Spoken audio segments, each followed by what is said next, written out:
Welcome back to the Blast Bounty Season 2. Our first round of matchups are in the books, where this time the favorites didn't stumble. Every single higher seed punched their ticket forward. Now just one more match separates them from joining us in the Malta studio. As FURIA said, just one more win and you get to set foot on this stage in Malta, whereas if you lose, you have been eliminated from the tournament. Safe to say pressure's on. I know nothing about it. Next man does. I have been loving the pressure and I've been loving the spotlight. The question is, can our teams handle it?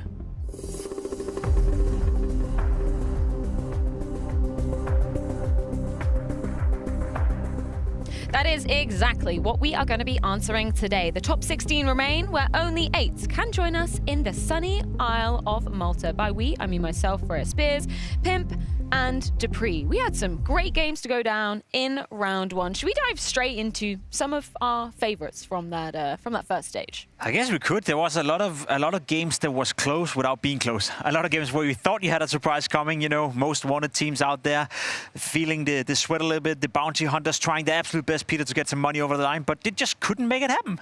No, I mean, a lot of close affairs, and I think we saw a lot of the teams coming from maybe the Tier 2 region actually coming in and pressuring some of the better teams in the tournament. So overall, I mean, an interesting aspect, but obviously we didn't get the ups that we wanted. A lot of cosmetic comebacks over the course of a series, Jacob. That's crazy. I thought that only happened in maps. Either way, FaZe versus BetBoom. That's the one you picked out as one of your more interesting affairs. Why did that stand out? Because I'm trying out a new style in life where I'm a little bit more positive. Oh, and I think FaZe did a good job. I think FaZe did a fantastic job. One of the few teams who actually lived up to the expectations. I know first map was somewhat close, but not really. Second map, Elise popped off, FaZe popped off, and they got the job done.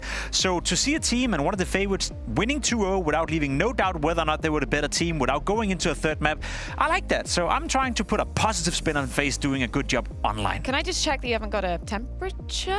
Yeah, you're feeling a bit hot. Okay, we're going to excuse Jacob for his positivity today, but good stuff from FaZe, nonetheless. Yeah, I mean, like, I think it's good to see FaZe. You know, I'm still in a position where I feel like the Brokey getting back into the lineup, is that going to be like permanent? Is it going to fix the issues that FaZe has had now? I'm positively inspired by the fact that they don't have Simple anymore. I still think that Brokey is a better fit for the team. So for them moving forward, I think this was a good result. You worry too much. No, I don't day worry by too much. day, you know, take one day at a time, Peter. Don't worry so much. Okay, were you worrying for NAVI in the matchup versus TNL in round 1? I mean, I really liked that matchup, and if I could, I would like to break it up into 2 aspects. One being that I liked that what I saw from NAVI in the fact that now they have got Mikasa. I feel like Mikasa is still the interesting aspect of this team. You know, can he actually go in and be the difference maker? We did see a couple of things from the likes of NAVI, where they did have some issues in terms of their communication. But I liked what I saw from TNL in the fact that they are a team that's been on the uprise. You know, they've been grinding, they've come in and they actually pushed them to the limit. And the ambition was there for them. They talked about they wanted to make the major, if not the one coming now, at least the one in 2016. In 2016 in Cologne. So they have the ambitions and they have what it takes to actually go there. I like that sentiment. I remember one of the players coming out. I don't know if that was before the game or after the game, but speaking about Demon, who's on the team, who also had a good showing. The quote was something along the lines of, yeah, he kills people in a way that Donk even can't do. So in terms of having, you know, confidence in your own abilities, TNL's up there. They're on the rise, they're grinding it out, and apparently they have a player that's better than Donk. So it must be nice. Sadly, they were eliminated nonetheless, which did leave us with our top 16 teams, where they did get to repick their opponents in yesterday's second draft show. So let's recap exactly what happened last night. Who are you guys picking as our first matchup? Choice of round 2. So for the round 2, G2 Esports is gonna go for our friends and recent IM Cologne champions. We're picking Team Spirit. Wow. Yo. Finally someone does something like this. Thank you, Petsa. Thank you. And we are going to pick Aurora. Oh, going in for Aurora. Feeling like Zantares might be coming in a little rusty here. Is that the thinking? Nah, I think like we got a taste of Donk at Cologne and we don't want to do that again. So like the ballsy moves, it's not in our category right now, especially with a stand-in. Which way are we going with this, Finn? Yeah, we're gonna choose FaZe. Okay, FaZe coming through. What is it about this FaZe team that makes you want to play them? It's not really easy to choose, but I think that we have some good chances to go in the match with FaZe. Who are you playing in round 2? We're picking NAVI. NAVI, okay. A resurgent NAVI here. Makaze looking good. Do you think you're gonna humble Makaze, show him that there's more to playing at the top level? Hopefully we can show Makaze that there's still some road to go. So Big Vincere, who are you picking for round 2? We are picking the revenge, so we pick the Mongols. The Mongols, okay. All right, here we go. Getting interesting with it. Do you think you've got the game plan now to topple the Mongols? I hope so. Yeah, I'm not sure about it, but I just can answer that after the match, right? Who is Team Liquid taking on? We are going to pick FURIA. We're gonna go with the obvious, sorry guys. It's gonna be a great matchup for us, in my opinion. I think we have a good chance to surprise them. Pick. Who is Bait playing? We're playing mouse sports. Okay, all right. Not venturing straight into the Vitality camp, but a Mouse that is surging. I think they're a pretty good team, and as I said, it's a win-win to play against the Tier S team right now. So, especially at the start of the season, especially online. So we'll see how it goes, and hopefully it will be good. And to hear from Legacy, we've got Lux on the line. You're taking on Vitality. You ended their streak in Austin. You gonna do it to them again? Yeah, we hope so. I think it's a matchup everybody was waiting for. And yeah, we're pretty confident. But we do have our matchups now. The top 16 going toe-to-toe here. 8 matchups. 8 eliminations on the line because only 8 of these teams can make it to next week, can make it to the next stage of the Blast Bounty. I loved how some of those picks went down late last night. Some surprises in there. Nevertheless, going to be some very competitive matchups to try and battle their way to the Malta studio. I think we need to talk about the elephant in the room. The fact that G2 just came out swinging and picked Spirit straight away. That's wild. It's very ballsy. And, you know, I think the interview from Pega yesterday saying that they want to get Spirit out of the way, at least try and get them out of the way before they potentially make it to the studio here is very bold. You know, I think that G2 is still in a rebuild phase with also having 100 coming in as the in-game leader. And to pick the recent Cologne champion, that is definitely something that I did not see coming. And I think it's going to be a tough one. I think they put themselves in a position where maybe they have like a slight, like 5 to 10% chances of winning Spirit. So they need to obviously beat them to get here, but it's going to be very difficult. I don't buy it at all, to be completely honest. If you want more experience as a team, you're a new team, you know, bringing in a new coach, Sanpea's coming in, Hunter in-game leading, where's the place you get the absolute most experience? That's by playing on this stage behind you. What did you do yesterday? You gave yourself a very small chance of getting to play on this stage instead of picking someone else. So you wanted experience, sure thing. Maybe you should win the next game, then get in here and get some experience, because you would be goddamn guaranteed that either Vitality or Spirit would be your opponent had you qualified for that game. So you basically just brought it on yourself around earlier than even needed. Or maybe there's a chance they're trying to get some brownie points with the teams. Imagine Could have done that here as well. Does take down Spirit, then Spirit don't make it here. Everybody's like, thank you so much for eliminating But imagine Spirit. if it actually happens, right? If it actually happens, then they would be looking like the final boss, right? Not kind of the final boss, at least like someone that has to prove themselves. See, something that is not a smart decision. Just because it works out, Peter, doesn't make it smart. We'll see.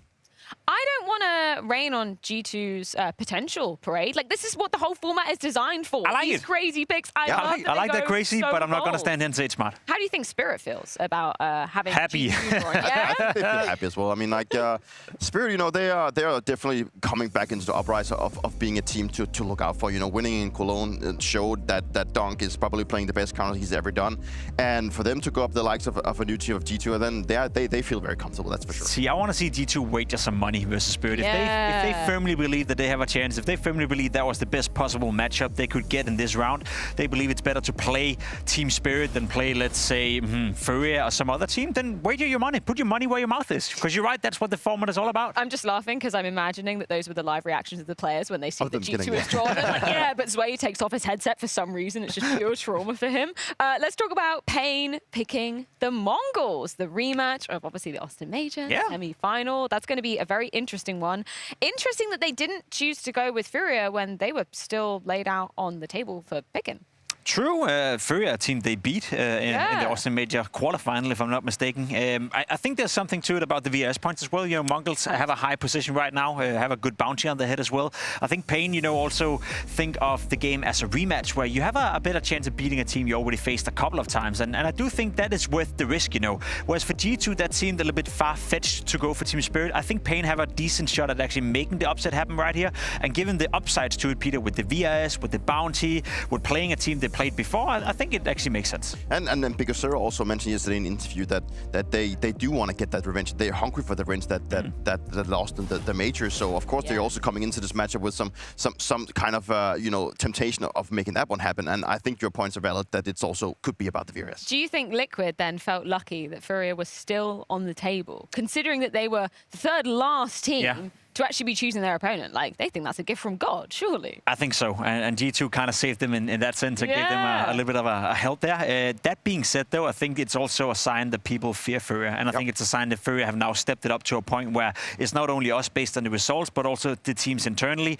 look at FURIA. They respect what they're doing right now. They play with a lot of joy. They play with a lot of passion. They play good Counter-Strike, Peter. So it's a sign of two things. Yes, the draft could have gone differently, but also people respect FURIA now. For sure. I think that's the point to make here, that the teams are fearing FURIA. And because if you go maybe 4-5 months back, then people probably have picked FURIA as the first team to play against. You know, like they did look very bad at that time. Now they have definitely stepped up. They're playing some great Counter-Strike. The team atmosphere is good. Their individuals are showing up. So to see FURIA get picked that late, in some sense, didn't actually surprise me that much. Yeah, okay, let's dive into novashots.io. This is where we can buy some of the team stocks. It's free to play at home if you guys want to get involved in the action. Maybe you can follow Jacob's lead. Dupree, actually, you did pretty well, right? At the beginning of the tournament, you picked Mouse. I went all in on Mouse, and then he started mocking me that we should spread our things. Okay, I'll be honest. We started with 1,000, then we invested all in on Mouse. We then got, I think, 1,300 out. We then went all in on FURIA. Now we're down to 1,100. So my investment didn't go as far as planned. So Peter, I'll give it to you. I think there's a couple of teams you could invest into. Right now, FURIA is a little bit down. The stock is not looking that hot. We have a NAVI Astralis game. Yeah. Are you willing to gamble a little here? Are you willing to be like, do you actually believe Astralis could do it? That's definitely a case that we could do it. You know, I'm a Astralis man by heart. So if Astralis beat NAVI, their stock is gonna. That's what it is. You know, I think we should do it just for the sake of also showing that you have to risk a little bit in life and sometimes. Yeah. Okay, you want to go all in? You want to diversify? Let's go all in. All in. Yeah, all in. All right, we go all in. Let's go. This is how I like to start my Saturday morning. Exactly. Is it though? Be a little bit frisky, you know, gamble out of it. Shop now, confirm. Transaction is processing. We're all in on Astralis. Excellent. Well, we have done it. And if you guys want to get involved in the action at home, of course, as already said, it is free to play. But nothing is free. Nothing is given for our teams competing here today. 4 best of 3s coming your way in single elimination. 1 win could separate them from making it to the Malta studio. Going to be rounding out the day with Liquid versus FURIA, not before the title card matchup G2 versus Spirit. Virtus.pro going to be taking on FaZe as game number 2. But first, we're kicking things off with Astralis versus NAVI.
Astralis versus NAVI, our first game of the round 2 matchups, where Astralis did choose to pick into NAVI. There's been some other choices in the Astralis camp as of late, namely when we're looking at some of the positions that have been kind of floating around between Stair and Yabi. What's been kind of the situation with this? They made some changes. Obviously, Huxi coming in as an in-game leader gave them a fresh view of how they wanted to play. Stair is a player that has been, hovering around Astralis for quite some time now, but doing a decent job. He's not to blame, and now he's being given even more responsibility, Peter.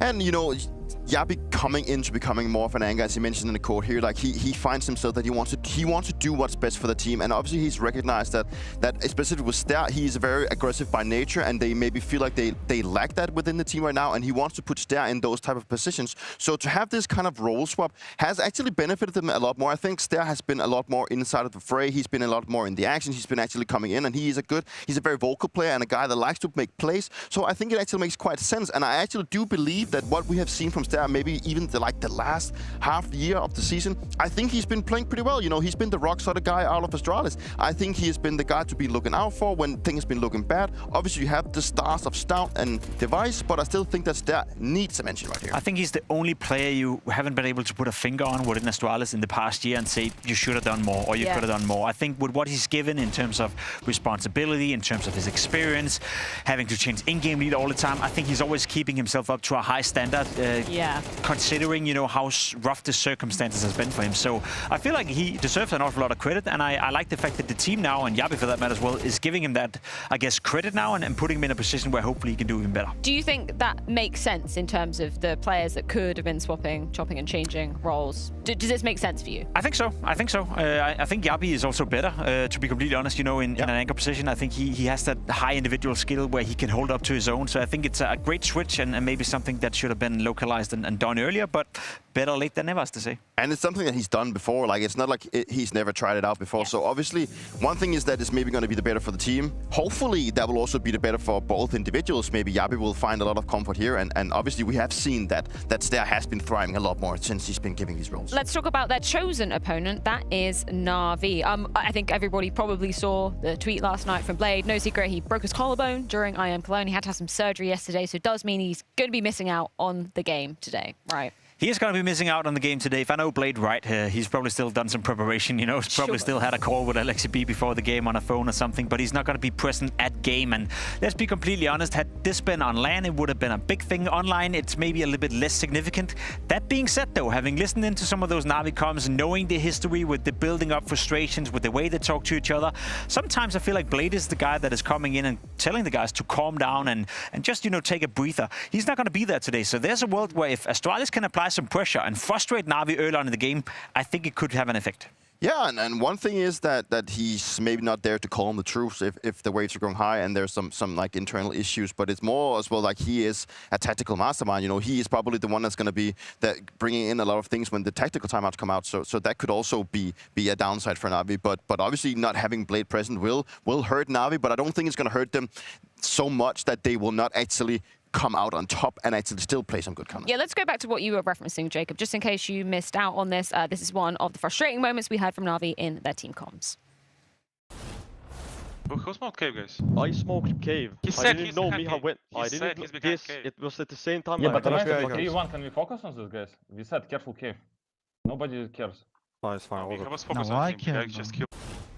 I know it's only a short and small example, but it's a moment where maybe if you're not able to take a breather, maybe if you're not able to, get yourself separated from that moment, that might snowball and it might come back to bite you. It's this whole notion, and I'm sure you can attest to that as well, Peter, that sometimes when you're a coach and you're watching the game from the outside, it's easier for you to call the timeout to feel when tensions are going high. When you're in the middle of it, when you're Alexi B or when you're one of the players, you're so soaked in, you're so focused that you're not always aware to, I guess, grasp when is the right moment to take a timeout. When do I need a breather? So you need that, pair of eyes from behind watching from above, and they don't have that today. I'm not saying it's going to be three-dimensional, it's going to be an issue, but it could have an effect into this game. Well, I did pose a question to Emir earlier, just how much the lack of Blade in this game is going to be affecting them. So let's see what he had to say.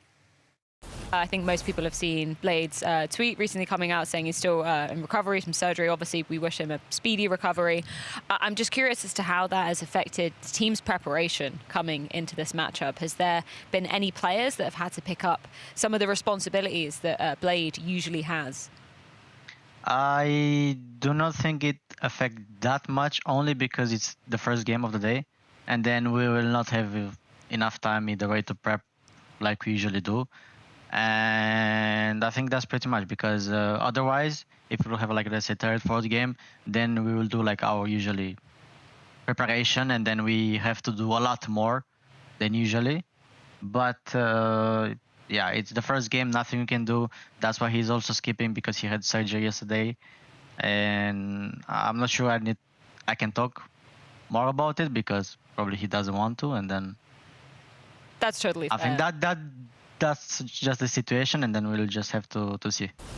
Yeah, you have to deal with the cards that lay in front of you, Peter. Less than ideal situation, but as Imo was saying, you know, it's going to be the entire team that needs to come together to make sure there are no issues with Blade's lack of presence. Understandable lack of presence in this game. Yeah, but of course, NAVI, they need to go out and show what they did in Cologne. You know, they need to go out and prove that the addition of a Mikasa is moving and bringing them forward in the right direction. But on the other side of the bracket, where you have Astralis, I just want to see Astralis go out and actually play against a top potentially 5 team and actually make it competitive, because that is where I feel like Astralis has stagnated a little bit. They don't seem to be making it very competitive when it gets into the top 10 teams. So I just hope that they can actually make this one a very interesting game. 3 maps, 3 overtimes, close game.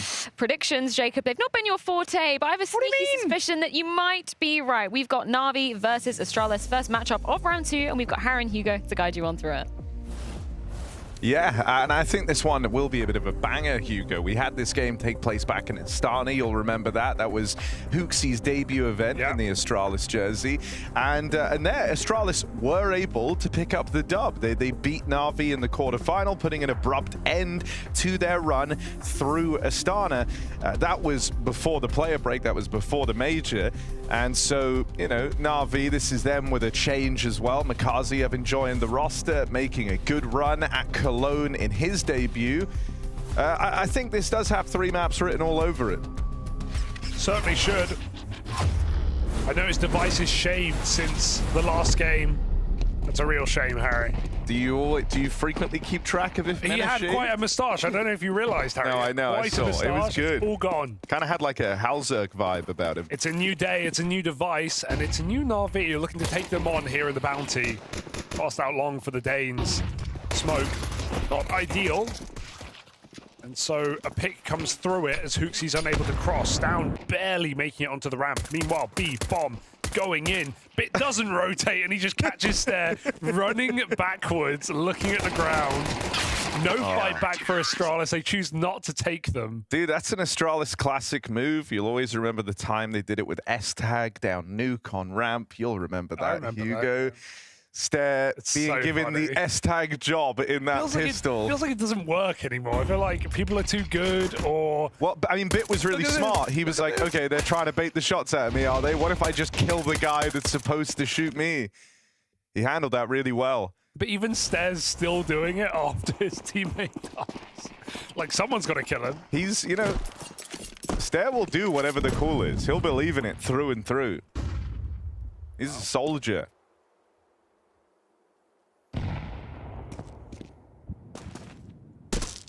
Oh, this is a chance for Navi to get off to a hot start. Look at that new CT money. 4 rifles, second round. I do like it, especially on a map like Dust 2. And everyone has a nade. Got a smoke here. Got an HE there. It's so great, Harry. The world is healing. 99 damage. Oof.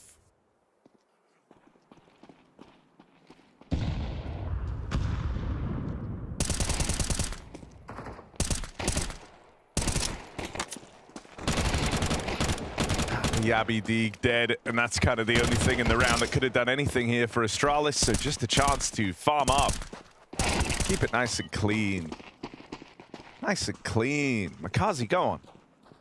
I know they're all saying, don't hunt. We have to bomb. They have to come to us. But you're new. You can do whatever you want. Device is one hell. Blade's not here. He won't slap you. Blade literally can't do a thing. He'll let him get away with it. He's watching on from somewhere else, presumably. Lexi. Oh. See, this is an economical decision, Harry. See, the money. More money. Yeah, Blade approves. 600 per. Calculated. All going to plan here. Astralis delaying the inevitable, but here is the first buy round of their T-side attempt at upsetting NAVI. We are still single elimination, and there is still money on the line. 40 grand. Over 40 grand, Harry, on this game. Yeah, 17,500 on the head of Astralis, 27,500 on the head of NAVI. And so money to be gained, bounties to grow on the back of this game.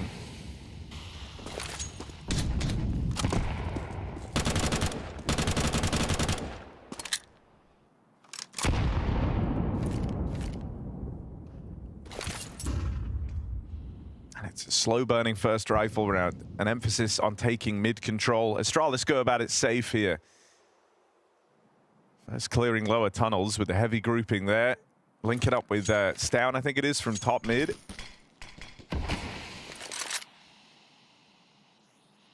They haven't shown anything long. And so they have to try and feign some type of cat play here, presuming this is the B hit with the bomb and 2 more players waiting an upper. They're trying to keep pressure on mid. And Ima's not really buying it. He pushes up on cat, gets the info that they're just hanging out over in middle. Corridor smokes come in for Astralis, but the pressure's going to be on Bit. He's got Makaze nearby to help him out. Oh, God. Bit opens. The spacing's very wide here on Astralis, and so a chance to just farm up. Ima plays through the mid-smoke in the downtime, and in the blink of an eye, it's just Device. This round so quickly gets away from Astralis. Can Device find anything in the clutch? He needs the ace 1v4. Deals with Makaze, who plays in on a very early timing, trying to capitalize on that bomb plant. Low health on Ima. Device, there's the third. Ball's rolling on the clutch, and he gets so damn close. It's 4 from Device. Wonderful just there to save NAVI and stop him in the clutch. Feel-good attempt for Device, but that's all it's going to be. Not to be the round for Astralis. Would have been an incredible clutch. Dude, this could be the best advertisement for Razors you've ever seen. Well, I don't know. I think if he had the mustache, he would have won it. Something to keep in mind. But a very nice try nonetheless. Bit recovered that spray really well. That was looking ugly as Astralis came in, but you said it yourself, the spacing a little bit off here. Coming out B. And Ima active on the catwalk, flanking the rest of Astralis. Yeah. It's fine to not be like super bunched up coming out the tunnels. You don't want to like all die in one mag spray. But when it's so wide that like Bit has time to kind of fully reposition and ready himself for a second fight, that's a problem.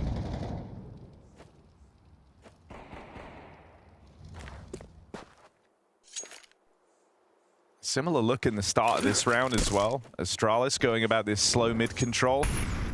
This time looking for catwalk. Wonderful has no block. They're already going for it. The flash is good, but he gets a kill before it blooms and repop back in. Astralis are suffocating him with utility. They get the space, but the bomb getting in might be a different story entirely. Good Molotov for Makaze as they just farm up. Device's rifle gone. It's down 1v3. With the hypnotic Deeg. They peek off each other. NAVI trading well, playing safe, playing smart, 4-0.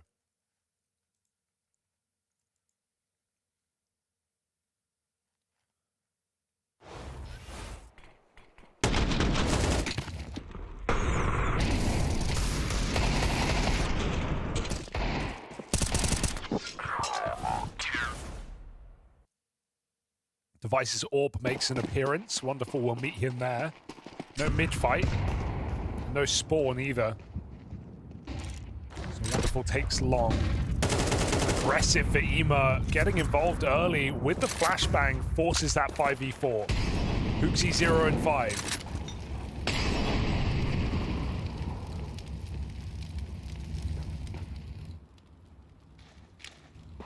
I mean, you've seen Ima getting increasingly curious about these mid players as time's gone on. It was him who kind of flushed out the fake last time. Missed shot for Wonderful. They will get out on Catwalk here. Device on the angle, nails the shot, and there's a follow-up for Stare and Yabi. That opener from Ima might all be in vain here as Astralis sit ready to pick up this round. Some convincing openings. Device with a strong start to the series holds a lot of promise. So in their return to the rifles, Astralis get on the board. It's a speedy reaction there after that aggression from Ima. NAVI, it felt like they were expecting a bit more respect, you know? Like, Wonderful kind of out on an island over towards ramp, realizes, oh god, they're already out on short, and then that gets really awkward for the AWPer. A really nice pace change for Astralis to smoke that molly late in the molly and just go. I don't think anyone was ready for that. NAVI haven't seen the staging of the round. They haven't seen the fake mid to be smoked back into Cat. Astralis just completely catch them off guard. And Wonderful has to peek something. So he peeks out wide, misses the timing because of the smoke bloom. They cross in, and he peeks into an AWP. Device nails it. Nowhere to go for Wonderful. It's a good look here for Astralis' first gun round, but they got more in store.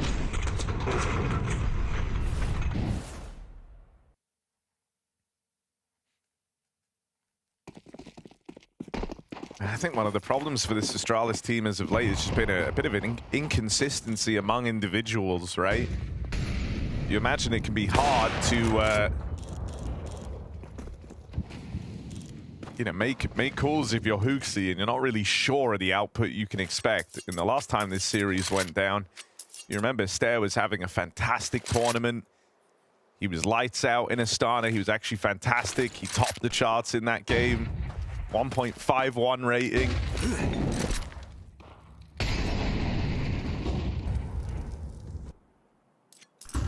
That was despite Device struggling. Yeah, I'll say this, you know, with Device holding some promise early on, that is going to give you a lot more mileage here. You know, it's very early doors, but the just the way he's looking, the eye test on Device, feels like we might get a good game from him today. Late long pop, Wonderful's going to have to turn around, but being stuck on this corner is not a comfortable place to be. Jump peaks, molly on the car. He's going to have to make a decision right now. Gets a shot off. There's no Molotov, actually. Astralis, there it is, a little bit later. I thought they were lining it up before, and so sure, they forced the position out, but I felt like that could have come for free for Astralis. It cost Device's life. Ima going back up Cats, catches one. There's still more round this corner. Yabi making his presence known. Oh, really trying to squeeze these headshots. Makazi disallows. 2v3 now. Astralis making it into the site. They're gonna lead the charge here on the rifle. Also is to try and get this bomb planted. The molly's burning him alive. Makaze with more good util here to siphon players from the ranks of Astralis and keep that round safe. Blade is clapping somewhere. Makaze's util has been really, really strong in this CT side. Not overplaying these situations, and Astralis just forced to plant with 10 seconds left on the clock. NAVI realizing when they lose long, they've got to take something. They go back to Catwalk, forcing 3 players up the box, and finding those kills gives them nice real estate to give up A and play that util. Seeing just solid fundamentals here from NAVI, expected. The question raised from the desk is, with no coach, you know, will we see those frustrated moments? Would NAVI be tested and then maybe not know when to call the timeouts, not be able to calm down? Well, so far they've yet to be really tested. So we don't know. I also just think that this early attempt of conditioning from Astralis on like these slow mid takes where they throw in the doors smoke every single time they've looked to launch pad off of mid. NAVI have done a really good job of like figuring out what the end goal is before it comes through. They haven't really fallen for this attempt of putting eyeballs on middle. It's like Astralis just trying to get value out of this doors smoke, right? Try and have it so that when you smoke off the mid-cross, Na'Vi instantly gets super nervous, think they're going for this slow take, and there's a lot of avenues that can springboard from that, right? You got the mid to B, you got the corridor smokes, there's short takes. You've seen a lot of variations from just this one bit of util down in mid, and yet still Na'Vi able to remain one step ahead. I think one thing that has been nice for Na'Vi is that Astralis haven't really made use of the long doors outside of that last round. And you were able to repel them from it pretty convincingly. Makazi! Ow. He does well to get out with one in a kind of desperate spot. And here's that short aggro from Ema, something he's been trying all throughout this game. But picks the wrong fight. Stown able to deal with him. And Astralis set their sights on B. Bit here. First kill comes his way. Yabi further ahead on that smoke push. And so it slows down and stalls out into a 3-on-3 here. Bit can still call that there's flashes coming in towards his site. His teammates scrapping for mid decide to just play past Hooksy in middle. They want to help out Bit. If they can drop this bomb, they win the round, and Bit gets it done. There's the AWP on the line out in middle, and so Na'Vi have got Bit to thank. He's looking like a rock right now on this B-bomb side, not letting them in without a multi-kill. He did it without support last time. This time, they set him up, high flashes over the top. Bit just, you know, not peeking at all. Astralis are scaling. They're desperately looking for him, walking into the bomb site. Both times they can't find him. He reveals his trap last possible second with a perfect flash. And I gotta say, you know, like, comms must be flowing for Na'Vi. It looks very communicative right now. Everything's being teed up with a flashbang. We were crediting Makazi earlier on. Wonderful, just nailed a great flash to help Bit out there in that B hold. And so, no Blade, no problem right now.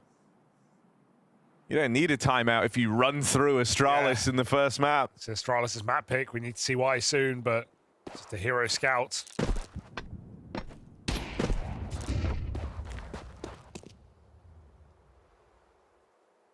With Ema dead, no fear on the catwalk, but Alexi is closing the gap.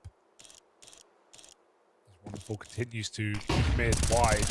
Flash goes close, but Rifle backs him up. No one even in the B-bomb site, no need. They are just farming Astralis in middle. One tag is all they get. Out long for Astralis, but planting this bomb is an unrealistic hope. Lexi even moving in to stop this. I'm Na'Vi, I want to make sure you can deny any bonus money Astralis can get in this round.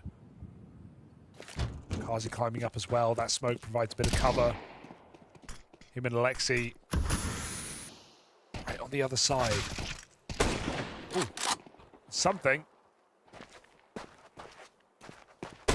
Alexi's not giving it up.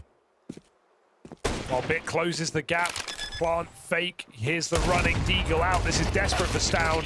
And they all face him together. Na'Vi looking like a well-oiled machine right now. Everything's working. I think Astralis need to do more to make them nervous about other places on the map here.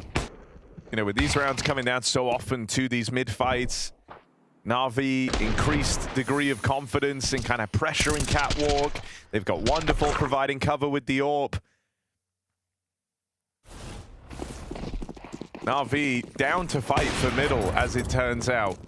And so here we go. This is a change of the map control being taken. It's a long pop early on. And they go very, very committed to this. You can already see the reaction from Na'Vi. Makazi actually pushing all the way up in the top mid. Stare is prepared for that eventuality. Going back to clear lower, because just getting the info that Astralis don't have any lurkers is super valuable here for Na'Vi. Gotta be scared of T-Spawn. There are some awkward angles to clear, but Bit and Makazi have done their due diligence enough so that they can realize Astralis is stacked on long. Boost up allows a player to walk closer. Yavi getting in. Again, block smoke here for Na'Vi to play behind on the site. Ema doesn't know how close they are. Device wallbangs him through the box. Yavi is still further than anyone's ready for. He springs a trap, but a missed shot. Alexi just playing a delay with flashes. More of that Na'Vi util to take the pace out of this. And if this smoke fades, there isn't another one for the cross. So Astralis can't get slowed up for too long. They have to start this crossing now. Alexi plays through on a flashbang. Will get found, but there's still layers here. This one's just going to be a scrap all the way to the close. Wonderful and Makazi both out on short. Now it's just the AWP left. They've spotted him. They've got him trapped behind this smoke. This is going to take something real special. Wonderful should not be able to survive this. When this smoke disappears, he loses his cover, and Astralis swing him together. Takes them a while, but they do explore other options. They get that long control, and they're able to force Na'Vi back. I'm very impressed Astralis get away with that round, right? All just kind of getting stalled out along behind the smoke. You'd think the flashbang from Alexi, or for Alexi, would allow him a kill, but Stare able to cover his team, and that is the swing frag in the round that gives Astralis advantage. There's the last bit of util for both teams, and then it just becomes a boxing match.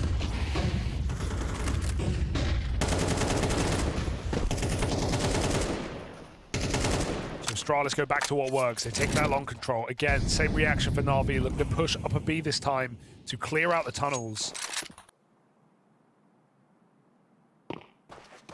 But they find the same thing, empty as ever. And if I'm honest, that wallbang kill from Device last round was hugely impactful. I think it's one of the reasons that site take ended up feeling so easy. You got rid of Ema as the kind of danger man, but I don't know if he's going to be able to replicate a crazy wallbang entry like that. Here's a pace change for Device. They doing contact on the push up, and it's not worked wonders here for Astralis. One back for Stare, a convincing kill short. But all of Na'Vi amassed down in CT. There's also this long flank from Bit. That's going to start to close very, very quickly. That's not a commit to the plant. They spot Bit out on long. A series of clean taps, getting rid of Stare.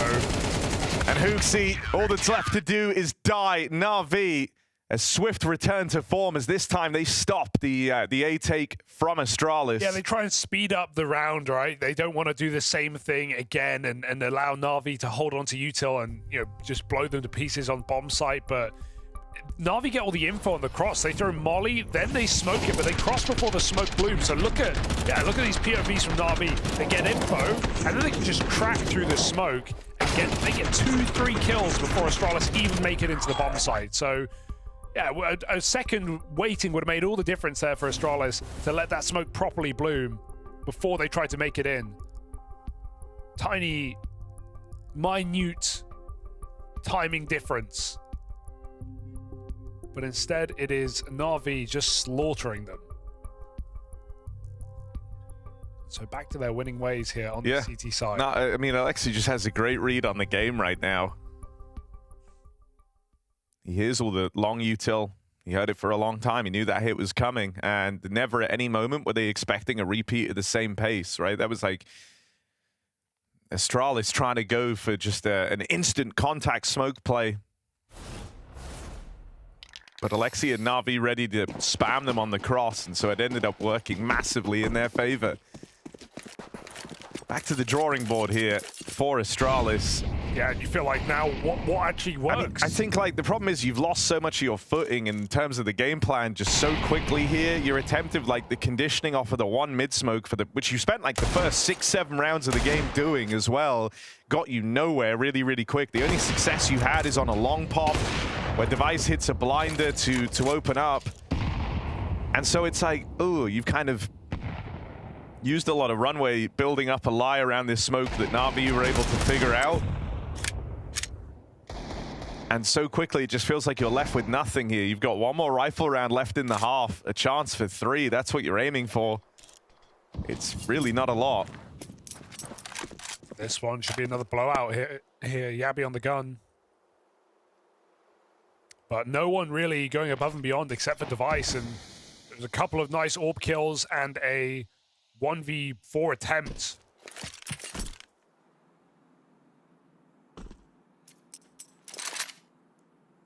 So is there a savior here for Astralis? This B-bomb site does not feel like the way in. Bit's been a rock in this position, and now he's even supported by Makaze's AWP. On the line, Should be good for the first shot, but it's not a problem here for Na'Vi. Astralis get closer. Mikasa gets one more chance. Okay, now it's a problem. Oh dear, it's a big disaster. Device double deke entry. Where has that come from? He is saving this game for Astralis, or at least trying to. Bit with nothing. Mikazi with multiple misses, and Device makes up for it. 2 huge headshots. My oh my.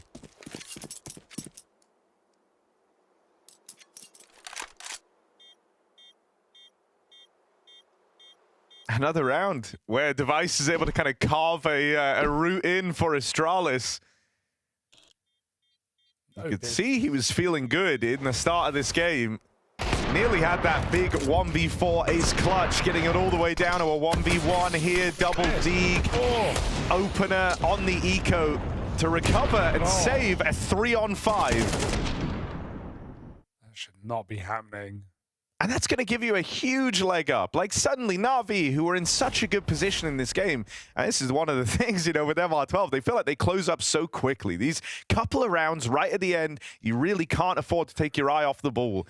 The difference between their 8-4 scoreline and something like 10-2, which is what Na'Vi had the chance to go for, is monumental. Absolutely. 8-4 and a pistol win, and suddenly it's a 1-round game. Like, you are right there. It's competitive all over again, and those first streak of 8 doesn't really matter.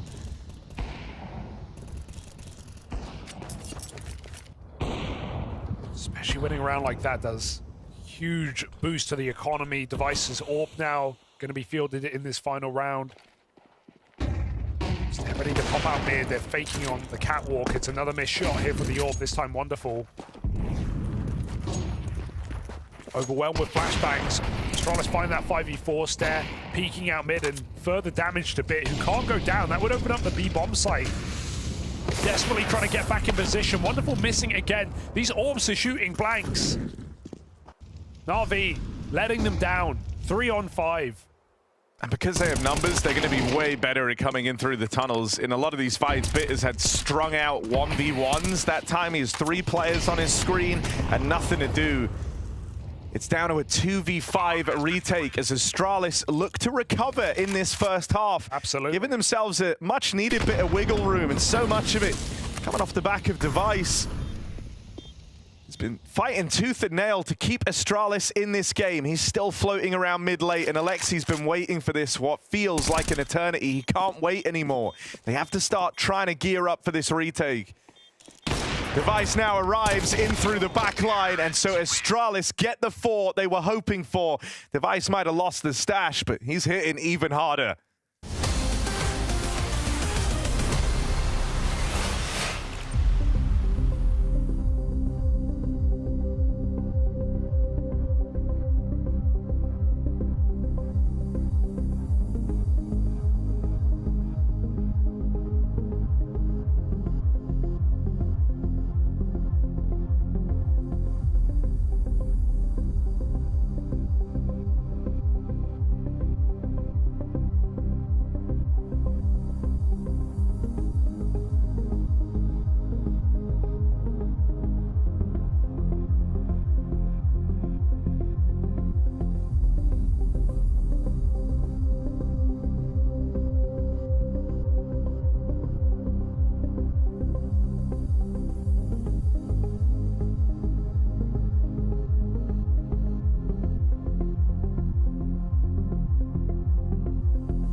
Astralis able to level out at the end of that first half. Things were going pretty disastrous for Astralis. Feel that. Ooh.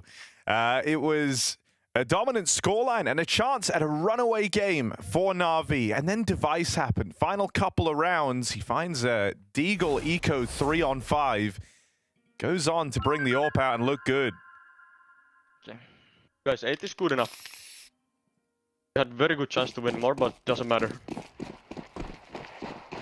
8 is good enough. If you can win the pistol, it might feel even more than enough. But it puts a lot of weight on this round right now. Astralis, the ones to make a play. They have dual Berettas down here. Double dualies in lower. Call them the quaddies. Oh no, they walk in. Alexi's just waiting. Turrets. And the Miss Molly, Yavi stays inside the window, not for long. Alexi was right. 8 is enough. 8 definitely feels like enough now. Device is saving Julies. Device has left the building. And Stare, you have nothing to save. You know how I feel, Harry, about bad saves. You can get exits, that's okay. Because, again, even more importantly, kills matter on the way out. Like, if you get... Device and Stare get a couple of kills here, they farm some money for later. So, Device's armor broken, that's fine. He gets a frag from it. Any more from Device? Double up. Double cup. Oh, my God. Sipping sweet right now, looking for the ace on the exit. Go on, go get it. Go get it, Device. Go get it, Device. Go get it, Device. Come on. Wonderful. You're such a little gremlin. No, you didn't give it to him. It's smart. I know it's smart. Very smart. Don't give him it. Alexi, in shock. Never seen a pistol that easy. Astralis, don't look up.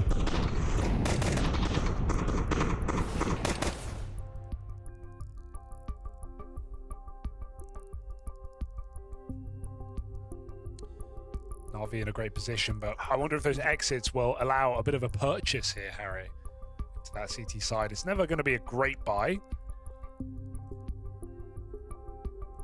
it might be a little bit more here to play with for Astralis.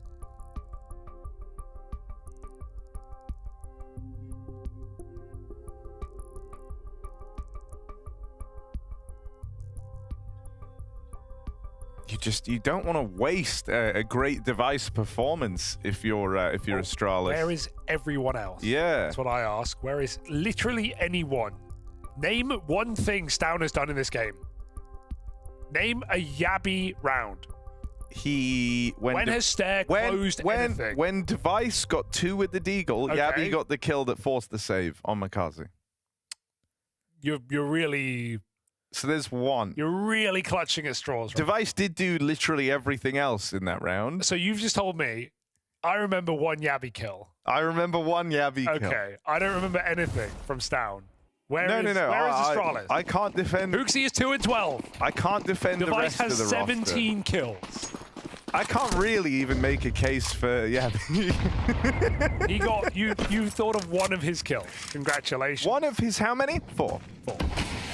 I remember 25% of his kills. That's quite an impression. I remember 100% of Device's kills. Even all the exits that don't mean anything. Well, it does mean something because he's won M4 and he's put it to use. Look at that damage down middle. Oh my goodness. 200 damage with the M4 and a kill. Astralis, you can't waste this. Device nearly 20 kills deep. Those exits matter. He's done a boatload of damage on that smoke spam. It's unconfirmed damage, right? He gets a kill through the smoke. They don't know that he's tagged up everyone else. Scout can find out. 1 shot. Finishes 2 players round. They're going to give it to him. There it is. Another tag. Harry 3 low. Oh my goodness, dropping in. Playing with fire right now. Will you get burned? NAVI might be falling to the force buy here.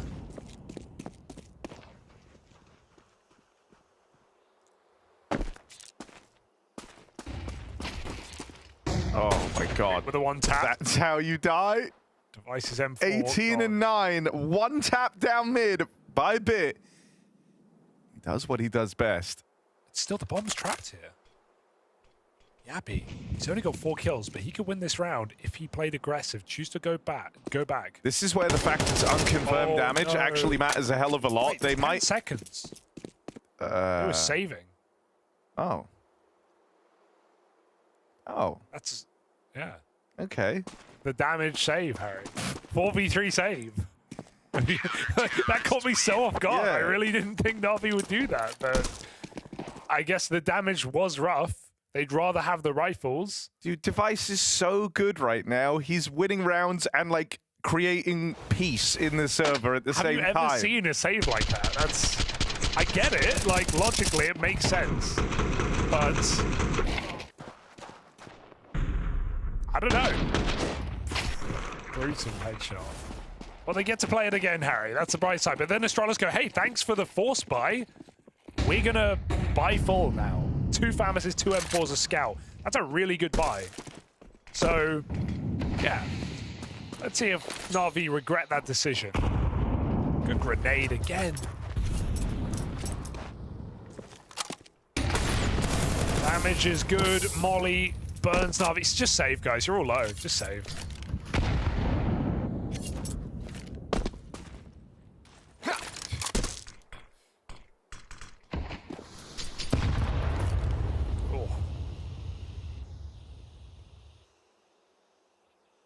Crunching that B-bomb side does feel like the way in here. Yabby and Stown on the B. Look at that big smile on Yabby's face. That damn smile. Cheerful chap. There's smoke. Ah, that's really rough. Actually, they don't have any util to make up for that, so Alexi just has to deal with it, I guess, and he runs out through mid. Been able to make it past. Yabby with a quick turn. Makaze's Deagle opening, but are they ready for Stown? Second man in at the car. It's kept clean by Astralis, who stopped the spillover out through the tunnels. Disaster class game on this T side for Na'Vi. They won the pistol. You wouldn't be able to tell. That save in the second round in a 4v3. And now, just miss mid-smoke. It costs them everything. They get backstabbed. They run through the upper smoke. Both B players get a double kill. First real impact of the game from Stown and Yabby.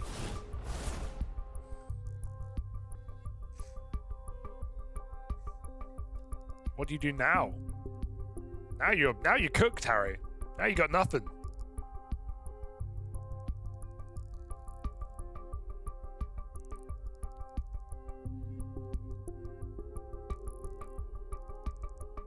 I mean, it feels like Na'Vi should be winning this handedly. From top to bottom, they're outperforming all of Astralis with the exception of Device. Yeah. It's not always enough though, is it, Harry? It's a team game. It's just mad. This is such a heavily weighted scoreboard. I can't believe that Astralis have made this so competitive all over again. Device nearly 20 kills deep. The rest of his team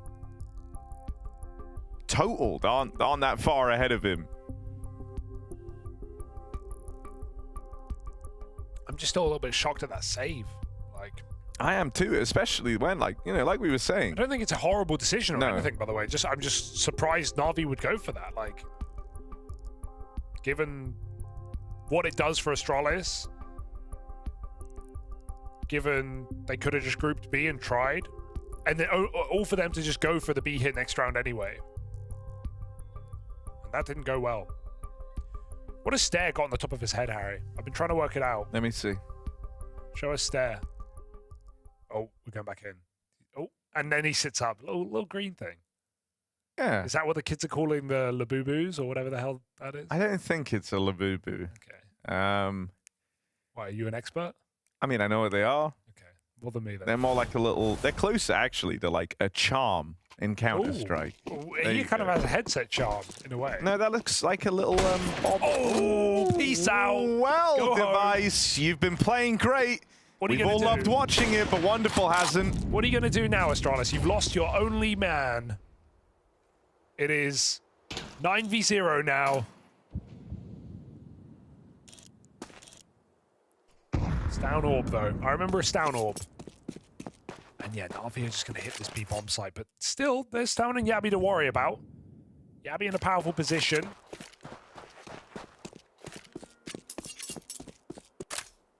Stown can be pulled back. Mid-smoke going in.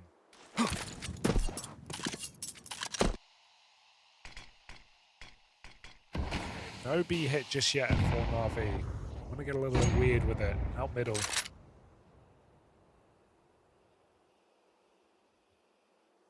Cat.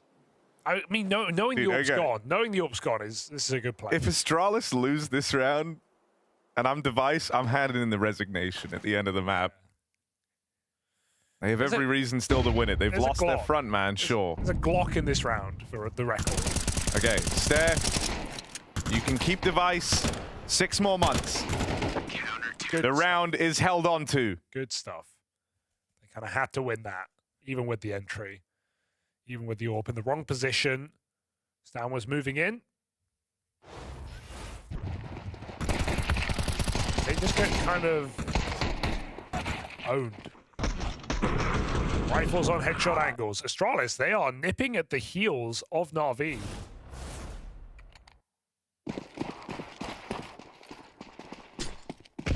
Someone get 1 to 4 pack of Newports right now. Getting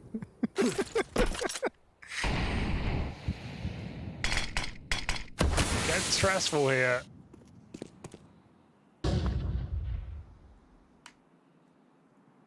"27 kills on all of Astralis, nearly 20 on Device." Chill. And like, obviously, that's all of Astralis, except for Device. Oh, yeah, well. He doesn't have 20 at the 27. That would be absurd. Na'Vi just have to hit B, low econ. They tried Cat. Didn't go well. Similar setup for Stown and Yabi again. Backside car. Yabi jump spotting middle. Corridor smokes go in. Na'Vi blocked at B again.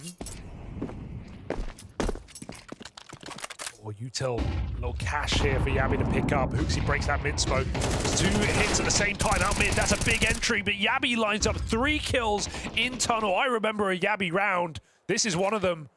Navi will not forget anytime soon, stopping them at the door with a Molotov. And this one is getting dicey.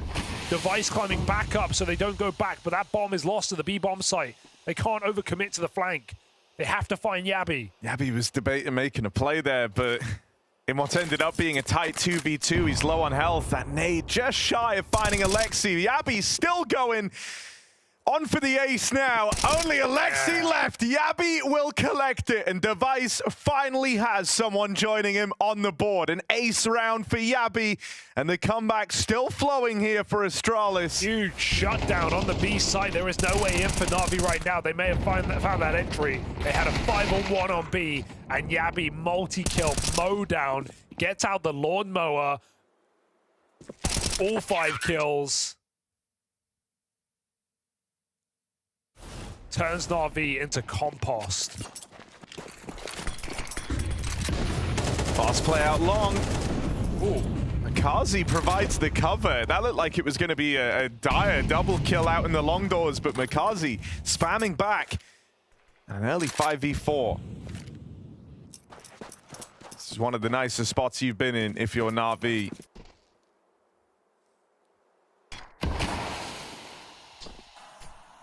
Struggled at getting and maintaining these advantages, and so this feels like a round you have to convert.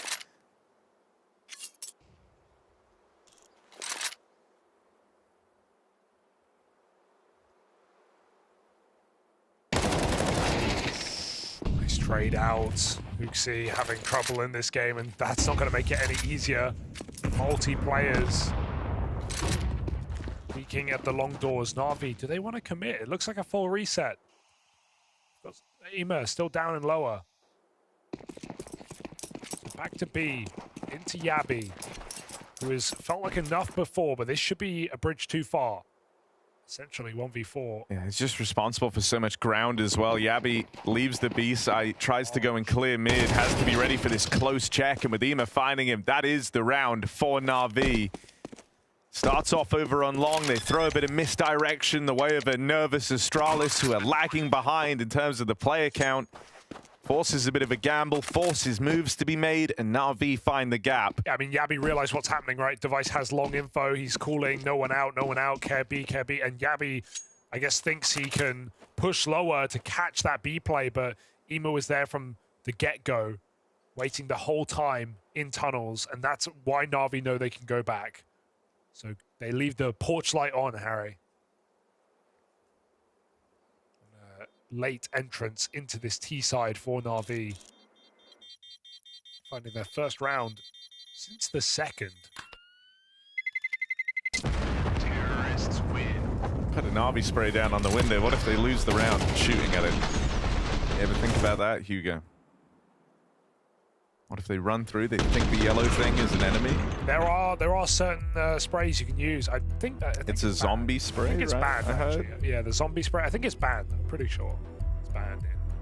Like people were actually. I think Astralis used to do it a long time ago in CS:GO, where on overpass you could like put a spray on one of the toilet signs. Yes, to ruin one of the smoke lineups. And I remember seeing a player like couldn't find the lineup because of a spray. I want to say it's banned. I'm not entirely sure.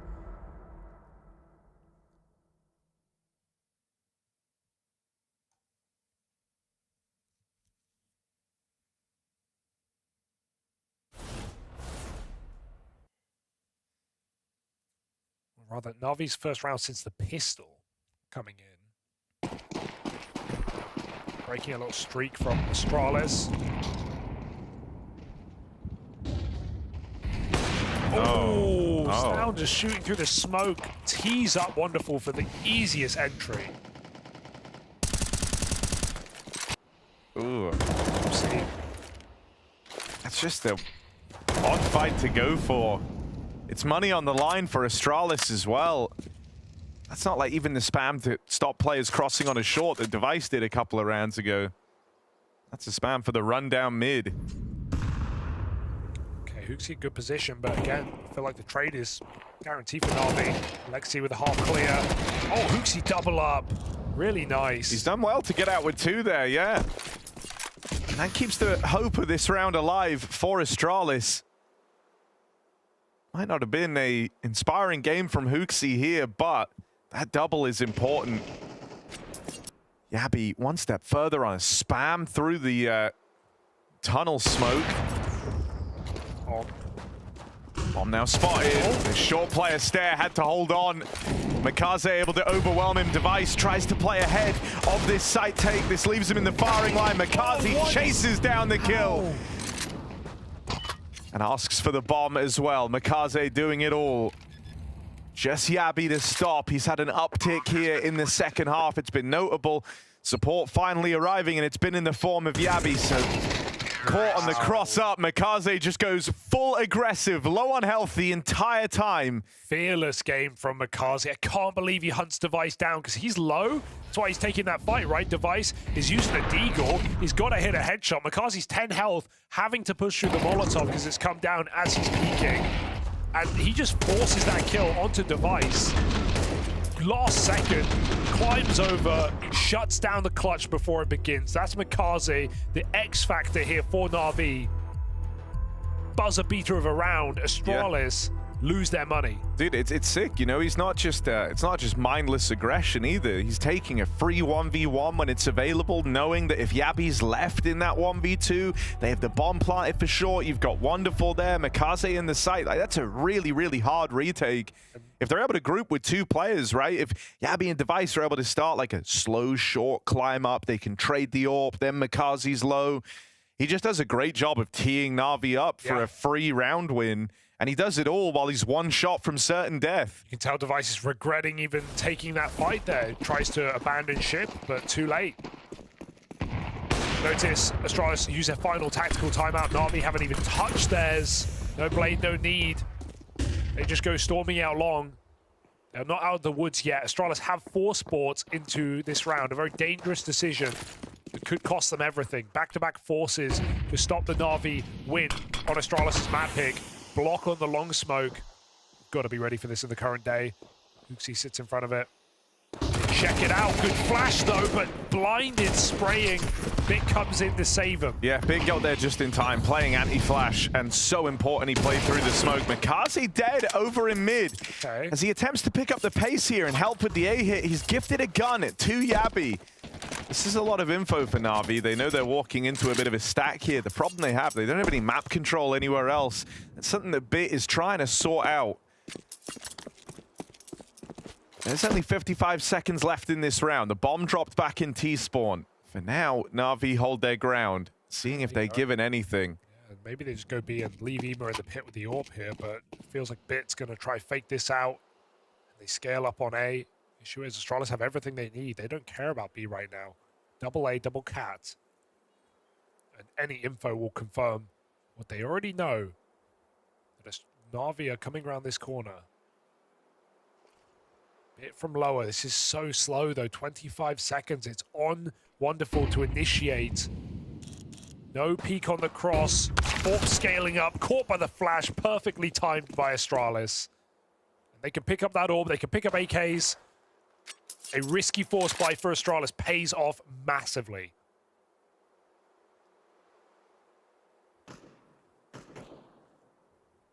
Counter-terrorists win. Bit 17 and 9.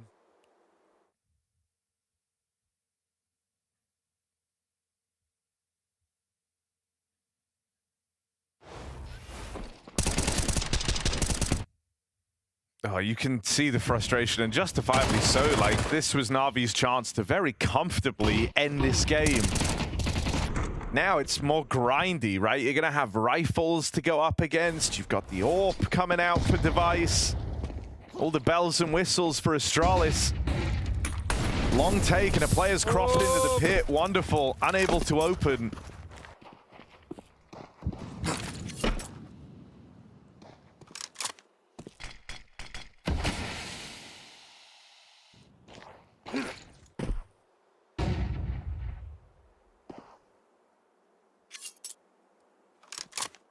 This is going to be a difficult way to end the game for Na'Vi.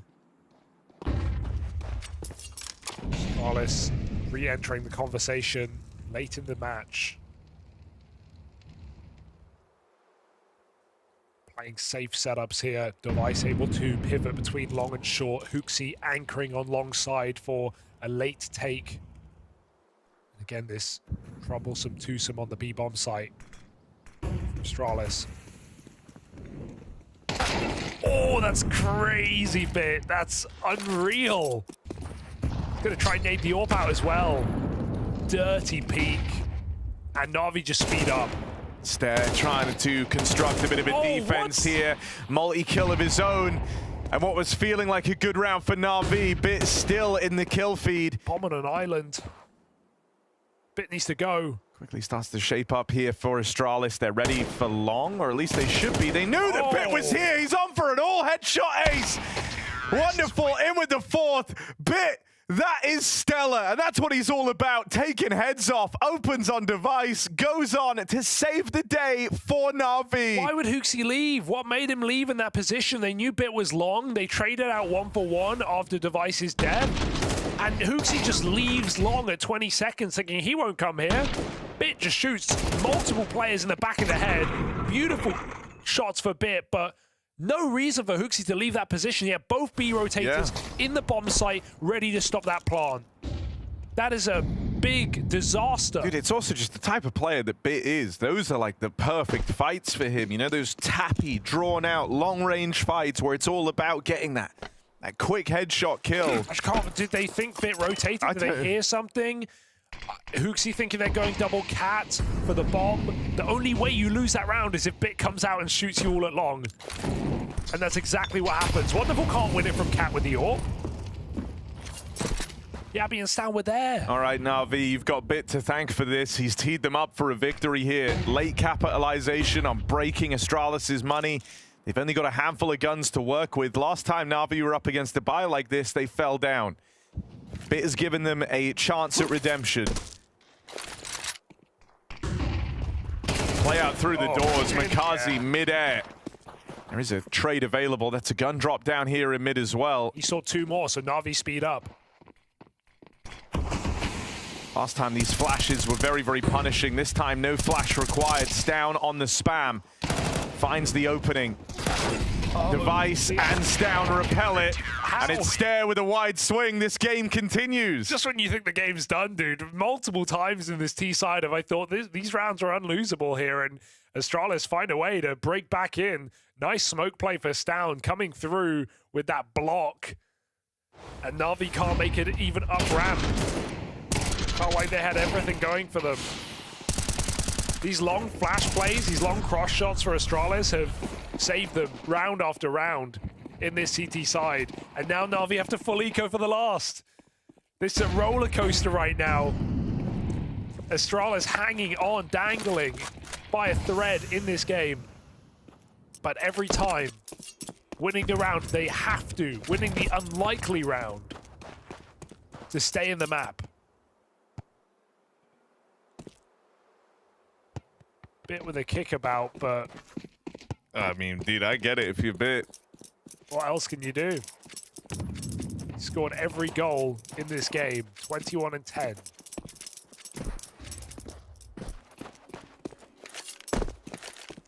And Navi don't take a timeout. They haven't done it in this game. They don't want to give Astralis their chance to talk to Rugger, especially when they've run out of timeouts. So they just use this Glock round as a conversation.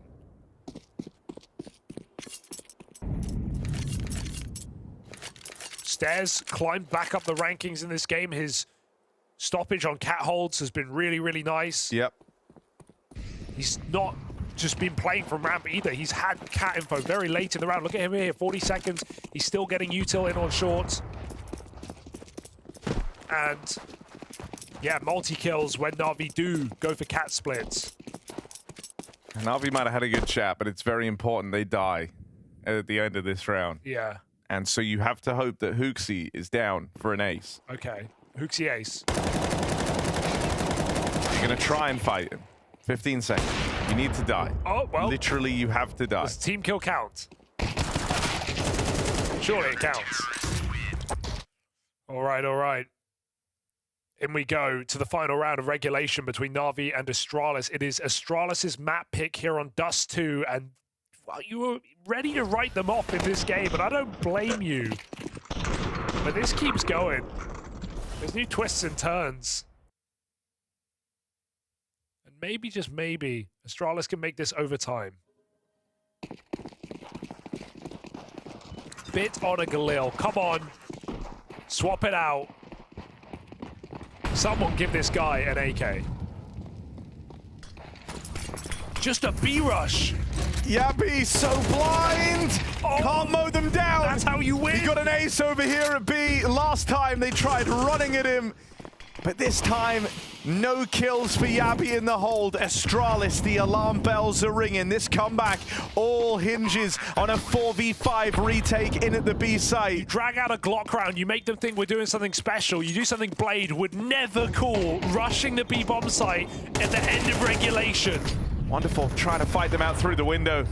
Knows that there's util in play for Astralis. He was trying to thin out the back line. Stown opens, there's the trade. It's all chaos. It's going everywhere. Navi trying to play through, and they will. A quick B hit on the back of a quasi timeout in the eco. And that's what Alexi cooks up. That is how they steal Astralis' pick at Dust 2 away. Yeah, Dust 2, a true roller coaster ride, and one which Navi would outlast. Who knew, Jacob? Who knew Rush B was the solution for them to win this map? It will forever be the best strat in history of Counter-Strike. When you're in doubt, Peter, you just rush B, but you do it with a bit of quality, as Navi did right here as well. Good execution. Obviously, the benefit of rushing B, I just want to stable that for the people watching at home, is that if you are successful getting that opening kill, you have the world of utility at front of your feet. You can smoke the door, you can Molotov window.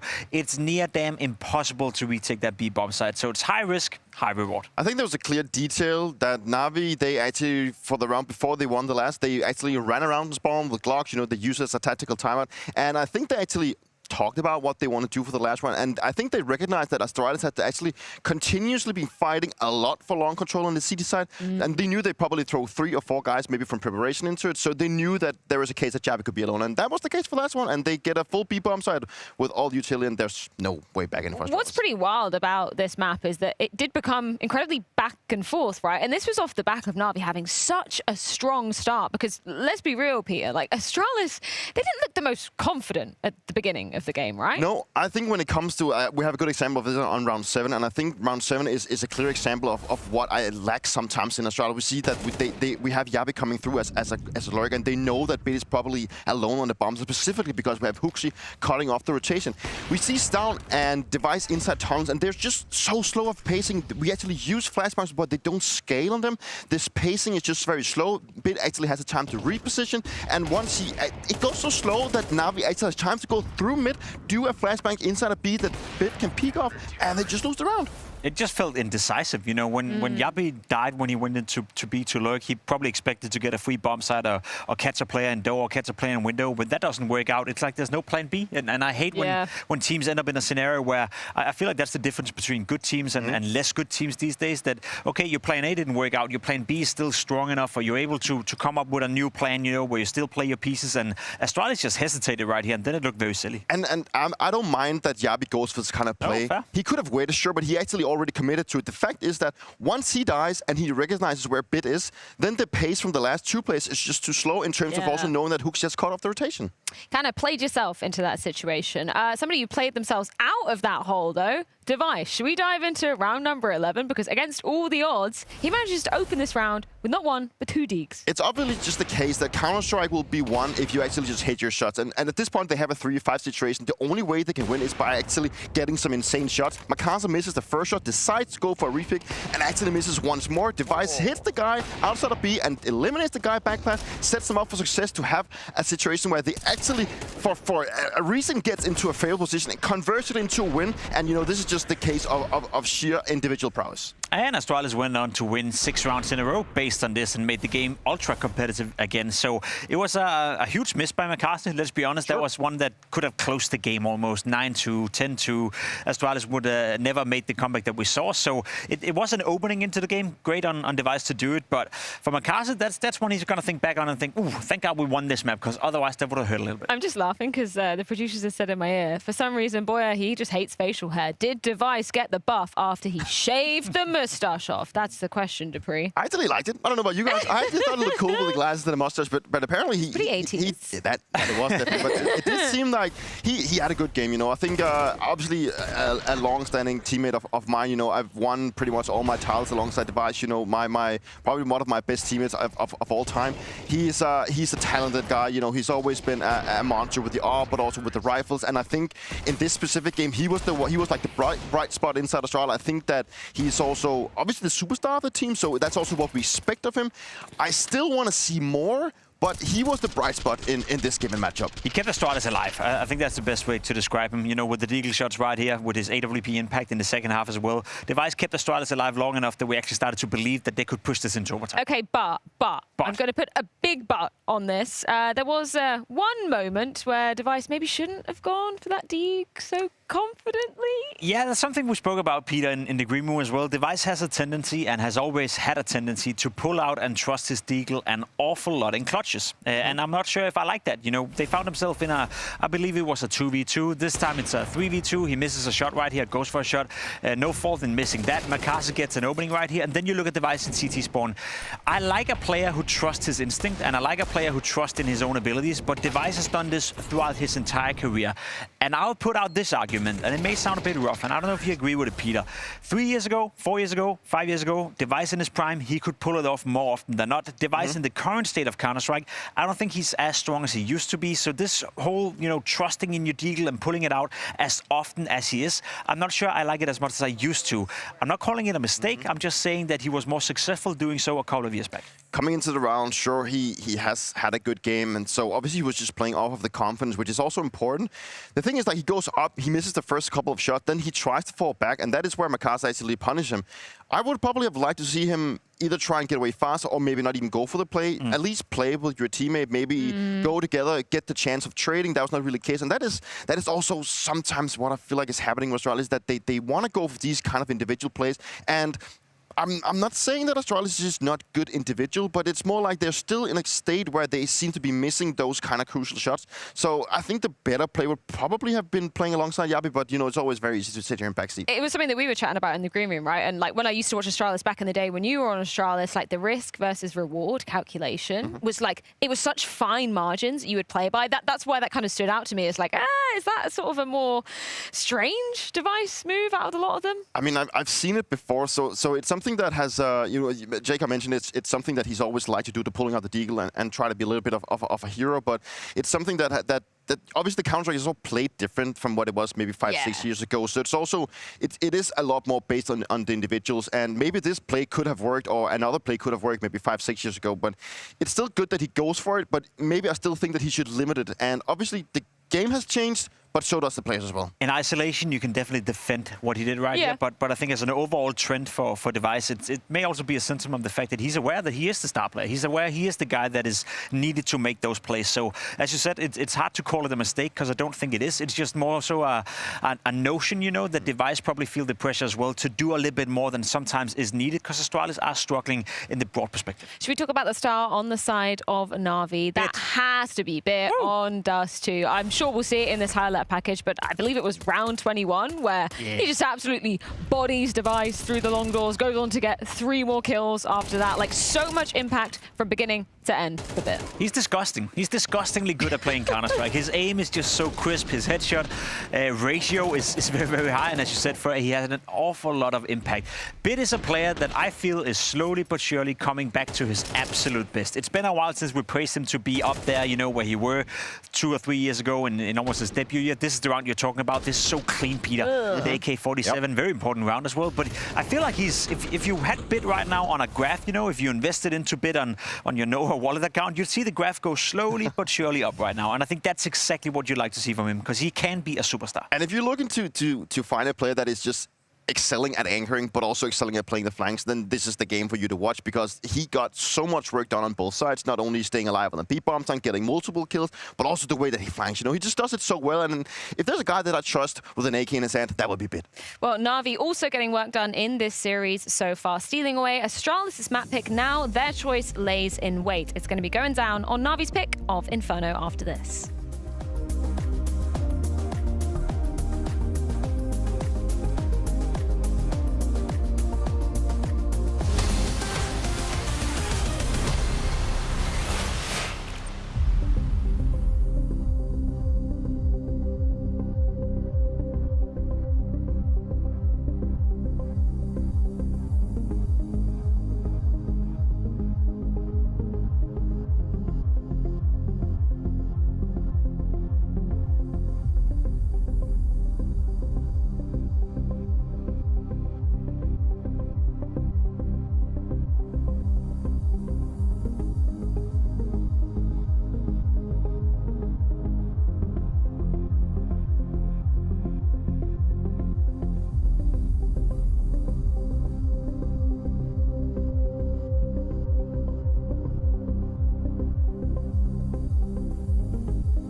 interested to hear what you thought about Rugger's statement as well, saying he wanted to prove that Makaze still has some way to go at Tier 1.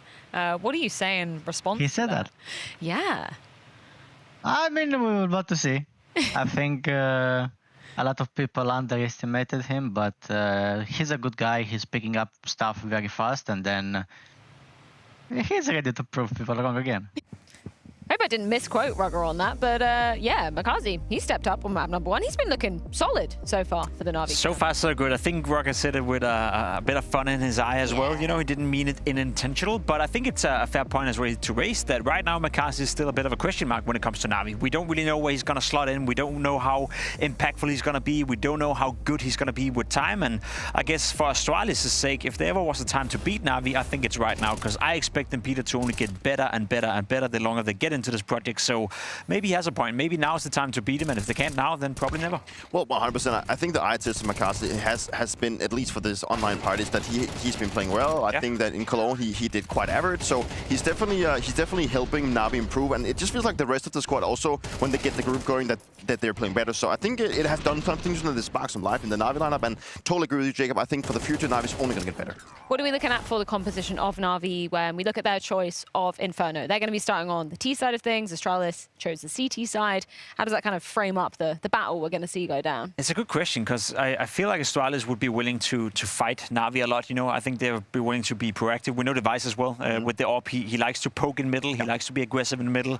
I think the same could be said for the Banana players. Stown is also a player that likes to be aggressive and proactive on Banana. So I feel like if you're Navi, you have to make a decision whether you want to face that and fight that from the get-go, or maybe play a little bit more slow on the T side, draw out some of the utility, and then go into late executions. I'm leaning towards the second option right here. I think LXCB trust a lot in Navi's ability to execute, and I don't think they're interested in a fast-paced game. No, and as it is with Inferno, it's all about the banana control. So I think that's again where all the majority of the fights is going to go on. I personally want to see more of Stown. I think that he is one of the guys out of Astralis that has disappointed me the most. Also, given his time from when he was in Heroic, he looked like a sharp, and he's been considered maybe the next biggest player out of Denmark. You know, and I don't think he has improved with Huxi, that's for sure. But I still feel like he has a tendency of disappearing when he gets to play matchups just like this one.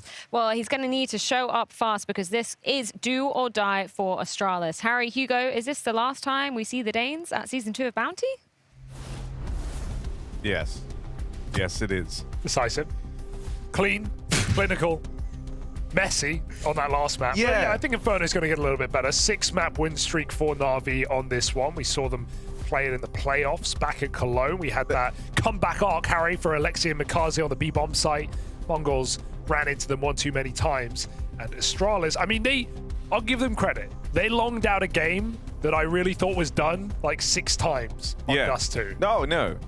100%. I thought it was Jova many times over, as they say. They do say that.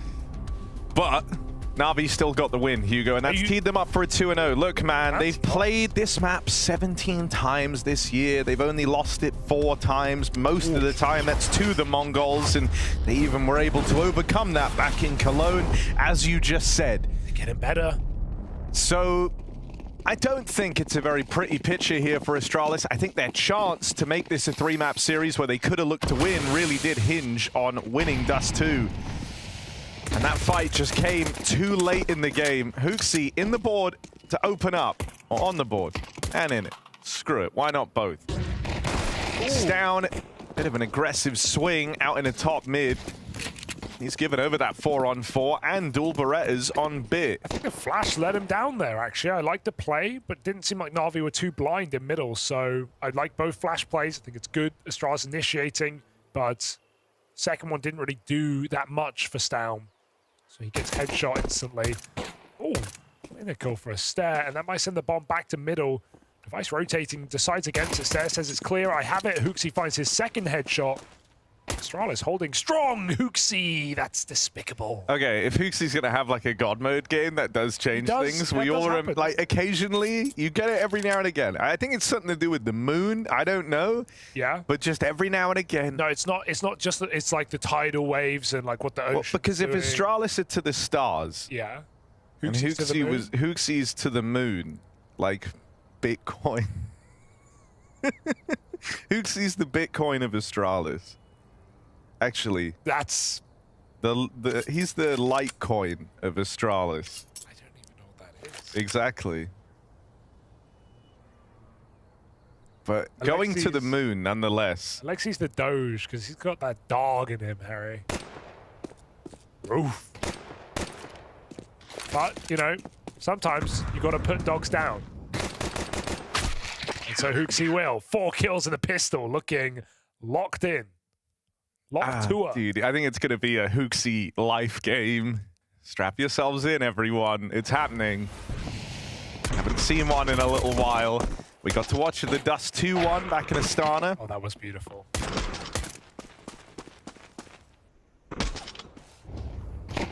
Just lovely shots, clean as can be.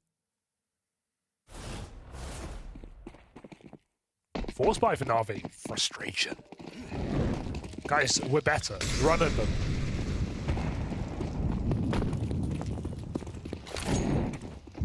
Molly ain't gonna stop him. Bullets mine.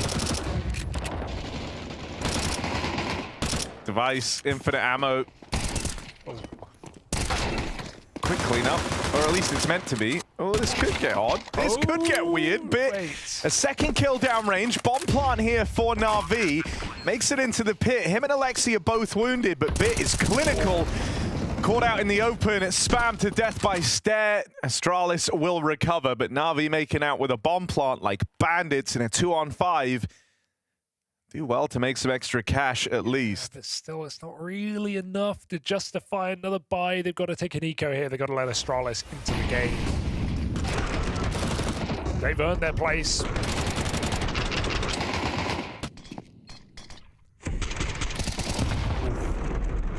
Jump spot allows the spam for Stare. And there's that eco for NAVI. Alexi setting Bit up after a great last map. I love it. AK comes out. Ult mid. The Apps man here for NAVI. Trying to find some headshots.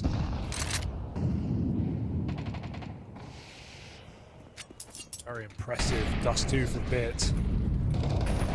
He's a bit of an Inferno player over the years.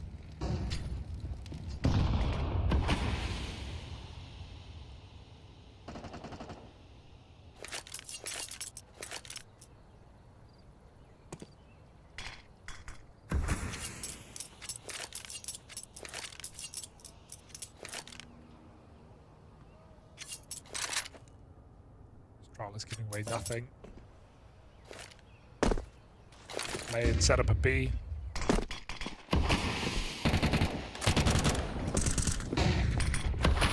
NAVI come in.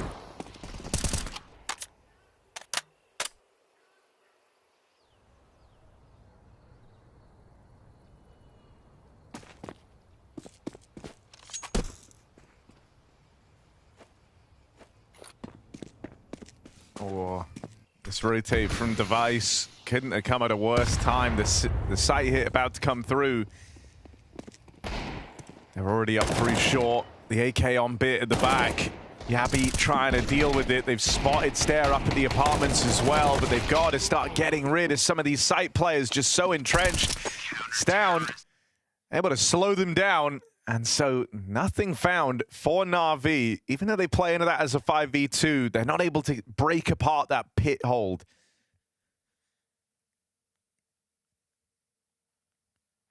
NAVI's T-side's typically very strong on this map, so as they hit the gun round, gonna need them to start strong here on their pick. It's a map that has tended towards T favor. I wonder if that changes in the current meta, given the economy and the recent updates to Inferno. Not hugely significant, but maybe enough to sway it back the other way.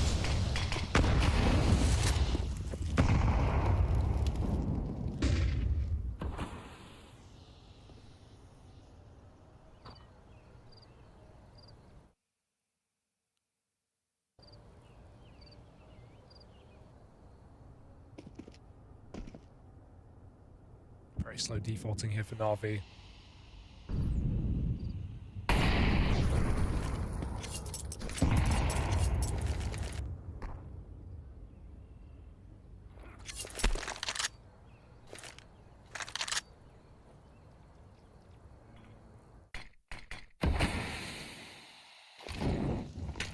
Gonna go looking for top mid.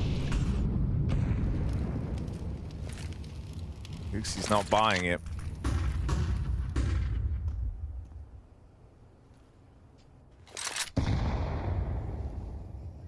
Will start to make his way back over.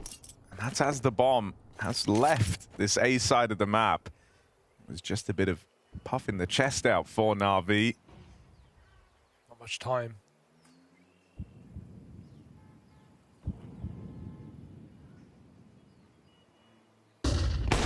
Oh, our device blinded, but he'll nail it. Stare, follow-up kill from the back of the site. They don't have any blocking util here, but NAVI only 15 seconds. They have to get a move on. It's done. And they're throwing in the towel. They're calling the save on this 3-on-4. Ooh la la. Can't really blame them. The double entry or the double defense kill comes in for Astralis. Device blind shot, always a nightmare, and then Stare follows up. So NAVI, even with that long kill, they haven't really bought enough time for Bit to flank round CT spawn. If they had 20 more seconds, maybe they would have slowed it down and let Bit work, but at that point, the round's already dead. Device is going to get set up, a coffins come through already. So understandable save here for NAVI, but not going to plan, not going well to start off their T-side map pick. 3 players yet to get a kill here for NAVI. 4-0 start for Astralis. Faster approach up middle. Look at this. Device may have found that kill, but he doesn't know about Wonderful, who made it in. Oh my god. Don't die now. Wonderful gets that frag eventually. Device can't pull the AWP back out in time. 4-on-4 here. NAVI adding a bit of chaos into the round. Push from Hooksy. He's in the back line. Bomb dropped in the apartments. Oh no. And so Ema and Bit might get room. Bit could take it into A, but he'd rather get this kill. We're slowing down, lose the round here for NAVI. He's going to check this. No. Easily done by Yabi. Patience. They could have gone for the plant, but he knew a kill would have made all the difference there. They get trapped in a 2-on-4. Astralis close in. But wrong 50-50 check. Ema lost. Kill's ready to happen here on that contact. There it is. 5-0 for Astralis. Dominant. Full control of every one of these rounds. NAVI can't break in. Even with that chaos, man. I mean, bomb going abs from Makazi. Dear oh dear. The only position they don't have, they're storming up short. Feels like a bit of an oversight for Makaze to either have the bomb or take that pathing. It's a very fast round for NAVI. Things go wrong quick. Test said Device like to take this mid peak. So we see him again, back up to his usual tricks.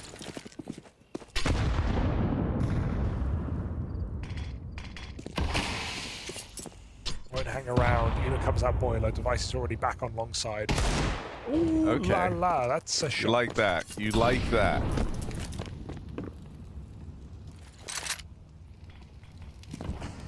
It's down. Oh, very, very blind. Device trying to play, but doesn't want to come through the moto smoke. And in a 5-on-3, if you don't find a kill, this will just be a save. NAVI looking to break through on a partial buy. I mean, you just talk about Stown being caught in the open there between positions, but you can't... Is it a mistake, or is it him just trying to go back in pit after his teammate got 1-deeked?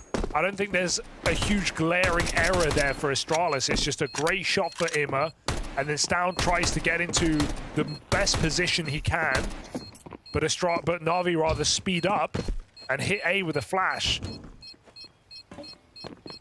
I don't think you can really do anything about that, Astralis. If Stown stays bomb site, it's very hard for him to get a multi-kill versus him going pit against a util-less NAVI. Just caught in the open, and it cost them their first round.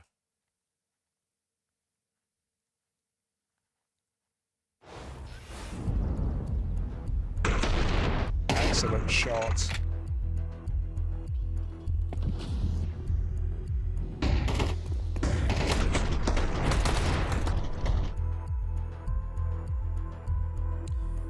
Yeah, it's holding angles sometimes. Especially online. NAVI didn't use any of their timeouts on Dust 2, as we said earlier. No Blade behind this team. Astralis burned their first after their first round loss. You know what would help Blade have a lovely recovery? If NAVI get a nice swift 2-0 today. It would help. He'd like that. Qualify to the LAN finals here in Malta in just a few days.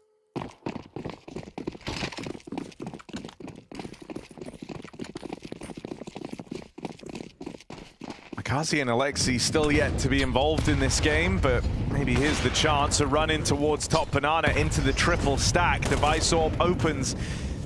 Kazi not in a position to trade or do anything here, but he will get the space at least.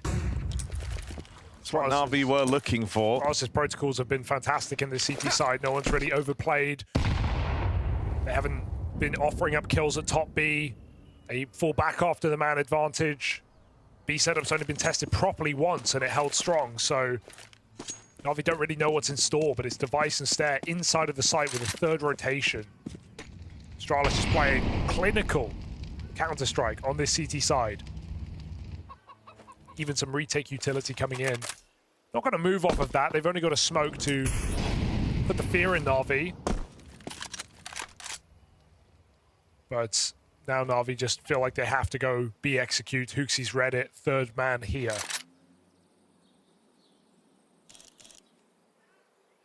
Still blocking util available for Astralis as well. That's why this pace from NAVI is important.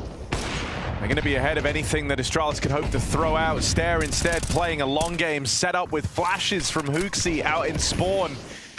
And the spam just continues to connect here. HooXi on a tear. 2 kills from him on smoke spam. 2 low players, both in the site. Hunts down the first, but the smoke bait CP tapping away his bit. He's clinical, but there's just too many targets. And they fire back. HooXi double kill with no vision. Certainly supplements that B hold. And Stare barely gives them a thing at back quad. Continues to be clinical for Astralis. No problem. What can you do about that? Nothing.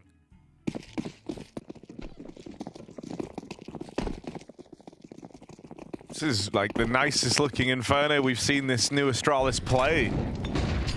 It's the toughest opponent they've had to face on the map yet since HooXi joined this lineup.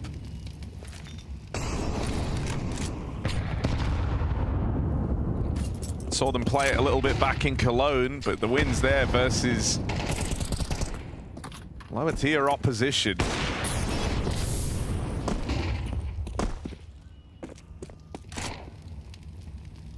They beat out Bait, who denied them their major qualification for Austin. So there was a nice bit of vengeance there for Astralis. They want to go further. They want to take down a top dog on this map. NAVI walk out past the mid volley. They're not ready. Stout recovers it well, but it's still a trade. Can NAVI pick up the pace into Yabi alone in the pit? Do they even want to? Stalling out now. So B players will not rotate as NAVI don't make any more noise. They walk back to that B bomb site, but it's only Mikaze faking it out. 0 and 6 with 1 smoke to try and scare Astralis off of rotating. The Vice already begun though. CT smoke. Lands well, not blocked, that's big. 20 seconds, Astralis. They don't know. Yeah, the defense is split. Yabi with the spot on multiple players now, but naded out from the pit side. HooXi can't hold on. What a shot. And so the little fake that NAVI throw in, keeping players over at B, proves to be worth its weight in gold. They break through that A-hold, and they come in with the second round. Up until now, HooXi's been doing a great job. I had a very solid read on the game for these rotates. Feels like NAVI have been walking into stacks a fair bit. Yeah, I don't think you can look at that one too badly. It's just Device making his decision to stick after his teammate gets full smoked off. If Stare blocks the smoke, maybe he doesn't, but either way, I don't know if Device is even going to be on Moto in time to win that round. Those 2 entries came in so quick and clean for Na'Vi. Hooksy's just getting headshot before Ema was even on his screen, it felt like. So really nice kills for Na'Vi.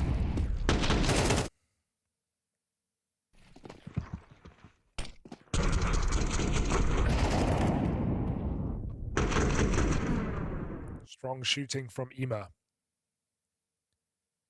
Na'Vi, they need to springboard now. They need to start building into this T side because Astralis have still had some really good rounds in here. Na'Vi are far from done when it comes to breaking this money. Device on 9 grand.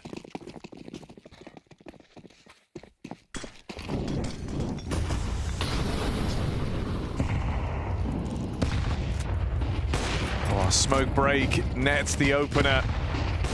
They do it again for Wonderful, trying to get even more from that T-side orb.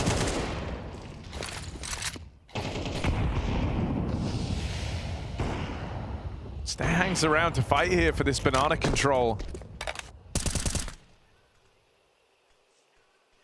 Trying to deny the space to get taken.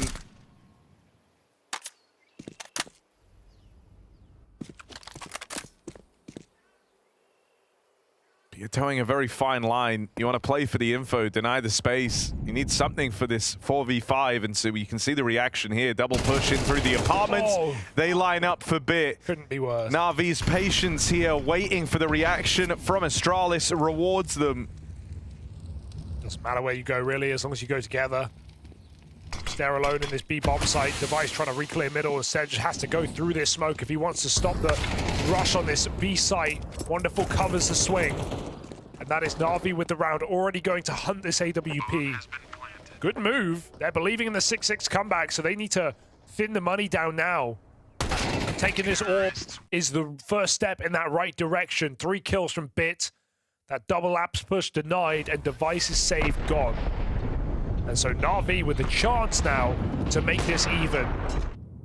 Not to say Astralis are on eco just yet.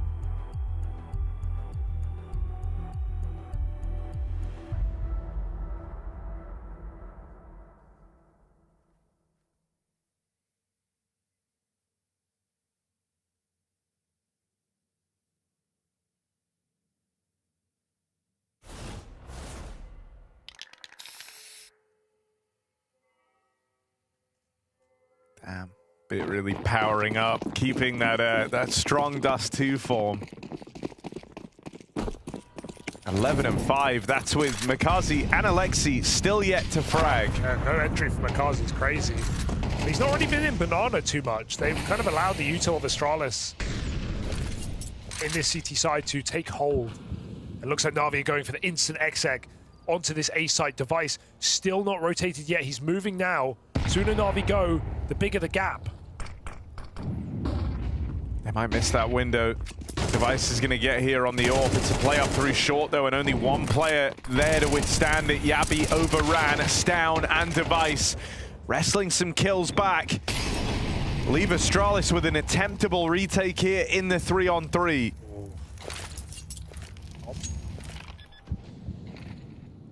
Ema, I mean, if he gets a kill now, that might stop the retake from happening. Will he offer up a trade? They're not able to collapse on him in time, and so that's enough. A little slide out from Ema, out through Boiler. Putting the odds in Navi's favor, and when they can't trade him, Astralis throw in the towel. Yeah, reasonable. It's a great time for a change of pace from Alexi. These rounds have followed a kind of similar ebb and flow. They've been looking for the standard map control, going about a bit of a standard default, usually starting in top mid. Then they try and get Makazi over towards B. At that point, they hold kind of both important areas of the map, and they try and go from there. And something that Astralis have been doing really well is leaning into these triple setups to deny that first bit of space getting taken. And so on the back of the pause, it felt like that's exactly what Alexi was expecting. He calls for a faster round. They dodge the triple B stack. They don't offer Device anything on the AWP. And if you're going to play triple anywhere off the top of the round, you can play triple B because you want the AWP setup, you want the nades down Banana. And so, yeah, just speeding up on A. Always nice to do at least once a half in a full buy round when you know the CTs might be going for an off-met or an off-site stack. Yeah, I think, you know, Alexi kind of pieced this one together a couple of rounds ago as to these like heavy leans to shut down the solo players on the extremities, whether that's Makazi here on Banana or Bit in the apartments. That's been the objective for Astralis. And Makazi's 0-7, but he is getting this space from time to time, so Navi are grateful for that. They take this control again. 4-1. HooXi calling a rotate, but Navi could just speed up and hit this B bomb site. There'd only be one man in the way. HooXi's got all the util though. Do Navi still seem interested in this B site? Certainly seems like it. They're coming in. This is money on the line. The guys on A still waiting for that A reaction, but it's now dawned on them the actual site hit has taken place. They might be able to catch Bit down here. That's an awkward fight for him to lose. Okay. I love that he tried it. Does this happen? 3 Banana. If they spam Ema, could be on, but the flash back in for one more. Alexi here, only 1 kill. It's been a battle of brains up until now, but can't question the brawn. He's got to deal with this Banana play, and if he does, that's the round for Na'Vi. I almost feel like getting that kill down mid onto Bit bait Astralis back into what we all know is a very difficult retake, but 4v4, they give it a go. Understandable, but it will cost them everything.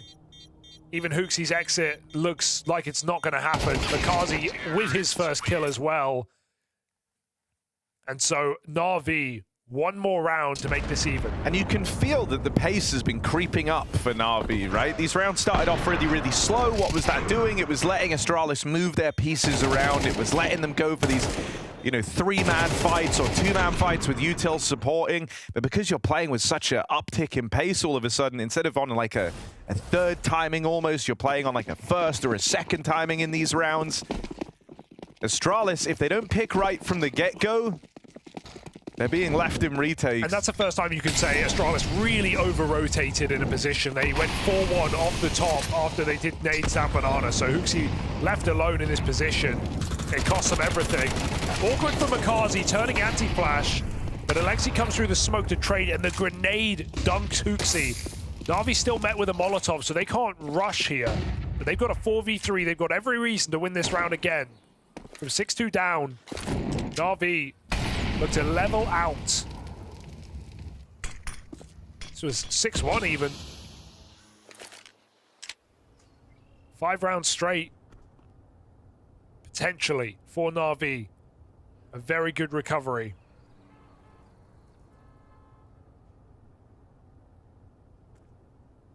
So Na'Vi go back to middle into 2. Danger, danger. Gabby in apartments. Stown getting curious. Goes for mid info. If he peeks wide, it's Wonderful's AWP that will find him. Doesn't see him. Second mid player. Was the Ruckers. Astralis are trapped. They don't know it. Yeah, anywhere they go, they're dead. On the B site, Device found, info gained, and so Na'Vi can just plant and win this last round. Right. Yeah, winning this 1v3, surely it's mission impossible, and Bit, well, Device still has the knife out, so it's a done deal. The recovery in from Na'Vi. Alexi pieces together how HooXi always has them in the right place. From 6-1 down, they tie us up at 6-all. Image remains posted, now no support. And but with the deep information, if they don't disrespect this, or if they come forward, well, it's actually come to the point now where his smoke can take over. He doesn't have to put himself in jeopardy. They're running through this. Oh my God, they're actually gonna come, yeah. Oh, no way! Double no-scope collapse. Easy pickup for Na'Vi. I mean, they laugh in the face of this attack. fifth player in's the only one that gets a kill. He'll double down m0NESY, but he's already down to a quarter HP. But old habits die hard, it looks like. That's 3. Man. But he only has 3 health left. That should be the end of him. There's only 2 guys. Yeah. He's going to use the smoke grenade to cut off Alexi. Could they mess this up? 25 seconds, and m0NESY is seeing red.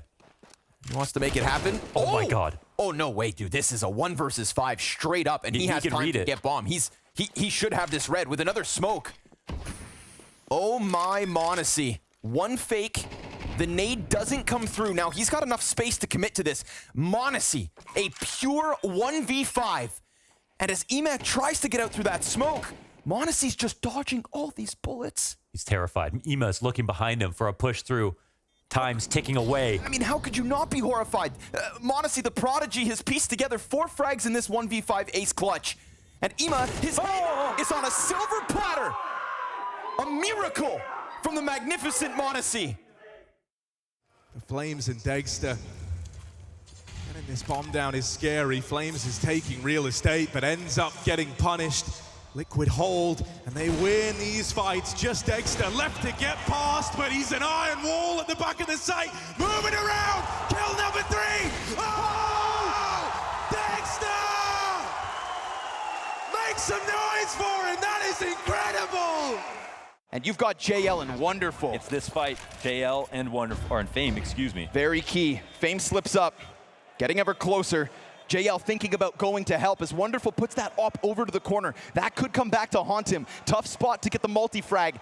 But the CT's sitting and waiting for a little longer. Molotov goes to Cave. If Fame waits this long, this might come back to bite him. He's got the kit, and that kit could be so key. You gotta go, VP. He needs to move. Bombs, oh, beyond!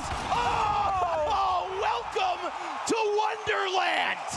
They lock down that post plant like it's nothing!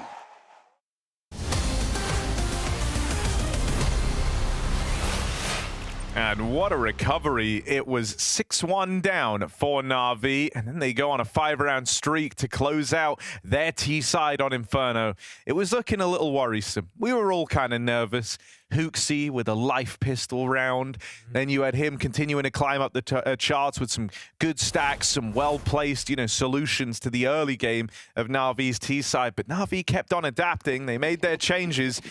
They found a way to break through. Oh, you want to talk stacks? Look at this pistol. 4 banana. You've got to play active if you're going to do this. So NAVI, oh god, it's only Bit getting rushed down on this long side, already scrambling, panicking, rotations moving. Astralis trying to trap Bit in place.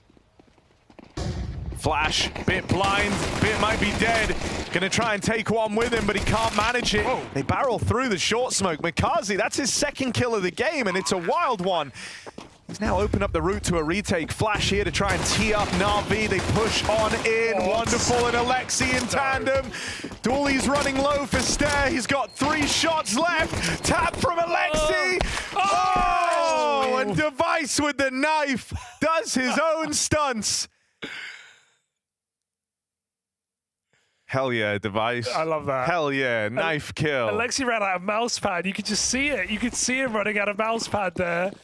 Just couldn't turn on that final kill after he gets the 1 tap. What a mess. What a clown fiesta. And Device just shanks him. It's one way to get yourself back in the game after a 5-round hiatus. Astralis, a pacey pistol to put their first on the board.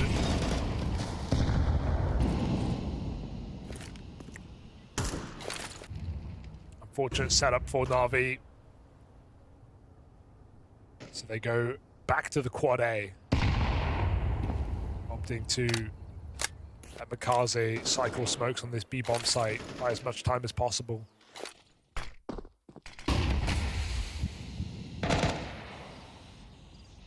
Got one more of those back in the spawn. Hoping, praying. Astralis take middle. Smoke break. Astralis play ahead of his retake util. He's got normal block now. Goes out at the minute mark. No more smokes for NAVI. So they start to rotate heavy. This will hurt if Astralis take middle now. Wonderful deep in apps should get cleared here. Although I wouldn't say it's guaranteed. It's a very dangerous position. Gabby's going to check it. Nice clear. That tells you so much as well, right? When you see him crouch down like that, looking out.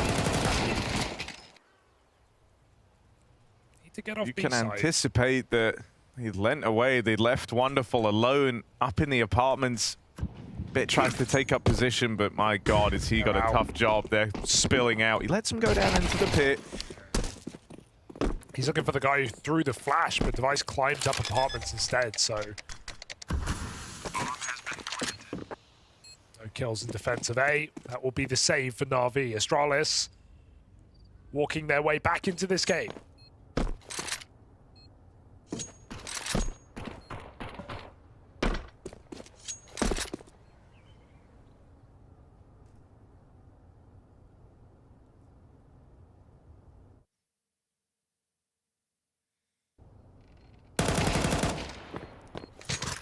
That drill look weird. Did what? Did the drill I didn't look see weird? No, I didn't see that. Oh. What drill? That one. Why? It looks so stubby. Yeah, it's not got a bit on the end. Do you mean the end? No, it does have a little... Oh, yeah, it does. It does have the drill bit. It's a very short bit. Like this one. Yeah. As we move on. No, I don't know. Just, I know, it's like the fattest, smallest drill. That is, yeah. Really makes you think, huh? I don't know, any tool aficionados, let us know. And I don't mean the artist / band. Yeah. HooXi can try and lead a banana take here.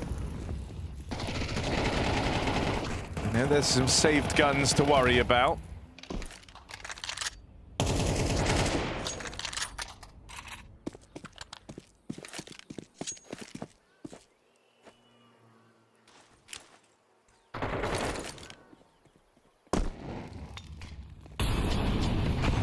Retake util, but Astralis disrespect it. And that feels kind of rough. That was one of the 2 smokes for this B site. Astralis calling the bluff on that, forced the second smoke out of NAVI. And so all that block util is gone.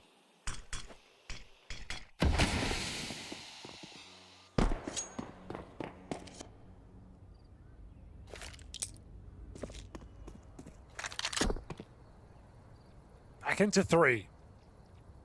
Astralis should be able to deal with this easily enough, but NAVI at least have a chance to make it interesting. Smoke on the long side, Wonderful.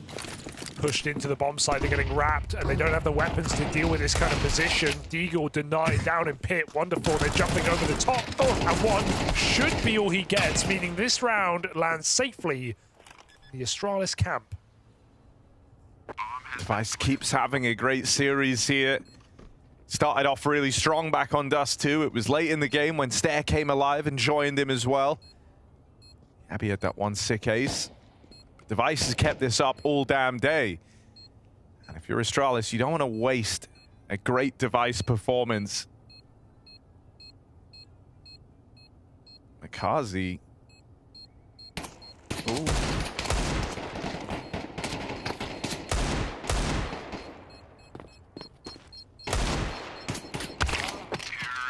Not long for this world. It's a nice cleanup there. With Device on for a hat-trick. And the conversion's won by Astralis. This is the round that NAVI have been waiting for. Yeah, it has to hit hard here. You're going to run out of game time pretty quickly. Astralis not been caught off guard in this game, not been made uncomfortable. Sure, we had that late comeback for NAVI with a couple of awkward stacks for Astralis, but for the most part, showing their experience on this map. HooXi calling a good game. This one is of high importance here.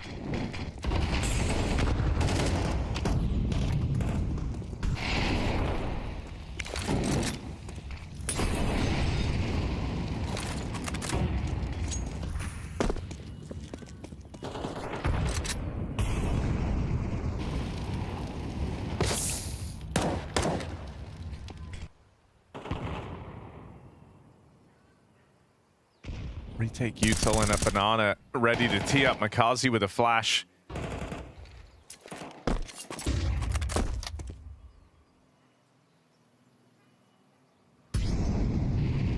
This was something we even saw in the Cologne run for Makazi in that opening game. He played his first game on the stage where he felt a little uncomfortable. Alexi was doing everything he could to try and get him switched online. He even said he could tell, you know, Makazi wasn't feeling great. Said he got quieter, wasn't smiling, wasn't laughing, but it was once they got him activated with some plays, some flashes, setting him up, he started to have a way better time. And everything fell into place for NAVI. But this B site isn't what Astralis are looking for. They've left Banana up in the top mid now. It's very passive, very reserved here for NAVI at the A site. They've given up a lot of ground, and so Astralis have the staging platform to go for this hit. Stair opens more around the long corner. A double up between Bit and Wonderful. And Bit's head on a swivel is ripped off down in the pit. Bomb plant with seconds remaining, and a 2v2 post plant here. Makazi and Alexi up for the retake. It's the two bottom performers for NAVI. I feel like Bit has done enough, but no one else able to hold strong. Alexi catches Stair, just walking the wrong way, trying to wrap the long side device. He's had a great series. He needs this 1v2 right now to keep Astralis good times rolling, but traded by Makaze. A quiet game, but one kill that makes all the difference in getting NAVI back in the map, picking up that last second defuse and saving NAVI from devastation here on their pick. Tight as it gets. But Device can't get around the corner in time. Very late retake from NAVI, supplemented by a Bit double. Keeps this game going. Uxie not happy with that.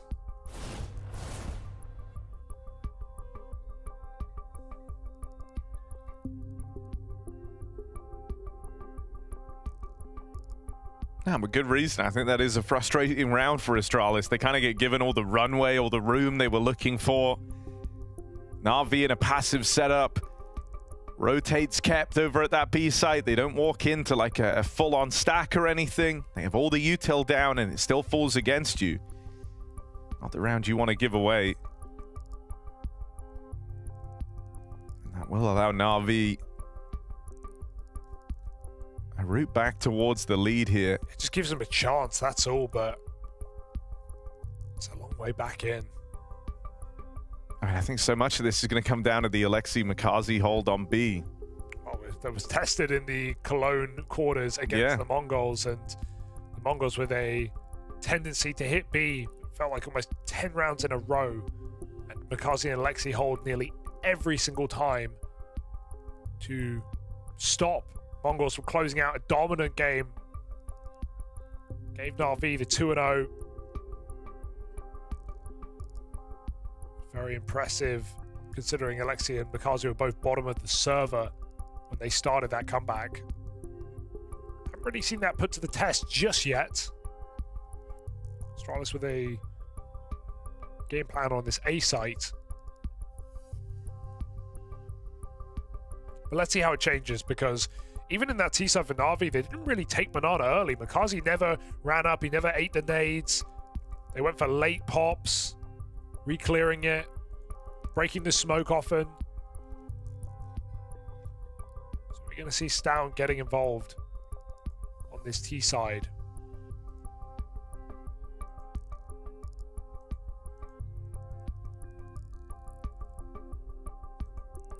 Tech for Alexi.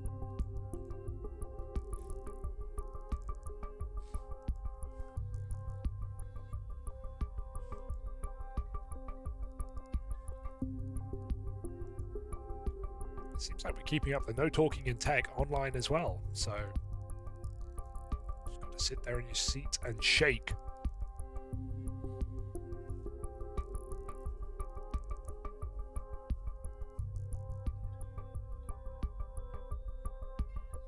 I'm really curious if Makazi's going to shoot up the board like that Cologne game that you mentioned.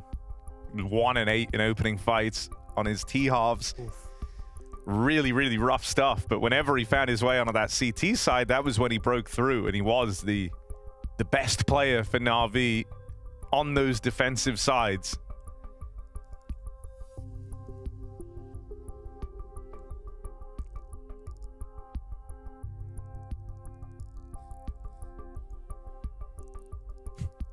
Nine kill T side, 22 kill CT. That was including overtime, right? Yeah, so yeah. 9 kill. I think it was like 2 or 3 kills in regulation on the half, if that. And no, you're dead on.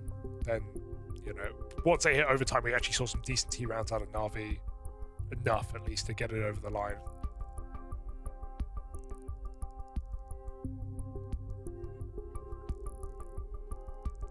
Everything changes when you hit overtime.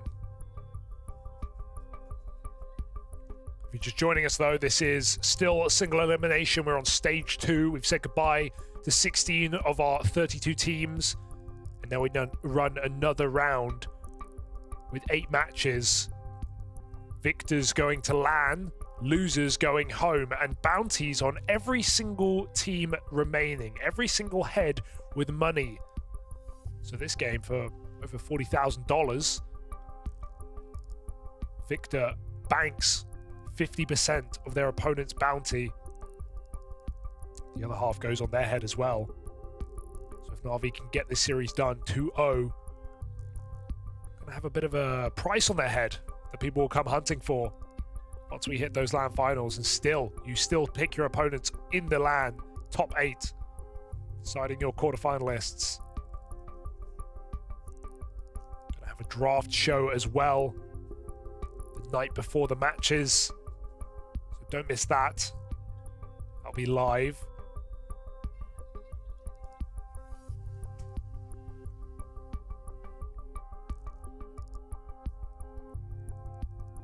This is only the first of 8. Who's that? Oh, it's in the map. I didn't know what we were looking at there. Bro, that's scary. Where even is this, Harry? Quick. I don't know. It's like wow, under. Like a second mid. That's crazy. How do you find that, Jay? You just flying around the map? Find us something else we've never seen, please. I want to see something I've never looked at. Okay. Oh no. I'm actually kind of excited. Yeah, I think you can do it. Hooksy is excited. He's definitely not. Hooksy's hating this right now. Next game of the day, VP FaZe, a BO3, as they all are. Okay, yeah. Less interest. Oh wait, what's in the box? Whoa, tape measure. I would never have guessed it. All right, they're talking. I think we're back in. Alexi looking. Alexi's back. Ready to go. That's who we were waiting for. Alexi B. What have we got? 9-7. Astralis holding the lead. NAVI off the back of their first defensive round. Their money is on the line.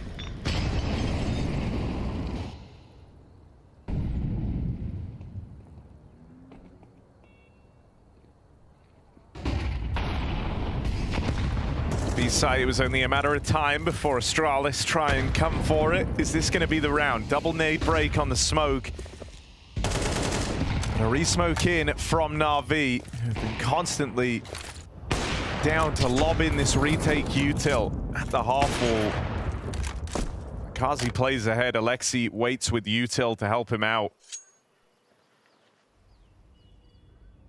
That is the kind of agreement between these two, right? Alexi's here to tee up Makazi, try and get him rolling in this game. This will have to be the time to do it. Astralis with the top banana control. They're going to go back. They do have Yabi working through the apartments. AK though on bits. Would not want to run into this guy. Almost ashamed to see him smoke it. Does like a very good fight for him, but at 37 seconds, this is going to cause some concern for Astralis. Yabi's going to likely go through this smoke at the end of it. As Astralis look to execute full send into only 2 players holding. They've read this as a B play though. Alexi still is the 3rd player at B, and Ema's very entrenched, so these rotates won't be getting here quickly. How they know. You really need wonderful And Bit to hold on, nothing found on the rifle, and Bit only manages 1 kill. That leaves a 3-on-3 retake here. Oh my god, Bomb he just found Stair gonna get it planted with a second left. So now it's Na'Vi on for a retake. Alexi has the kit and an MP9 out into top middle. Timing isn't awful, but Device is in the pit with an AWP. That will spell shortly the end of the round here for Na'Vi as they come around this corner. This shot for Device. Do Na'Vi want to take the risk? All their money on the line. Alexi has a kit, but they line up. Ema just gets shut down, and one by one, Na'Vi fall. Even getting out is unrealistic. Device denies in the pit post-plant. That's what he's here for. Winning you that round has cemented Na'Vi in a devastating way in this game. 10-7, no money. We're looking for the full comeback from Na'Vi or Astralis to take us 3 maps. Misread for Na'Vi. And Hooksy has called a great game here. But he's also had pieces to play with, unlike Dust 2, where so many of them came in cold and woke up too late. Hooksy with a great pistol himself on the first half. Device has been delivering all day. There's a stack here, but it's only pistols. Oh my god, how does he get a full reload? Ema, oh, he's dead. Team Molly from Device has killed Hooksy. I am the captain now. Stair and Device are both really low. They could lose this. Yeah, they could. They picked right. They've dodged the stack at least. Down and Yabi, they got it. Na'Vi don't have a reason to not attempt this round, though, and this low health maybe giving you a moment of worry. Bit in with the double. Yabi back in control with 2 of his own. Down low. Bomb plant found. Yabi on the swing. Wonderful. 1 bullet shy of the eco win for Na'Vi. Astralis just make it through, battered and bruised, but around nonetheless. Scary. On their path to the win on Inferno. So scary, just throwing bodies. Na'Vi just man after man running in through Moto. Team kills. Look at the double team kill. It's a trade, we'll call it a trade. Wonderful MT. Traded Bice down, stop that pistol comeback, and yeah, stress, because if they win that, they're right back off to the races. Now Na'Vi, got to be flawless on this CT side. Easier said than done. Astralis with quick rounds and they keep it going. Nades destroy Makaze. Alexi has no response. Full blind, push back. If Astralis go, they might not be ready for Ema backside. And Wonderful's coming as well. Doesn't look like a commitment though. Oh, Alexi, careful. Swinging out, almost punished. Wonderful's AWP shows off and Alexi and Ema line them up, knock them down. This is just a bloodbath. This is loose. This is online CS. 2v2 now, anything's possible. And Bit and Yabi are having a completely different fight in the downtime, and Yabi got spotted. That's crazy. And on the back of that kill, that should be round secured. Alexi just left out of the picture here. The bomb's gonna leave. Device runs away. He has to try. At this point in the game, there's no point saving this. Just play. Get your team back in. Root app slowly, perhaps. Alexi walks up short. Yabi on AWP. Because of the health. This gives Alexi a 1v1 into the site. Yabi's not exactly covering Device's cross, so he's got to hold his own. Moto smoke. That's info. That's about the AWP. Baits in to Device. And so Astralis, they're now 1 round away. This would be the best team they've looked to beat on Inferno. Taking Na'Vi down here, no small feat. They've only lost this game 4 times this year, undefeated on it since Makaze joined the roster. On the few games you saw them play back in Cologne. Yeah, 6 win streak on this map, and that's crazy. You're right, 4 times this year out of 17, sorry. This has been a go-to for Na'Vi through thick and thin. And Astralis looked to make it kind of easy. This wasn't a super difficult challenge. Astralis with some decisive rounds in here. That first half, the little streak they went on to start was very clean.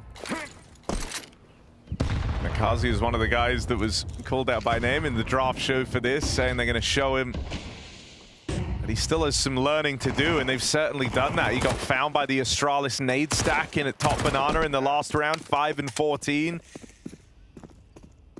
No miraculous CT recovery for Navi's latest edition.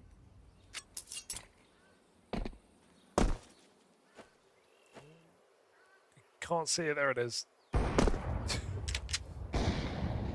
A little bit flustered here. Feels a little far gone for Na'Vi. Third map of Nuke. Will it be needed? Astralis throw in their execute. That final blocking Molotov, Astralis is not going to stop them. Yeah, they play right through. Makazi with just the one. Smoke spam comes up in favor of Astralis. And they want to end this here and now, playing over the smokes. For Ema and Bit, this is a tricky 2 versus 3. They don't have a kit. This util on Bit is somewhat helpful. They might be able to lock this banana player and stare out, leaving it down to just spam. Instead, they've lobbed in that smoke, blocking off Hooksy back of the site. Pretty good. It's going to allow a creep out through the coffins. This is all done on the fly. Bit looking for a way back in, and so much time has ticked off this bomb. This is where the lack of kit really starts to apply the pressure. Even as Bit gets these kills, there's no winning this. Stare has no reason to face him, no reason to peek. It's all the kills for Bit, but the map, the game, it goes the way of Astralis. Inferno picked up the toughest team they've taken down on this map yet, and that now tees Astralis up for a 3-map series. Nuke as the decider. Astralis bouncing back, and we have got ourselves a game. That was an incredible T-side debris to be rounding out things for Astralis. Saw a lot of good things out of Astralis in this one, specifically on the T side. They kept it quite simple, specifically getting a lot of manpower onto the banana side, getting that kind of thing going for them. At the same time, they would have Yabi lurking around the apartments where they could actually swift their attention to the other bomb side if needed.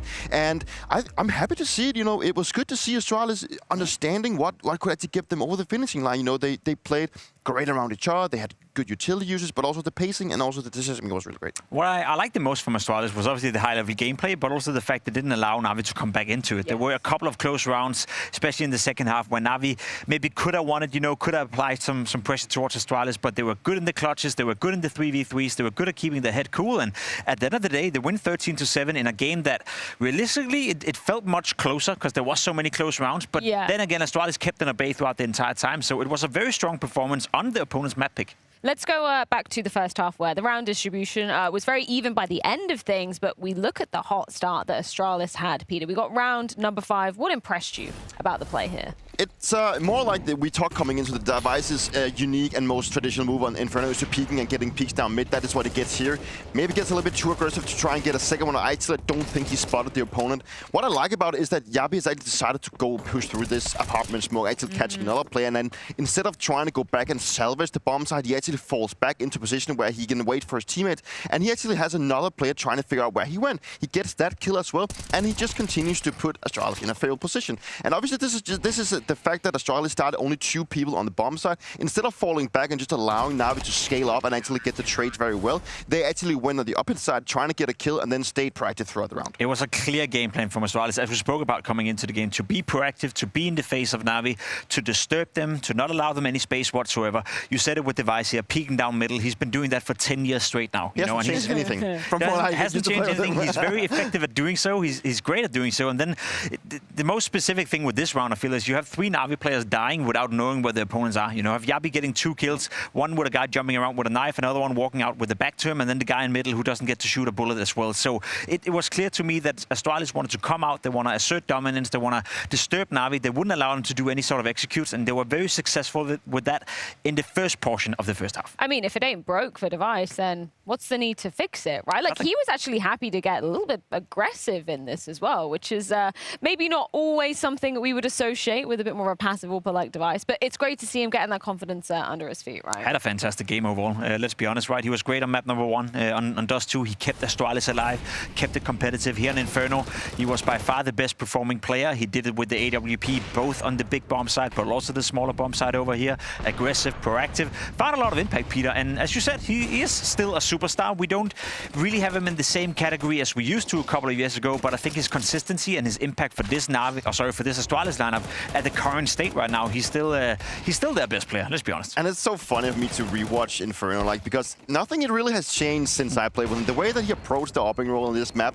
is still somewhat the same. He gets peeks down mid, he keeps himself moving all the time, getting picks on banana, then rotates off. Sometimes he stays on the bomb side, sometimes he keeps people guessing, and that is what, when he gets in that kind of flow, that is when he really excels. That has always been one of his key strengths. Allow me to ask, Peter, because I feel like the way he's playing on the CT side, we're constantly moving position. Then he's on the B bomb side, then he's A, then he's in pit, then he's, you know, towards middle. It also requires, obviously, something from Device to do that, but as a player playing near to him, which you've done throughout your entire career, where you were the short player as well, you have to be quite versatile to allow him to make those positional changes all the time. For sure, but it's more about, at least back in the days, he was the one dictating where he wanted to go majority of the time. I think that is very classic for the opening role. So obviously, when he's decided to go for peeks down mid, you would try and back him up. You'd always be what we back in the days called his wingman. Then whenever he went back play pit, then you just shift over to play side or vice versa, depending where he wanted to go. So you kind of just always adjusted to have your star player playing his most comfortable place. Should we dive into one of the many T rounds that we could have picked out for Astralis? We got round number 19. I believe this is where Device is also having some impact at the tail end, right? Yeah, I called that a cowboy round of Counter-Strike. You know, it's just fighting left, right, and center. Now we finally bought into it. You know, they wanted to fight against Astralis. They lose a man to the nade right here. Then Alex B comes out, tries to go for a refrag.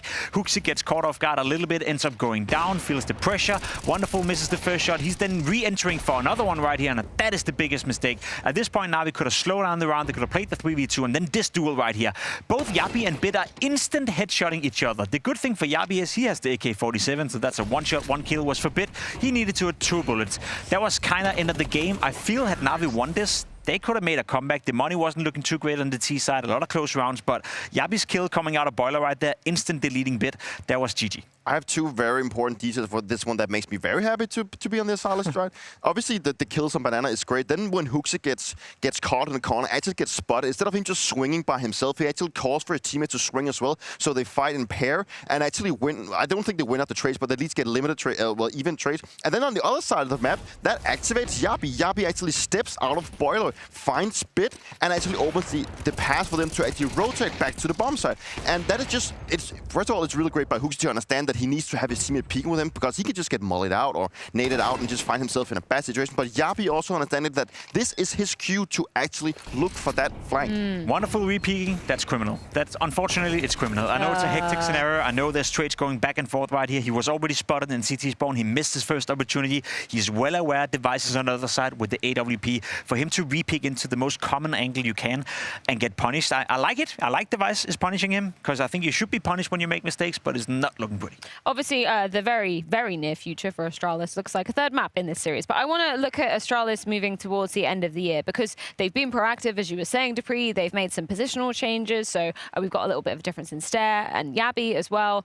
But when we look at the composition of this team, I don't want to throw anybody under the bus, but like, obviously Device, as Jacob said, still superstar player, right? But not the same Device as of old, as of the Astralis era team. Where do you see the future for him specifically in terms of his career trajectory, and where you kind of obviously hope he'll end up, but where reality will be kind of hitting him? I mean, I still have my faith and believe in Device. I still think he's an amazing player, and he's right now he's showcasing that. I think that Astralis as a team has made some right decisions in also getting Hooksy. I think freeing up Device of not being the in-game leader of that team. That was probably the first mistake that Astralis did, that he tried to pick that one up. I think the role change is something that's going to be very vital for them coming into the future. I think Yabi has looked great as an anchor. It's something he's done before. Stare is throughout this game so far maybe not had like the most standout performance, but he's still rock solid. He gets the kills that he's needed to. And you can just see that the trajectory of Astralis also from the ranking it's an upwards going thing. They are and right now they're proving to me that they can compete with some of the best teams in the world, which has been some of their issues lately.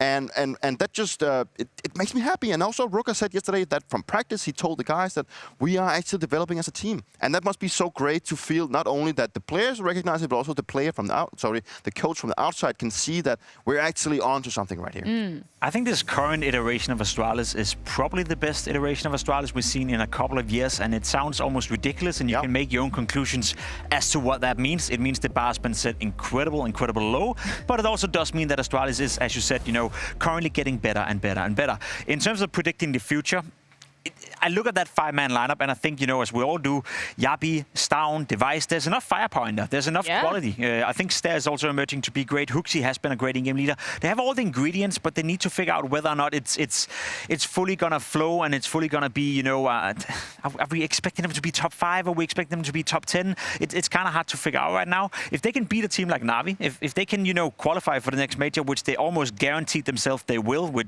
getting off to a good start, then maybe we can start having those conversations again. But the thing is, Astralis have been piss poor for such a long time that they need to earn it before we start talking about it. But that's the thing, right? Like, just looking culturally at Astralis as a brand name, as a part of, Danish culture, right? It's so important. Like, at any time we'd go to Royal Arena, even if Astralis weren't there, it was just a sea of Astralis jerseys. Like, I'm sure you guys can attest to this more than I can. Like, it's very important for them to be showing up just for kind of putting Denmark back on the map and having what is just such a massive fandom that still exists in Denmark, right? Does it, though? I mean, Astralis has been mocked in Denmark for God knows how long now, and it's obviously it's at the heights of Astralis, everyone loved it. Everyone loved Counter-Strike, and we could definitely see how Counter-Strike influenced the Danish the population. But now I feel like I can definitely feel like some kind of decrease in popularity in Denmark. People don't actually care. I would say they still care, but not too much as it was back in the days. But that's also a result of how it's been going for Astralis. So sure, them playing great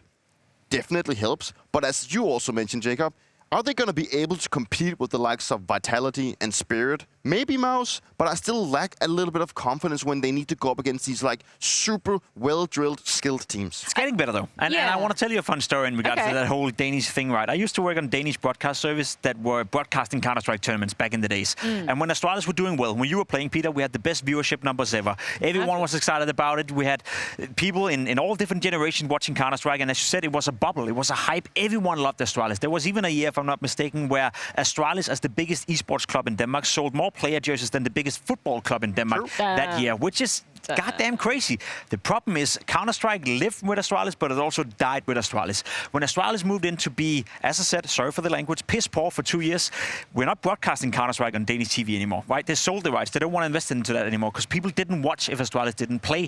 So it is kind of this whole scenario where the old generation, Peter, and everything they did for Danish CS was remarkable. It built up a community that I've never seen before in a very small country, just like we're seeing with Mongolia right now, where 10% of the population are watching the Mongols whenever they play. But as soon as the Mongols are not playing well, it's probably not going to be like that anymore. And there was the same in Denmark. The second Astralis started to be bad, no one wanted to watch Counter-Strike anymore. So it was very one-dimensional. And that's the sad point, isn't it? When you look at a team like Ecstatic, for example, another Danish representation of players, it doesn't have that same kind of pulling on your heartstrings, right? Like Astralis, I don't know, maybe there is a little bit of pressure for the boys to get back to that level. It's just whether it's achievable. Right now, it's very competitive, right? So unlikely. I mean, there is a case where Astralis can obviously become even better than they are now and regain some of that glory. I don't think we will ever return to the glory days of the prime Astralis, even to defend myself. I don't think that's a case. The game is just more competitive right now. Is that a case of you not wanting them to? No, I mean, I'm all in for it. I'm all in for it. I'm an Astralis fan by heart. It's where I made my career, and that helped me grow to the person that I am today. So, of course, I want them to do good. Yeah. But you also just have to be realistic of the situation and where they come from. Yeah, I'm just teasing, DeFreeze. I'm just teasing. We do need to go to a break because we do have that third and final deciding map awaiting. That map is going to be Nuke to see who survives here at the Blast Bounty 2025.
all comes down to Nuke to see whether Astralis or Navi will survive at the bounty. Dupree, predictions time. Where do you think this is heading? I'm all in for Astralis. I've been there ever since we started, so I'm not going to back out now. 2-1 Astralis. I find that hard to believe, Peter. I would love to see Astralis win, actually, because that would be another massive step in the right direction. I do think Navi on a map like Nuke is going to be a little bit too much for him. Well, Astralis did indeed win the knife, I believe, so they choose to be starting. What about you, Freya? What about you? Who do you think is going to win? I'm going with Astralis because of our stonks and because I trust you, Peter. But Harry, Hugo, do you trust in the Danes to be pulling off the upset? No. I never trust the Danes, Freya. You can't trust Really? them. Yeah. I've done a 180. Oh, you're I coming want along? Astralis to win now. I want them to win. Oh, to get revenge for Navi for really falling apart on their go-to map? Is that it? But also I think they can, right? Like, the whole goal in my mind for Astralis was to win this in 3. And I thought that chance died when they lost Dust 2 in the fashion that they did. Coming back on Inferno, taking that off of Navi, who...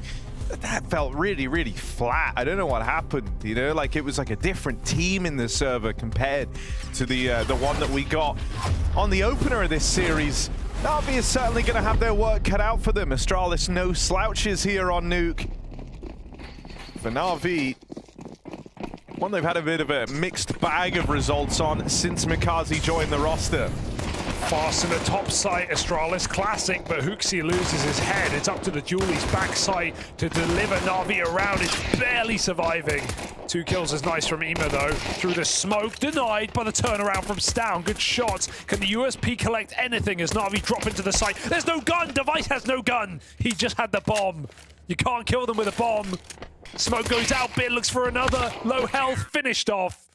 And it's all fine. No problem. As Astralis converts. Clean. What happened, Device? Where did his gun go? He had a bomb and a knife.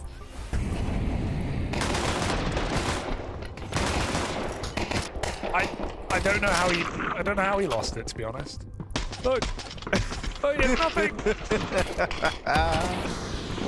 That's my goat. That's my goat right there. Oh. Oh dear. Device with the no gun, bomb only, playing the objective pistol round. You should be able to like melee with the bomb, you know, and like throw it at them and you for like 2 damage. If you hit them with it, like you punch them with it, you both blow up or something. Like a jerry can in DayZ. Oh, you like that reference? You can't do that with a jerry can. Do that with a gas canister. Yeah. Wait. Jerry can's like the red. You fill it with Jerry. With petrol? Yeah, with petrol. I'm joking. But you can do it with them. Really? Yeah. I feel like I'm being gaslit here. I know you can do it with the gas bottle too, but I'm pretty sure. The green one? The green one, okay. Yeah. Oh, today I learned.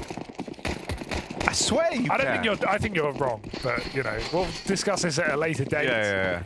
Because Navi have come in with a force bite. Astralis running it back. Full send. Out down bed. Oh, HooXi's blocked them, but they still make it down. How did they make that? I don't know, but they've done it. And if you think they've done it, I do. I think Navi should save, to be honest. I guess part of that is like you don't have the rifles from heaven, so you've got what, like 5.7 MP9 trying to get in close positions, not spamming. So it feels riskier than maybe it is. Stown, you saw him there. Maybe on the map. Yeah, I think the map call out comes in. And so the map always saves you, man. When you see someone do that, that's so map coded. He doesn't see him, he looks away, then he checks his map, and then suddenly he's super aware. That's the question mark appearing on the radar. Stown radar cheat. No, not what I'm saying. Not what I'm saying. Stown has radar confirmed. I think if they had radar, they would have won Dustin. That was a bit of a shame. Yeah, actually, Stown wouldn't have spammed mid and died in that make or break Dust 2 round. See, how do they make it? It's got really blocked.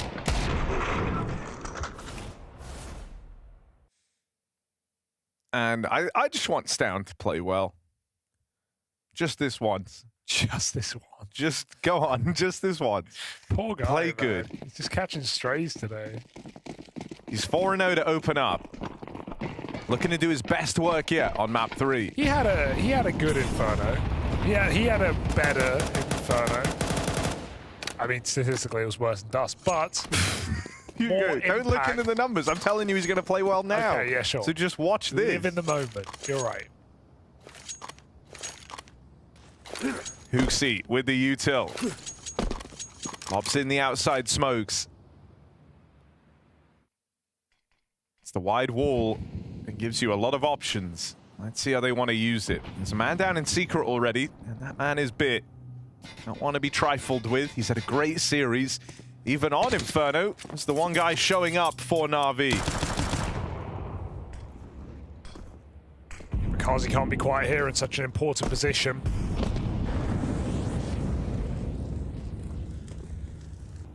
Roof occupied by Yabi.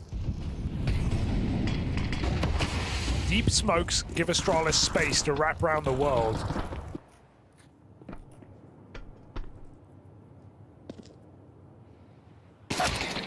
Ouch. Dude's down. He's doing it. He's having the good third map. Game, yeah. He's having the good... He's looking way sharper.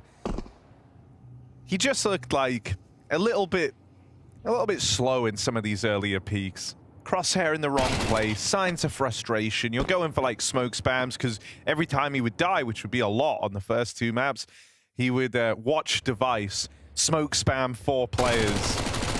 And he's like, I want to do that. Oh no, yeah. How the hell did you miss that? I think a burst would have done it, but he full sprayed the legs. Oh, it's good. It's a good bit from Yavi. I like that. Bit of comedy. Yeah, he's injected some fun into this game, and that's important. Yeah. It's what it's all about, in a way.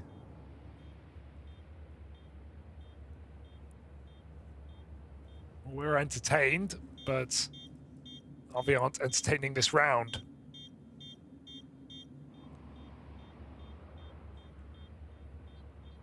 Bit needs to run. Oh, he's going to go for the last second kill. Oh, I actually like this a lot, but he needs to start running. No, wait. He's gonna have a kill here. He's gonna have. Oh, he's dead. Oh, I really like. I love what he was doing though.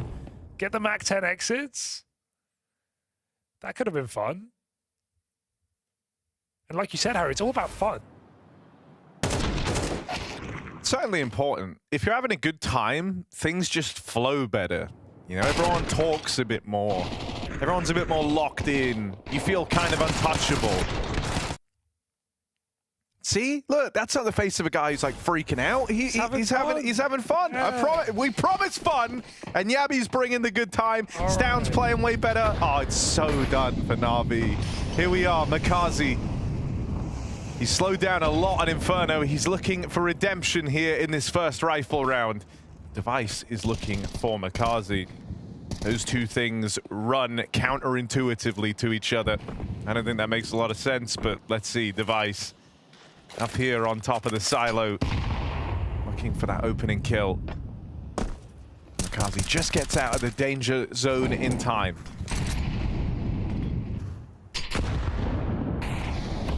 They're counting his lucky intuitives that he makes it down secret for free, but unfortunately he lost count. All right, bro. And Makazi finds that cross shot.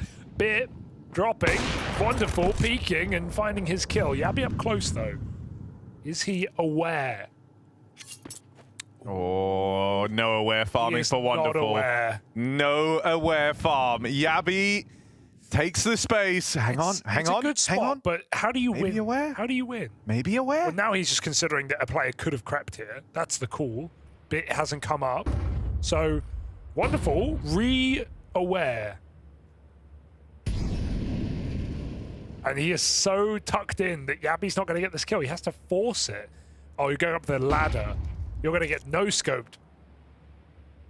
Oh, Wonderful. Oh, God. Not reacting to that. A werewolf, a lone wolf up into the heavens. And there's Hooksy with another. They're actually making this happen. That is a crazy turnaround from Astralis.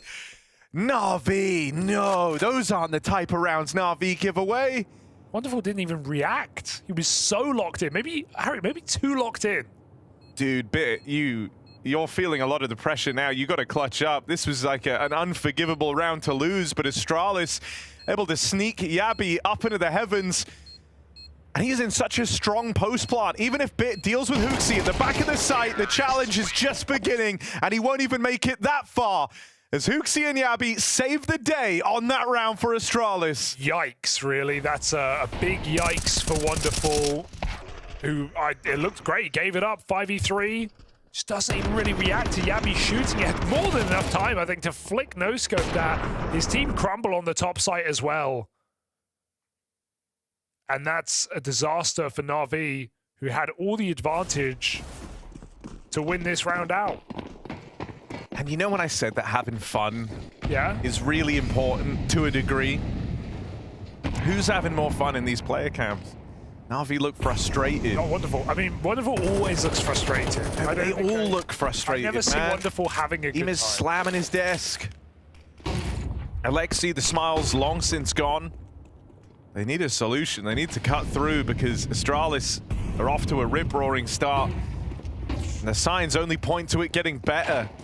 This force buy would be a lovely push in the right direction, but no kills out in the yard. They all come up for Astralis. Given how slow Astralis started this series, they've looked like the dominant team every half since the beginning of Dust. And even then, they pulled it all the way back, only to lose out to a B-rush.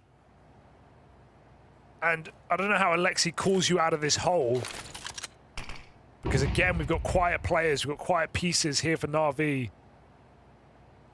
And no Blade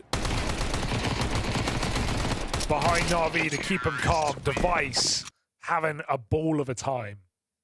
Having a whale of a time.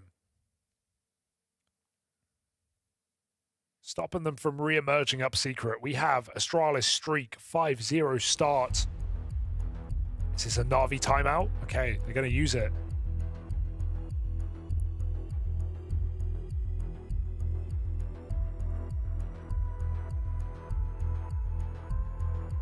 Now, they have a lot of fires to put out right now on the side of NAVI. And so Alexi is just motor-mouthing, trying to get everyone back on side. Believing in this game again.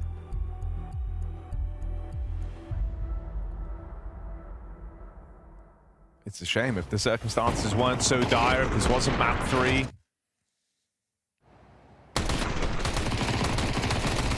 Still be ground to cover and time to save the day here for NAVI, but their performance has been dwindling across the series. It's kind of a shocking blow for NAVI. They struggled against TNL, barely getting that victory.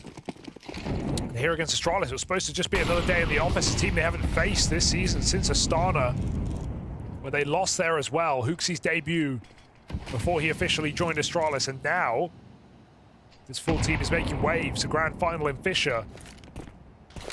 Sure, a bit of a rough Cologne, only getting through that first stage.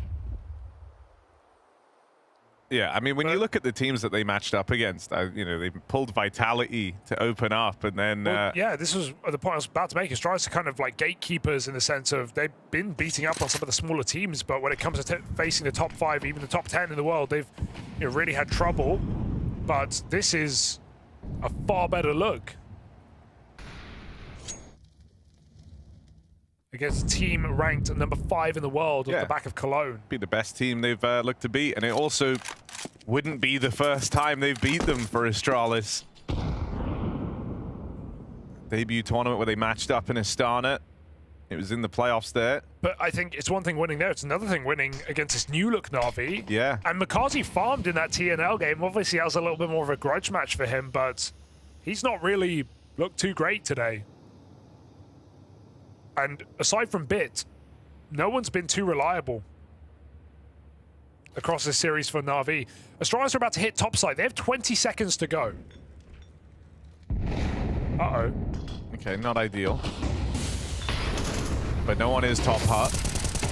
Oh, God, Ema's so blind. Still commits to the fight. Wonderful. Doing all he can. There's very little time left here, and the bomb out in no man's land. Astralis can't win this round. They need all the kills, and they've got no time to do it.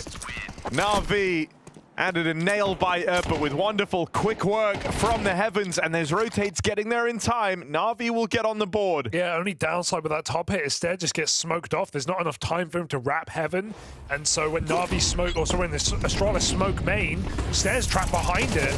That CT player comes through. Wonderful just about gets in position. He lets off a double from top. Makazi dropping that bomb with him. So it's a bit of a awkward round where Astralis don't have a lot of time to make up for mistakes, but it's only the first round they've lost.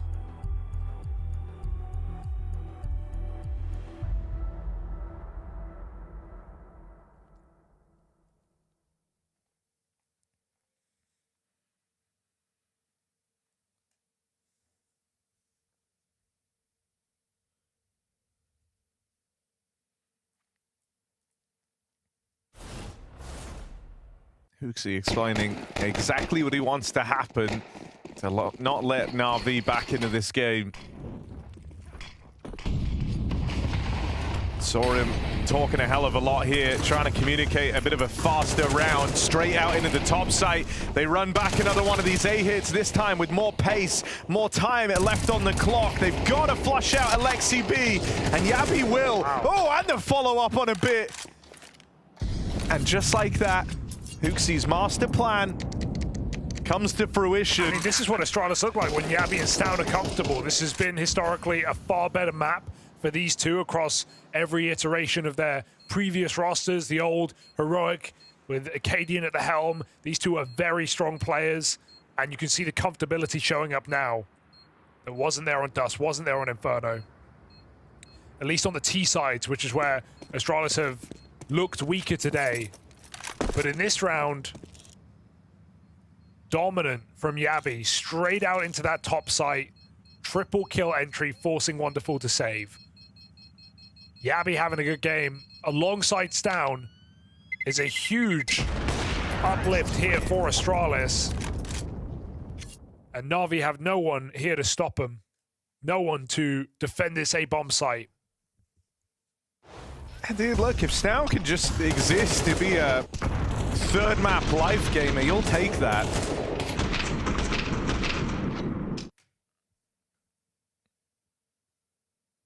Not been a crazy impressive series from him, but bottling it all up here to unleash the final map of play.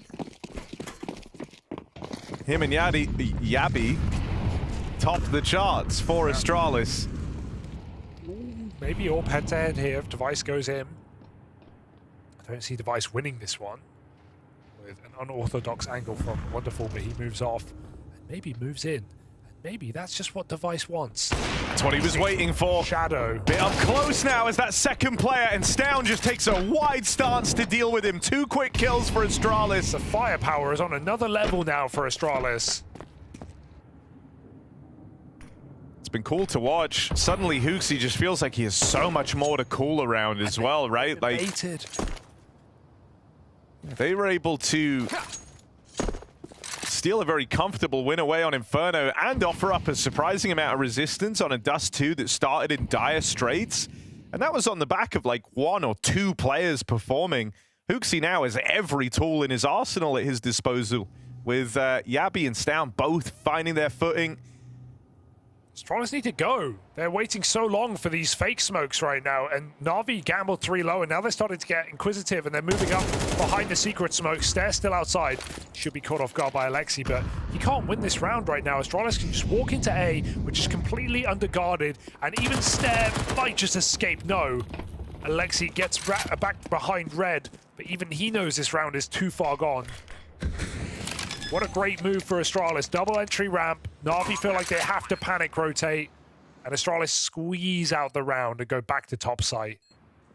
Even that wall of smokes wasn't exactly necessary. They would have won it without that.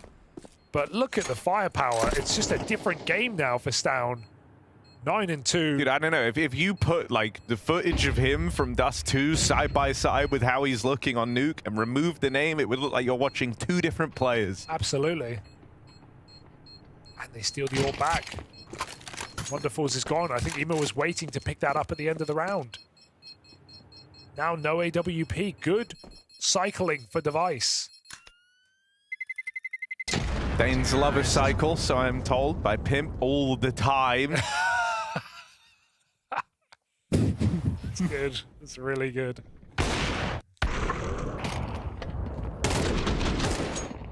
The wind in Device's hair, making him look like a movie star again. Domination from the Danes, 7-1. I don't know, I'm missing some of the fight from Na'Vi. Yeah. Feels like they're just kind of accepting that this is happening. Passengers on this ship. Now Astralis can just call with even more freedom. That's a smoke spam from Stare to find the 5v4. Won't last much longer. This isn't a problem. Hooksy's made it into secret with the bomb.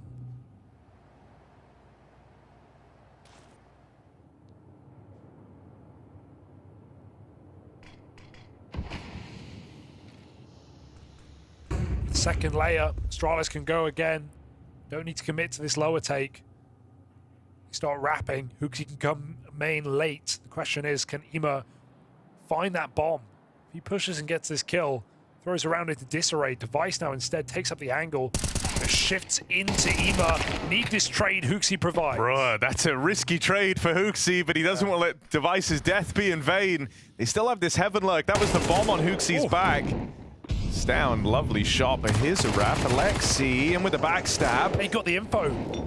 Now they know Alexi trapped back in the lobby, gonna go searching for Stown at the back of the site, and he's out-positioned him there. Stown with a great round. Yeah, it looks like Yabi dies for nothing, but he comes outdoor and he actually sees that player in the funny spot, Harry, where he saw his legs. He gives the info for Stown, who swings out and gets that second kill. No way Stown checks that position without Yabi getting the info. And then he drops back sight. Alexi doesn't know, doesn't realize. It's all too late. Stown on 10 health. Puts on a hat trick in A. And, you know, for Na'Vi, there are so many problems right now, you almost don't even know where to begin. It's like they can't stop this outside take whenever Astralis have wanted it. They've got it. Whenever they've tried getting aggressive, Astralis have this lobby hold. They've had Yabi lurking there. You had the good read last time of having Device in the lobby alongside him on the AWP. Everything Na'Vi are throwing into this game is being countered by Astralis. It's not been one note on the defense, right? It's another round where they try their hand at an opening move, a smoke break for Bit in at ramp. The difference is this time they get the opener, and it's on to Yabi. That's the lobby lurker. This is a lot of pressure removed in the round for Na'Vi, and it's going to force Astralis to look for answers elsewhere, out here in the yard. Akazi with a safer reposition here, back of the garage. Great spot for just one kill. That's really all he needs, especially with a secret drop. Ima moves in. And so here we go. That's more like it for Na'Vi. That's a round they can be proud of. 5 alive at the end of it. An opening move that works. Reactions in place for past that point, knowing the real estate that Astralis were going to be left with. Yeah, just wanting it a little bit more as well. Coming up secret for once. So just sitting back and letting the round get dictated by Astralis and where they want to end. Na'Vi force the kills. And yes, a little bit of luck goes a long way with some smoke spam. A yes, boys, from Alexi, as Na'Vi try to make this game interesting. It's been anything but on the CT side, just been getting pulled apart by Stown and Yabi. Wonderful, another opener here. Putting the orb right down Astralis' throat. Second shot is good. And that's bomb loose. Freeing up Wonderful to go where he wants. Now, everyone getting a bit weird with it. Device somehow gets that kill. But paying almost all of his health for it will leave Astralis with not a lot. Stown and Yabi. Anything's possible. These two are in form right now. Oh my god. Great shot. My. Both of them getting a kill and now a 2v4 cooking. Fast down into lower. Wonderful has a 3-kill streak on this AWP in the round. Scary. 3 kills deep, and I think it still might not be enough. Ema and him is split up in this retake. The AWP finds kill number 4. They've said to Wonderful, though, if you really want this round, you have to deliver us all 5. Wonderful's got to be the ace up the sleeve of Na'Vi. Spam for Yabi. Now he's the info, but this is tricky. Bombs planted. Yabi's counting down right now. Holding the door. Wonderful goes hunting. And head lopped off. 4 kills from Na'Vi's AWP is not enough to win it. What else can you do? That's 2v4 out of Yabi and Stown, putting it together and making Na'Vi feel silly. Double entry for Wonderful. He resets. You think that's enough to set yourself up, and Bit just gets walloped outside. Astralis make it look easy on the T side of Nuke. Na'Vi cannot slow them down anywhere. We're looking for a brutal half here. Device try outside, down the vent, onto main. Oh, saved by Wonderful. He really is giving us everything he can, but Astralis live in the chaos. Double kill on top side for Yabi. And it feels kind of poetic that this is how this third map is going to go. It's the exact same scoreline as at the start of the series. Na'Vi opened up with this on that opening map, a dominant lead, one that they were keen to run away with. And back then, it was the AWP of Astralis that was the only thing firing. Well, here it's Wonderful for this Na'Vi squad. And he is doing all he can, but it just might not be enough. 2 kills deep, needed all 4. And so Astralis at a runaway map 3, they sit with quite the advantage. They are just 3 rounds away from eliminating Na'Vi and collecting that bounty.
Ja, han sidder op højt eller andet sted, dreng. Neo peak gate godt, og så jeg kommer op højt på timing. Ja, jeg prøver mit bedste. Jeg tror, de spiller setup. 25 Helt floor. Set gate. Gate. Støds hånd. Sødt. Jeg har AV. Opvendt. Jeg var vendt. Sygt. Panda. Burde have været under. Rammespiller burde have været under. A third map masterclass here for Astralis as they run over Nuke. We've got Stown and Yabi playing out of their mind after Device dragged them through the first two maps, kicking and screaming. Some lovely topside hits in there as well, called by Hooksy, and Navi just couldn't get a grip anywhere on the map. We had a late resurgence from Wonderful, but too little and too late from everyone else. Yeah, you know, I think that clip as well did a great job of showing just how involved Hooksy is in these games, right? Calling the 2v3s, the 2v4s, trying to pilot like he's, oh my god, hang on. This is going to be quick, isn't it? 2 quick kills and oh my goodness, that ramp play gets demolished. No one's scaling and they're all just trying to AD for fights, but Astralis have USPs at range. EMA 1v5. Every player out. Got to get the kills before you plant, but nothing's available. 3 topside. Boom. Astralis pistol on top of a 10-round half. Dude, yeah, but, you know, I'm loving this. I think Hooksy's done a very good job of calling some decisive rounds in here. He's countered Alexi and Navi throughout this game. It was a really slow start on Dust 2 in terms of the individuals. You never really got to see the game plan realized there on that map, but they still made it a close game. They still made the scoreline convincing. They go on to dominate Navi on Inferno. That match was never particularly close. And, well, this is just a new level, a new shade of more of the same from Astralis here as they look to improve on that dominance on the turn of map 3.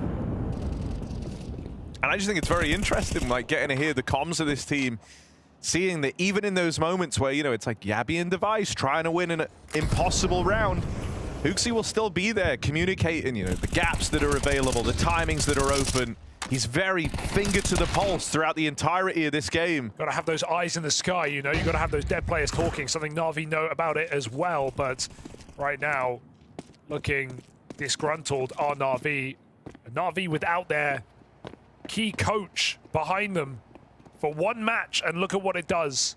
Had limited timeouts, if any, in this series. Can only think of one in this map. They've just kind of burned down here in this third. Yeah, they've called one timeout the entire time, and sadly, it's kind of understandable in a way. Like, well, yeah. I don't know, every time you call one, you don't actually have any external input. It just gives a bit more time to Alexi to try and problem solve. So at least and you're giving time to Astralis to speak to Rugger, so... All right, wonderful. It's just too low to win this, you feel. Unless Ema gets a really clean shot here, but they back up off of ramp. Hooksy not playing early, lets his team get in position. It's really nice. Won't let this pistol close the distance. Smart move from Hooksy as Ema gives away his position. They both fall. Really nice. Love everything about that. Astralis, they're looking locked in. They're looking like they're going to go to LAN here, and they're looking like they're going to eliminate Navi in the process. Damn good showing. And this would, Harry, be our first bounty claimed from the most wanted, or for the most, yeah, from the most wanted. I mean, both teams have bounties. At every game, there's going to be bounties claimed. But now we finally have a most wanted removed in stage 2. Yeah, Navi had the bigger price on their head. Supposed to play and hit like the better team, but that's not been the case here. $27,500 on the head of Navi, and Astralis are coming for it. They want it right now. Feels as good as done. 10 rounds to do it. And no point of Navi raise the roof in this third map. Dude, you know, we've been crediting Hooksy and his calls. Credit to Device and Stare for showing up in the early stages of this series to keep Astralis in this game. And then in time for map 3, right when it was needed, right when it was demanded, right when having that extra 10% uptick would make a world of difference, you've got so much more out of Stown and Yabi. Astralis' duo And so while Na'Vi don't have Blade, Astralis do have Stabby. Sharp as ever. Conga line to this B-bomb site. Stair looks to deny. 3 kills available. He takes the first. Got to have Na'Vi just shuffling quick into this site in hot pursuit at the door. Swung not. And Alexi now, the chance to plant is gone. He will try it again.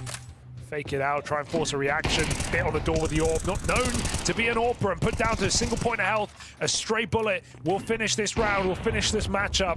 Astralis come hunting for LAN finals. They make it. 2 wins here online for the Danes, taking down Navi in a dominant third map appearance. Navi eliminated, bounty claim. Astralis go to LAN in Malta.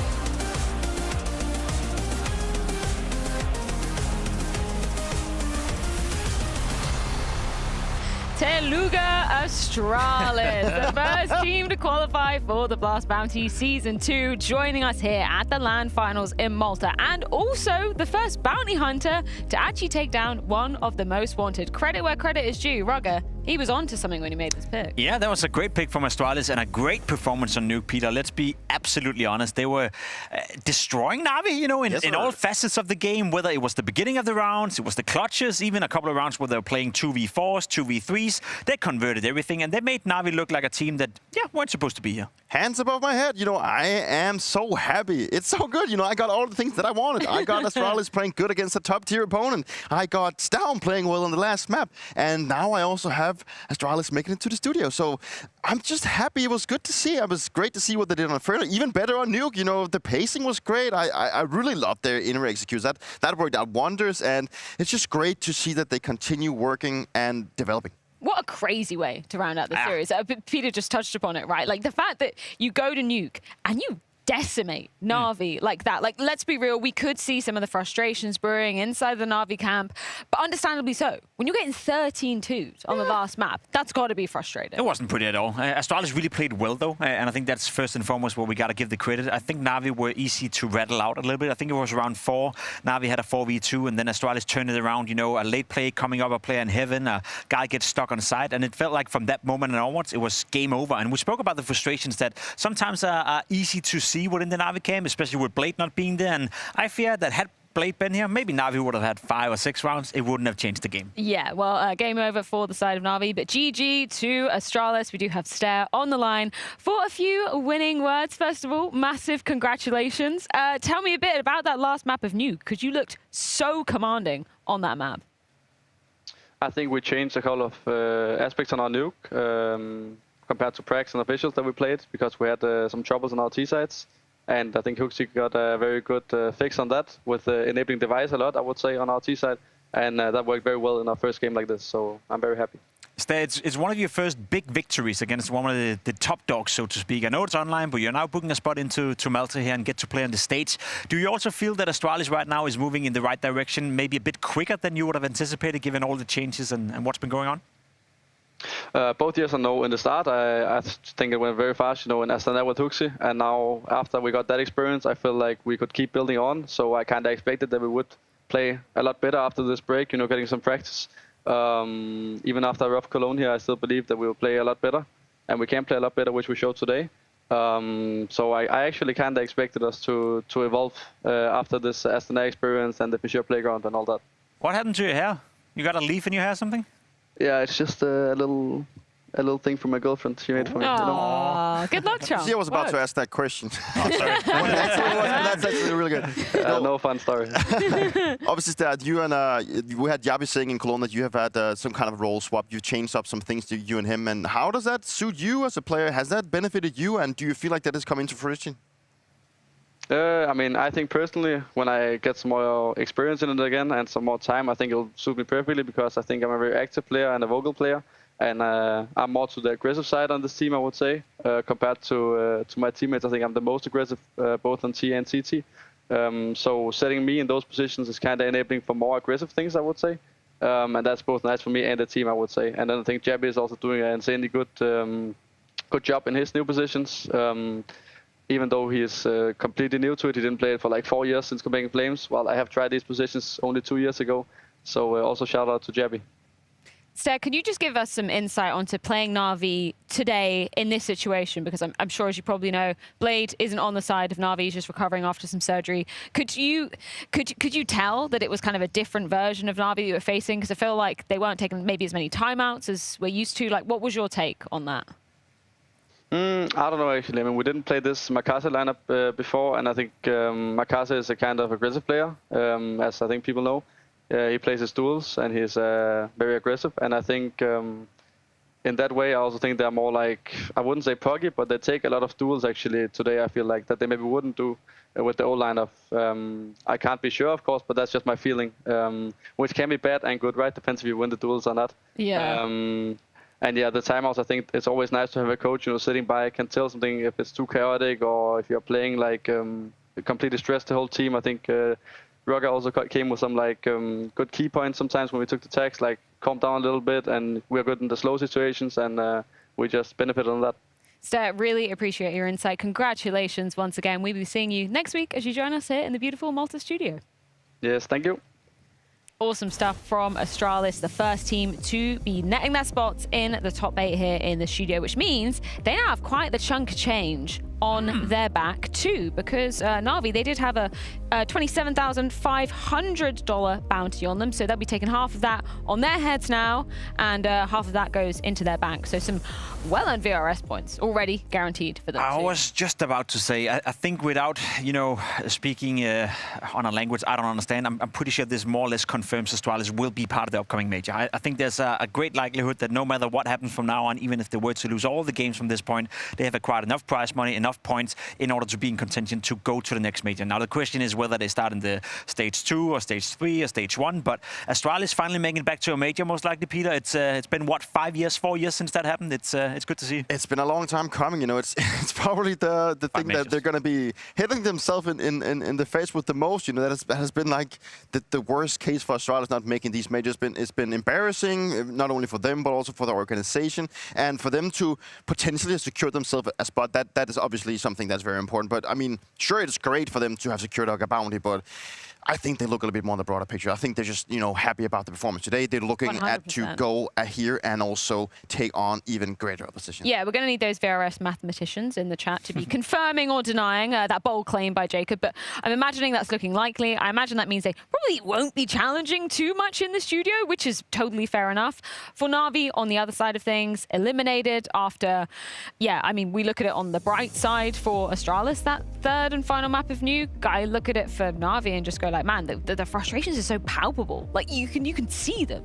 Yeah, and it's something we've been speaking about for a long time. For even with the old iteration of the lineup, when JL was still part of it, it does seem like that's one of the biggest issues they have, that sometimes they are easy to rattle out. So hopefully that's something they continue to work on. Doesn't really change my expectations for Navi for the rest of the season. Obviously, losing to Astralis is not pretty in the fashion they did it in, but I'm sure they'll remain competitive. They obviously lack a little bit of a mental backbone right here. I feel like only a couple of mistakes, and then you see them turn into an addition of Navi that is not that the way they like to see it. And that is obviously disappointing to see also with the likes of Makasa coming in, and hopefully to see a new Navi, but that's not really been the case. Well, that does conclude our first matchup of the day here, but plenty more Counter-Strike coming your way. Up next is going to be Virtus.pro taking on FaZe, where I caught up with Elige ahead of this series. You showed up incredibly well in the first game of this tournament. Can you tell me why you were feeling so comfortable in that first game? I don't really think there's anything specific, to be honest. I think that, we just played, way better than them, and everything just kind of worked. The shots were hitting. I don't really think that we were like being tested too much. So I think that today will be, a bigger test. Since VP, I think, is a strong team.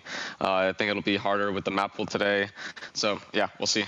Tell me a bit about how content you are with what you showed at IEM Cologne, because obviously you went through stage 1 and it was only losses to Navi there. How do you feel about the team's overall form in the first tournament of the season? I think it was all right. Obviously, we would have wanted to get to playoffs. We have like higher expectations of ourselves, like coming out from the major. But I think it's also important to go like baby steps and see what we can take away from each series, each tournament. Just trying to get better because the first half of the year obviously wasn't good from us, and I don't think that anyone would be satisfied with like how that went. And we have to have some tangible things that we can see that we're improving on, having results that are continuously getting better, having like our maps pool improving as we keep on playing, and like feeling more comfortable with like certain rounds that we're playing. And I think that's something that we did do like at Cologne. I think that we did look better than we did in the first half of the year, and we just have to keep on building on that. And this tournament as well is going to be another step for that.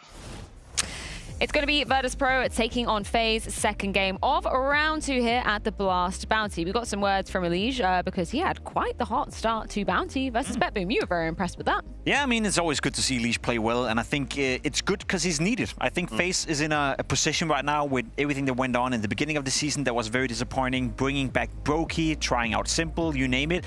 I need to see someone within this team step up and take it upon them to drag them out of that period, to become a team that is contending for trophies. I think FaZe, and the way we look at them and the way we expect from them is a team that is, it's not okay just to be top 8. It's not okay just to go into a quarterfinal once in a while. We need to see them contest for trophies, and I think that starts with the individual showing up. I'm looking towards Frozen, I'm looking towards Elige, and Elige did that in the game against BetBoom. Early signs, sure, but he's off to a good start of the second part of the season. Yeah, but without a doubt, Elige was brought on to FaZe to give them that more star power. FaZe has always been a lineup that has had a lot of individual star power, but I think specifically Elige was brought now to try and bail FaZe out of some of the problems they've had. I think that Elige has had his moments in FaZe where he's been looking good, but it's not been like the most consistent. I think that a guy like Frozen has also stepped up to the occasion. I think he's had a pretty good season so far. So also seeing Elige in the likes of him playing good against BetBoom was good, that they can get the rifling pairing going.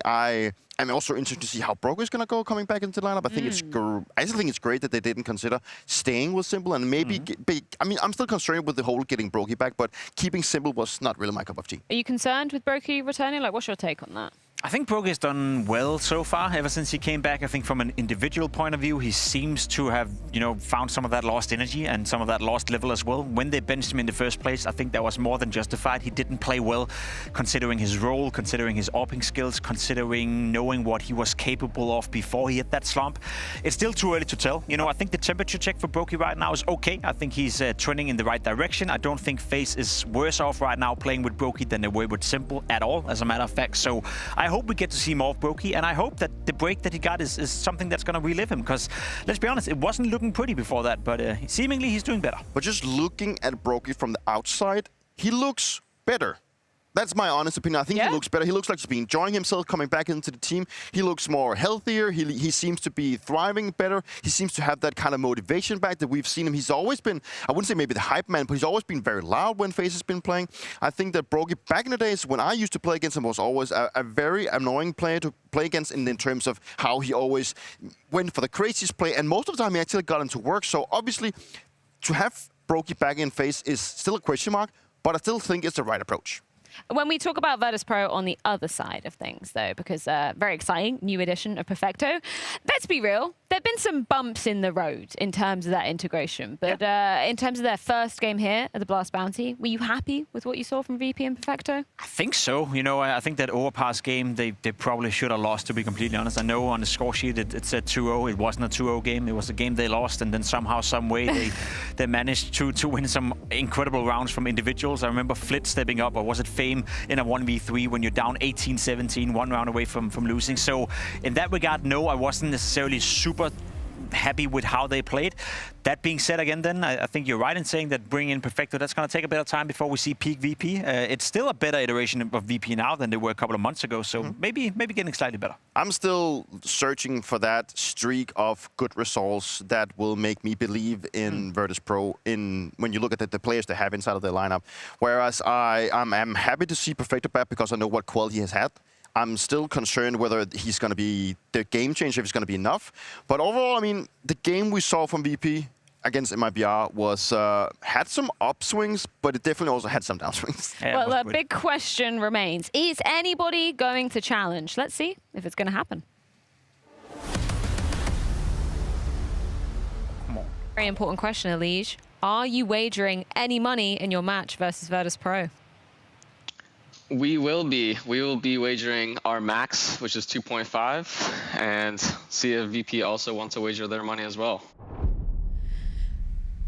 Okay, so FaZe wagering in this, but unfortunately, Virtus.pro aren't going to be matching.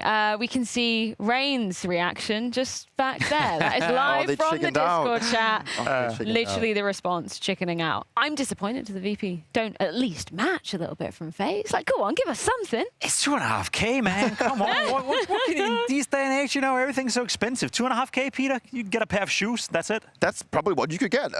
It also just oozes a little bit of maybe that VP just want to play it safe. Maybe they don't feel like... They did say coming into the game that they feel like they could get a good game against FaZe, but if you don't dare to wager and actually come against their wager, then, I mean, why are you not confident then? Like, does that ooze that you're not confident? I don't blame them, but then again, come on. Yeah, make it spicy. Make it a little bit fun. Well, questions remain. It is time to be getting some answers. We got Virtus.pro and FaZe in the server with Harry and Hugo. I got a lot of respect to FaZe Clan for trying to wager. I like it because everyone's always been scared. Everyone's like, no, I need the money, dude. James might have been out of this team a while ago, but they still love holding on to that cash, don't they? It's 2.5 grand. Well, Harry, it's all they're going to get if they lose today. It's all they are guaranteed in their bank. Virtus.pro, $2.5 measly $1,000. FaZe said, hey, screw it, throw it in the middle. Let's roll the dice. Let's play Russian roulette. And VP say, no, we will play Overpass instead. And I can't wait for that, Harry, because we saw what happened last time VP took to Overpass 2 despicable T rounds into a triple overtime win. I think this one will feel very, very different to that last game. Yeah, they might only get one round. No, wait, hang on. This is FaZe Clan, who like to keep things very exciting and won't be afraid to come through with some aggressive rounds. MIBR and VP played very much the same, and it felt like a good way of countering Virtus.pro for the longest time. Yeah, this is FaZe's first game on this map, right? They've just had to leave it open, wait for someone to pick it. We know they banned Train. It was a matter of time for FaZe. Everyone's been second banning it for the most part. No one wants to risk it. I've been kind of fanboying FaZe all day in my head. Okay. Because they made firstly, I love that they've come in and wagered. Like, they're just, this team is so good. Like, I love this team. But also, they made like one of those little social media bits talking about what maps they don't like playing in their spare time. Yeah.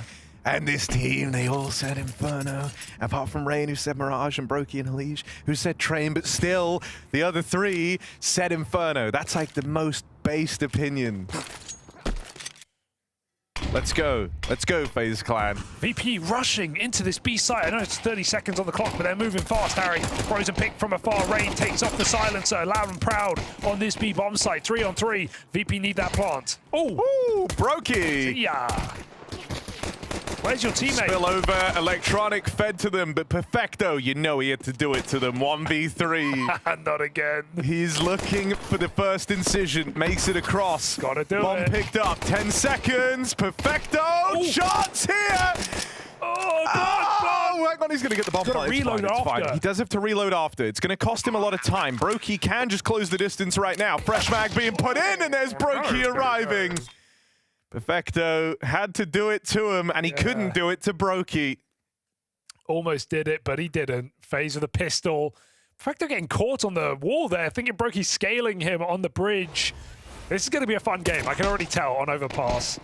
And yeah, I like your logic that FaZe will be a bit more disrespectful and will not let VP run these super slow setups and will punish. FaZe are in an exciting time where they're vibe checking themselves, I think is what's happening. You know, they're trying to get back to that like winning mantra where they're having a good time. FaZe were always, you know, yelling at the opponents, trying to get in their head. The thing that annoyed you was they're sitting there laughing, having a great go at it. And they play like a very entertaining, very explosive game. All eyes on Elige. I mean, that's what everyone's been saying, right? In this roster, getting some good spots.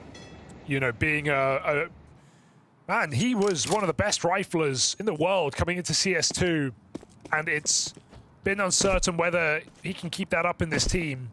And he's had a string of really poor performances, but every now and then you get that little look of the Elige we know and love. And so I hope to see some of that today in this matchup. He was good against BetBoom. That's the game FaZe won in that first round of Bounty. Had a monster map on Ancient, which will be in this series as well. VP are going to win this force fight. Yep, they are. 2 kills from Fame and Electronic. Bomb on long. Spread thin. Back to B, slow and steady. Now, will VP lose to themselves? That's the question. Carrigan has this cross. Smoke on the B side, trying to bait them out. VP 30 seconds. The wild polar bear moving down. Oh, good shot from Flit to dink him, and Electronic finishes the kill, so... Ricky does have an AWP. He should probably save. Should probably save, but... Ah, now he will. Don't fire it and they won't know. That's the fun. Or did they see him? How much fun is that? That's the fun. Next round, it's going to be a lot of fun. VP will find out the hard way. They're like, oh, they're eco guys. They got a bunch of pistols. Brokey AWPing mid. Want to see what util FaZe are throwing on the CT side, right? Like, what sets do we get? Do we get the kind of snappy B support nades on AAA? Do we have the donk nades in middle where he goes smoke molly while running? That's like the most potent set. It's the one Rops throws for Vitality. Where are FaZe putting their pieces? VP with a force buy and immediately complicate this game. Terrorists win.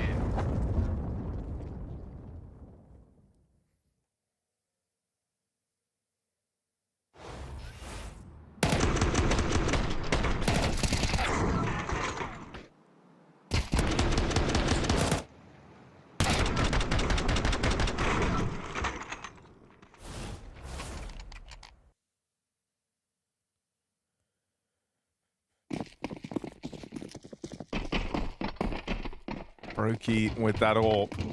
He's promised that this round would be some fun for him. Well, he's taken a spawn for Monster. Gonna scope up early on and look to get involved on this AWP. It's just Flit lurking here. You know he likes to do this. He's gonna be roaming around outside of Monster in the short tunnel. This isn't very fun. Oh, Elige. John Boy's got to get out of here. Tries to battle forward into Perfecto. Oh, hello. Oh, Electronic had a crazy game when he played this map the other day. Oh, just cycling the AWP out. Cheeky. They're going to throw it, or do they play? Icy grabs the AWP. So maybe this is Electronic's map, Harry. Back in the day, he was a beast on that B-bomb site defense. He's playing rotation in this map, in this team, rather. Actually, I love that he's in that role. I was, you know, at first I was a little bit worried. But I think he's been stellar at playing the rotates. Feels like he always is in the right place. We'll have that to look forward to in the second half. It's frozen? I mean... No, he's far enough away. Oh, yes, he's 60 damage. That's a lot of damage on B site. Like, the vertical damage is full. It doesn't drop off vertically. It's still only horizontally. You can't save a nuke heaven when it's on B. So yeah, Electronic coming in, keen, drops the AWP, doesn't get any fun in this round.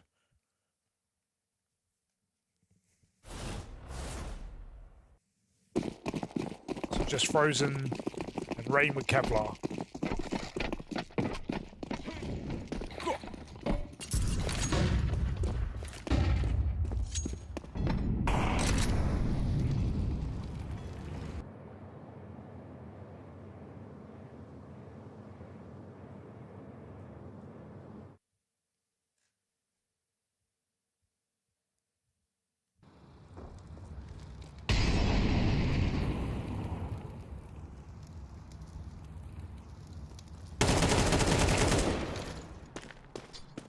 This should just be a clean round from here on out. They get Flit out into B, the rest of the gang moving with him.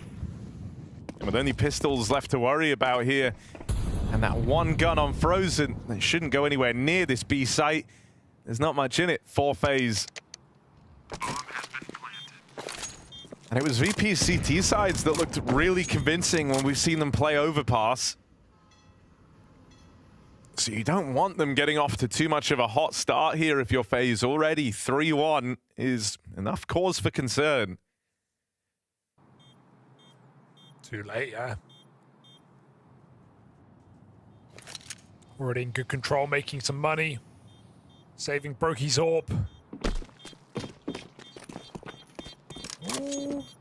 How many die here, Harry? Quick guess. 2. 2 dead. Nah. Nah, they should. None.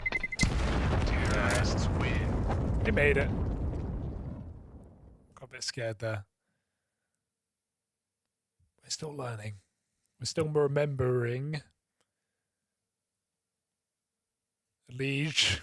It's the peak of like yet to unpack.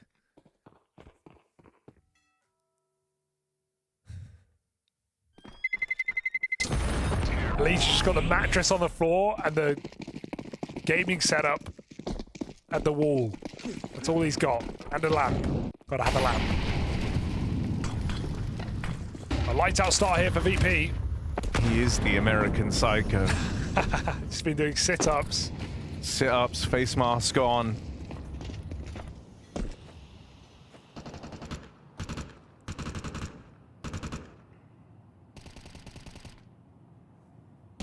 Ooh, jumping is dangerous here. I see waits for the entry. Lots of boosts available on B, but FaZe are weak here. They're playing AAA. I'm sitting back safe.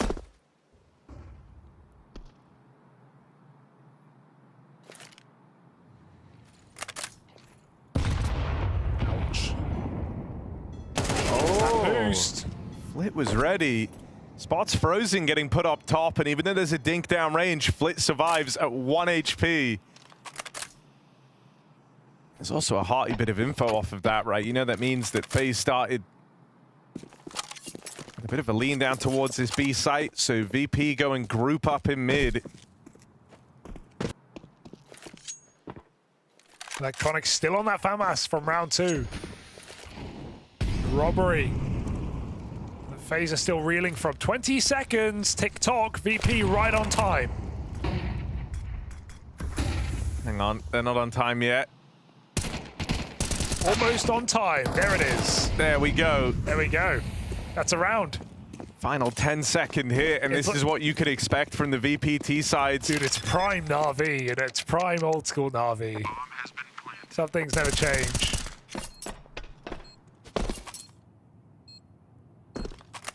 It's prime James VP, really. And this isn't the type of CS that FaZe like to play, but that's the problem. You're not really given much of a choice here in this first half. Dude, are VP the best team in the world on Overpass? I'm being a bit facetious. You are a little. Yeah. But they could be.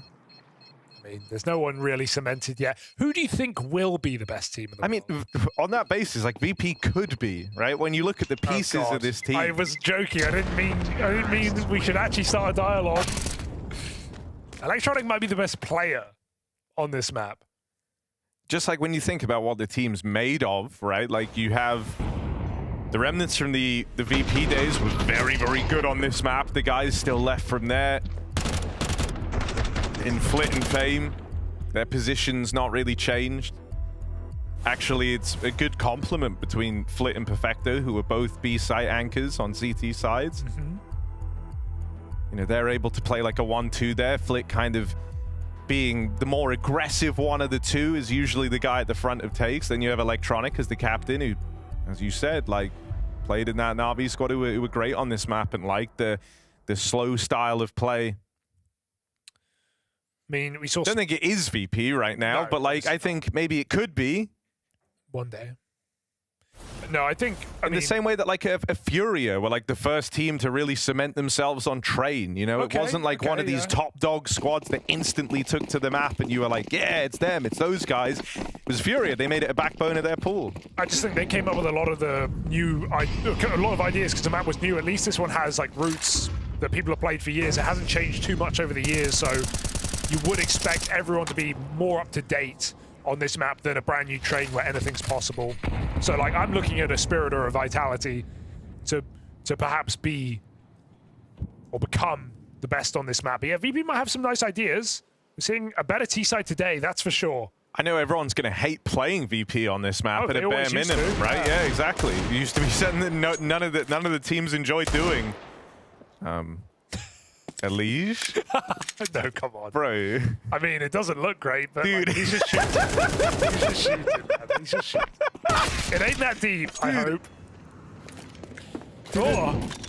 We all saw that, right? Yeah, yeah. Everyone saw that. He's just shooting, man. He's just shooting. Someone put that on Reddit. Oh, God. Put it on Reddit and just see what the community think.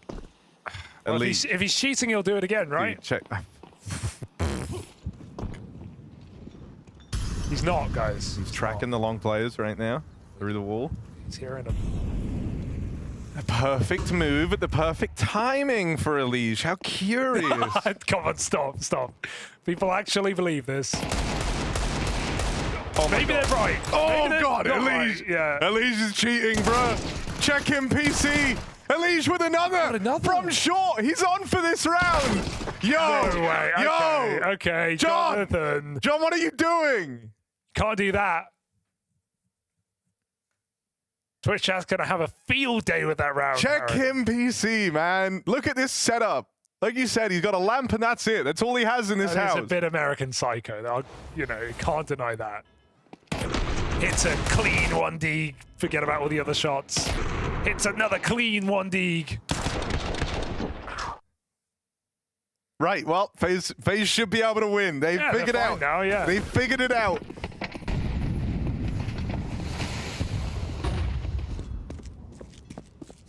It's just not a good look, is it? Oh, it's really funny how he keeps looking at them through the wall. It's good. It's a good bit. Yeah. Flash on a Brokey. Nice. For some reason, he's feeling really confident. He's got a Liege nearby. I'm safe. Liege. Oh, yeah. Never mind. Overwhelmed after one. Bomb drop back. Fake on the A site. Trying to be scary. But VP are not jumping. Look how split they are right now. Still Perfecto stuck in con. He had a really rough game against MIBR on this map. Could not find anything in connector. When he did, it was often death. Frozen still patrolling middle, just allowing them to walk into A. Calling their bluff. Goes back to check it for a second, but that's when Perfecto comes out connector. Frozen. They're running out of time. 30 seconds. Electronics just sat here on long with the orb the entire round. Well, the B fake comes in. Frozen, his option is to kill this con man. As VP come up top. Play's still suspicious here on the run-up, but Frozen is going to catch him. Rotates now, beginning for FaZe. For VP, they're going to have to go and battle for bank control. They don't have toilets. They know the best path is to go play around this bomb, and they're hoping they can catch someone in rotation. Rain is being quiet, but he is here alone. And they're looking for a free kill. They're looking for that one that leaves this even. And then with a bomb to play around, VP can make it happen. Perfecto with the trade. It's not as clean as VP wanted, and that's left some pressure on Perfecto. Frozen with the spam. And FaZe looking to close up on this game. Now just one round behind them and VP. Nice, well put together retake here for FaZe.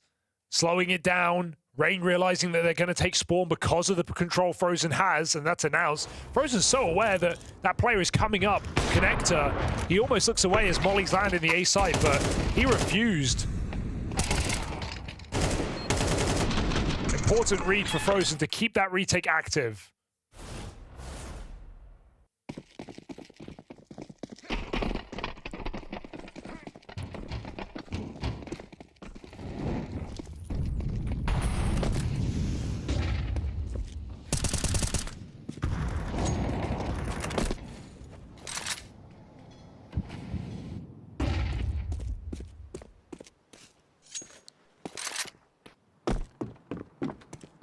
He's running towards long.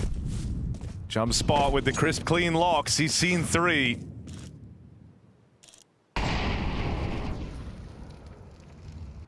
It's a good spot. Good info.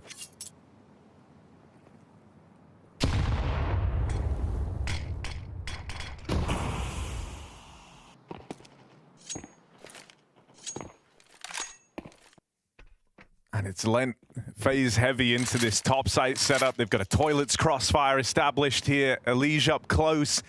Frozen providing cover, and Rain on an off angle at the dumpster to watch for the long walkout. Nice flash. I'm blind. Elige is like, yep, 6. Yeah, one more day. Just got to get through today. I just got to get through this day. Oh no! Oh, the timing! He's getting aggressive still, and he had Frozen there with him. They were hoping they could just drive a 2-man play right through the heart of VP. Rain is in the sights.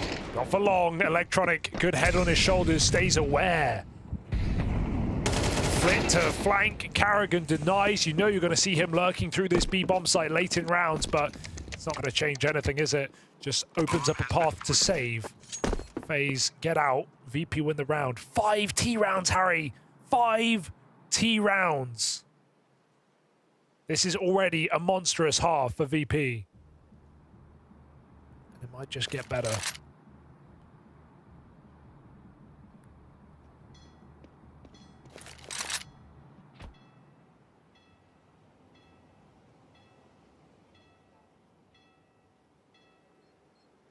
I mean, the fact that 2 T rounds was enough to do it when they played at MIBR. And I know, you know, it's MIBR, it's a map that everyone's still getting accustomed to, and FaZe certainly should have individuals that hit harder, but, you know, they had the grit, they had the determination to pull back. One hell of a comeback in that game, did VP.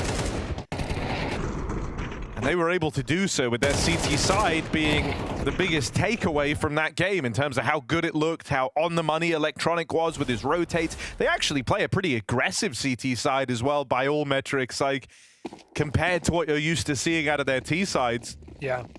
And with how good VP look, I'm just wondering why didn't they wager that 2.5k, Harry? Could have been a couple of beans on top here for VP. Stop trying to put beans on everything, man. Sorry, I can't help it. It's my culture.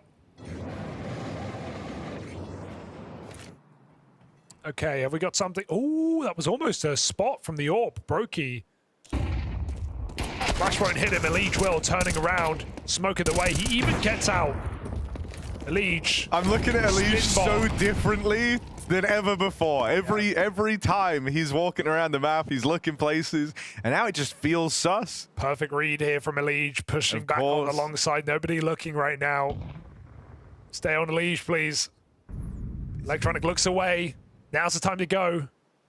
He looks back, Elige waits. Kill comes to him. Elige patient. Teammate gets the kill. That's good. Give your teammate the info so you don't have to.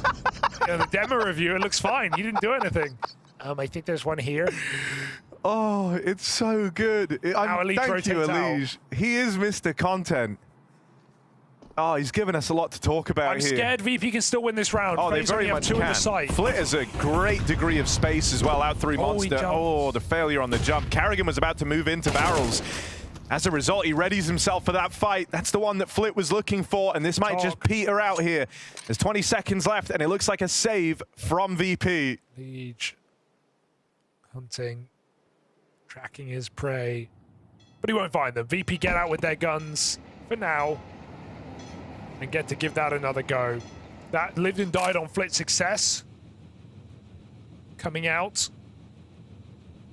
but he makes a bit of a jump and misses it onto barrel, so Karrigan is very prepared for the fight. Now we have a game.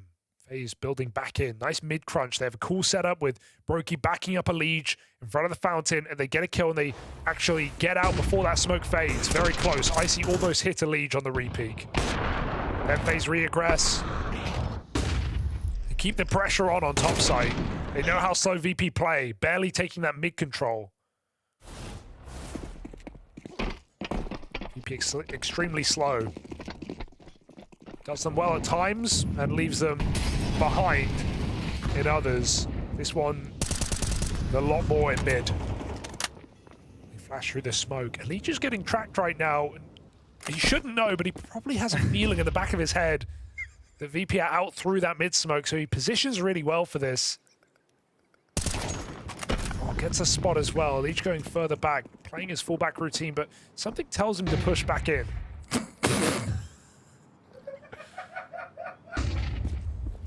Yeah, he's feeling really good about this. Still holds on to short. Still keeps those toilets in check. They are going long, so does he need to stay in toilets here? I mean, they're not to know, but Legion Brokey pushing back into the empty position. There's no one here, so it's a pretty good read here from FaZe to take back toilets control. Flit dead at the B side. That should tell you 4A now. Yeah. You know that's the lurker dead. Legion's in a great position, holding the smoke. Brokey with the cover. His barrel is pretty huge, but Brokey providing cover. Oh, Liege. Oh. Tracking them really, but he's going to fall back. See, everything's dodgy when you look at it through this. Yeah, when you have the confirmation bias. Yeah, exactly. When you think you're watching it, he's definitely cheating. This is the perfect move, but the flash is too good. He doesn't have anti-flash. That's a shame. Full white in the sight. Frozen now. Can he pick up where Elysian Brokey left off? This util comes in and it's going to force FaZe out of the bomb site. Yeah, this is a retake now for FaZe, but they've been double smoked, re-smoked. Oh, Carrigan in, hits a shot. And that's a big one. Going to bring you back into this round. Icy pulling back over at long. He's got Perfecto here, but that's an awkward miss, an unforgivable miss. Rain will come for them. Perfecto, clutch required. And he can't connect it. Frozen with the kill. Oh, no. It's a tie game as FaZe level out the playing field here. FaZe are very lucky to be in that round there. Two horrifically missed shots. Icy just getting wiggled on by Rain. Dancing round the corner. And then even Perfecto unable to spray a single bullet onto the player on the bomb. That's a really ugly round in the post-one for VP. Pre-fired on the re-peak by Rain.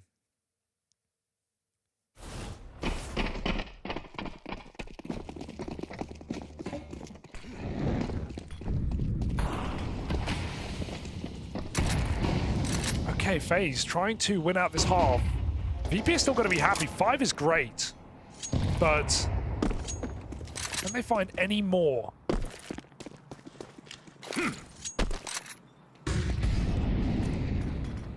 Really would cement their T side. They can split it.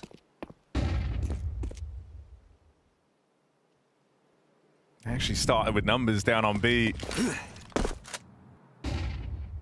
Had a fourth player there at the top of the round. But Elish has made his way back up in towards the A side. You need to stop. You need to stop, Dan M. You need to... Dad. Yeah. He's cheating, Dan. He's got external assistance, Dan.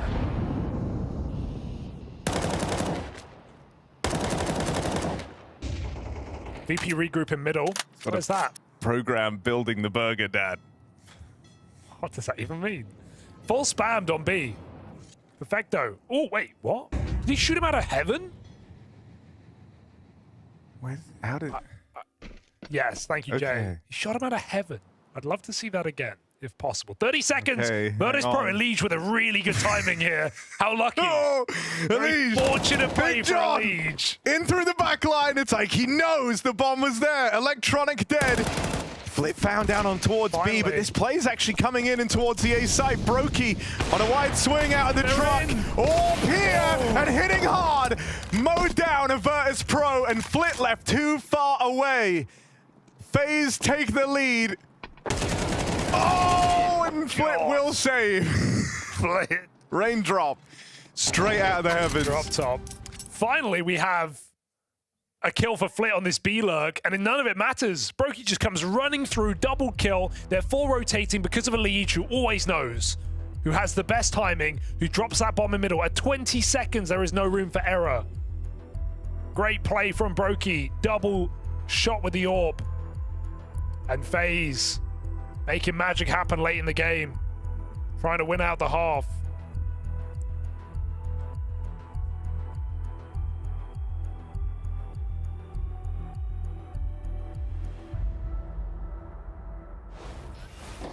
Flit just oh yeah. Wow, what? He got, no, he jumped once for info, Harry. Once. That's all it takes. HVH Perfecto versus Elige. Who's gonna win? Definitely Elige. Look at that ADR.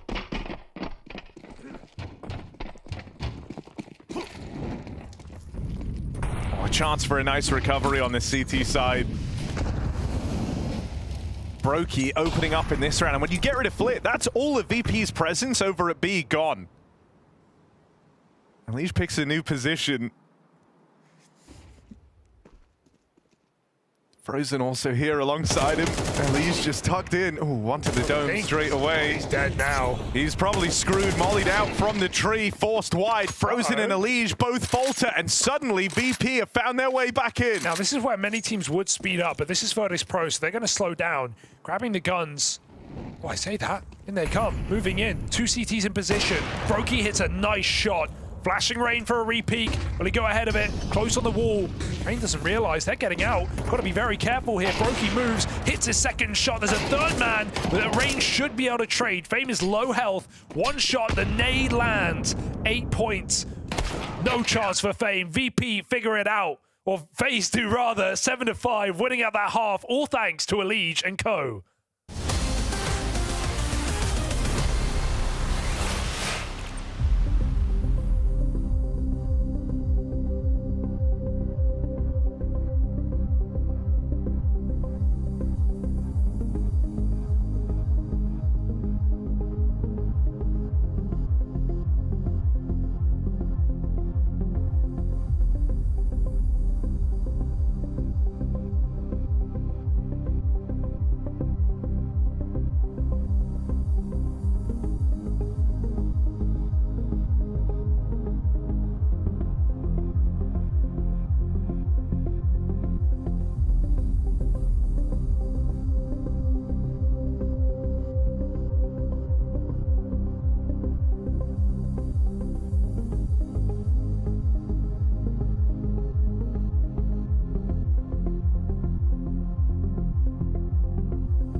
FaZe with 7 rounds on the defense, leading the way here on Overpass, and it's Elige who shows up in his brand new apartment, no skins, looking fantastic in the server. Here's a highlight reel. This is really what Elige is seeing all half long.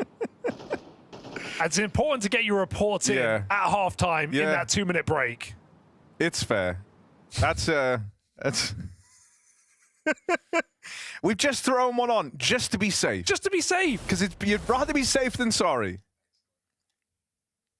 Look, it can't hurt if he's legit. Exactly. You throw it on there.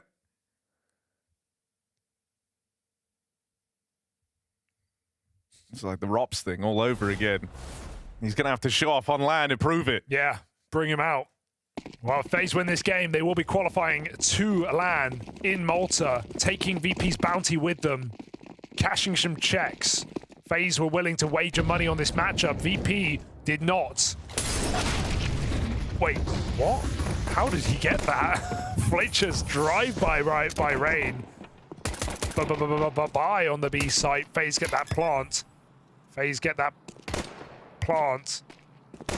FaZe get that plant. Third time's a charm. Frozen just doing some dry runs, rehearsing that a couple of times over. Forgot the code. It has allowed VP to all arrive here. Elige dead first. That's a swing out from the heavens. Electronic proves to be tricky to deal with. It's Rain eventually to get him. Or Frozen, rather.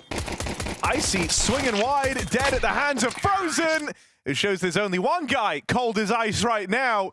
And it's not VP's dude. Frozen on a little head tilt pistol. Runs away with that for FaZe. Yeah, I think FaZe are looking really, really strong on this map, considering how slow they start, going 4-1 down on the CT side.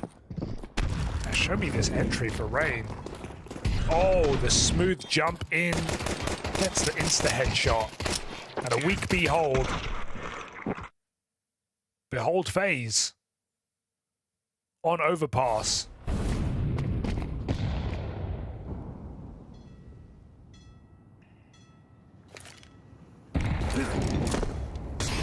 Full eco for VP. It's a little mid stack.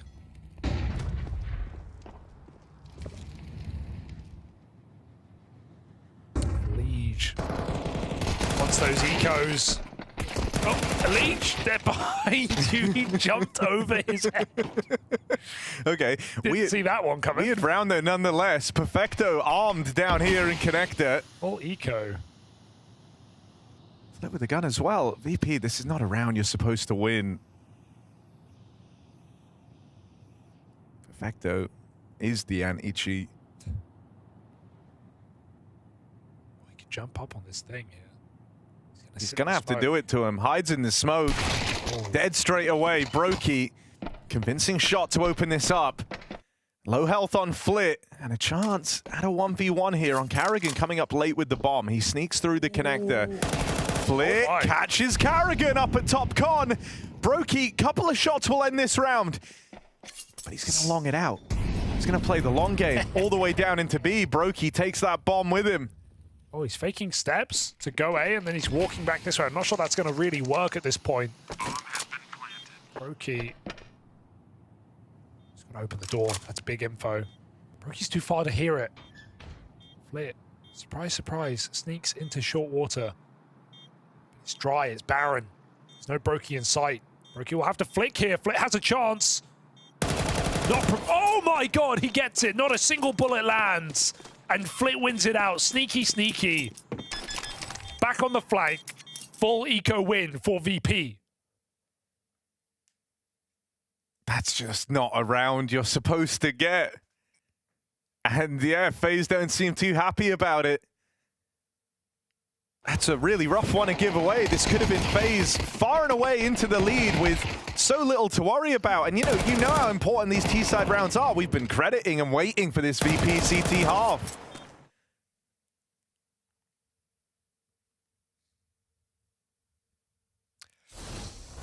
Bit of a cluster down in that connector. Will that buy VP way back into this game? Because we know those T-side rounds are really hard to come by. So even though FaZe lead, losing round 2 like that is disastrous. On most maps you'd force, FaZe take the eco, knowing they'd rather maximize their gun rounds.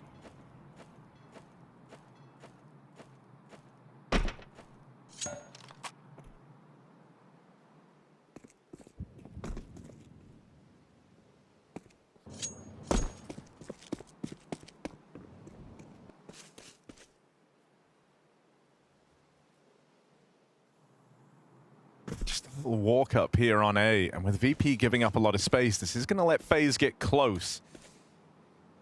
You won't have much of a wind-up on this play. Right? There's no util to telegraph the hit, it's only pistols. Fame with an important spot, and that's going to start to trigger rotates immediately. When you spot players long sneaking up with the pistols like that, with no noise down at B, this feels safe for Virtus.pro.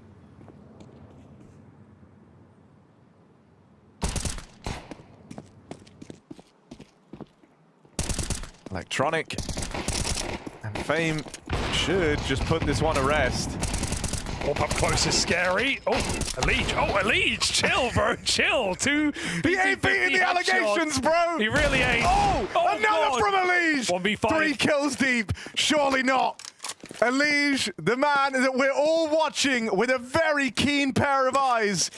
3 kills on his way to a clutch. He's got 15 seconds left to do it. And Icy will put a stop to his reign of terror. Just throw it on to be safe. That's a scary round where Elige just hits multiple headshots with a P250. Goes on to find the Deeg. But not to be on the eco. VP win their full eco. Elige, it's at a bridge too far. Very nice try in this Overwatch demo. They always struggle playing the objective. That's how you can tell. Yeah. It's a bit too little time to win that one out. VP right behind FaZe.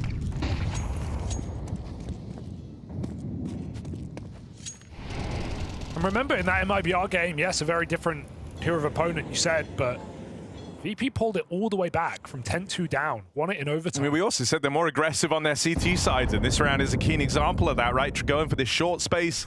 They do like to make moves. Electronic likes these 4-1 stacks to open up. You trade it for the early space on Cat, and then that frees him up to rotate. Icy's just taking it one step further, flits in with a double. Crikey. And so things go from bad to worse here for FaZe. This first rifle round off to a disastrous start. There's still so much time left in the round, and already it feels like it's over.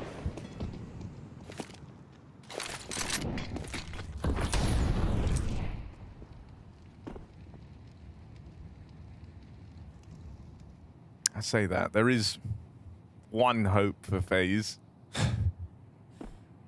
Oh, heard that jump. Presumably. Now they know where both players are. Molly in at the barrels. Just falls a little short. And so it's not going to displace VP. They're still in this strong setup. Tricky task ahead of Elige, who just gets spammed by the full entourage of Virtus.pro, and now we have ourselves a tie game. Too many targets right there. Everyone facing. VP now feeling like favorites on their map pick. This is why you saw so much frustration from FaZe when they lost to the eco. Yeah. And they know these T-side rounds are going to be hard. They know it's going to feel grindy, or at the full mercy of VP on a great half for them. They have all these opening moves, all these ideas for how to play, and now that's stuff you have to take into account. If you'd converted on the pistol, you would have felt like you were leaps and bounds apart from Virtus.pro.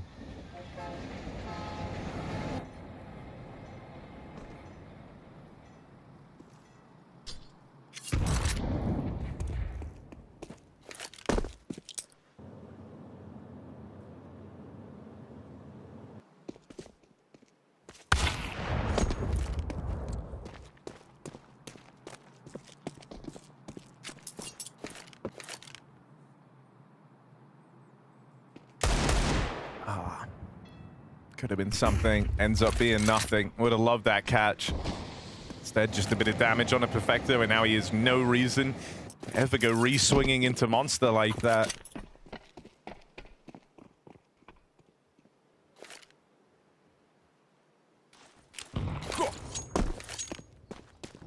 Trying to fake on A with a anti-orb smoke. Implies FaZe are walking up short, but they're just going to run through Monster together. It's going to trigger the rotate out of Electronic, because it's cut off the sightline in to that A site, and now Rain with a startling opener on the Deeg. Perfecto will be required here, and Electronic gets there just in time. Calls off his rotate. Plant should get denied. Carrigan, hold on. He's dealt with Electronic, trying to plug in the numbers. The icy spam hasn't connected, and so Carrigan in with a chance. Bomb plant's already pretty good, and they'll swing him together to put a stop to Carrigan in that clutch. Yeah, good eco for FaZe as far as things are concerned. 3 kills, bomb plant. Some damage on the way out, but still VP streaking together, slow and steadily, pulling this game back.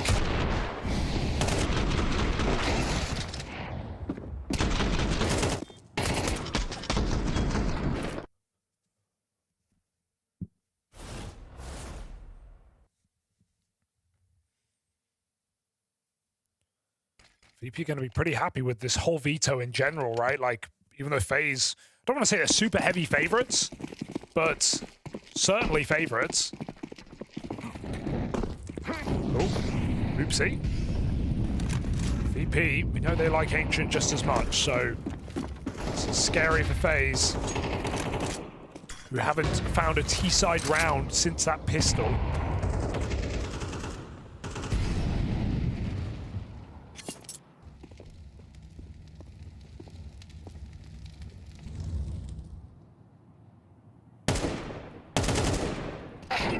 Oh, thinking. Damage through the wood.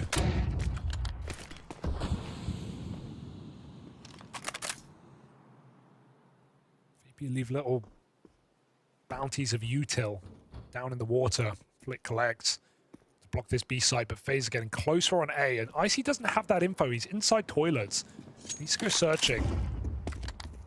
Playing inside the site to grab more grenades. VP always leaving them on the ground so they don't disappear with each death. Here come FaZe. Need to be flashing these angles here. They only have a couple left on Carrigan. Shadow advantage. Icy missed on the jiggle. Has to go back. FaZe are going to have a good chance here to break in. Yeah, the full rotate is arriving for Virtus.pro, so you just want Icy put up a couple, slow the roll of FaZe. Carrigan deletes him in the head-to-head. Elige one step further, but here are those rotating players siphoning resources away from FaZe. Flit's allowed to sneak out, and that should be the kill that defines the round. He stops the bomb plant. Brokey left up in this clutch, and Flit just takes the fight straight to him. VP convincing as ever on this CT side of Overpass, and this was the big worry for FaZe Clan. Layers and layers of players coming through that util. Even though you get bank and dumps of smoke, VP are just, you see they throw that their own trunk smoke to let them get out behind Dice, and Flit uses it very well. Sneaks in, ends the round, the third player inside of A. Electronic getting hyped because VP know what that means, keeping this flawless track record on this CT side since their full eco win.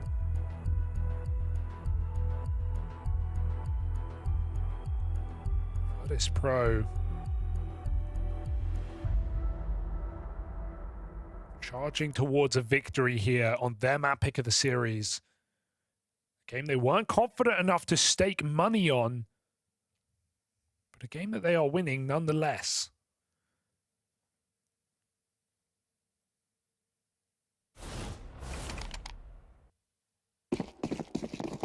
Yeah, with the Inferno as the decider, I think that's where things get really interesting. You know, if this becomes the 3-map series, FaZe don't have the best results there. It's been versus some tough opposition, sure. They've always been close games, but VP are no slouches on that map.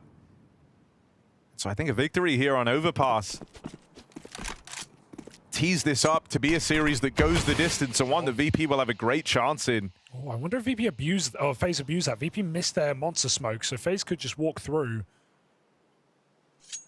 Right now, no one's hard dedicated. In fact, they're checking it out. FaZe flashing short. I mean, they are ready for this B play, and they should be, with Electronic having pushed all the way through mid. There is still this con gap. Good info. You can't pay that all mind here. They've lent strong into this B hold, and they're ready for the hit that's building for FaZe Clan. Frozen is the first in. Electronic still tightening the net on this backstab. He just needs his teammates to stay alive. And he now arrives as the final piece. Rain just going to get shot in the back. Electronic outpositions him there, and when you see him arriving in through Monster, you know you've been read like a book. Yeah, you don't even know if he's come from short or from A, because he is the rotate player, right? But it's that third piece on the top side. that makes a perfect read and cancels FaZe's plan here to find 11 rounds. That was FaZe on a half buy with some guns. That's all it will be.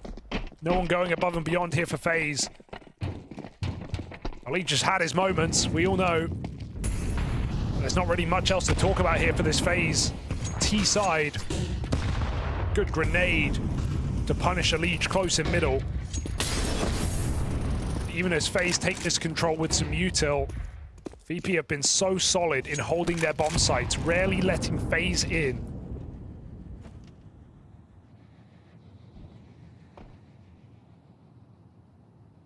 Who will save them now? Or is it just VP with another rock-solid defense on overpass, as they showed against MIBR? I did. The thing that's nice about this VP CT side is, like, the only risks they really ever take, and they'll throw in, like, a couple of more forward A stances in the game, but, like, it really won't be a lot. They play very passive over on A. The only risks they take are here on B with Flick getting aggressive. And that's kind of sick, because it means for FaZe, they spend the first like minute of the round wasting all this time, trying to creep up. You still have to clear the toilet, you still have to clear long. And then by the time they lob the util in, the rotates can come up from lower very, very quickly.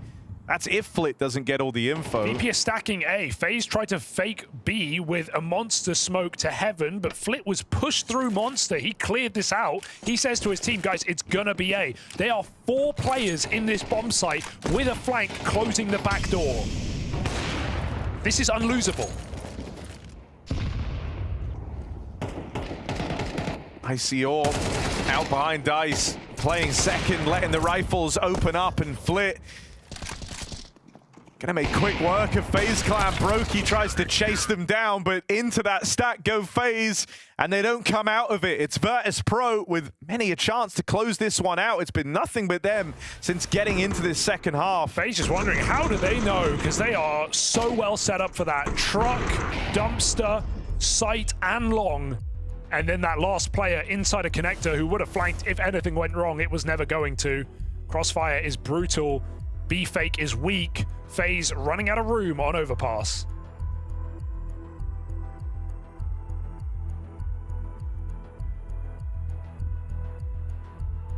Like, as I was trying to say in that last round, man, like, by the time you actually get to A to make your play, there's like 30, 40 seconds left. And then you're lobbing in util. They've spotted you on the jump check at Dice. That's why Icy is like, he very rarely scopes in on the AWP. He's usually just playing for info. And it's because the info's king. The rotate from B to A is damn near instantaneous. It takes, 5 to 10 seconds. If you have a Heaven player or someone CT, it's really, really quick. And as a result, like, at that point, there's like 40 seconds left in the round. FaZe are committed to going A. And then they also have, the extra piece of Flit always down to push and prod. They just kind of sell you on this lie with, like, the mid-util. They lob this in, this slows you down. Now, what does Elige have to do? He has to consider they can be aggressive, they can be pushed long, they can actually be at the fountain. And so his take over mid is really, really slow. In the downtime, there's all the risks that we talk about. The only site they really like to take them on is down towards B. Icy floats around at the toilets early, but that's really just to make sure no one's playing with a quick pace. And as we hit that minute mark, he's going to back up more and more. It's just a very annoying style to have to deal with. He might have a dry fight this time. Karrigan does flash it. Icy fires off, and there's a rifle up close. Elite transfers the spray well. Icy responding. Another miss for Icy. It's a bit of a problem. His rifle bails him out. Electronic bordering on 20 kills again. Another strong overpass appearance for this guy as he goes back down into the depths.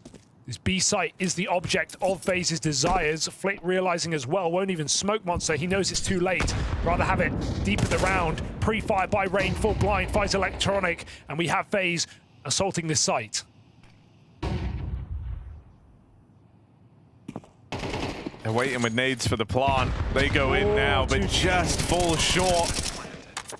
Or go long, rather, over the bomb. They couldn't see the pillar. They wanted to bounce it off, but too far.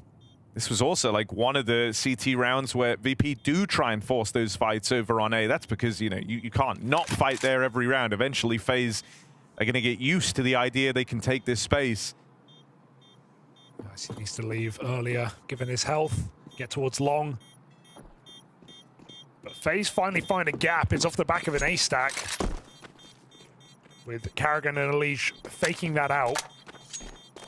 VP bite down. They just know one right stack and they win this game. So, missed opportunity.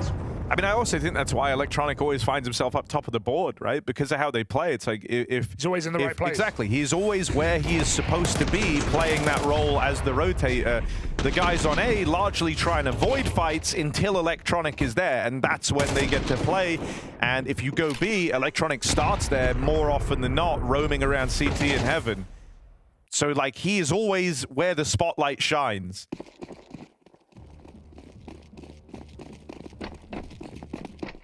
The map might be this huge, massive place, but to Virtus.pro, it's actually very, very small. Yeah, it's the back of CT spawn and the stairs that connect the two sites. Electronic already running that exact route right now. Back up top site. Here's a lot of noise in middle and connector. FaZe making no secret of their goal.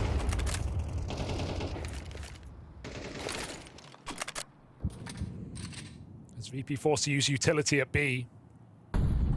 Icy again just holds his line with the orb. Yeah, but you see last time where they stuck around too long and they felt like that gave FaZe a way in. This time it might be something more passive. Here's Electronic arriving from back B site. It's not certain yet for FaZe, who's got Frozen still lurking outside of B, but the bombs come up connector as VP make a move up long. Pushing two rifles into position. Elige with a huge catch. And that does bog down this rotate, right? Electronic isn't going to leave now. A full stack again. 5. They're going to group up over on A, and that's right as FaZe look to try and use this connector. If I see you... What? Why? Unlucky. I mean, he saw him sort of leaving, and so VP do rotate regardless. 25 seconds, they put their pieces in the right place. Can they really stop FaZe? Oh, that's rough for Perfecto, trying to scramble a defense together. Frozen overwhelms Electronic, and FaZe start to close this game up again. Okay. Keeping it simple for FaZe, just getting the entry, going to the other site. VP, again, wrong stack. Icy gets that info, would love the kill to boot. And I think the danger, the problem is that last anchor rotates out.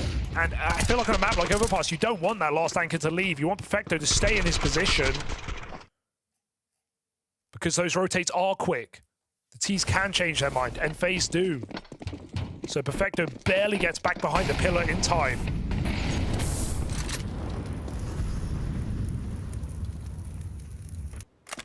VP have also like really wanted to try and fight the Elige lurk.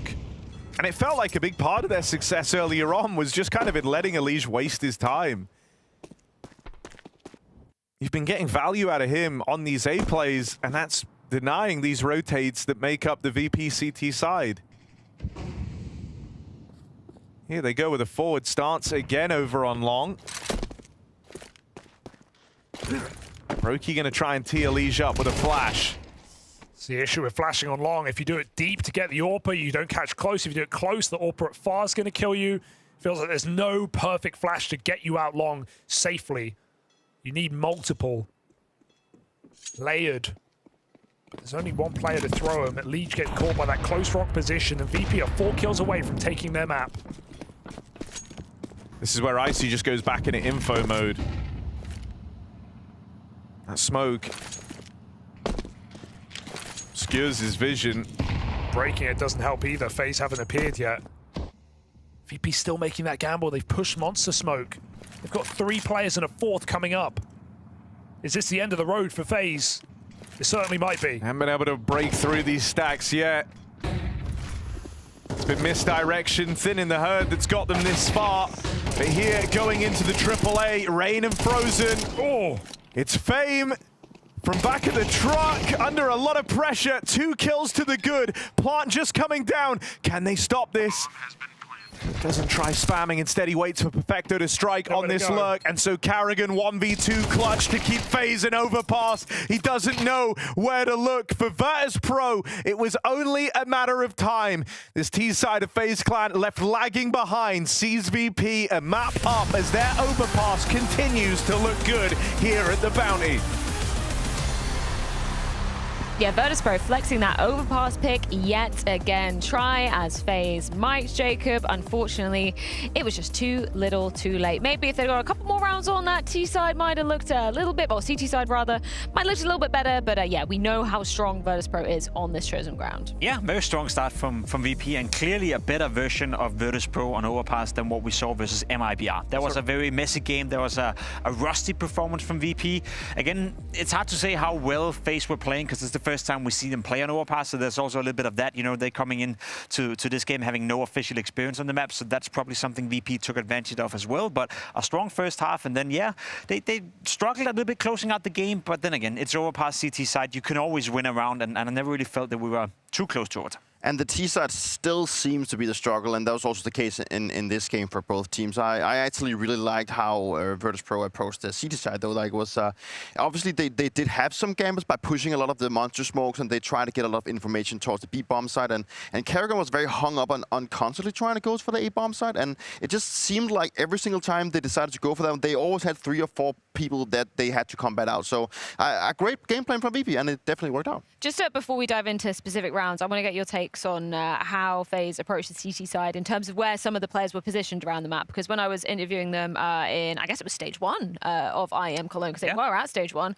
during the lobby, I didn't know whether the players were joking or not, but 4 out of 5 said, I want to play on the A side. It's still up for debate. We might be able to switch some people around. How did you feel about where the FaZe players were kind of situated? I've been an A rifle on overpass on the CT side for as long as I can remember. That's where you usually want to put one of your strongest rifle, if not the strongest. And for the likes of FaZe clan, I think if you have to mention one player, that would be Rain. He's probably been the most iconic A rifle player ever, and it just saddens me a little bit to see that he's not doing that anymore because he was so good at it. And obviously now he's picked up more of an anchor role, now having to play on the B bomb side. But overall, you know, whether it was a joke or not, then I wouldn't put Carrigan in that kind of position. I do get why they've also gone with the leash. You know, it kind of also makes sense. But I was still sad not to see Rain having that one. That's the crazy thing. I think if you were to play a little game of, you know, rate the 10 best player to play 8 bomb side, CT side in the world, I think FaZe have 3, maybe even 4 of those players. Probably, yeah. Frozen, absolutely fantastic in that role. Rain, as you said, one of the most iconic guys back in the days,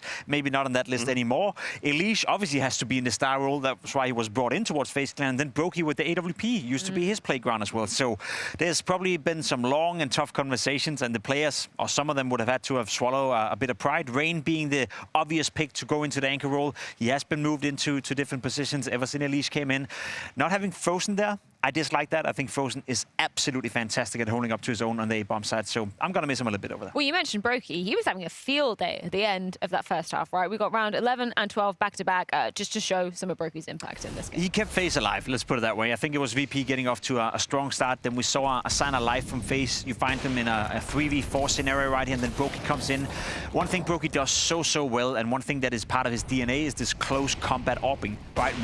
It's on the A-bomb side, the next round is on the B-bomb side, then he rotates back towards A-bomb side, and all the duels you're seeing right now, he's making it close combat AWPing, right, Peter? And that's where he's always been very strong. Versatile, aggressive, and, you know, he's not a AWP player you would label as aggressive, but he's an AWP player that is explosive, and those things in Counter-Strike are 2 different things. And you need to be so good at it, specifically on overpass, because the way the map has been laid out on the A side is that there will always be a gap somewhere. If you decide to position yourself somewhere, something else will be open. And what Brokey did in this game at least shows that he knows exactly how to play this game. He keeps himself very mobile, specifically when he had to fall back to the A-bomb side, playing both truck, behind boxes, playing long, but constantly mixing up his position for the likes of FaZe clan. But part of the story is also the fact that the highlight package you're witnessing right now is all on the CT side with the AWP. I'm curious to see if there's going to be any T-side frags coming in for Brokey in this one, because he kind of slowed down a little bit. And as Peter said, the T-side on overpass, very difficult to play, especially with the AWP. And guess what? No highlights from from Broky in the second half,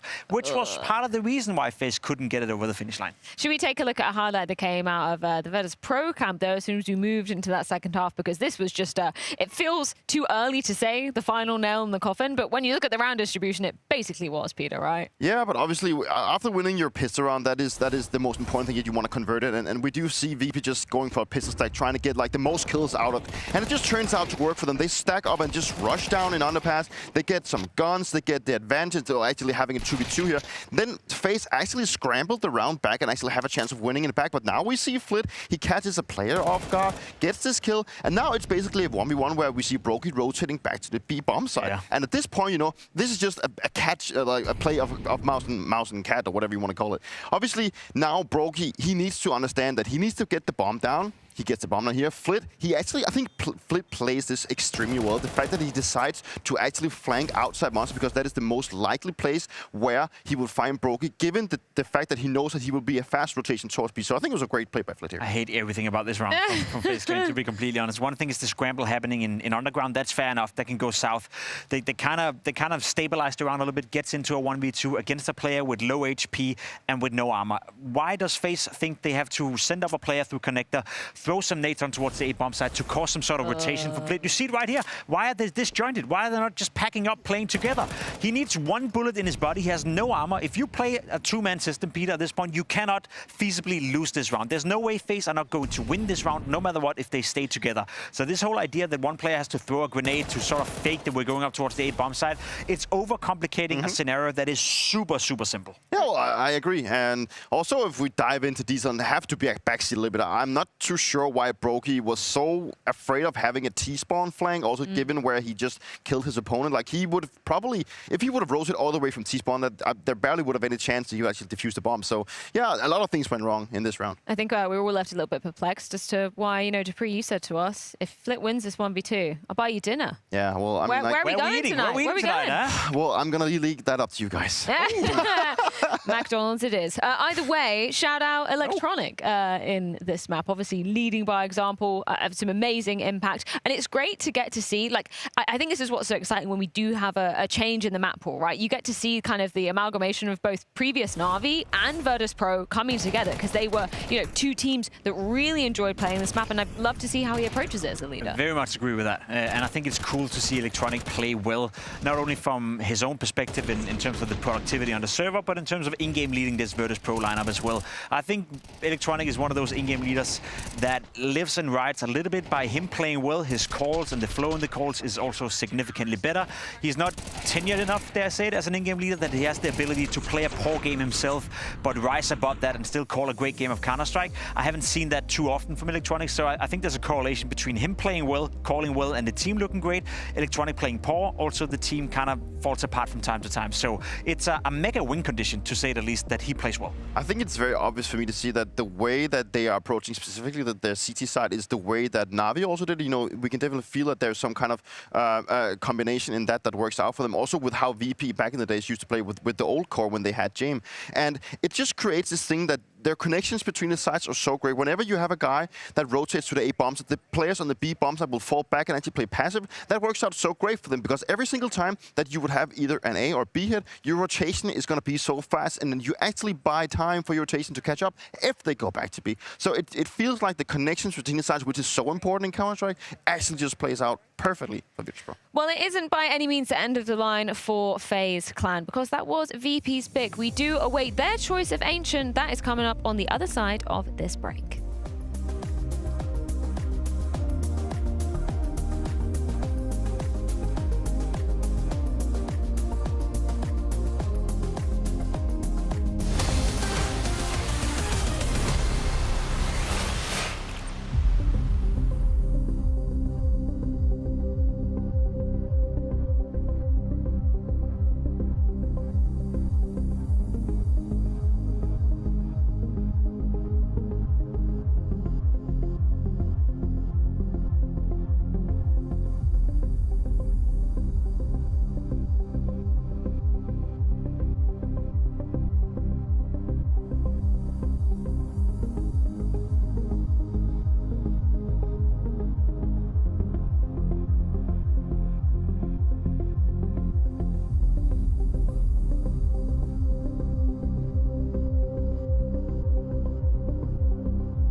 Tell me a bit about Perfecto joining the team, because we always talk about him bringing a lot of experience to Virtus.pro.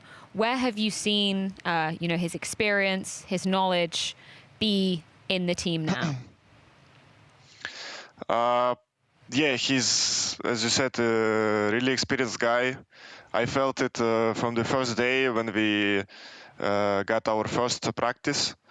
He really, how to say in English, he plays every situation like an experienced guy. He doesn't do stupid mistakes, and we feel it as a team. But we still have our own problems, and we need to work about them, and we need to step up as a team, as players, as people. So yeah, I hope this game will help us to step up. Can you tell us a bit about Virtus.pro's mental state at the moment? Mental, I think our biggest problem is our mental thing, because we are all experienced players, and sometimes when things don't work out as we want, we get some mental problems. We start tilting or something like that, and we can't perform like we perform on pracs. So I think that's our biggest problem. Yeah, as he said, we had some Zoom meetings with psychologists, but it's not like a big deal right now. We're just testing new person as a psychologist, and we don't have as much team meetings yet. But few players, work individually with psychologists. So I hope it's gonna help us. Yeah, we're gonna see. I don't know what to say about that. Just quickly wanted to get your thoughts on this, Dupree, because like an intangible, like the mental state of a team, like you can't underestimate how important that is, but it's also, I imagine, incredibly hard to be working out, because it really depends on what each player needs, what they require to be improving. Obviously, you need to buy into it, but I'm just so happy to hear that they're actually doing something about it, because I feel like that is at least a big portion to what's holding them back to have success. So just happy to hear it, and I think it's the right approach for them. Yeah, I'd agree. I think it's a team that would benefit greatly from it, and I think so far it's seemingly gotten better when the VP came. Okay, tell me about Ancient. This is FaZe's pick, and Dupree, not to expose you, but you don't have too much faith in Virtus.pro on this. No, I mean, this is definitely a comfortable pick for the likes of FaZe Clan. They just feel good on the map. They play with like great speed, and Kerrigan is really good at reading out the opponents and just keep mixing up. So I'm fairly confident we're going to go to a third. Me too. I would be surprised if we don't have a third map. Well, either way, we are ready to be diving back on into the action. It's Ancient with Harry and Hugo. Yeah, we had no doubts about VP's overpass, and it's good that it was able to withstand FaZe Clan. But now we take a look at Ancient, Hugo. A bit of a different picture here for VP. What I'll say is, I think this is going to be a very, very close second map. Even though their win rates look kind of dire, kind of desperate, they're always close games, and even in the history of VP versus FaZe on Ancient, it's been a very, very, very close affair. Actually, with VP winning the last one. Ooh. That was back in Lisbon. Hey, Mike. Getting suited in the studio. I know you're there. VP FaZe and Ancient Dawns. FaZe very good on the T side of this map. Had great success on it in the last couple of months. 8-2 in 3 months exactly. 17-8 this year. Not been a bad go at things for FaZe. VP wait, 3 on the B. And FaZe look to execute. Getting that cave control first.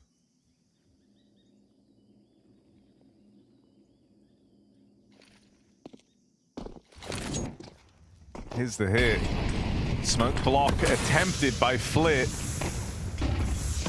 Flashes to support FaZe. Icy blinded by the third one.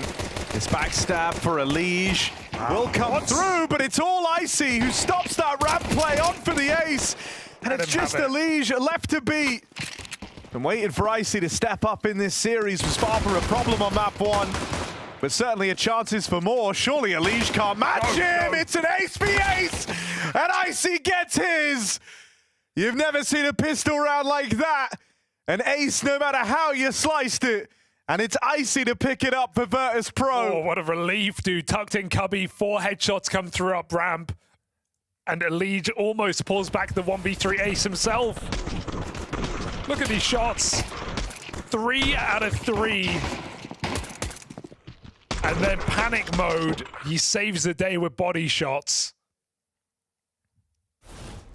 Poor Elige did all he could. But someone was going to leave disappointed.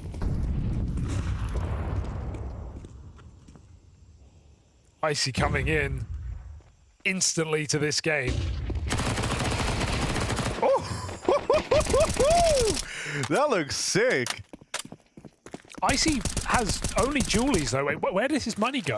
Did he buy Flit his M4? Or did he bought Flit and Fame? He bought all MP9s? No, everyone else had to spend their money except Flit and Fame. So maybe he bought an M4 and an MP9, played Julies, and he's like, you get me back later with the AWP. It's crazy.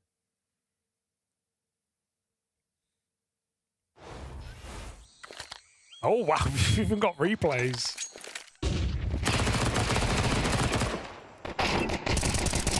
Well, maybe Icy will bring his AWP here. Yeah, they bought it back. Fame dropped it. So, here we go. AWP out in the 3rd round.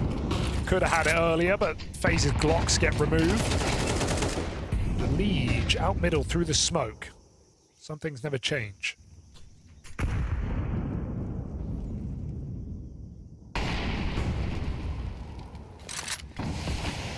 Smoke's a problem. FaZe wanted to walk up on this A site. Denied.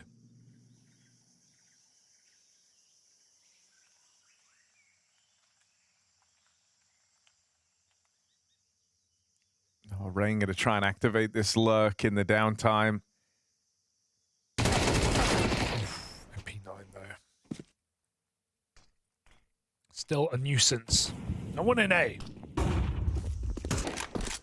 That was a conscious decision from VP. They always had the chance to have a number over towards this A side of the map. Elige has just been cleaned out through mid, and now they all just have to look forward. Fame with the rundown onto Frozen, and it's all eyes on Brokey. Getting flanked through main, they're lending time to Flit, and Brokey, suspicion never going to creep in. Why was no one facing? Well, he finds out there. Flit on the wrap round, keeps that round safe and sound for VP. Surprised the penny didn't drop there. It was quite a while that player was tucked out behind the site. Could have repositioned, but Flit finishes it off. Despite a 5v4, with the lurker removed, that A take goes nowhere. Icy on the ball right now. VP getting hyped because they know that, yes, this is an unlikely map on paper, but this isn't on paper. This is real. This is VP controlling the game against FaZe. A map up, first gun round in their pocket after an ace on the pistol. This is a VP who want to start to find upsets. We had an upset to start the day. Astralis taking down NAVI. What's to say VP can't beat on a FaZe that are in a weird position. They're in a weird place. VP trying to right their wrongs after a dire start to the season with Perfecto.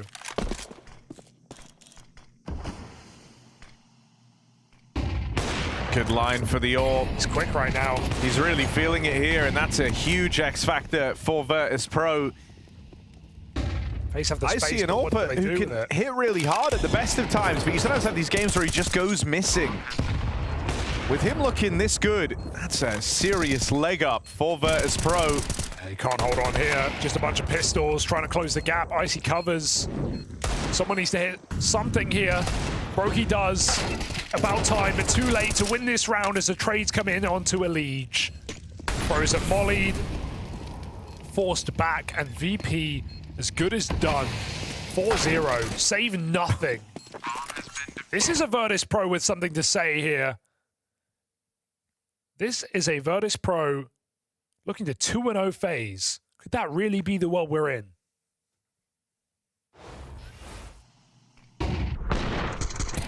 beat them back in Lisbon. Last time they matched up. That was the one with the 13-0 Dust 2, if I'm not wrong. Or not. 12 off the T side.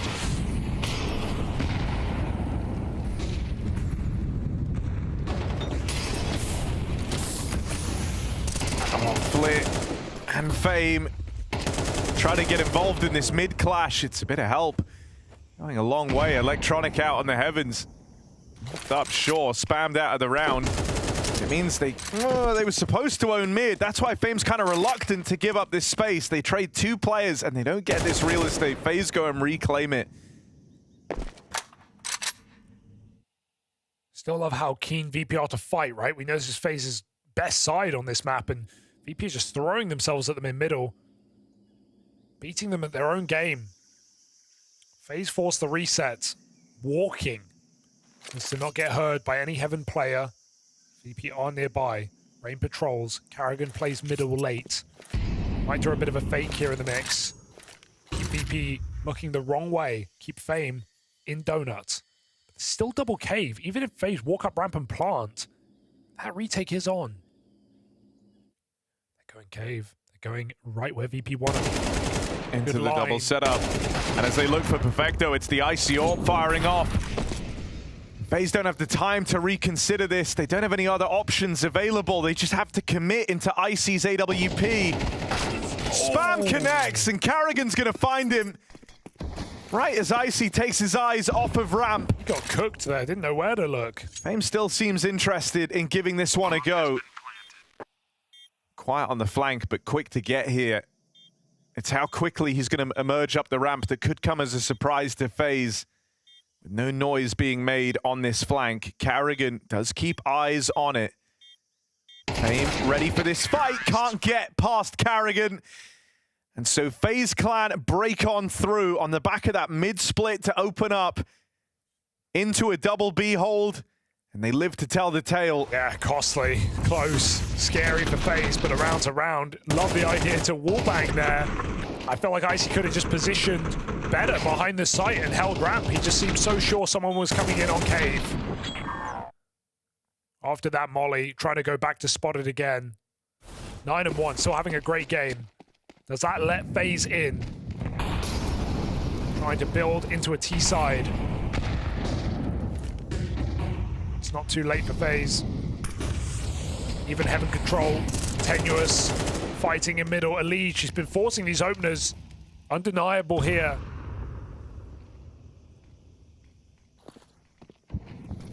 Another 5v4 presented for FaZe.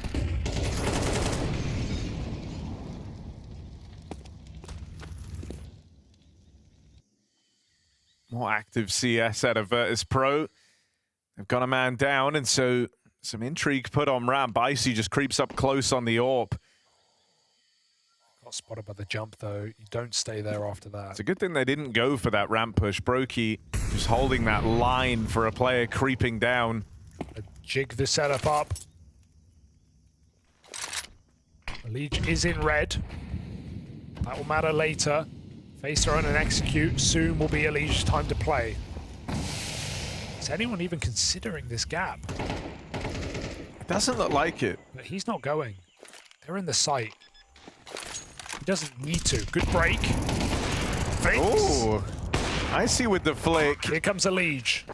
And this backstab that's unaccounted for. That one kill onto Icy is enough to win you this round. Even though he's going to fall to Fame. Just trying to flush Elige out wastes precious time for Virtus.pro. And so no launch of this retake. They'll back out and save these guns.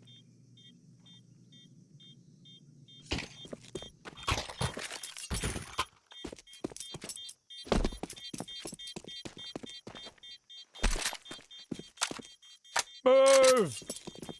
Thank you.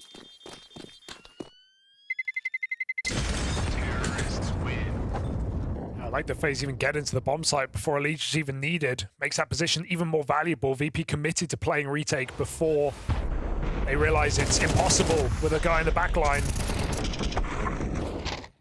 No escape. No entrance. Icy is on, though. That's something. Give him a fight. He'll win it out. Stuck on a rifle this time, though. That all, as we saw, denied by FaZe.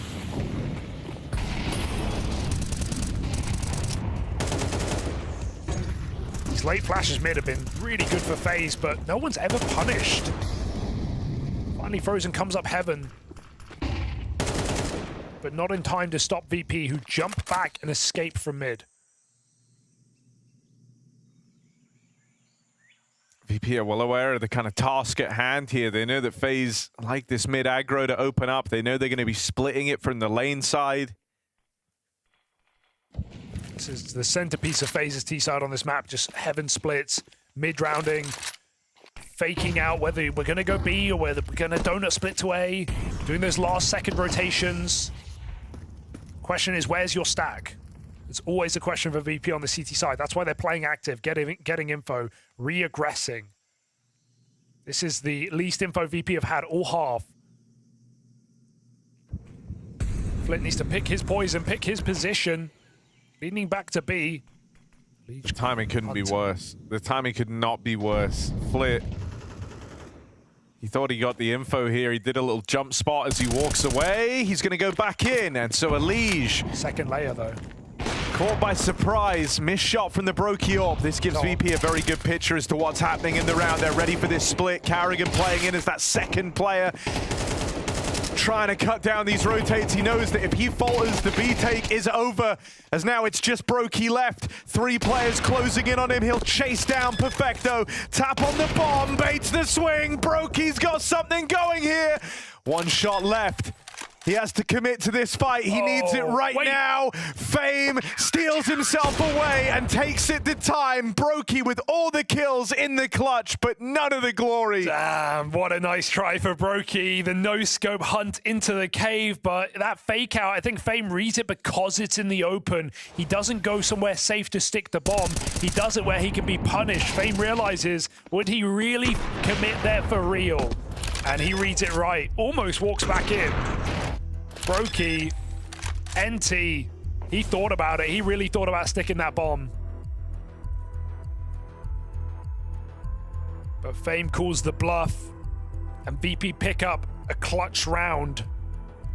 I like the change there for FaZe, is they have Elige playing early on the flank in red, but then they have Carrigan behind him, and that's the last thing VP expect. You kill Elige, in red you go, hey, that's a lurker, the rest are hitting B. And then Carrigan jumps out of nowhere, shoots him in the back, but he got trapped out fighting the A rotations. He didn't have util to stop them. And with no one getting into B for FaZe, that was dead on arrival. Yeah, it left Carrigan in this really impossible spot, trying to fend off the A rotates, but also in the back of his mind, he's thinking, I have to help Brokey somehow. I have to help him get into B. So just rough that the actual B hit, that B split doesn't really connect. There's more of this skirmish for middle, and that's been happening all game long. Thinking back to one of the biggest L's that FaZe have taken on this map as of late, it was versus NAVI and Cologne. NAVI did a fantastic job of shutting down the lane aggression, shutting down middle. FaZe just didn't have a leg to stand on.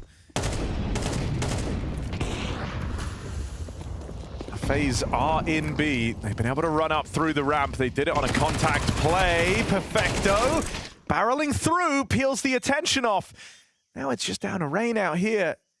Far flung on the long side, being held, being considered. They've just taken their eyes off of it. He makes steps. For VP, that's a huge helping hand, although they're not reacting to that yet. Firing off now, they have to be aware that Rain's trying to pressure them. Elige from ramp, they just saw him throw that molly, they knew where to look. Rain phases the smoke, and Fame doesn't have the health to stick this defuse. Rain's looking to pick this round up on his own, taking it to time. He'll get revenge on Virtus.pro. I can't believe Rain calls the bluff there. I mean, that's a scary round to not re-peek after he hears the tap, but that's experience for Rain. Getting one off the bomb, Fame feeling like he's going to get run down, and Rain disappears into the mist. FaZe find a third off of walking into that empty site.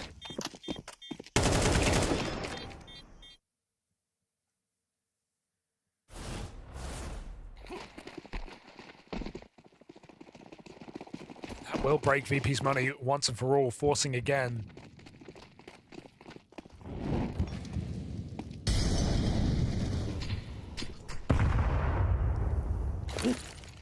Coming down full.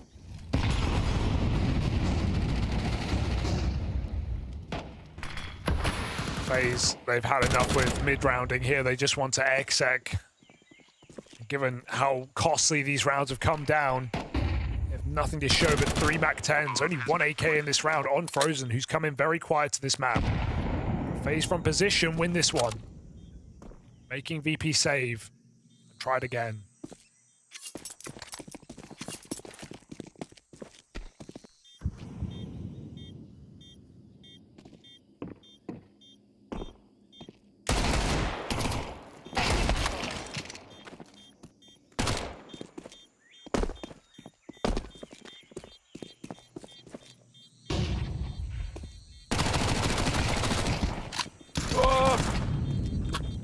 It's all fine for FaZe.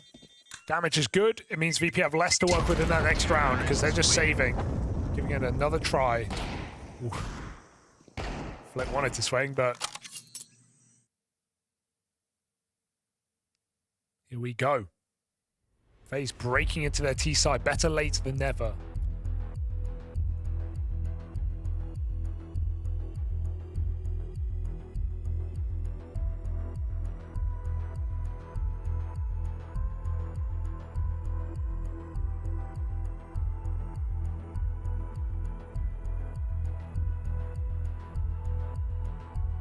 Timeout for VP, because these next few rounds decide if it's an acceptable half or a great one. They might have opened up strong, starting with an ace for Icy in the battle of aces between him and Elige. But as the games raged on, FaZe have started to find themselves more and more in control over this match. You only have these saved weapons cobbled together, go at it again. Into mid they go. Deny this launching pad for FaZe, who are faking a B hit right now on Rain. Carrigan lobbed in some util for him, his Tech 9, or MAC-10 rather, firing off through the ramp smoke, and that's kept a lot of attention over here at B. VP feeling kind of jittery here in this type of a buy. They instant clamp down on that. It's not a bad pickup for Fame, but very out of position here are Virtus.pro, and that bomb makes its way into the A site. Rain can't die here. You really don't want him to die here. VP go looking for him, and Elige comes barreling through to lend a helping hand. It's a crisis averted here. FaZe tie us up at 5-all.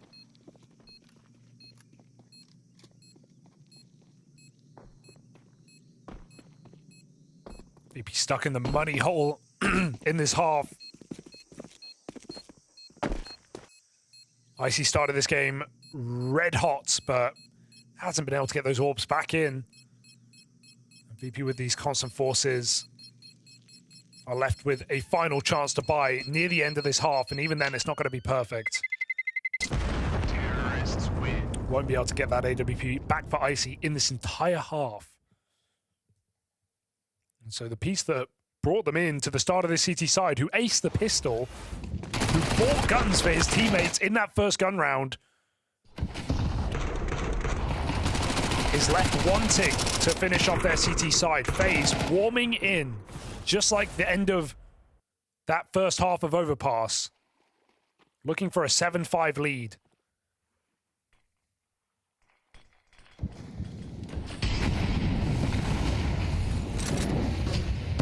Icy even throwing the FAMAS, poor guy.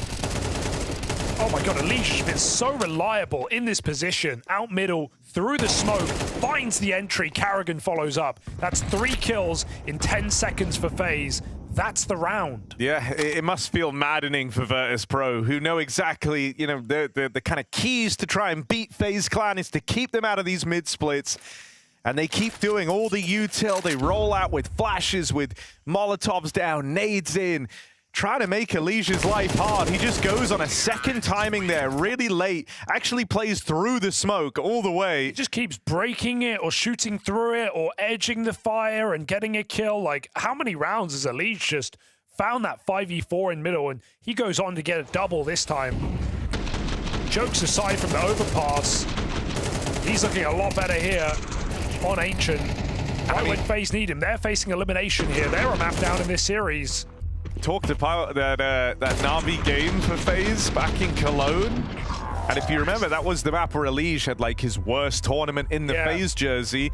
Goes to show just how much he brings to the table when he's switched on, right? This is why he's so important to FaZe's Ancient. Because he's come in hard to some games, but we've also seen him across BO3s just have vast differences in performances. You know, get 20 kills one map, get single digits the next map. You know, disappear in the third map of the series.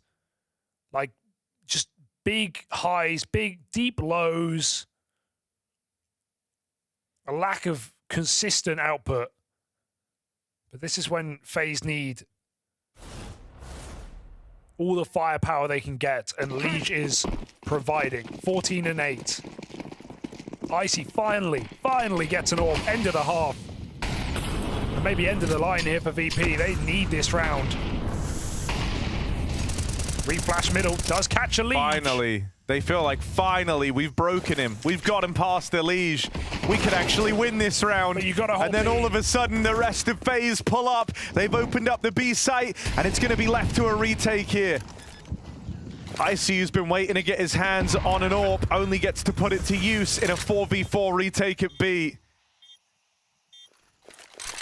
And with Util still to play with here, smokes down. This is going to be a slow pace retake from Virtus.pro. Carrigan! Chill. Hello! Rolling back the years with a stylish 3K to close this out. It's another 7-5 half secured from FaZe Clan as they're faring better on their map pick.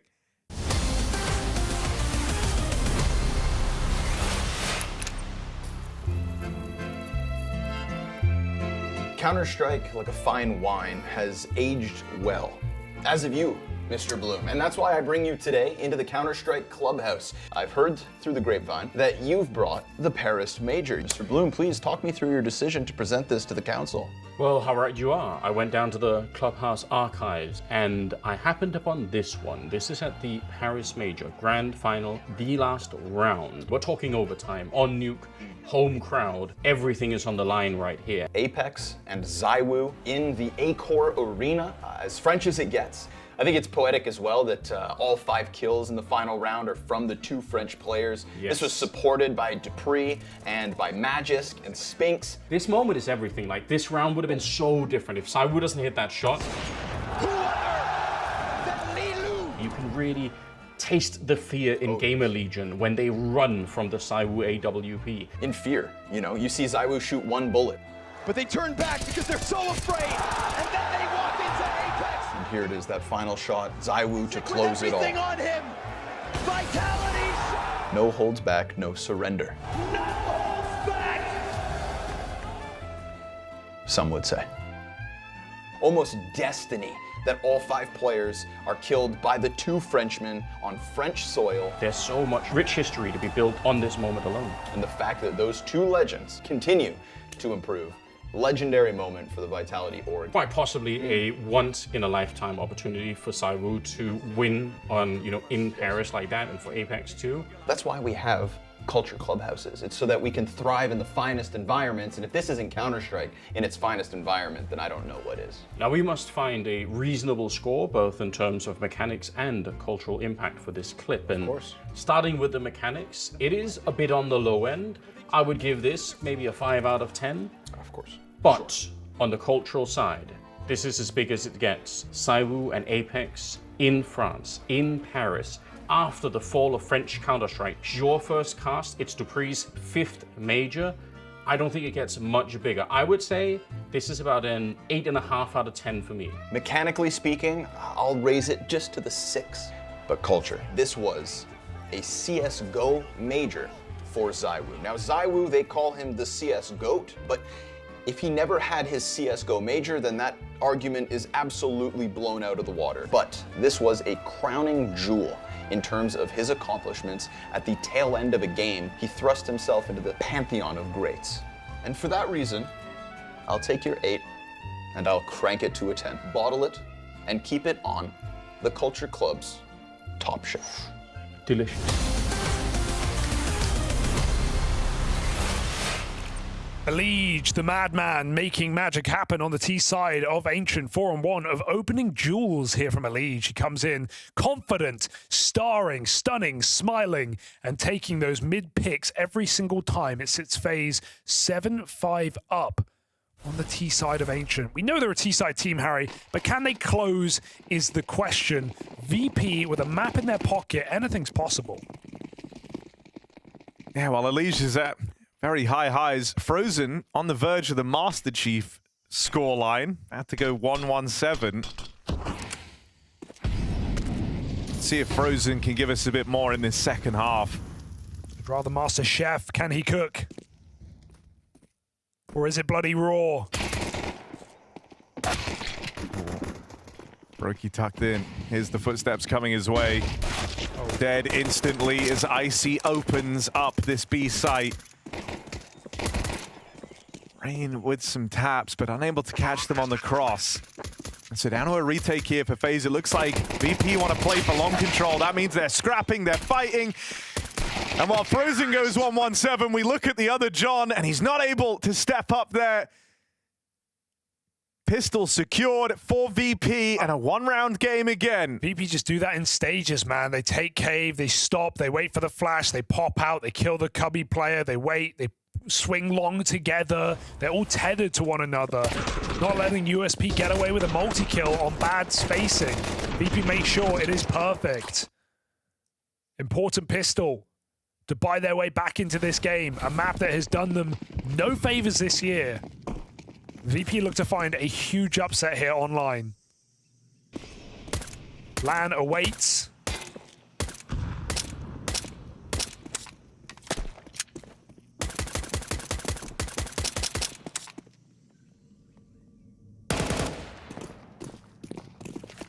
Is Rain down to his last mag?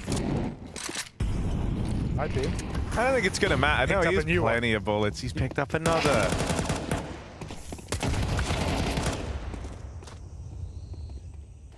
Didn't get to fire it once, of course, but that's fine. Oh, Frozen's letting us know. He knows. They were all here. What a crazy prediction. Terrorists win.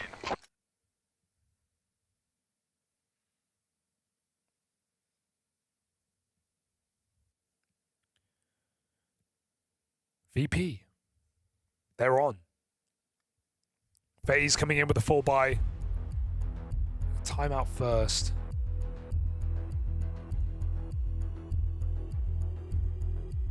I'll say this. If FaZe do... if VP do win this... Yeah. I think the sports psychologist stuff is working.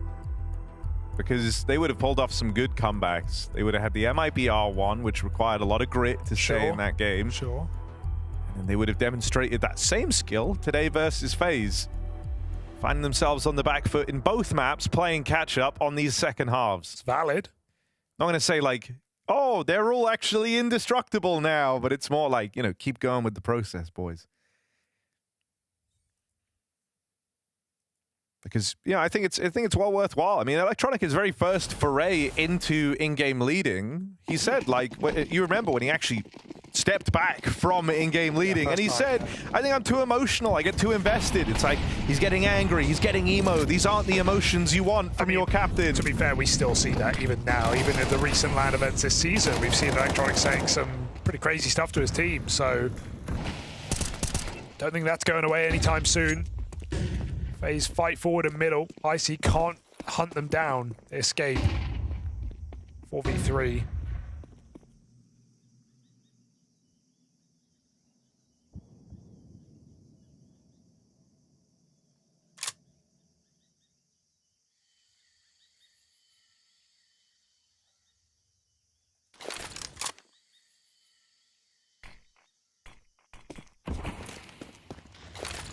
Eyes set on the B play. Brokey mollied off, and so for now it's a flash to try and set up Carrigan, who will get his, and then some. Follow up on an Icy out of cave. Perfecto left is the last guy remaining. And even though you know he had to try and do it to him, it's not going to happen here for Perfecto, surely.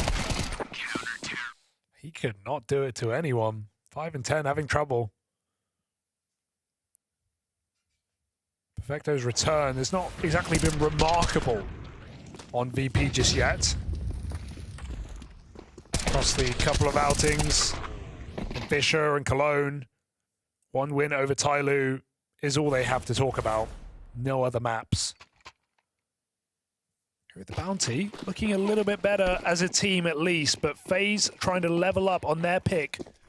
Take us to Inferno. Still a big question mark as to whether they can win the series, even if they get there. Electronic taking it all the way to heaven, unscathed.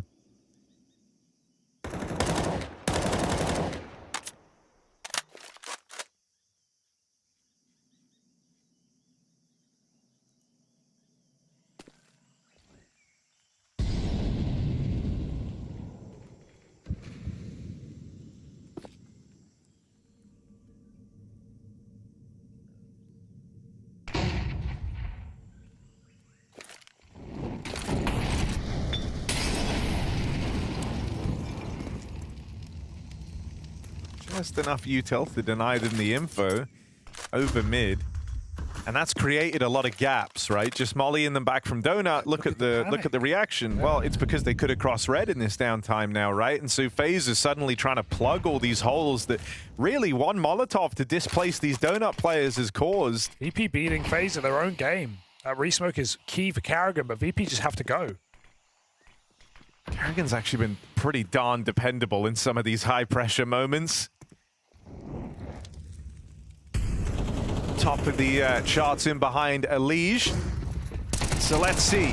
Oh, dead instantly as they will run up through that ramp smoke.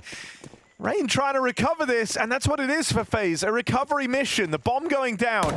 We'll be able to stop that. You can still grab that defuse with Elige opening up the back door. Now he's low on health. They swing out wide and find Rain. Frozen catches one more. So low, everyone. 2 and 3 health on these CTs. Low health too for Virtus.pro. A couple of shots. Decide the outcome. Decide the victor. And Perfecto and Fame look to be the ones laughing when all is said and done. Frozen gonna need a 180. And it won't happen. Nice try for FaZe, right? They get locked out of that bomb site. That was a 3-on-5. They get down to the 1v1. Everyone tagged up. VP stay inside of the site.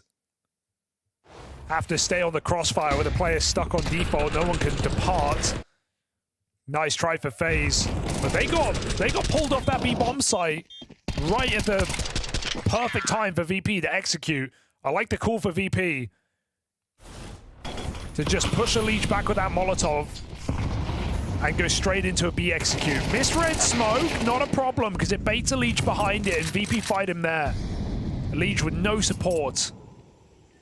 FaZe's top performer, bested in middle. You do feel like when people miss that smoke, you always fight behind it. Yeah. I mean, dude, Electronic on his redeemed Bob Ross arc. There's no missed smokes, only happy accidents there. Yeah. It gets them a opener out through mid. Sets them up perfectly. VP, I mean, 4 in the red room. You're just chilling right now. This is like they're posing for a photo. Yeah. Painting trees. Are they going to fake smoke? Okay, it's a rotate smoke so they can get into CT spawn. Frozen. Good luck. The Armada is coming.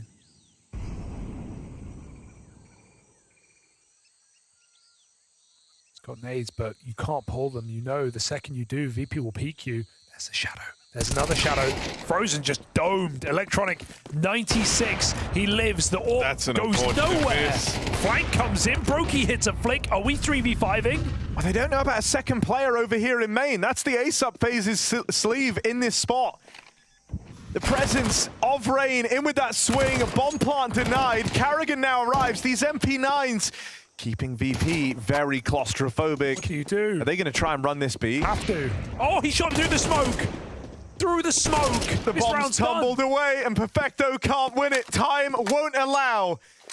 Carrigan's even wrapped back through red to watch the bomb. Perfecto, try as he might, there is no winning this. FaZe Clan, low economy, at their wits' end with red room taken. They wrestle that one back. Icy would have had it. He would have had that B plot and he had just enough time, and Brokey just smoke shots him while he's running away. This flick was sick, but this kill wins the round. Crazy for Brokey. From the position named after him, and for good reason.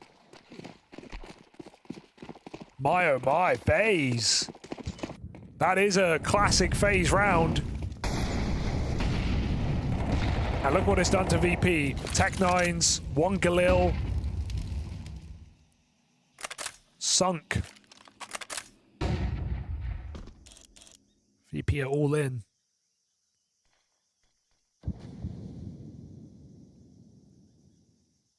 It's them trying to take advantage of how close these rounds are and trying to get that like delayed gratification. The last round was supposed to be it. They found the 5v4 untraded. That was meant to be the runway open to a lead taken for Virtus.pro. And so now they're desperate to reclaim that. They still have the chance to do so here, but they don't really have a very pretty buy. It's a lot of pistols, Flit with the one gun, and their eyes set on this B plate in through cave. Carrigan, who's not had many missteps in this game, does get overwhelmed. Good volley though. Scary position for Brokey, can get spammed. VP pull back though. Gonna try on the ramp now. You're also just kind of at your limit in terms of players you can rotate here. Frozen waiting and Donut has to stick around there just to deny a play in with the bomb in the closing seconds of this round. One flash, that's all they've got. Use it to try and get them in through the ramp at this point. All those rotates make their way over for FaZe. On the smoke spam, bit of damage done, but that plant will get found. 3v4 post plant here, no time to get comfortable. You're stuck in place, you're stuck where you are. And so FaZe just looking to run through VP on this retake. Double digits secured. 4 from a Liege as well. Smoke shots to boot. Just spams him through. A Liege dependable in this game. He was the rock on the T side, constantly cracking open middle. Now rotating in to save FaZe from a low economy win.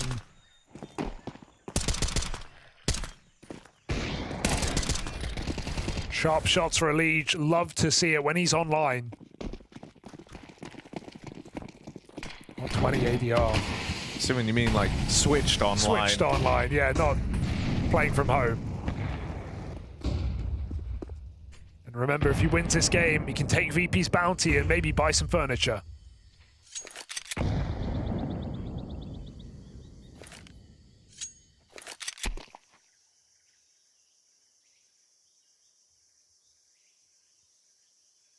A one smoke fake? Or are they going to come from heaven back to A?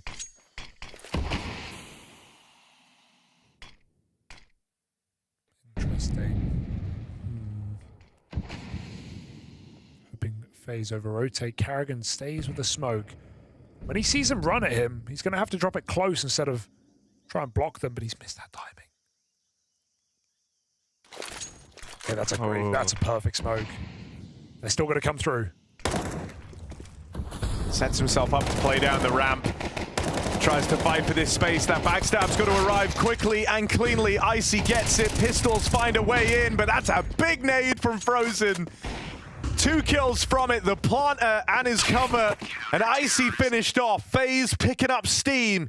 Frozen getting activated as well. As this one looks to come up in favor of FaZe Clan, they're just rounds away from the promise of a third map and a chance at revenge versus Virtus.pro. VP were looking really good early in this game. They were trading out rounds, even coming into this half, winning both pistols, converting both pistols. But now we've had FaZe start to run away. 3 rounds in a row. Shutting down B play after B play, and we're going to have to see VP give us something new. Come back into Donut, actually commit to one of these late A attacks. They start in A main. Brokey denies Fame, but Perfecto's still here. He seems aware of a second player, but doesn't want to push the issue alone. Waits for Icy to come in. He will still go for this. Perfecto put down. Red control taken. Elige got to be careful. There's another man in here. He has no idea. Finds out the hard way. That's Icy getting his favored gun picked up and a plant put down. And Electronic can just try and slow down these rotates. At bare minimum, he's got the info. They know that one guy is going to go try and take this donut control right now. So they know about Carrigan. It's Rain that's the question mark. But this is a very late lurk from Rain, and with Electronic going towards that main position, he's going to struggle to find his impact. This might just be the save. FaZe kind of out of position to justify going for this. Yeah, they need the money more than anything. And that's with those other rounds all coming down to the wire. Don't die now, though. That would be problematic for FaZe. This is kind of the high that Electronic's been hunting the entire game, is like looking to do good on the damage you've done to FaZe Clan in these rounds. And so they do find a kill on the save. That would be huge. FaZe never give them the chance. Surprising to see Elige really panic that much. I think it's because the comms are frantic, right? FaZe is saying, hey, they're in red, they're splitting mid, watch out. And he got his trade. He got the only player he realized was in main. But Perfecto waited for support to come in before he cleared that position. So it's a good trade from Icy. It wins the round. If Elige hangs on, he's got the favored gun. Feels like FaZe are living and dying on Elige right now. Can he keep it going? Can he redeem in middle? Immediately falls back into their info setup. Frozen watching A, Elige jiggling, as has been the case most of this CT side. And VP go back into A. Electronic throwing a B fake. And then hoping that keeps FaZe in position. There's still 3 strong here. Frozen, multi-kill potential. He's had a very quiet map. Pretty rough series. That smoke blocks them. So VP waits. It's a really good trade of util. Like, you get the smoke down on B, Frozen insta-blocks main, and now there's no push. It almost feels obvious, right? It almost feels obvious that this is the B fake. And Carrigan feels that way too. He even made his way over. He started the round off over at that B side of the map. He's left Brokey and Rain there to lock that down. And he makes Frozen's position more valuable just by getting spotted. But he leaves. As VP contact in. If Frozen swings, he's dead. Lurker gone. Frozen hears him move in.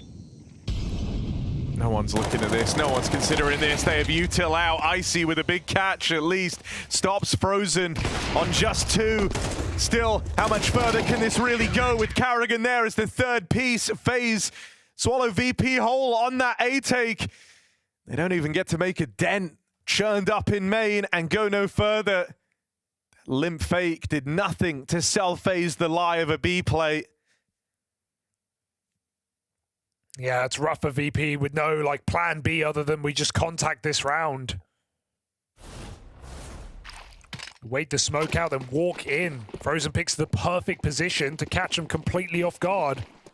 And FaZe may have leveled up just in time with 4 rounds down the stretch to get us a guarantee of OT, and they feel ready to do it. Icy has no gun. He's throwing flashes, so I guess he'll go back and spawn to get it, but prioritizing the flashes right now. It's VP way to pop late middle. Elige could get caught, and again, he is alone in this position. They're coming from heaven and elbow. He needs to dodge. He will pull back in time. VP waiting. Crazy sentence you never thought you'd say, but VP have realized they don't need to rush this mid-fight, taking it a little bit slower here. Well, a lot a bit slower here. They get the control, but there's no kills available here. VP need that. 1 minute on the clock. They don't have anything right now. Icy's on a Glock armor. Oh my. Where do you go here, VP? So just an attempt at the donut split. If so, Elige is in a strong position. Smoke comes in. I see just a glorified bomb carrier here, running it in. Backstab for Carrigan. And this one looking to come unraveled. The full rotate here. Fame dead, and FaZe Clan a shot at redemption, a shot at the bounty on the head on VP. It's Inferno as our decider.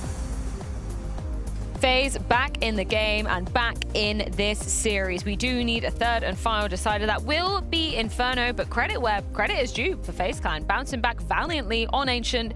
Your suspicions were right, Dupree. Not Virtus.pro's forte, but turns out Carrigan having a field day on this map. Yeah, Carrigan had a great series. He can definitely have games where he turns up. It's not happening all the time, but when he actually does, it actually looks really good and actually helps, obviously, FaZe Clan to pull things out, also for him making good calls. I feel like VP, yeah, you can definitely see that VP didn't feel as comfortable as when they played Overpass.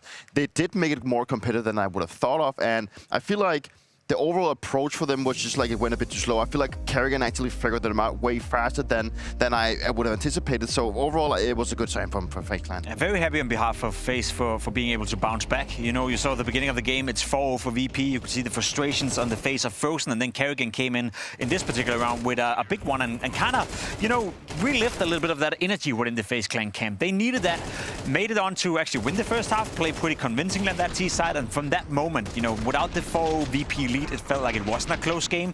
It was cosmetically being kept close for the vast majority of it because of that good start. But outside of that, I felt FaZe were not only one level ahead of VP, but probably a couple of levels. But yeah, they had to warm up into it, and it took a bit of time. They felt very much in control in the later stages of this map. But we do have a mic'd up moment from round 12, so let's listen into it.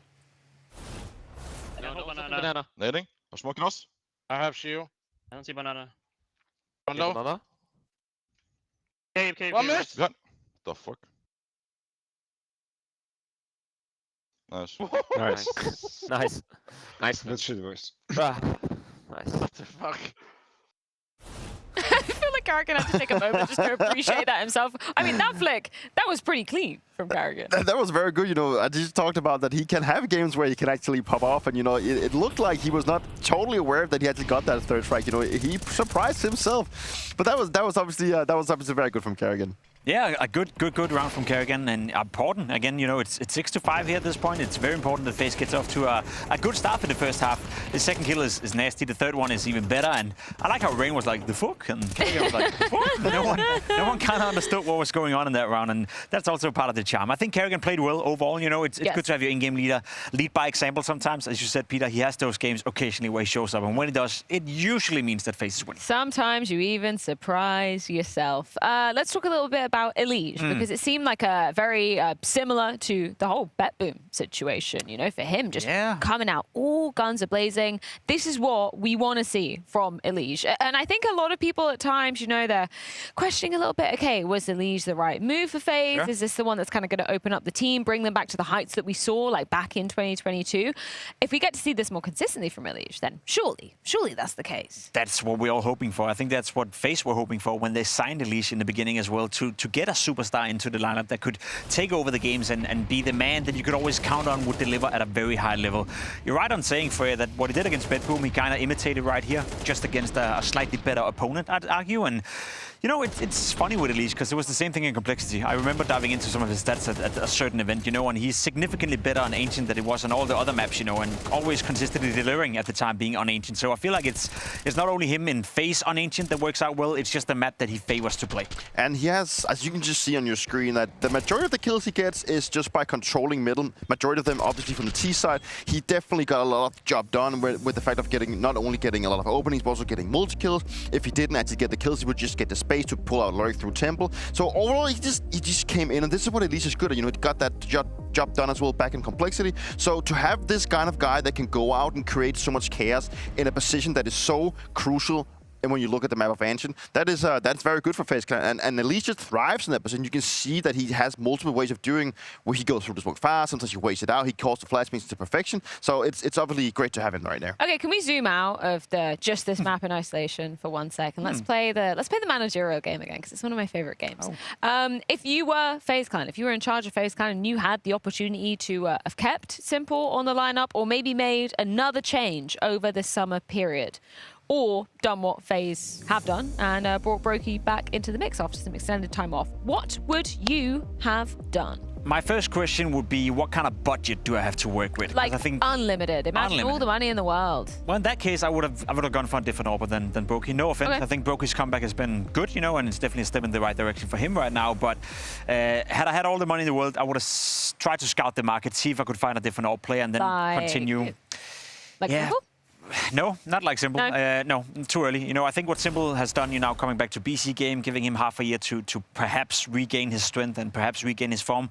Maybe sign him after that period, who knows, or maybe Navi takes him back. But I'm even at a point where I felt like Dexter probably could have been a candidate for that too. Yeah, to be completely honest, I thought he would bring some spice. The way he plays Counter-Strike is very different from Brokey as well. It is a tough market right now. I think if you were to acquire all players into your team, you had to throw a lot of money into the mix. Torsi in FaZe, would that have been a possibility? Probably not. I don't think Mouse would let him go, but that would be hella interesting. So that would be what I would do. I think the rest of the pieces within FaZe is fine. Rain is the question mark. I think he stepped up after the summer break. So for now, let him stay. I don't think Simple would have been the optimal choice, so I'm glad they didn't go with that one. Bringing Brokey back has maybe two things to it, whether they couldn't get that right AWPer that they wanted, so they were like, okay, it is, right? And then getting him back, and he's also come back looking better, that's for sure, but Torsi, you wouldn't get Torsi, and I actually also got to think of Dexter. I think that obviously Dexter's back in Falcon was difficult, also with the rumors of monies getting in, and I actually think that the last event that he played with Falcon was really great, and he was maybe considered by a lot of people that he could actually go into FaZe, so that wouldn't be a bad choice. Listen, he won an MVP at that event. He won a trophy, and then he left and said bye. Yeah. I think Dexter is, again, without knowing how it is playing with him, personality-wise, etc., if he's good or tough to work with, it doesn't strike me as a player that is impossible to work with at all.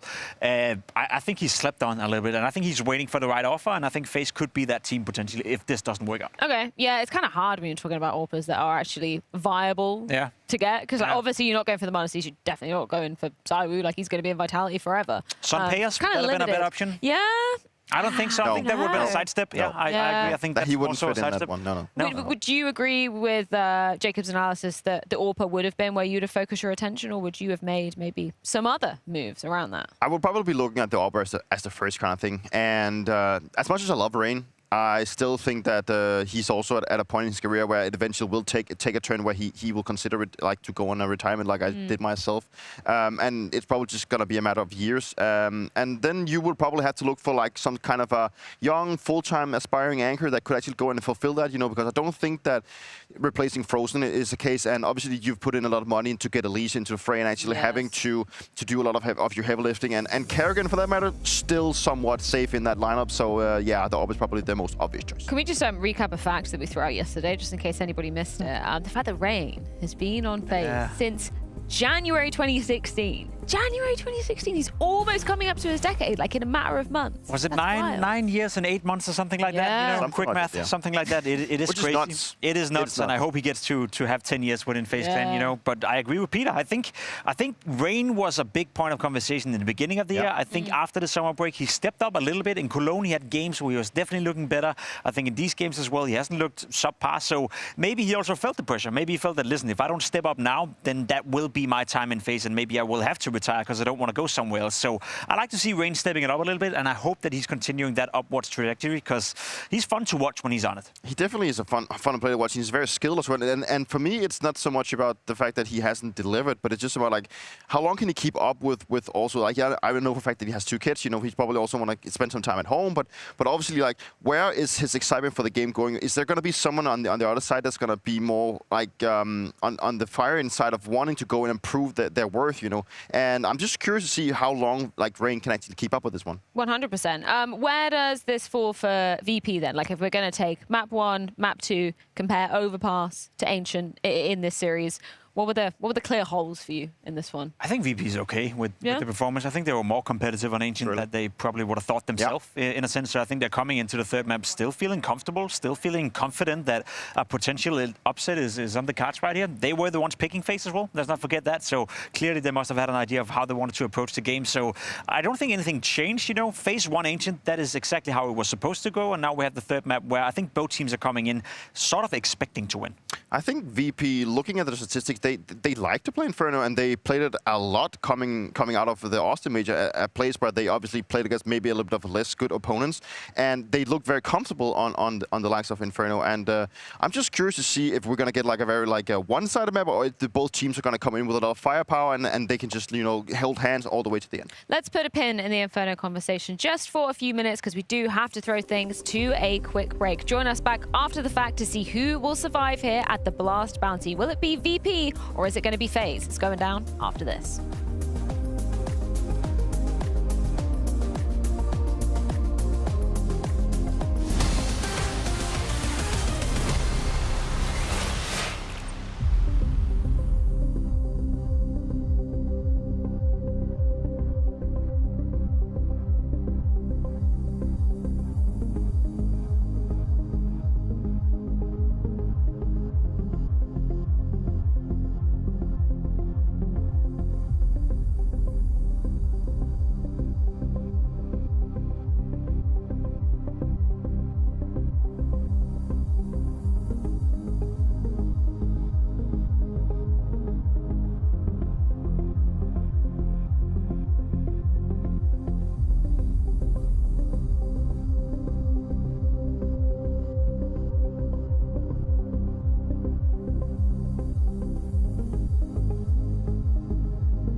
Inferno will decide who joins us here in the studio in Malta. Will it be Virtus.pro or will it be FaZe? Gentlemen, floor is open. Who are you taking in this one?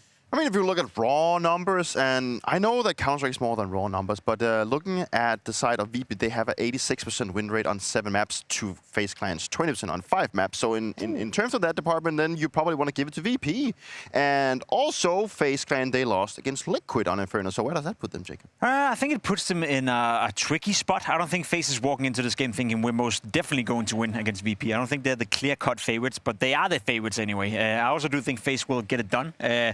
Frozen haven't had the best game so far. Elise has been playing on a high level. Karrigan, that ancient performance is not going to replicate itself on Inferno. He's usually a player that is being targeted quite a lot by the opposition, which means that whoever's playing around Karrigan on that smaller bomb side needs to help him out an awful lot. And that's where I see Brokey coming into the mix. He will need to roam around. He would need to be very flexible on the CT side with the AWP.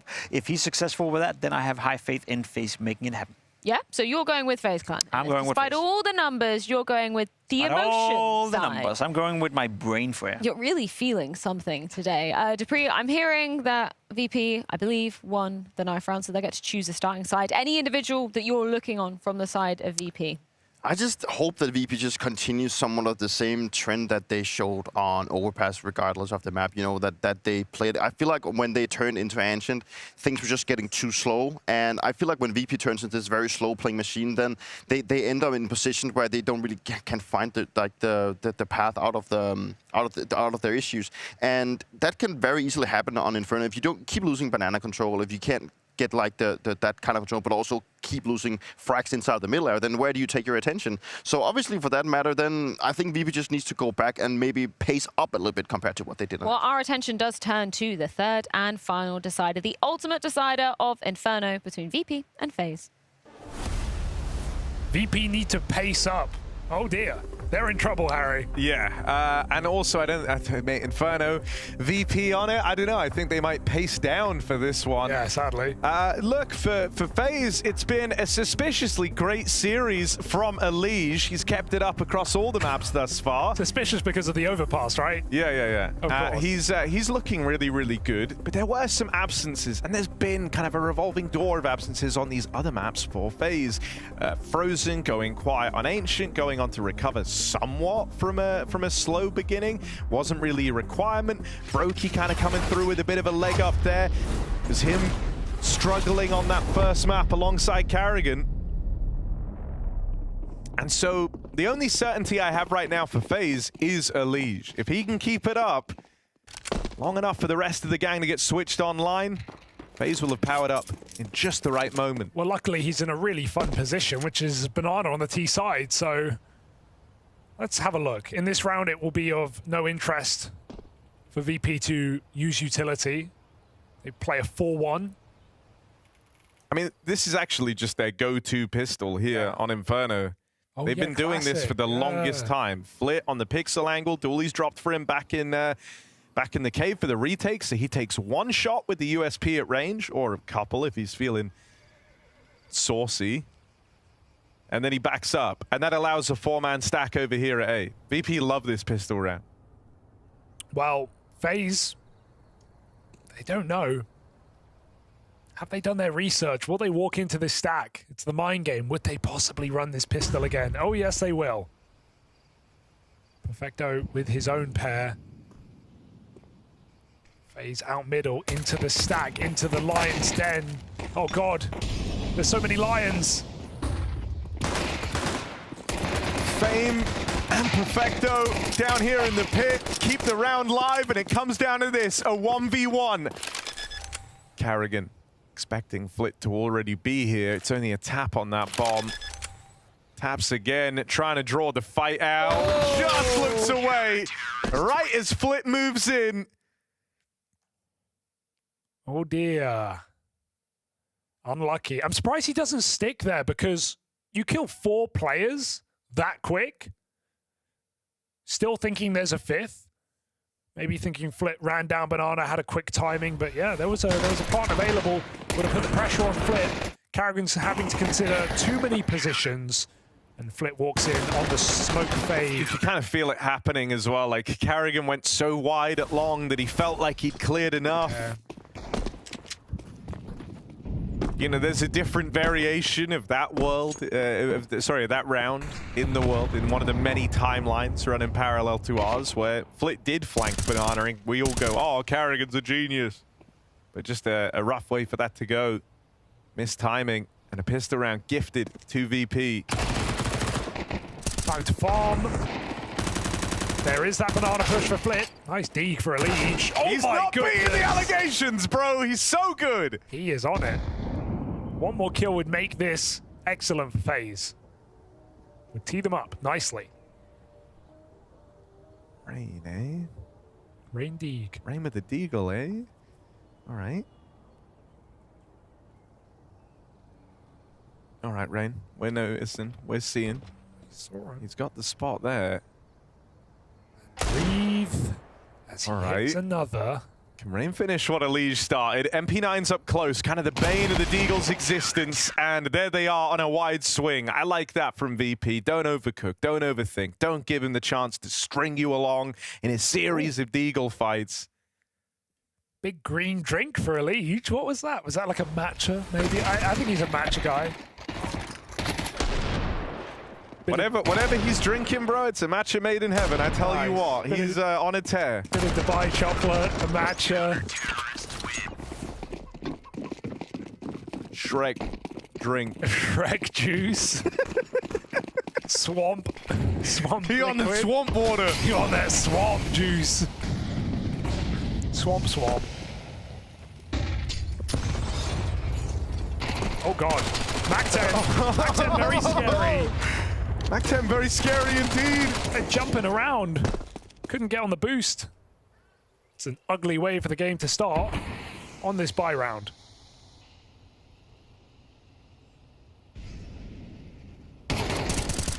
Oh my god. Stay away from the smokes.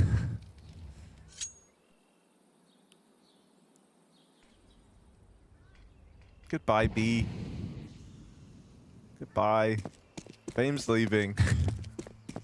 See you next round. Save. Oh, Inferno. Please change. Hang on. Oh god. Is it the master plan? No, wait. No, wait. Hang on a second. But they might find out first. They might go B. Oh god. If you don't leave yourself with enough time, you'll never find out. You'll be none the wiser. But Elige. Wait, Elige? Hang on a second. Wait, will he call it? Surely someone calls bro. it. There's no one B. There's no one B. Come on. Karen's CT wrapping. Leave it to Elige. It's like he knew. He walked in. He said, "Guys, I think there's no one here. I'll go double check." Swamp clear. Phew. That's why you play the info. That's why you send in aroma. Bomb has been planted. Something smells. The B site is clear.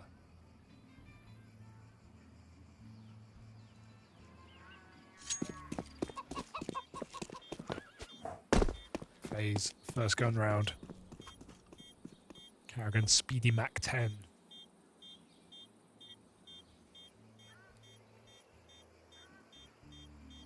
Oh, I like these FaZe stickers on this AK. On this, as in just the vanilla AK? Yeah, the default. Yeah, looks nice. Looks retro. Of course, Elige has no skins. No, I know. Yeah, suspicious No again. furniture, no skins. Yeah. He's on a brand new ID in a new city. Fake passport. He has He's burned his fingerprints off. Can't track it. Levi Ackerman is the profile picture. It's over.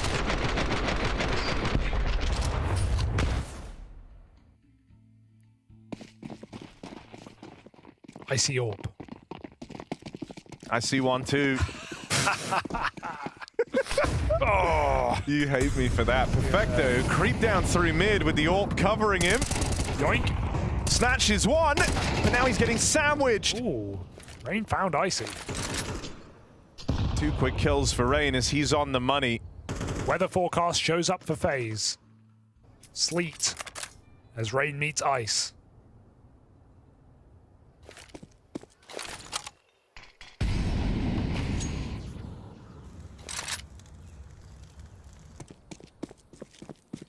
Fame says, goodbye, B. And FaZe walk into See the you stack. next round. There's no Elige, Harry. There's no one to figure it out.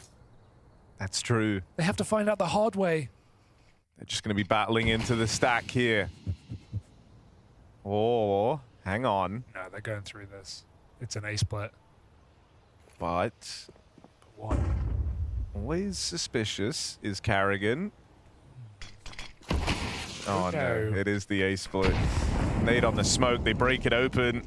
Gonna try and play through this. Fame bested, Electronic spotted now. One man left down in the pit. It's Flit. They don't know yet. They don't know yet. And why would they? There's the catch on Carrigan. Can't go any further. FaZe will break through the stack. They play right in a VP's hands, only to rip all those guns away from Virtus.pro. Okay, mind games early in this matchup now. That's 2 gun rounds where VP have fully stacked this A bomb site. And so will the penny start to drop FaZe? Can they start to figure out what VP are doing, leaving B very underguarded? Elite just going to be tasked to deal with that. Uncover these stacks. Entry this empty site. Is he up for the job? In this round should be easy. 2 smokes and some pistol upgrades here for VP. Not much to work with.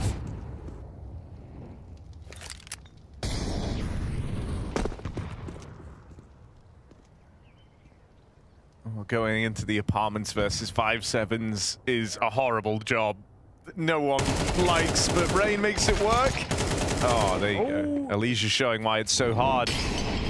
Oh, Ice it up close. Icy is trapped. Oh, can't see through the fire. But it's still a FaZe Clan round when all is said and done. Yeah. Surely. Flit with an AK. Bomb is super late, but Electronic won't be able to find it in time. Dragon's like, you did clear the apps, right? Right? Right. So Flit should save. FaZe should take the lead. Bomb has been planted.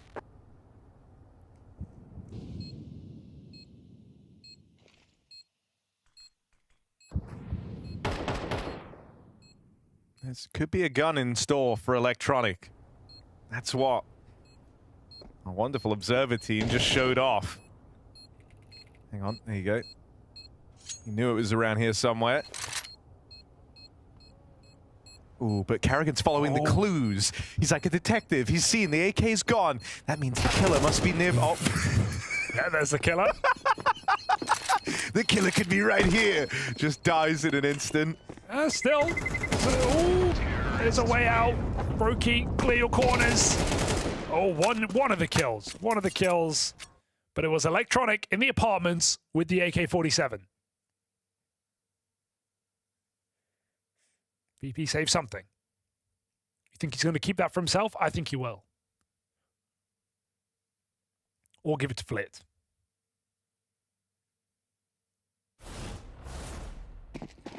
Oh, he gave it to Flit. Respect. So Electronic setting up his team.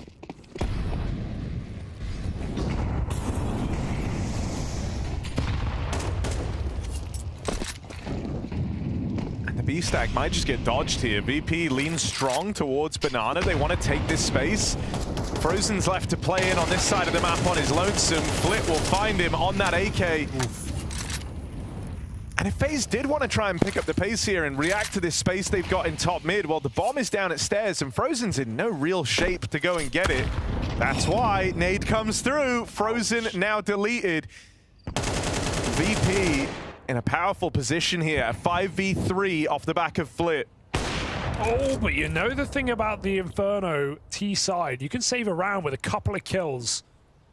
Brokey finds that pick into apps, and that opens up room on A. Can Leech find it? Electronic random shot gives away his position. Warns the Leech.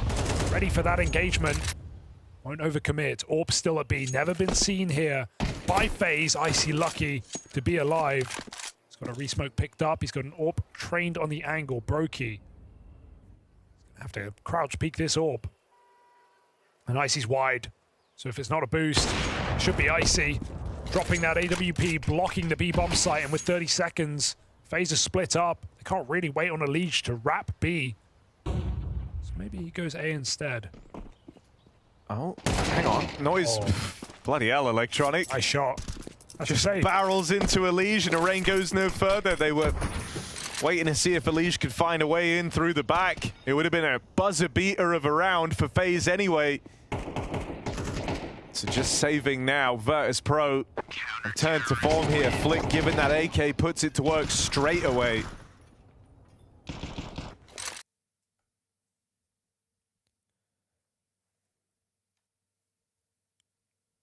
Want to see if FaZe ever try something a bit quicker on Banana here. They get denied. It's only Karrigan in this round, though. We've not seen FaZe kind of blanket Banana and Util play their 2 spawns and get mollies up.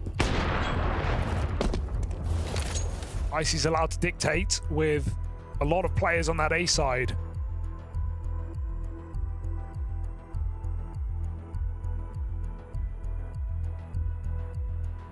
And so first pause for FaZe as Neo comes on the mic. Conversation between him and Karrigan to get FaZe back to their winning ways.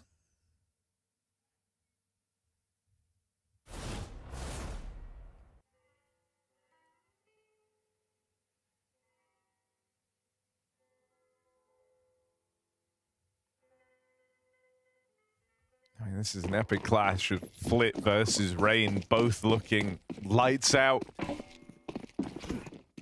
To open up this final map, Flit's come through with a vengeance. Ooh, I see.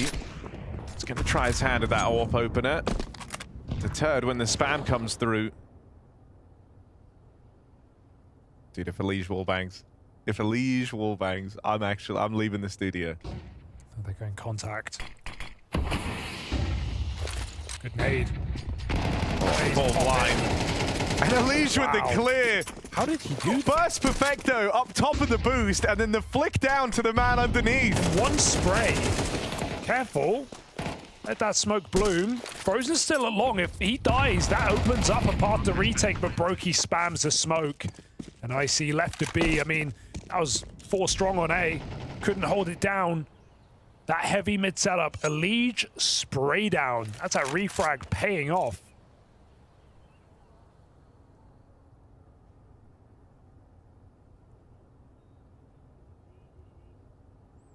Run that one back.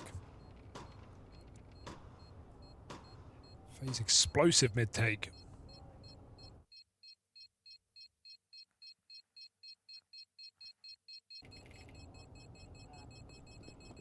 Golden eggs when? Yeah, one of the pets coming. They're adding pets. That's real. Well, there's stuff in the game files that never came true. So. They're adding little pets, bro. You're going to be able to hatch your own chicken, which is crazy line of thinking, but... Hey, Harry, don't count your chickens before they hatch. Look at this. Oh, lovely.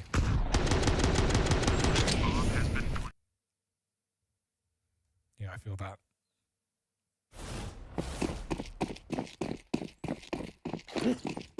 All right, this is FaZe going for control over the game. If they win this round, they break VP's money, and suddenly this T-side can really get going. But that's a strong start. Icy AWP and a nade to soften up this change of pace from FaZe Clan. The B play's been denied, and you've already got to go back to the drawing board here. You've taken so much damage. Util in, and exchange with these players at top Banana. But as much as you keep putting down, nothing's easing up. You haven't got that trade kill, that equalizer you were hoping for. FaZe come out of this super wounded. VP would save here. Only players with health are Rain and Elige, but they've both been looking good. Elige, as we say, keeping it up all series long.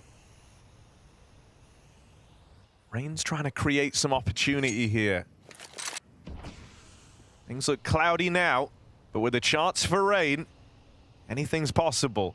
These are your openers. So if you were going to attempt this round, at least you've got your right pieces healthy.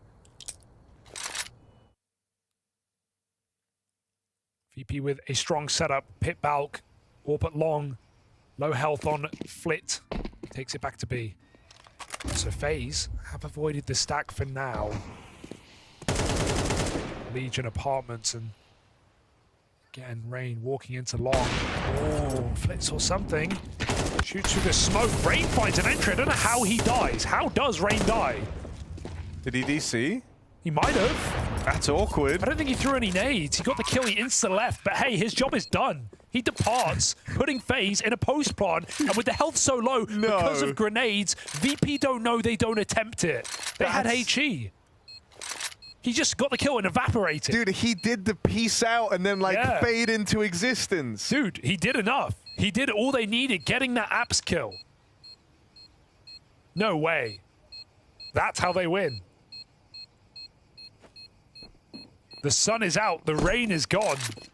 FaZe win a very difficult round. I'm not feeling too good, Mr. Anderson. He just disappears. Oh, that's wild. Did Rain DC? He must have. I think he just disappeared. I can see there's still games on his monitor. I'm assuming he's not like playing something else. Let's see if he just evaporates. X-Files music ready. Yeah, I'd say. What happened to Rain? I think he just DC'd, but that worked. Kind of didn't matter in the end. Dude, that's the coolest thing ever. Killing someone as you DC from the game and going on to win the round on the back of that kill. Yeah. Without that, his whole team were low, so could have been problematic. FaZe rolling now. Couple of rounds in a row, ready to break VP's money, who have been save heavy, understandably. That was the wrong stack last round.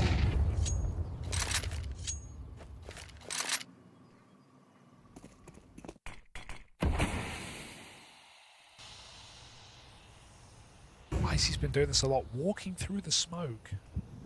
This time it works.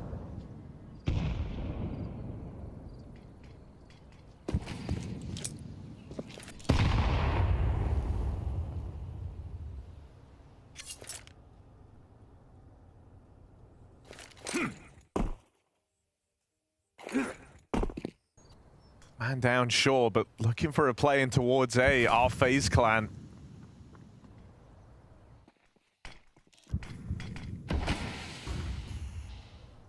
They've got Rain coming through the apartments.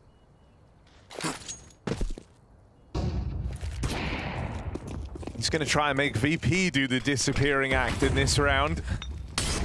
Molly down into the pit. Frozen, Carrigan and Brokey. The round ends in a second with those three farming Virtus.pro. Sure. What happened? Who knows? That's just a brutal way to lose a round. You're sitting there 5 on 4, feeling really good, and you're saving. Like, there was never even a point where you realized you could lose that. It was won, then it was lost. In the blink of an eye. Steps bait him in. It's exits galore for VP, as his half really just has been. Never a chance. 3 instant entries in different positions. What can you do? Terrorists win. FaZe with a strong T side on a map that has not done them well. For VP, statistically, they go to. Yeah. You know, I think with the major. Like with FaZe, I think the caveat is that they're always like these really close losses where they've been like, it's not a map that I imagine the players feel super uncomfortable on, but they are on that string of losses right now. And it's not like it's to world beaters. The fact that Liquid are in there a couple of times, there's always like a weirdness when it's former teams matching, you know, former teammates matching up. That adds a bit of an X factor.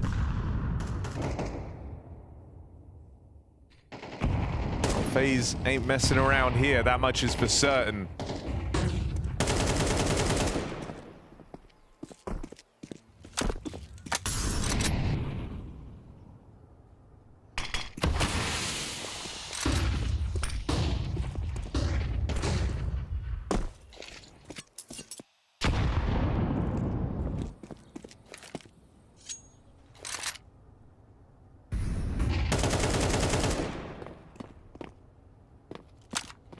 Flash and Apps reveals Rain. Oh, could have been an entry into this B site. Roki still manually clawing in. Oh, if he shot. Tucked in, unwilling to peak his fame. They rotate out. VP again, just loving these A stacks. Despite the AWP being spotted at car, they still believe FaZe will go back. 30 seconds for FaZe to make up their mind. The Legion, a lot of control here. Going for the B split though. With early warning. stops the first. Only Fame versus the rest. 1v4. Up until now, all these BSAT rounds for Fame have just been him waving goodbye and leaving this side of the map. Finally, he's got to do something here, and a kill in the right place would be so valuable. Even though they get that trade, the bomb's only just getting planted now. It's really, really close, and VP rob that round away with milliseconds to spare. They got the kill at 8 seconds. You'd think there'd be a plan. Are they still checking positions? Do they not believe and they're cool? They saw Flit, that's the B player. On long side, they kill Fame backside. You just got to stick it. Bomb too late. Disastrous round to lose for FaZe. They did everything right, except the most important bit. Oh dear. VP will take that. Fame gets his 1 kill, which doesn't feel like enough, but apparently it is. Chaos.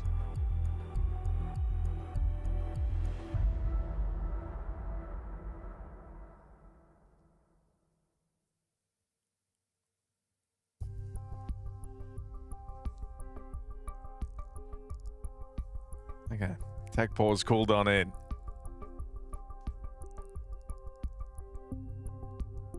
That is a tough round to stomach for FaZe. Especially when they get the position they're looking for. Managed to get through that backside. Also, yeah, I was going to say, there's 5 seconds left. Okay, Kill him. Saying there's 8 is a bit... Sorry, I apologize. Because then that's a fumbling, but this was just chaos caused by Fame. Frozen looking for a trade, thinking he still had time to plant.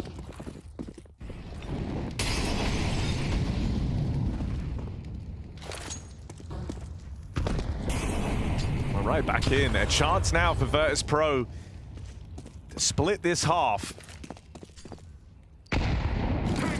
Frozen making noise at the B-bomb site.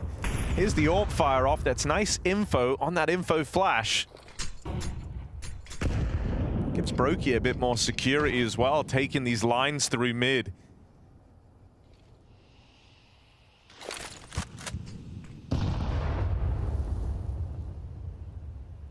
Freedom he has knowing that AWP isn't here is pretty huge. Means he can just go around these corners scoped in. Carrigan's made it past Electronic. And he made it past him not once, but twice over. They've dealt with everyone in the site. Electronic trades places with Carrigan again. He will still sniff him out. So many of these rounds just coming down to FaZe, just exploding on A and getting 3 kills in 5 seconds and winning the round. I mean, VP know it's coming. They just can't stop it. That warning, Electronic saying Carrigan's gone through. They're coming. They're hitting A. And VP still died to the short player, to the apps player. Doesn't even come down to Carrigan, really. These rounds are just super decisive, and FaZe have no interest in that B site. The only time they go, they lose it to time. Now, we've had nothing but 7-5 scorelines in this entire series on the half. Is this the best half looking to be put forward by FaZe because they've broken VP's money? This save is going to allow a proper buy to come through. You might still feel some limitations. FaZe are the ones in with a chance of the strongest half yet. This was the weird set of timings hit by Carrigan over on long. As Electronic was hunting ghosts. And I think my main takeaway is how good Alicia's looked in this series. You know, he was the only guy on Overpass, really, and on Ancient, he was the difference maker time after time, 25 and 15. He's kept that up. He's had a bunch of multi-kills on this A site. He's been reliable. Really good game for Elise right when FaZe... Oh, dear. Right when they need him. Oh, you're in trouble, Flit. Grenades and flashes land. Getting 1 is a blessing. But Fame has no support, and VP are not budging.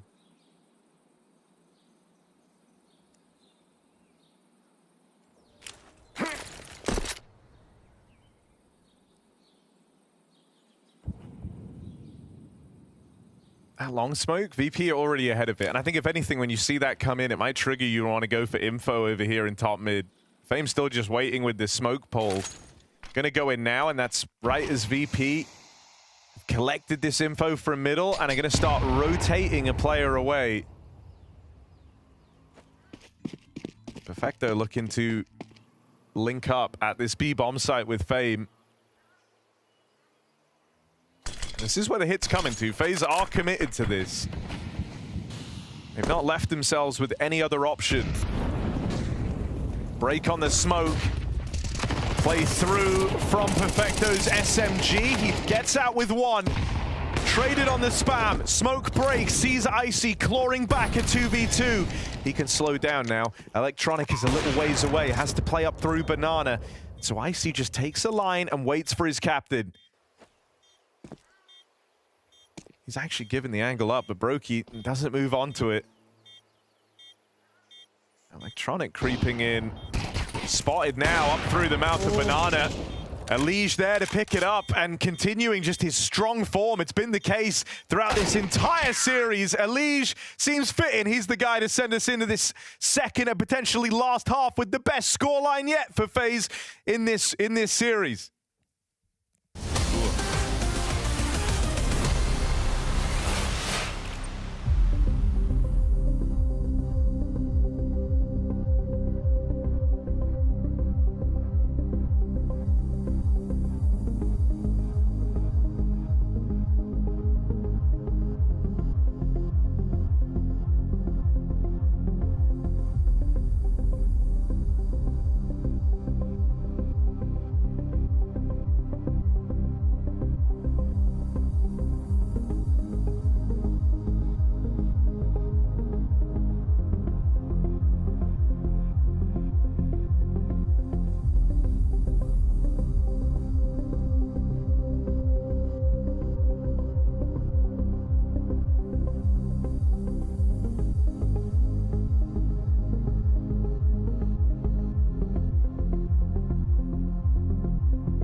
back in the second half. Yeah, it's a good idea you take it, bro. I fumbled mine. No, yeah, well, you've kind of run over mine as well, but that's fine. We go to the T side. A half, Harry, that may, some are saying, feel like a hole for VP because this T side known to be slow, known to be meticulous, known to be calculated sometimes.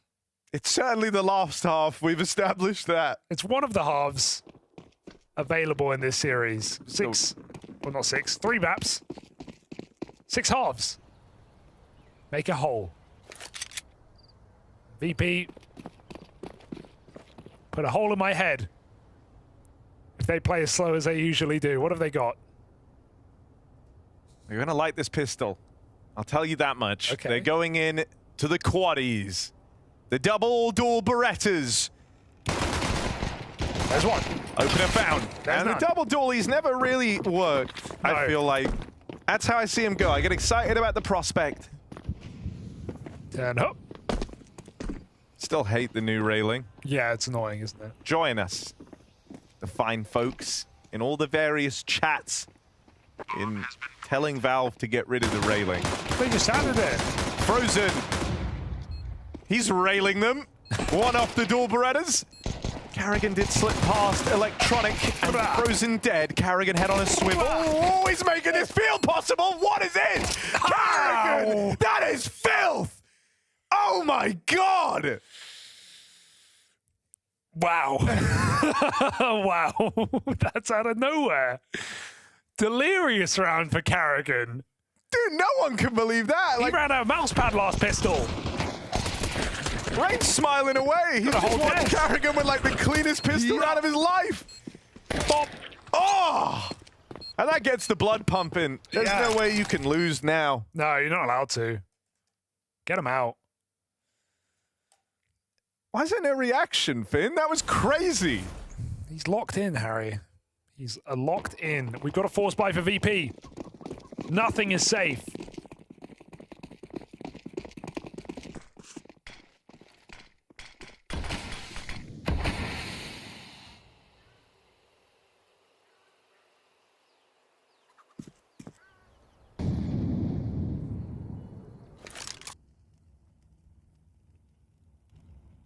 But it's pro now. Into the mid stack. Nice double. Liege gets out. He's being hounded down through the apartments. Oh dear. Someone help Perfecto, please.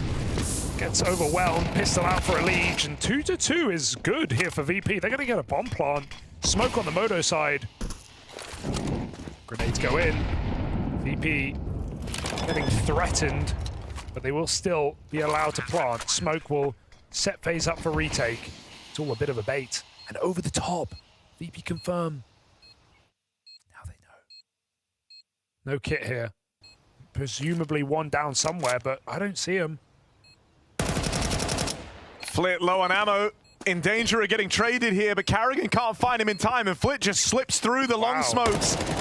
Carrigan, another clutch required. That's Molly it. in. And that should decide the fate of this. There Molly isn't did. time. Wait, the Molly did miss. Oh, wait. Oh, he can't. But no kit. He could have stuck. No win. Oh, and there was a smoke the whole time. He could have stuck, but yeah, he probably would have got run down there. Unlucky for Carrigan. Force buy for VP. Big victory to win early in the half. Resets the money. It's a different game now. FaZe forcing back in, surely.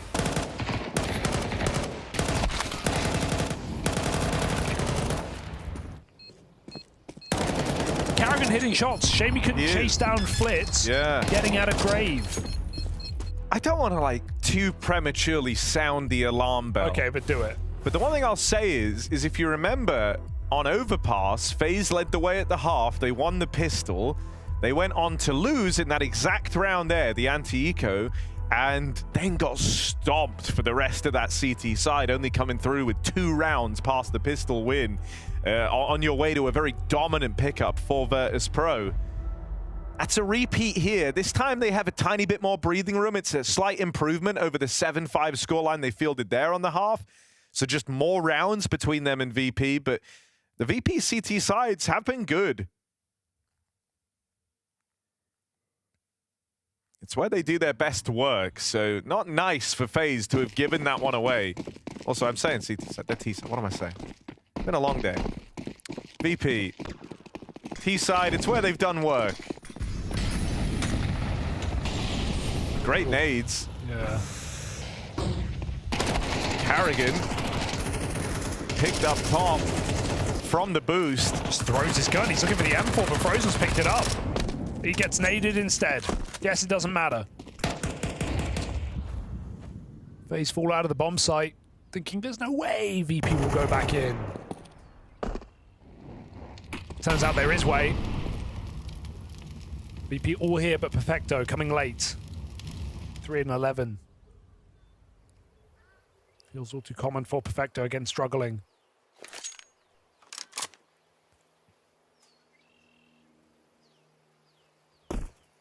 Part of the abuse of this A-bomb site was Perfecto in that first half. Oh wait, they throw that from A. That's crazy. Surely VP see the trajectory, and they're still all here and gonna go, but they've got no HE to break through. They don't get in their head about it. They go storming in. I like the smoke from FaZe. Who threw that? I bet it was a liege. That's such an liege thing to do, you know? Brokey threw the smoke. Thank you, production. But either way, that's still cool. I think it sort of just gives it away when it gets thrown from the other side of the map.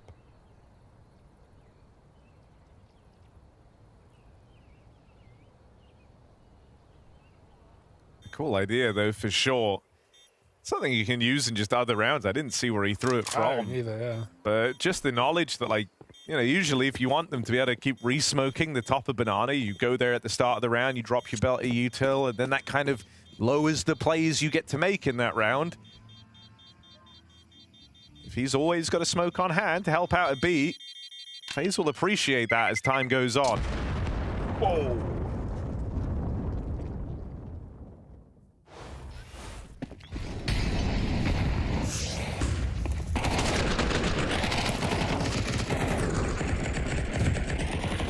Oh, ran into it.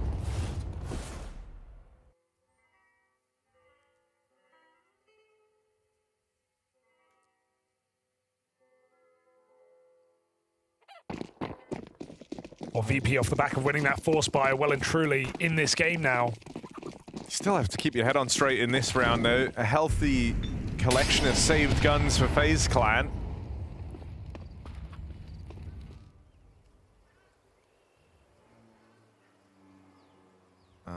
Oh God. They're really far ahead of that. Yeah. Like really, really far ahead of that. They're playing through the util from FaZe.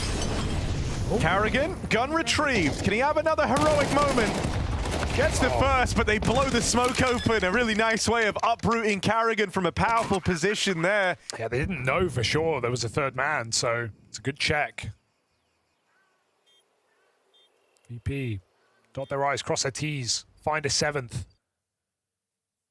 I like the pace there, though, from VP, just calling a really early contact B play. When they meet no grenades and Banana, they just walk it in.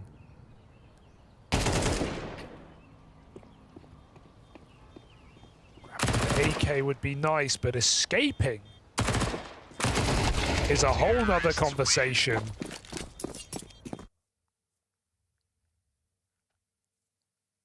VP, don't write them off, because as soon as you do that, they get good. FaZe are finding that out right now.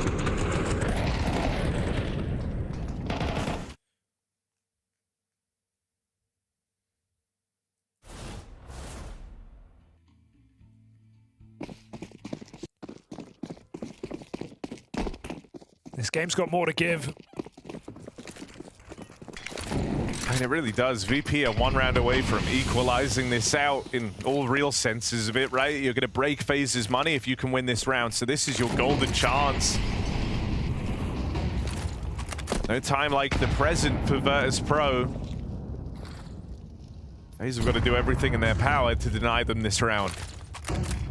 So this is where you bring out your cleanest looking CT defense, whatever you've got. Fighting for the banana control early. Oh, they patched that. What? Wait, did they not? He just did it. I thought they patched that. Who did we see trying to do it the other day and fail? We saw that. Yeah. And then he kind of did it but for he a just second. did it, but then he cancelled it because they made noise. But like, someone get in the lab. I thought they patched it.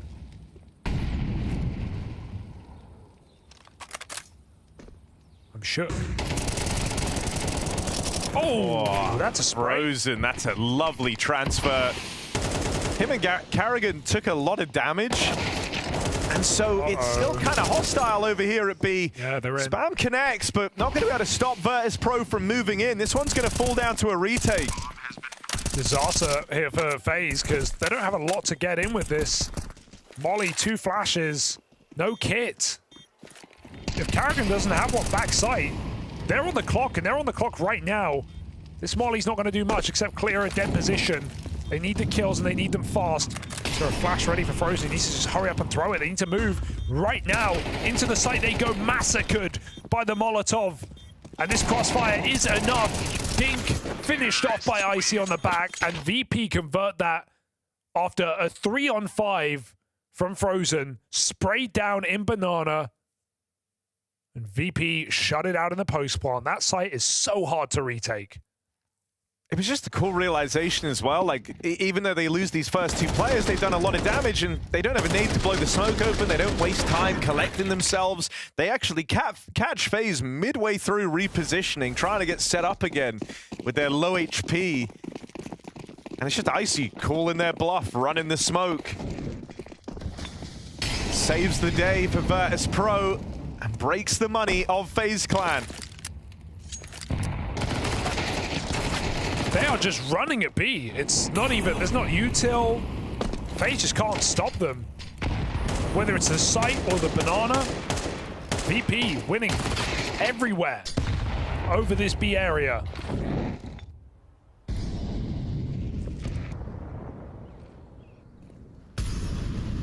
Brokey. Shaking. Shaking in his boots. Shaking here. right now. Quaking. This is land on the line, and you're watching FaZe crumble. This is going to be 5 rounds in a row for VP. Ever since losing the pistol. Brokey's out of the sight. You're done.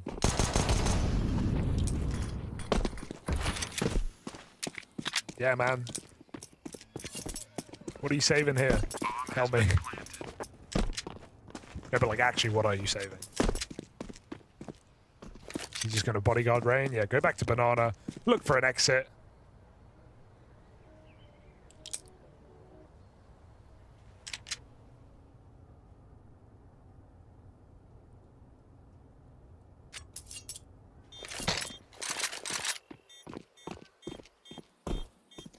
And VP exits CT, so nothing for Brokey. The gun got cycled. The bomb will not blow it down Banana. That was the hope.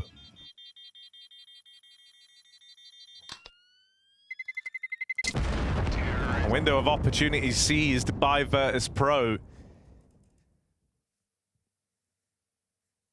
And they have been playing with a real bit of pace behind these T sides. It's exactly what Dupree wanted to see. That's true, yeah. They kind of just stormed the board up B, round after round. Like FaZe did on A, right? FaZe never really went for those B executes. They were just doing pops on long and short. And VP are just punishing this B hold. Brokey Orb could be the way. But he's taking it A.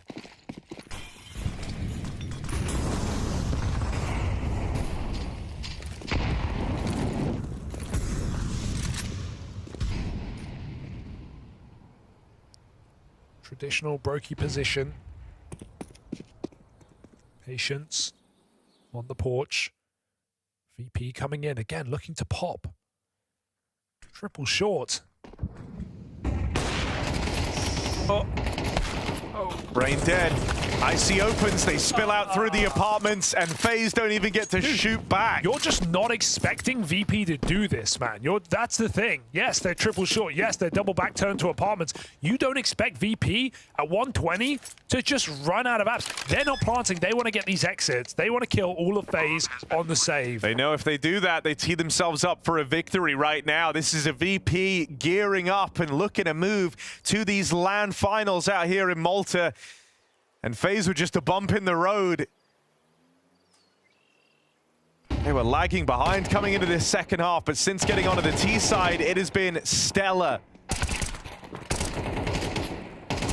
And a removal of these guns in the hunt is so valuable. It leaves FaZe with a partial bye in a game that is rapidly slipping through their fingers. This is a decisive, this is a pacey Virtus.pro. And a VP that are playing to win this series. They're looking to do maximum damage to FaZe in all of these rounds. Just don't know how long we've been waiting to watch a VP play like this, right? Like throwing in the sprinkling of quick rounds and being able to catch their opponents off guard. Definitely FaZe expecting a slower approach, and VP jumping out of apps at 120, shooting the triple short setup in the back. FaZe had no clue. They didn't even have someone watching this.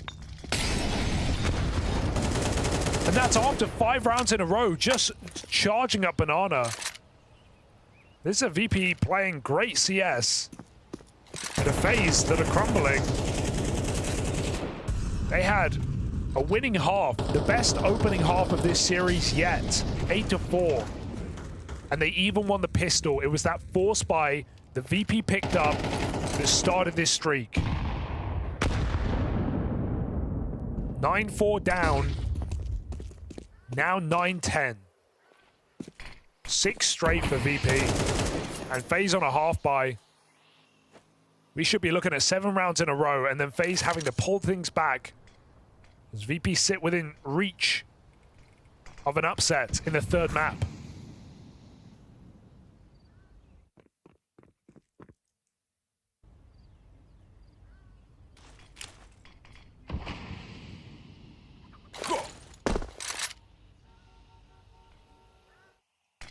$7,500 on the head of FaZe Clan. A bounty. VP are ready to claim.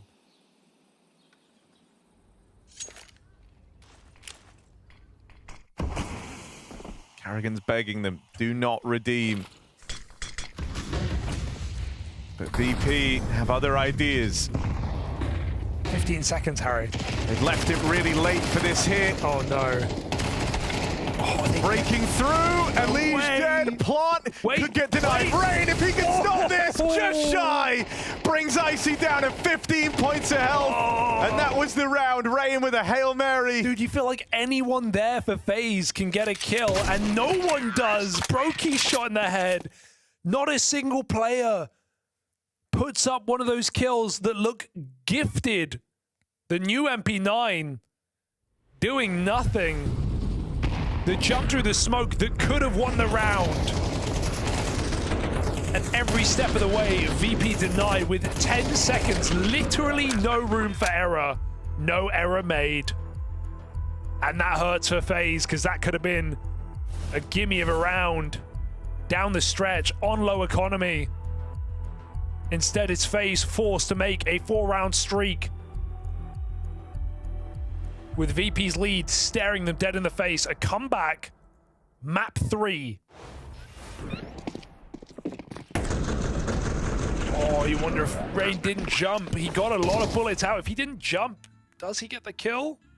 Or do they still headshot him quickly? Here we go, 11-9. 7 rounds in a row for VP's T side. FaZe's final buy.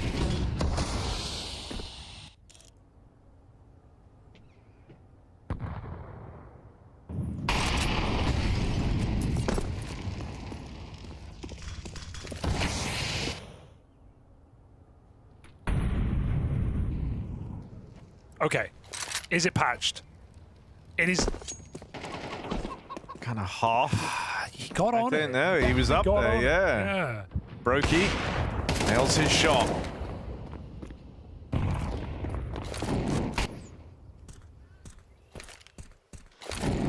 Ooh, through the molly, he heard it, doesn't matter.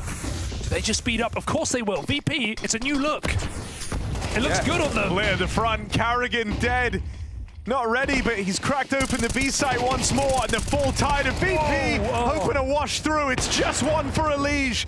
It looked like it could have been so much more. Brokey dead, crossing as Flit keeps the pace high at 3 HP. Seeing Flit aggressive is a delight on this T side. He gets his kill, he speeds into that bomb site, and he goes through the smoke to send a message to FaZe. 8 rounds in a row, 9-4 down, VP have match point.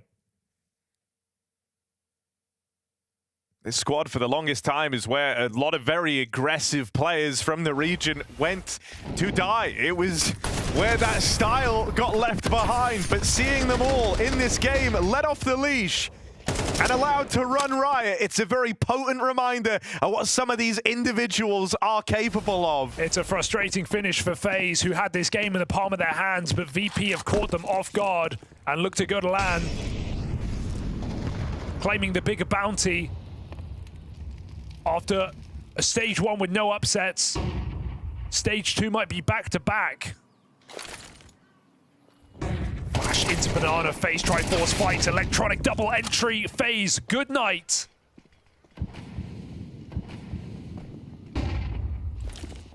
Now just rests on Frozen. Swung wide, forced out by the util. It's another round where you've done so much damage, but that damage hasn't been enough to find a thing. VP leveling up, powering up, playing with aggression, with pace, playing an explosive brand. You thought it was going to be FaZe Clan delivering that type of gameplay in this series, but by map 3, VP running riot, running amok, and FaZe cannot stop them. It's a drawn-out close in a done deal matchup.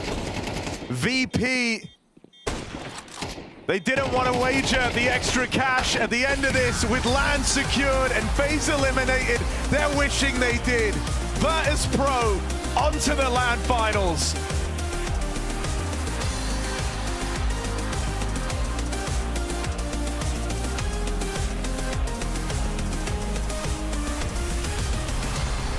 The Bounty Hunters looking hungry today. Not only Astralis taking down NAVI earlier on, but also Virtus.pro beating FaZe. Considering the context, Pimp, that FaZe were 9-4 up on this very map, that's going to sting even harder for them. One thing is losing, one thing is not making it here to Malta, one thing is being eliminated, but the fashion you lose in is often what hurts the most. And I think, as you said, for FaZe to completely check out of the game, Peter, at the most important, I guess, moment in the entire series, it's just not good enough, you know. And it begs the question, because we saw it in Cologne as well. We felt that FaZe were playing better Counter-Strike, that there was a bit of an uptrend, and then they couldn't quite make the playoff. Same could be said here. First round, they were one of the most convincing teams. Come into the second round, they face VP, and then when it matters the most, Peter, they can't deliver.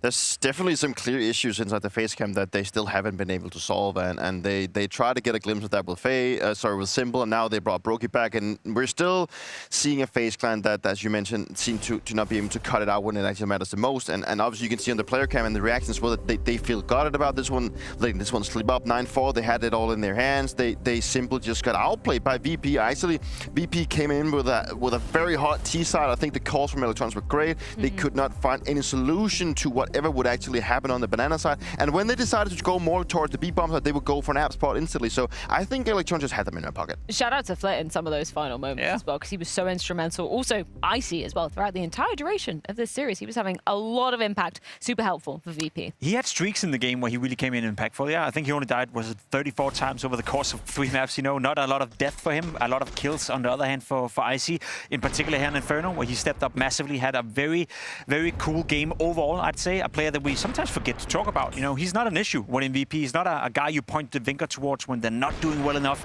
However, he is a player that steps up almost pretty much every single time. Reminds me a bit of Stan Astralis, to be completely honest. He's a guy that does the job to a high level. So for him to have a great game and finally get a win to show for it and now book a spot into to the Malta playoff here as well is very nice for Icy. He's had a very great series, and unfortunately, in some sense, you do tend to look at other players inside the VP camp because of their names, and you maybe sometimes tend to forget Icy's also there. He can play the deliver both with the AWP, but also certainly also with the rifles.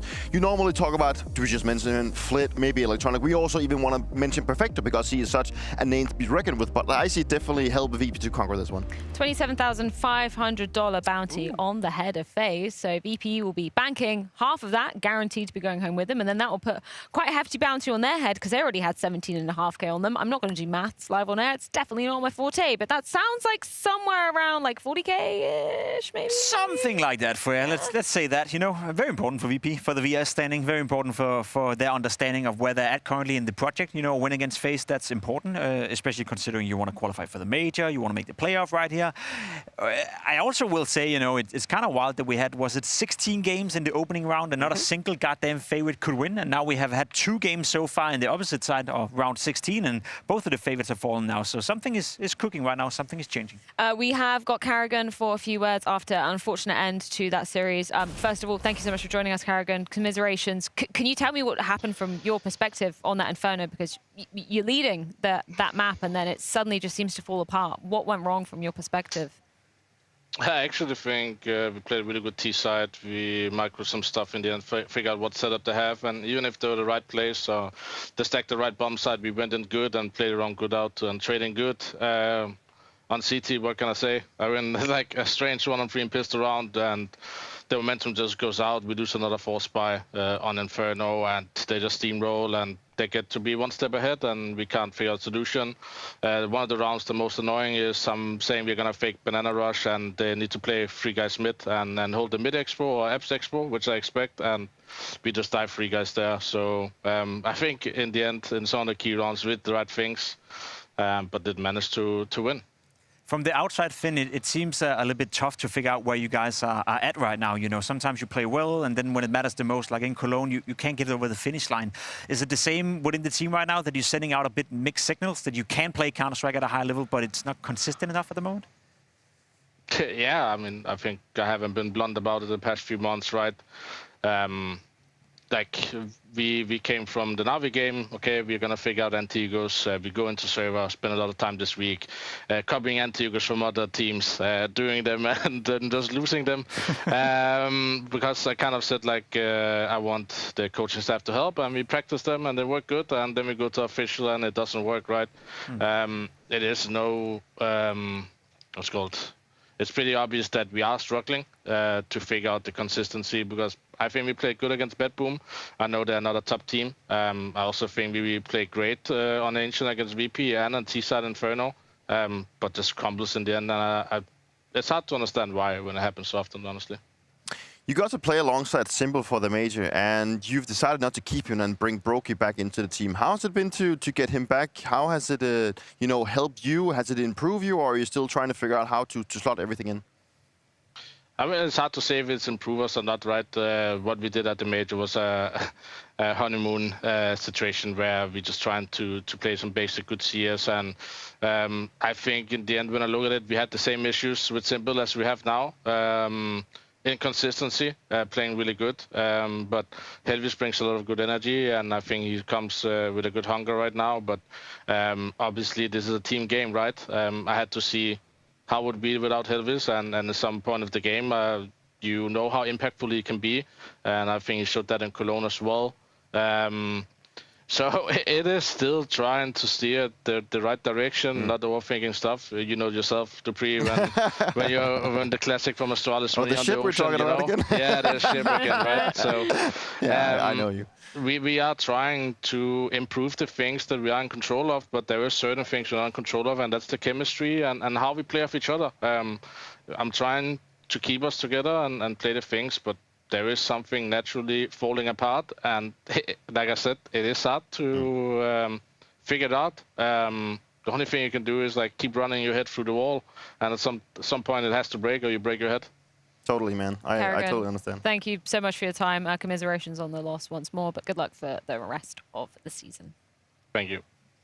Yeah, gutting for Carrigan to find himself in this situation alongside the entirety of FaZe clan as Virtus.pro. They do prevail. They were seed number 11 coming into things, managing to take down seed number 6, which means they got a lot of cash in their pocket, which must be feeling quite nice for VP, alongside the fact that you get to join us here in the Malta studio. I would say so. It's a big win for VP, as we discussed already. You know, the money is one thing, the prestigious of getting into another playoff is another, and I think they need that experience with Perfecto as well, integrating him into the lineup. So overall, on the sake of VP, all positive. FaZe, I'm worried, you know, after hearing Carrigan as well, the fact that it feels so hard for him to grasp what's going on. It's not looking great, Peter, let's be honest. No, I mean, he definitely showcases that he puts a lot of emotion into it, and we can also feel that it's gutting for him. And on the other side, you know, I I said coming into this game that I wanted to see something out of VP that made me believe in them. I think this was potentially, regardless of how FaZe is playing, still a good result for them to go forward. So this could be the stepping stone for me to believe that VP can actually start playing better. Oh. Well, we can check in with the sidebar graphic, which shows exactly how much money VP now have on their heads. Quite a hefty chunk going forward as they do indeed move into that top 8. But I think we need to head things to a quick break because we have got quite the exciting matchup awaiting on the other side, because G2 chose to pick into Team Spirit. The craziness, all the antics, all the chaos is going to be going down on the other side of this.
So for the round 2, G2 Esports is gonna go for our friends, our neighbors here from Belgrade.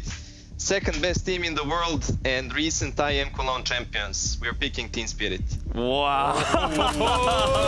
Yo. Finally someone does something like this. Thank you, Petsa. Thank you. Thank you, guys. Now, you guys were like the Spirit Killers last year. You were one of the only teams that were a thorn in their side.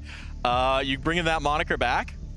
Let's see. I mean, it's been a while since the last time we faced them. It was back in December or November even in Shanghai Major for the group stages.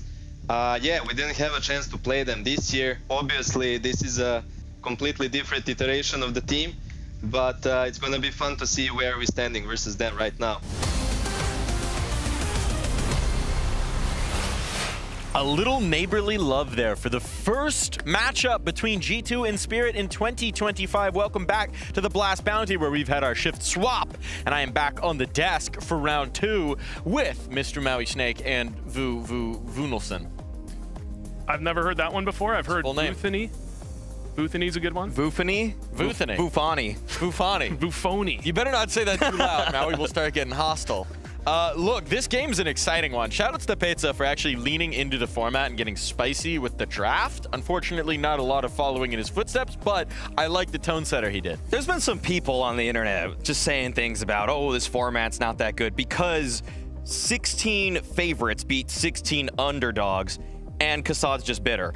Beyond that, this now has already paid off in round 2, okay? We've already got 2 upsets, and on top of that, we've got a great pick here where G2 trying to take down one of the top dogs immediately in Spirit. I like the boldness that's coming out from Petsa, but he might be living in the past just a little bit for how good G2 was versus Spirit. I mean, I think Petsa played it a little close to the heart. I didn't think he didn't want to admit why maybe they had good reason to pick Spirit. I hope they did, because if they have some good reasoning, if they have a really good plan, I think they have a chance. But if they don't, if it was just pure ballsy picks, Spirit's the better team on paper.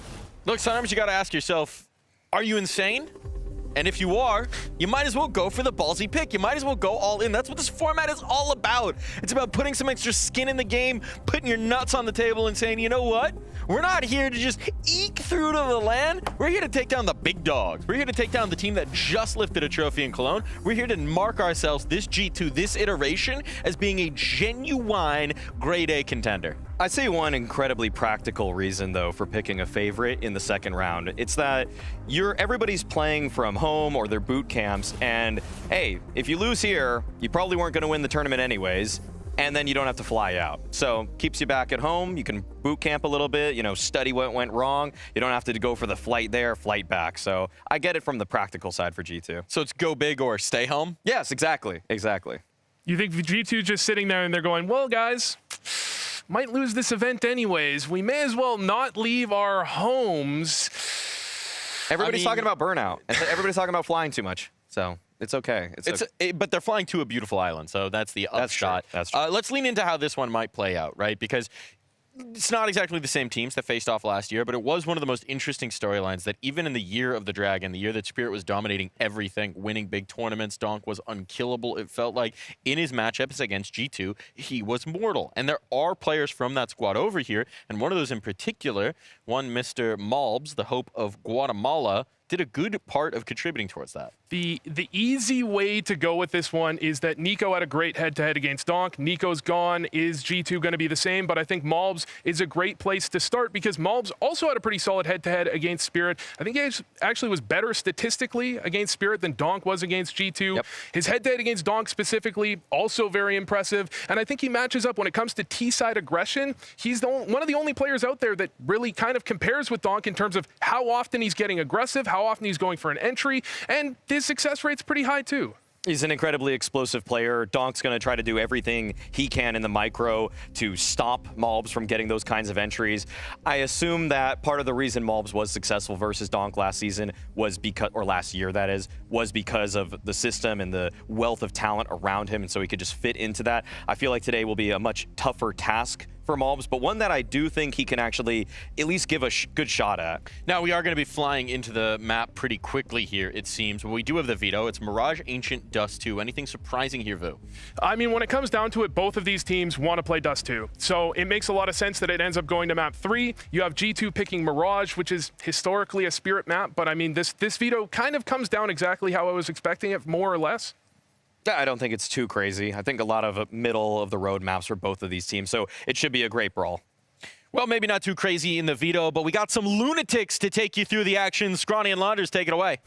Ooh, thank you, Mike. Thank you, gentlemen, for your expertise. And thank you, G2, for having the cojones to go ahead and pick Team Spirit.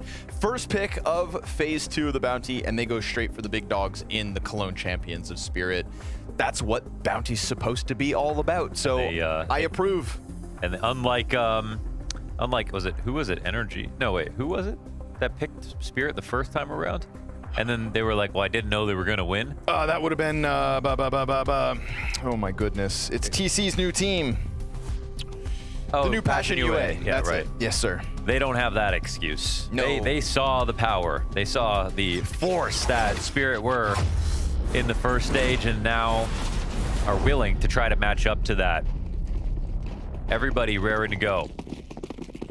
I mean, there's reasons I'm excited about G2, but do they look prepared to take on a match like this? Definitely not. Can they? Can we get something insane like we saw from Natus in his previous game? Maybe. I'm kind of looking forward to that. Shots out of Zontix.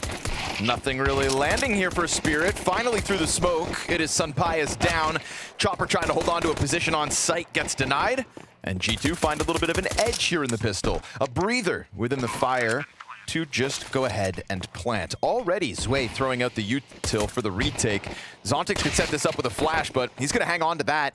He's looking for this duel. Doesn't feel safe enough to maybe pull utility. Zwei looking for a second. Starts to push forward. Heavy God and Hunter hit him hard. And we've got G2 taking the challenge to Spirit and taking the pistol from them too.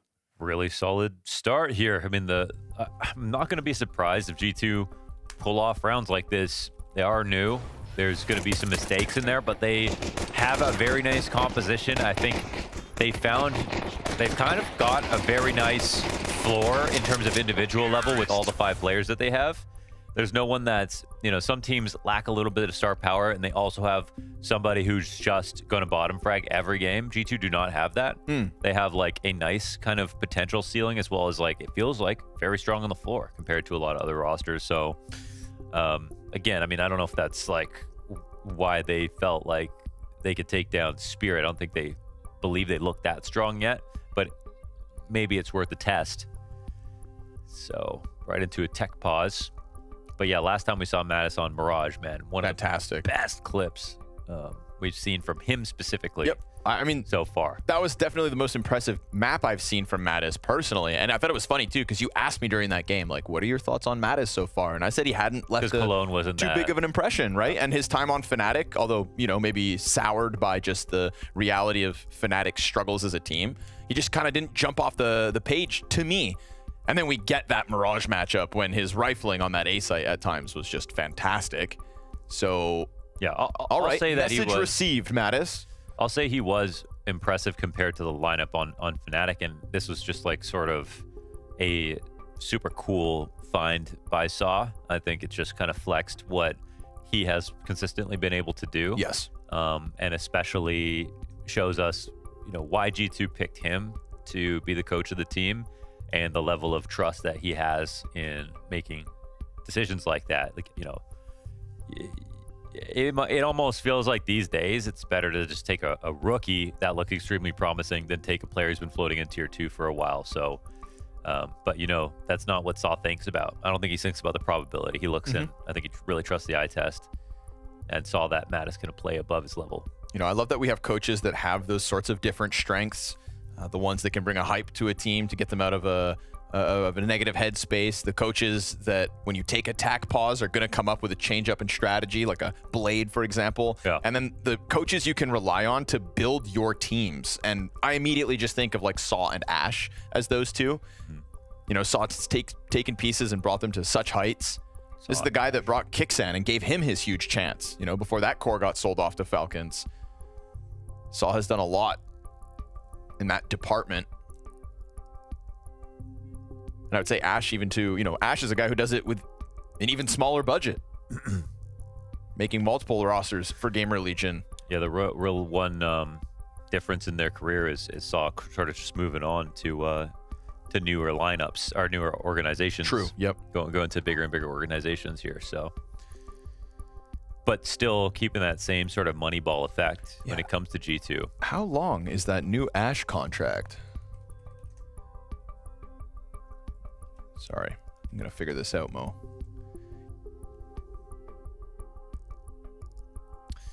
He just re-signed, not resigned, re-signed.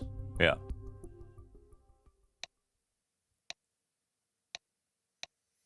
It just says multi-year extension. Yeah, I was thinking, I don't remember hearing what the date was. Okay. Multi-year. Multi-year. That's, hey. Multi-year is multi-year. It's more than one. I'm almost going to say... It also speaks to the org that, you know, he really wants to make that. He wants to make the org better. Sure. And there is a way, you know, there is a world where you turn into Mouse, where eventually you do stop selling players. You promote enough, and then you start winning, and then you buy a Sphinx. Yeah. And then you beat Vitality. And specifically attract a Sphinx. You know, you don't force it. Yep. I think you get good enough where it actually makes sense for a player from what I think when Sphinx left Vitality, they were still like a top 2 or 3 team in the world. Sure. To move to Mouse, which were ranked lower because he saw the potential. Gamer Legion could get there. I think that's kind of the idea. It's definitely to a much lesser degree, just because the terms of, you know, success in the last years, you can't compare. Oh, hold on. Guys, you need to swing faster than Dunk. That's all you need to do. If you swing faster, you kill him. Oh, it's that easy. Who was that? It's that easy, huh? Must have been Natus. Or Heavy God. Or Heavy God.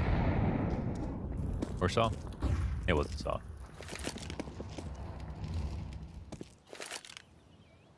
We'll talk about Gamer Legion in the next tech pause. There's a lot to say about that team right now.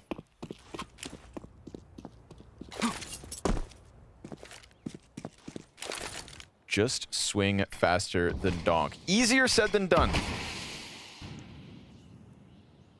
Much easier said than done. But he'll take a dink on the top of stairs. They're going to find no resistance within the bomb site, so those 2 smokes on bench are exactly what you need to cross bomb over. See if any interruptions come through. Flash on Zwei. Not going to chuck it out, goes for the ump spam instead, and that just welcomes the Galil to fire right back. Deep CT angle here from Donk. He can hear the gunfights, and you know him. He's drawn to them like a moth to the flame. But he actually disengages from this. They're going to try to save all 4 other lives spirits. First saw the ump on NRG, and it seems it's starting to catch wind. We got other players picking it up. I mean, it's not that expensive. There might be a time, I mean, it took almost like 7 years of CSGO before people started using the ump. And then all of a sudden it was in everybody's hands. My opinion on the ump is still just that the rate of fire leaves you at a disadvantage over even a nerfed MP9.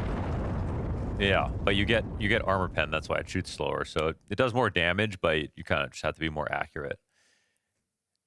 And there's always these weird stats with SMGs, like which one's better when you're jumping. Which that was for the ump for a while too. Yep. Feels like the Mac 10 is now the king of the jump shots.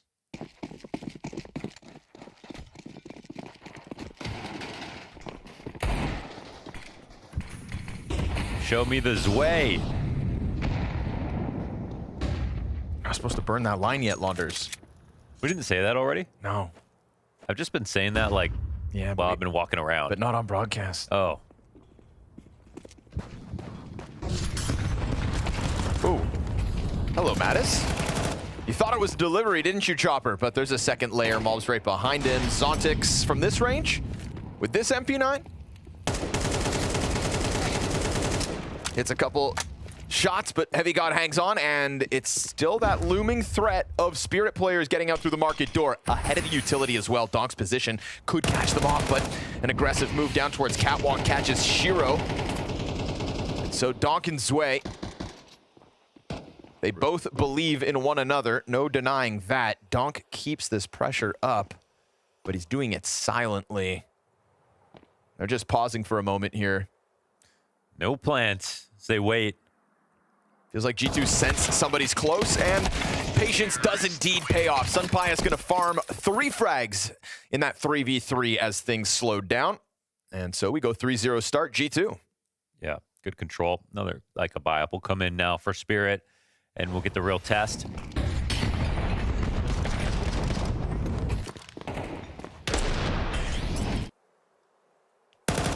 Decent shot right there for Donk.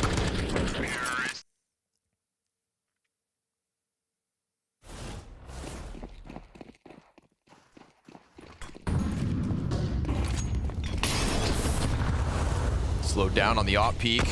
Second nade takes Shiro down to 20, so That's not awesome. the start of the round he's looking for.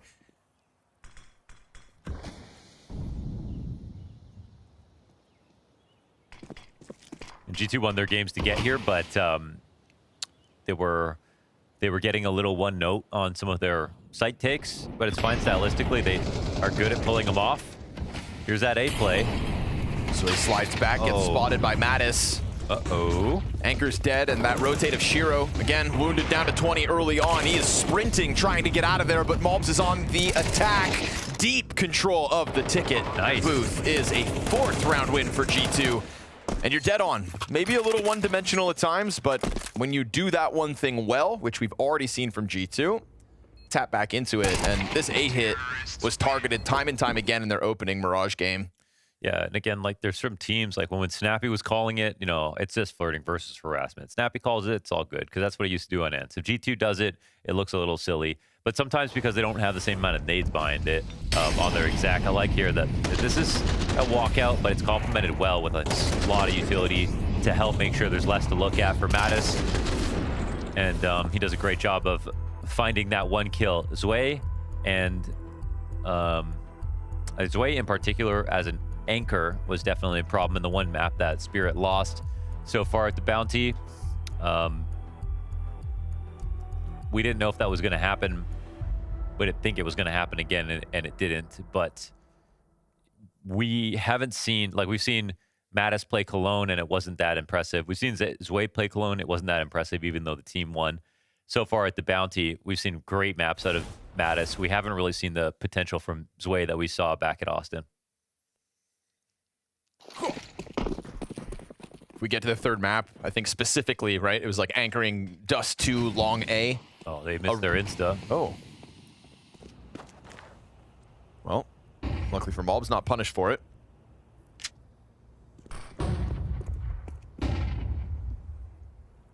Not the ideal weapon for the job here, Zontix.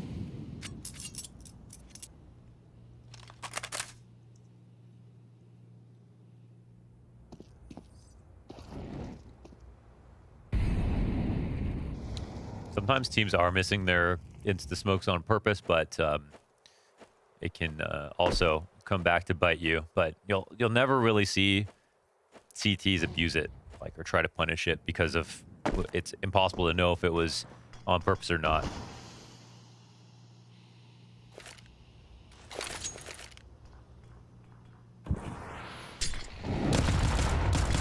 Caught an underpass. Little awkward one here for Hunter. 5-7 just shaves him off. Chopper again putting that 5-7 up into the windowsill. Good for one. A couple of rounds. Zontix triple. Come on. Everything else that was up in the apartments once Chopper goes down falls to Zontix. That's a little crazy. Locking down that window just with an MP9. Zontix. That's not the kind of round that felt like was going to come after we just saw that start from G2.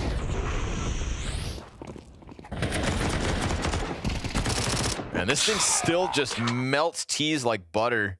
Yeah.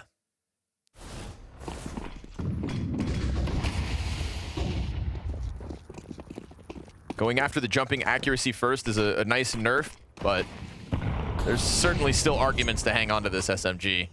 MP9 is not going anywhere, folks.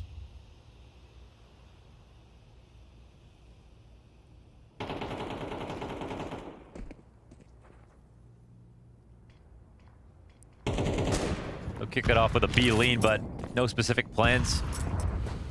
It seems like they have one, but it's hard to say exactly what they want to do with this bomb up at top mid. Natus starting to walk back.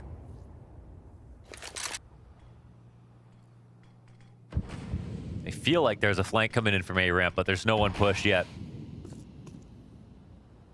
Spirit keeping their cards close, playing pretty standard. And Shiro gets into a great spot if there's anything towards connector. The G2 did do a lot of connector splits in general, but Natus is back up at B-Apps, so surely they're not going A if they don't have anyone A-Ramp or Palace. I don't know if Natus is just going to come back, but... Ooh, Dunk not ready for the timing. Yeah, it's just a bait. Chopper keeping his head tucked back on bench. letting them get dangerously close to this site, and now they're spreading around the bomb site as well. So he's trying to find that golden ticket, that perfect opportunity to pop up, and as long as the rotators can draw all the attention. Heavy God, he went E-box, he has to go into the site. Felt like they forgot about him, but a good reaction from Natus as that bomb plant jumps over to default. That's when Chopper decides to try his damnedest. And with flashes, you keep Zwei out of cap for only a moment. The 3 remaining G2 players into cover. Sunpias has had enough waiting around. And so we've got G2 answering right back after the first round of Spirit. Yeah, they look alive. They're running through this so far. I think the one moment there for Chopper was a great way to kind of guarantee a kill. But the reaction from Natus was just impeccable. Yeah. Also, when he pops up into the player's site who's stumping around, that's when Heavy God's also jumping into the plant. So you can't shoot the player you were, I think, reacting to the most. Natus catching him off by just coming around the corner. It's a hectic one for Chopper, and just Natus too quick to the kill. Majority alive G2, showing us an ability to both hit this A and B site already.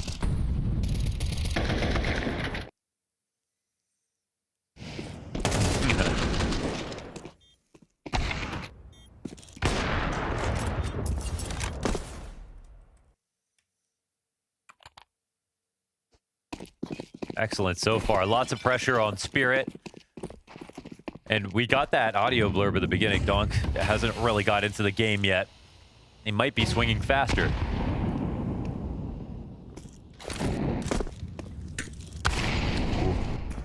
Shiro ready for that one.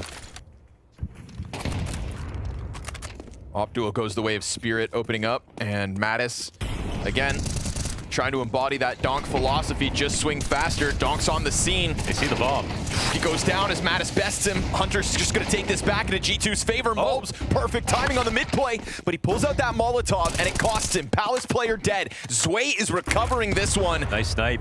Drop down to 69 thanks to the nade, and we get G2 peeling back towards Tetris, peeling back all the way through ramp. Well, they go up and clear from the top of stairs, and they actually see nothing. I mean, the T's are going to reroute back to A, it looks like. Hunter just going up into Palace. It could be anything, so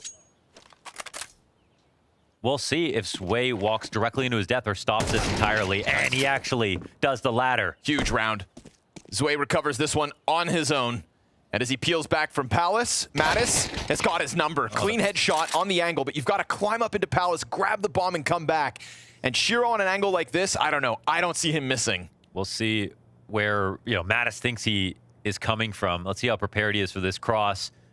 If he peeks into this and blows Shiro's head off. Missed shot by Shiro, thinking he was going to go up, because he does still have to go Palace. So Shiro, understandable crosshair placement.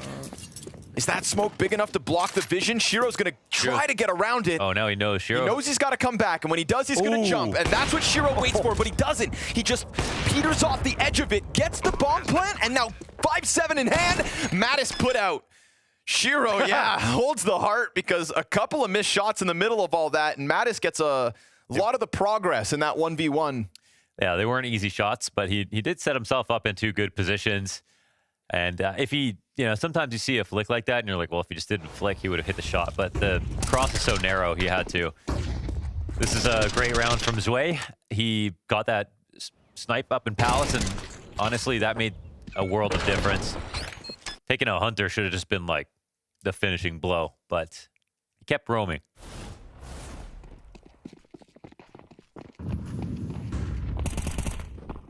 2 rounds that Spirit have won. G2, it feels like, put themselves in great spots to actually pick up. Another missed window smoke. Yeah. We'll say one of these is definitely not on purpose. Or it's just a really convincing miss. Yeah. There we go.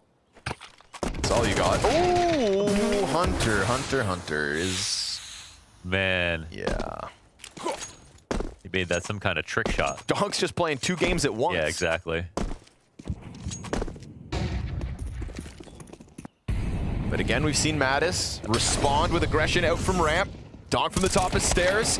He gets killed by Heavy God, who just had an angle over Palace, and 3 kills to the favor of G2. Oh, not looking great, actually. Cohesion there was way off. Donk really kind of could take whatever fight he wanted to. Those 3 trades means surely this is a save unless some glaring error happens or something miraculous that Chopper can find. Can't imagine there's any chance of that. Bombs planted default where Malbs and Natus won't be able to see it. The smoke could just freak him out, I guess, but... Make it weird, make it weird. Chopper taking a look at this, but you're going to need Shiro's kit. Unless he gets one off the dead body. Now him down, Shiro's saved 100%. This is G2 answering back again. Just blasting their way through that A site despite 4v5. You have no mid-split with Hunter going down the way he did. Yeah. I mean, Donk is the only one to even get a kill before the 3 trades come back instantly for G2. It's not a good look when you have, you know, Zwei swinging out into 3 people, can't pick a target. Donk has carte blanche when it comes to finding whatever fight he'd like, and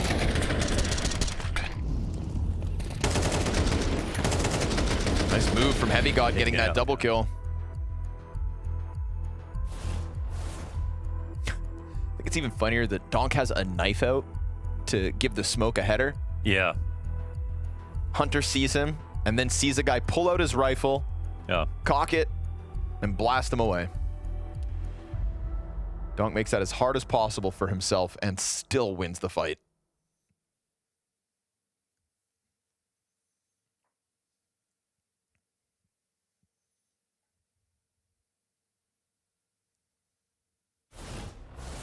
You know, G2 on this T side of Mirage versus Namiga in their opening game at Bounty, they eventually hit a point where they just had to very much simplify and slam themselves against bomb sites, and it almost just looked a little stubborn. This, not so much. It's been a couple days since we've seen them last, and looking even more confident in the hits.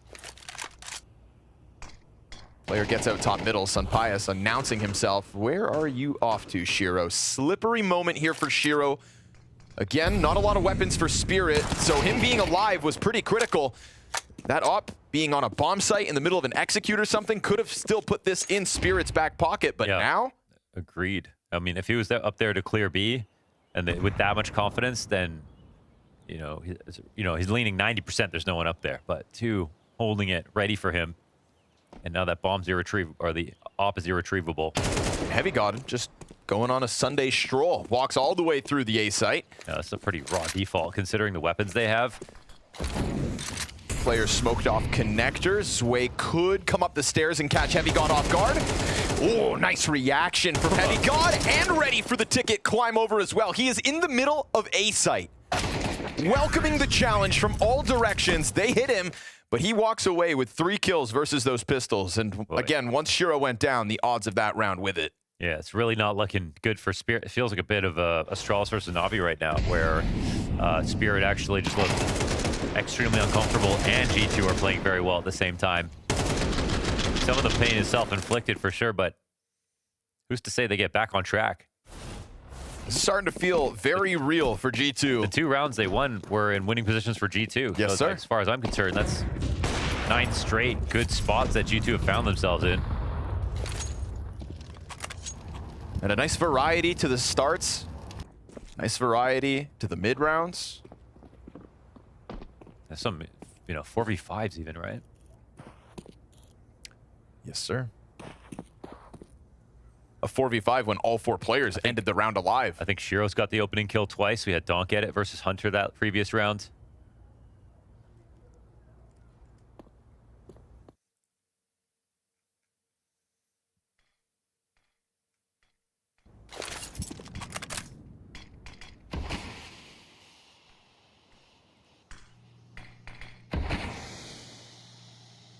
Window actually smoked here in round 10.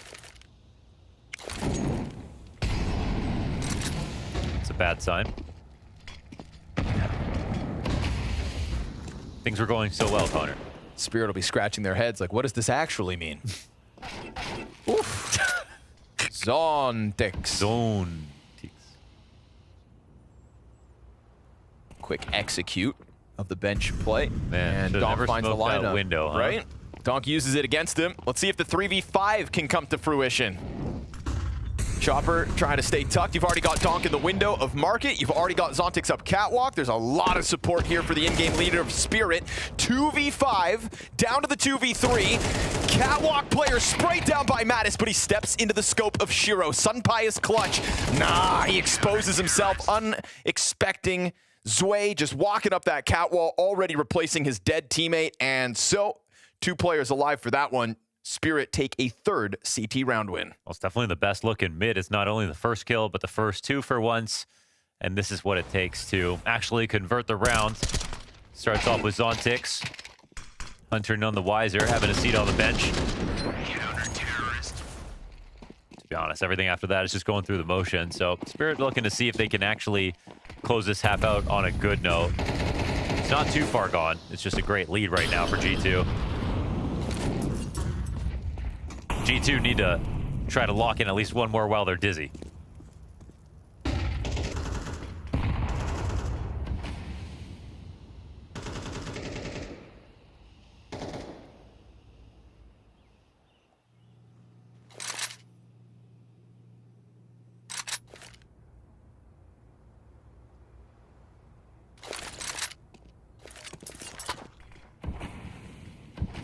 Zontix looking for that same opening duel that gave them 5v4 a round ago, but now suddenly we're cranking that dial. You got Mobs positioned up into the ladder room, dumping utility to really push Zontix back. You get these B players kerneled up. Set your eyes on A, where there is indeed the majority of the Spirit team still standing. We hit 50 seconds. There's only 1 smoke left for G2. So they're going to Molotov the window instead. See if the body shotting will work here. He knows that someone's waiting for him. This round's ending A, however, for G2. Got to make sure Zontix doesn't have eyes on connector. We'll see Mobs approach this when his teammates are ready to go. Mobs has to peek. Or that Molotov comes down to deny it. Again, getting closer. 1 smoke left. They just dropped it inside Con, but then 2 easy kills for Spirit. Donk picks one up. We start to watch this go slightly back to G2's hand. Hunter, a multi-frag round. 3 back every time on the A site. The Chopper is going to find Hunter, which means bomb thrown into the open at 10 seconds. Heavy God clutch attempt denied. Chopper comes through with a multi-frag, doubles his kills in that round. And while Spirit's head was once spinning, it looks like they've put it back on straight and could end this with 5 CT round wins. Yes, slow round. They've started to figure out what to do inside a middle, and this is a round that goes 5v5 for the longest time since I can remember in this game.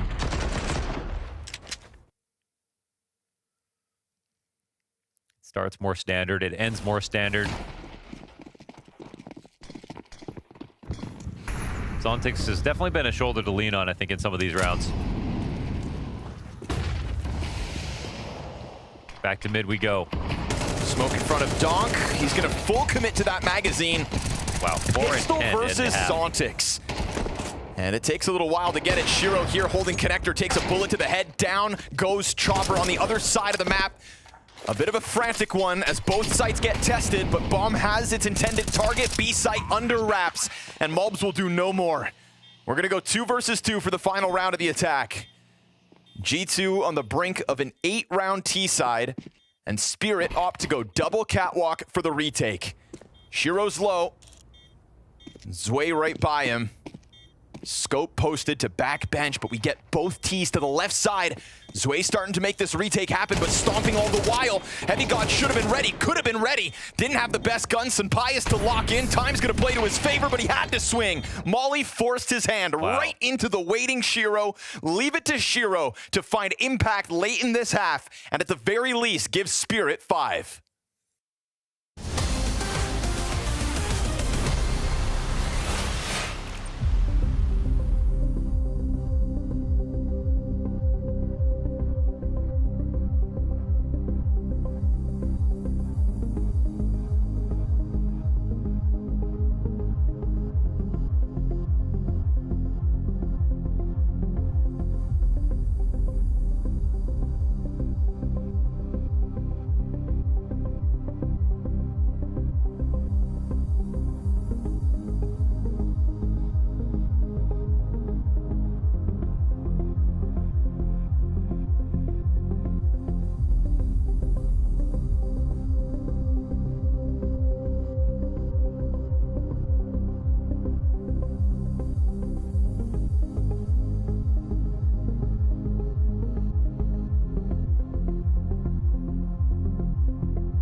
They're gonna pick bench.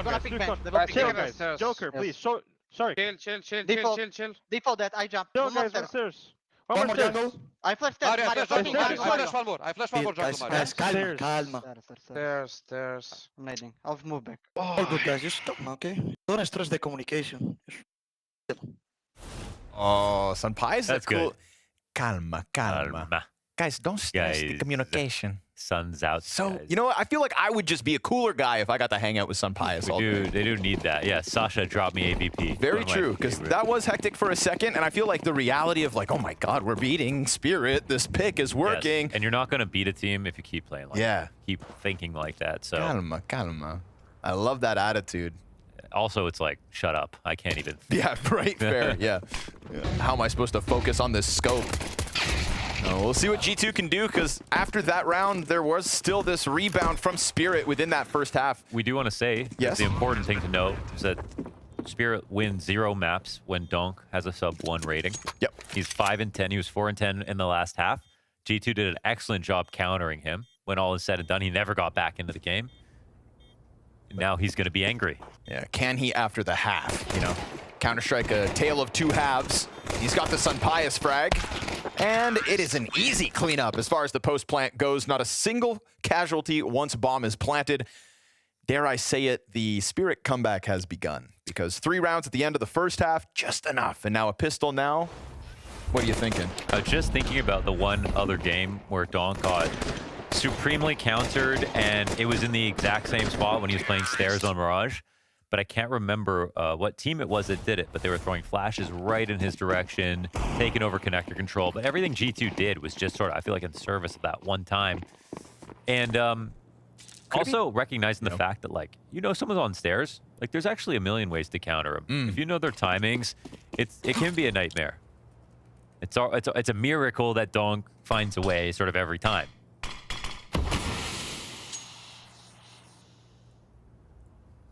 I almost wonder if it was Gamer Legion that I've seen counter. Yeah. Yeah, right? That's what it was. Yeah, PGL was Gamer Astana. Legion. It was Gamer Legion that kind of figured it out. It was the Ash flashes. Oh. They were throwing from Palace right into Stairs. Yeah. Oh, Donk They still lost that game for the record, but it was 13-11 Spirit. You pushed them to the limit. And now Zway's going to find a double entry into the B site. Little corner camper in Mobs. Pick your poison. Just don't drink it yourself. They also won Anubis that game? Or was that a different series? That was Spirit beating Gamer Legion 13-11 Mirage and then 13-11 on Nuke. Okay. Gamer Legion did that one. Remember that one Anubis game? You know where what? It was like they were not supposed to win. And I take it back. I don't think this was the game because Donk still had a 1.6 rating on the CT side of Mirage. Okay. But it does sound like Gamer Legion, that's for sure. It's somebody like that. Who's like Gamer Legion? Who's like Gamer Legion? Yeah, I'm trying to think about like coaches. Like I honestly feel like it'd be like Navi, but it wasn't at all. It wasn't Navi. Was it Mao's one time? It could have been Mao's. Mao's. Was it Mao's one? Star counters. Cyclone, Ash. Greatest start countering stars is what they do. There we go. We were wrong the first time, and this time we just won't double check. They did 3-0 that like Boom Grand Final or whatever. Yeah. I mean, beat him at the major. Yep.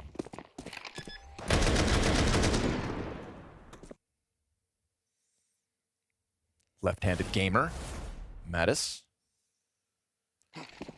You know, Mao's ending the streak for Vitality and then losing in the finals is exactly what happened to NiP when their streak got ended. They got ended by like Astana Dragons, then they ended up losing the very games in the finals. It was like the one chance another team had to win an event. Yep.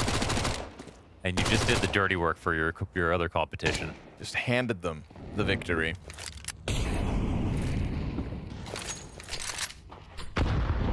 Slay one demon just to have to face the next one. Nice shot. Speaking of demons, Sunpius with the scout insta headshot on Zwei, so he's not getting a multi-frag entry like he has on this B site. No Zwei, Jose. Stop burning them all. No Zwei, Jose. It just sounds drunk. That's a good one. Just sounds so drunk. I bet you Darth Mike's laughing in the green room. He loves that stuff. Yeah, Darth Mike is ugly laughing right now. Darth Mike loves a dad joke. Loves a sailboat. he doesn't know if he has any kids out there. We had this conversation earlier. What an animal. Heavy God fall back from ramp as the player is toppled towards mid. Tough place here for Heavy God.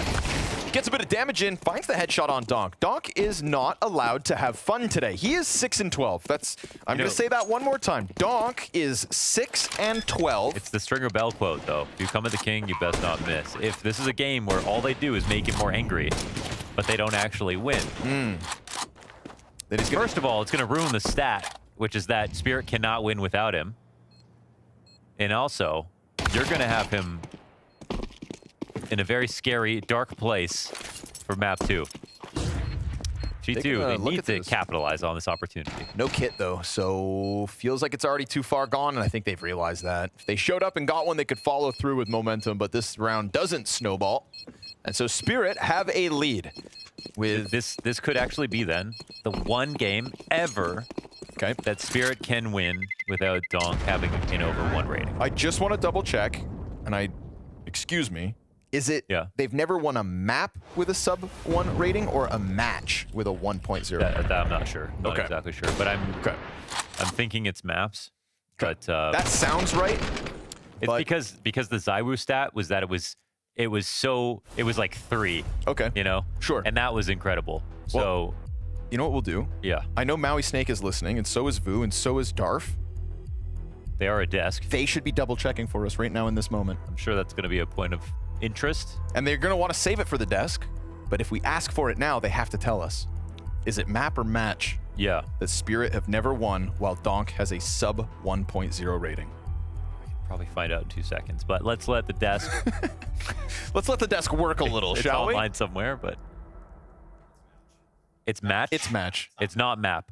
Oh, that's a little bit less interesting, isn't it? It is, which is why I wanted to double check, just to, you know, so we didn't blow this all out of the water. It's match. Well, we can pivot here and say Donk rarely bottom frags. There we go. We found a way out. Adam, I would die on that point. As all casters do, we've wiggled our way out of a sticky situation. Sticky, sure, but not as sticky as this situation for G2, because you've let Spirit creep into the tail end of that first half, 3 rounds in a row. Now you get 3 rounds in a row to start your T side. But you've got to deal with guns and a 4v5. Oh, he caught him. Sway doesn't seem to give a damn. He is finding impact through apartments right now. That is a pretty massive find. Puts him in positive territory himself. They're going to rock this back around to A, and it's so significant. I mean, they pull the really low player now and mobs to hold. They're going to be quite insecure about this side of the map. They've got that minute window smoke to block vision and threaten this underpass control. Sometimes you use it, sometimes you don't. But it's about how many resources G2 have to counter. And it doesn't look like they're totally prepared right now. Let's see if the swing comes out. Ready for him. Insta-kill for Donk. Triple Molotov catwalk. Nobody's peeking that one, but the lineup in connector was real for a second. Heavy got in anticipation of the Palace play. Here's the footsteps moving past him. Donk was looking ready for it. Palace player comes out, second casualty. You've got Shiro into another clutch, and you don't need me to remind you what he does here. Peeks wide, misses the chance to finish off Mobs. And so we get a G2 1v1 and a chance back into Mirage. Yeah, Mobs ran him down right there. Didn't want to waste any time whatsoever. So it looked like Sway actually saved the day with that 1 kill back over towards the B site. But it's Mobs who gets the first laugh and the last, as he got the pick off at the top of mid. This shot was gross. Yeah. And a nice TK from Heavy God. Yes, sir. I mean, he really knew that Palace player was coming. He's just dropping Donk before the swing comes wide. Peek out from connector and a double headshot. Not 1, but 2 to top middle. Come on now. Mobs ending the last round strong, but not as strong as he starts this one. That's tough. Line him up, knock him down. 3v5 here for Spirit, or their lead is back in the hands of G2. They're so far apart. Crazy. Oh, interesting kill here. Hunter off the push. Like, this is a play you want to just ace in the hole, guarantee the round. No one's here in B. The T's can't be watching it. but suddenly it's actually become a little leverage here for Spirit, who won't call this one dead just yet.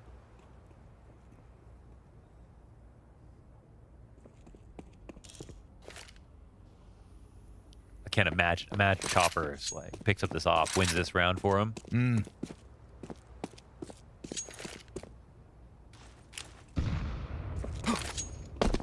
Pius got eyes on him right now, right? Got a sliver angle. Surely Pius is... Yeah. Oh. Glenn smokes it off at 35 seconds. Interesting. They're gonna blow this up? Yeah. Oh, who? Chopper? Well, they don't blow up the connector smoke till he gets by. All right, so still a chance to challenge site. You've got Mobs to support it inside of market. Opper missed shot.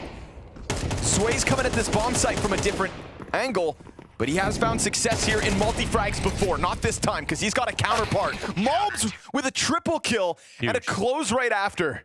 So G2 will not waste this impact from the Guatemalan. Yeah, it's just wonderful from him, and it's Donk going down instantly again. Bad day gets worse. Here's that vault peak. Oh, wow. Man. There is some intention in that spray transfer. It's nuts. He just goes for it while falling back at the same time. You know, why not if you've got that millisecond? Great visualization of a chance to get more impact, and the fact he nails it. Glad they win the round off of it just for the sake of Mobs solidifying his impact. Now Donk's gonna try again, as he has throughout this map, to get his kills going, to get into his groove, his rhythm, Fnatic would call it. 7 and 15 is where Donk sits. That's not even mid, that's just bad. Sorry, Chopper.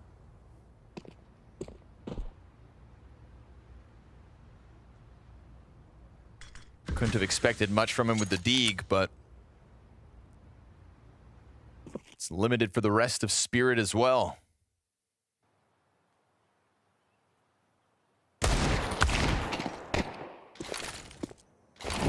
Ramp exit with bomb spotted. Heavy God just pelted him with util. Jumping AK-47 headshots. The kind of game Mobs is having right now. He can hit everything. Because why not? It's funny because he was kind of a late bloomer here as well. Didn't have the best first half. Ooh, sees the side of him. Chopper flushed out of his position. And so they're going to go down absolutely empty-handed. Mobs is laughing his way through this challenge now. This is the opponent picked by G2 unexpectedly. They had a choice of the top 8 teams still in this event. Go straight for Spirit. Their map pick of Mirage. And even after Spirit makes enough of a half at the end of the first, and a strong start here, it is G2 back in this lead. Saw goes, well, how can we keep Donk crying here? You know, how can we make him more angry, more stressed? How do we keep winning these duels? And I would be wondering how to continue to enable Mobs, because he's got a magnet on the end of his gun right now. It's all headshots. A great spot to kind of keep that momentum going, playing in connector. And Donk's officially smashing tables. That's the reaction to dying in a round where all you have is a Glock. I think it's a reaction to being 7 and 15. Oh, okay, that's fair.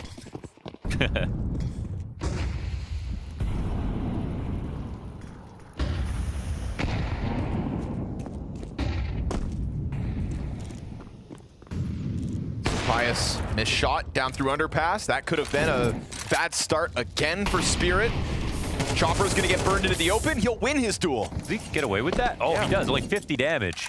He actually had a little pocket in the corner. He thought it was gonna spread, so he took the fight, but maybe good thing he did. Through caution to the wind, goes for it. Dink through the wall on Pius. His job not made any easier, and Mobs takes damage as he gets close to that mid windowsill. Chopper wasting no time, already through connector to the top of stairs in a second. Site player is going to get blindsided for certain. And now Mobs brings this back, but already low health. Zontics finish off what Shiro started, and A-Site falls under the feet of Spirit. A quick and unexpected timing, I'd say, through connector. Yeah. Chopper knew what he wanted, and Spirit capitalized, cutting that lead to just 1. And to be honest, it's not Donk getting revenge here. It's Chopper and Spirit doing everything, getting all the kills. He was just a late piece coming into trade. wasn't even required. So very well done here from Spirit as a team. There and Donk have the last goodbye.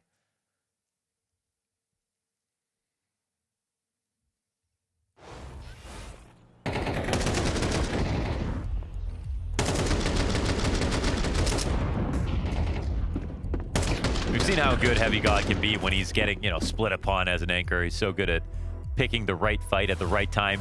But in this spot, there was nowhere good to look. And default, it really shrank. His position was going to get cleared from Palace, stairs, and for all he knew, a ramp at the exact same time.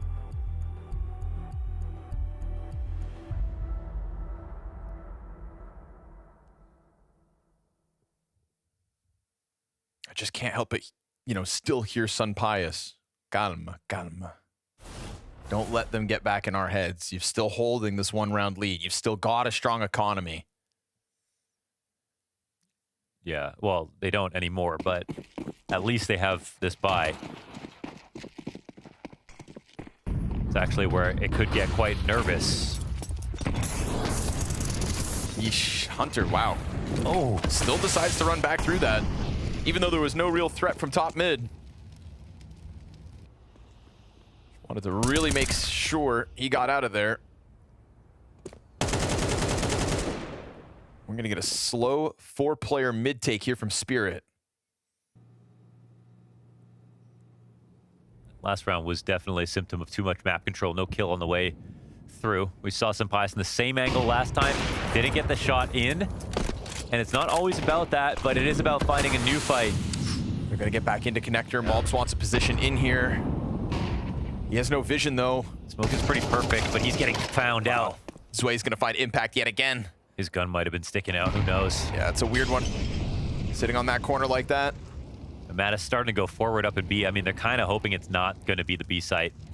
They're saving Mattis for later, but this full-on attack could be the golden ticket for Spirit to tie up. Hunter versus Chopper was about to go down towards Murder Hole. And there's a massive temptation to, not overcommit to this because, again, the money is not going to be good next round. Right, let it slide. It's totally fine if you have 4, but with upper B, you're thinking about it, right? Hunter sticks around. Still no bomb on site. Chopper throws it for Donk to pick it up. It's going to go down for Cat. Nobody's going to challenge inside of the nice apartments, however. That could be the thread they pull on to unravel this post plant. You can suddenly see Spirit feeling a little more squeezed. Oh. Shiro gonna molly off apartments just to make sure. And a smoke, and they're letting time tick down. I don't know if they can do it now. Nah, CT's disengaged. They're gonna let this one slide. We go 10 rounds all. At least we're thinking about it for a second. Yeah, at least they got there. It's the thing is they're balancing like the idea of the money they've got left over. They've got a great round next round if they just save 4 here. So Spirit, I don't know if Heavy God's gonna put himself in a position to at least just guarantee a kill, but dying is, I'm not sure if that's worth it, man. Oh, 2 players from Spirit die actually.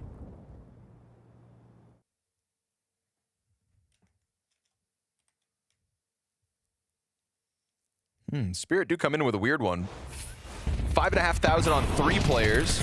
Donk save. But less than 2K on the others.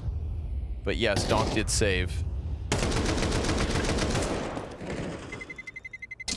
Terrorists win.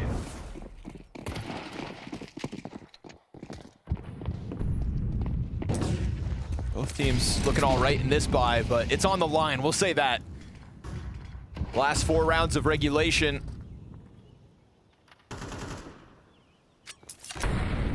They're going to work on this constrictive A hit again. Sun Pius at the pass again with the same op angle. Yes. Is it getting stale? I mean, they've been prepared for it every single time. They get him to shoot and fall back. Last time, Malps jumped in front of it, but you're kind of running out of new reactions to try to pull off.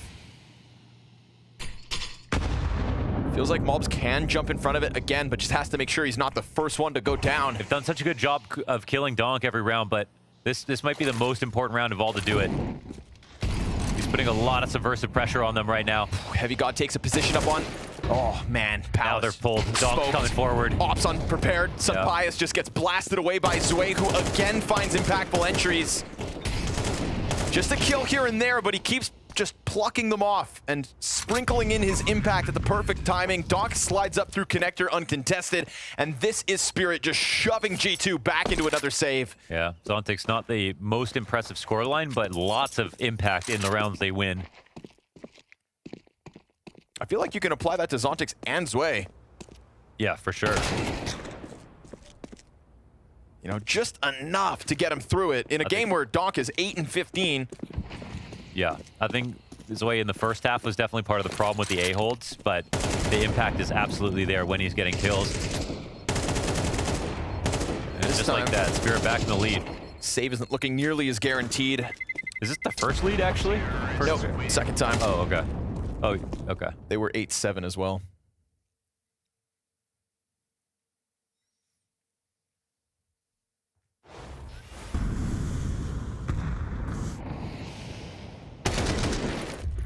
Who said he can't hit a headshot, right?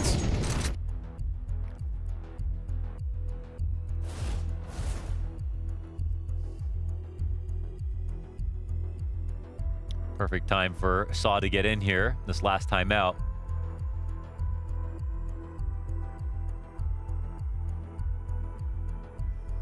Gotta say though, it just feels like the visceral habits are sort of taking over with like, where do we want to counter the action? Why is Sunpius trying to take this like pencil peek into underpass every round? Every round. And it's getting flashed every round. It hasn't worked even once. So what's the point of trying it over and over again? And people might think, well, what's lost? And what's lost there is an opportunity to find a pick somewhere else. You could have any other option that might have netted you something. Now is gone. Now you lose time. Now you lose space. And every time they've lost connector, it's only gotten worse. Especially when we've had Zwei kind of constantly take these little looks at the B-bomb site, trying to just pull a player off Van. What if that player was Sunpius on an op? Absolutely. It's the opportunity cost of setting Sunpius up for the same duel every time. Won't even have the chance now. It's just rifles here for G2. You know, one of the criticisms we had for G2, this is nice. New roster, sure, was, you know, a varied playbook. They sent a Zontix hunt pack here up through Palace. Don't find him. But again, right, here's that Zwei walk around the corner, and all Hunter can do with no op in this equation is just hang on to the utility and throw it in response. Yeah, Sunpius would love to have that guy. Oh, what a pick off. It's kind of the lazy jump spot, to be honest. Sure. Skip the steps, and now Sunpius has Natus to hold his catwalk, so he can fixate in on the attack, and they're going to peel Zwei out of the sky. He tries to jump in, Cap player tethering with Sunpius, who falls back slightly, hears them hitting the dirt. They're coming at him, and he is going to hold this line at least a little longer. Shiro's got the answer. Natus doesn't want to force himself into this fight just yet. He falls all the way back to catwalk. Interesting. Plant's going to come down. They know this is majority cat now. You get mobs over in the market, spotted. Zontix knows his right side's compromised. Natus looking for this window kill. He gets a little damage in. Shiro knows someone's scaling. Letting him get closer. This time Shiro can't dodge it. Zontix into the 1v3. Fire to the right side. And he's doing a good job of separating the duels, but he's not going to win that second. We are tied up again. Nice here for G2. Somehow they win that, even with just rifles, a little bit low on utility, not a heavy stack over towards the B site. But just a good hold from the players that were there. More Natus impact. Yeah, that too. Sunpius and him with the kills on beat. So solid.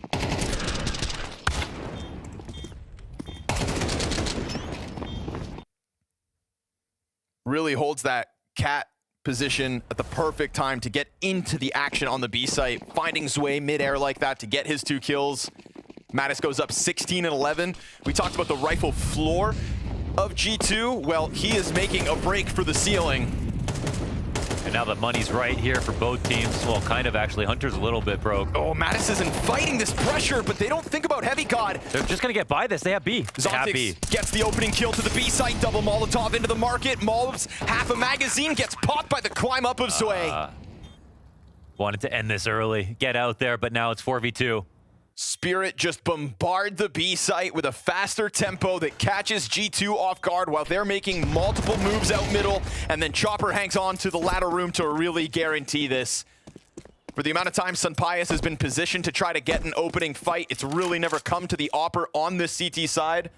Yeah, they had them sort of dive the wrong ball carrier there as they ran up Cat. Chopper recognized, like, you can go 1-for-1 or even take my teammate's life, but if I'm going to get a position on Cat when my teammates are running B and B apps, it doesn't matter. Now you're just retaking. Terrorists win. Does not overstay his welcome, and somehow Spirit have touched 12 before G2.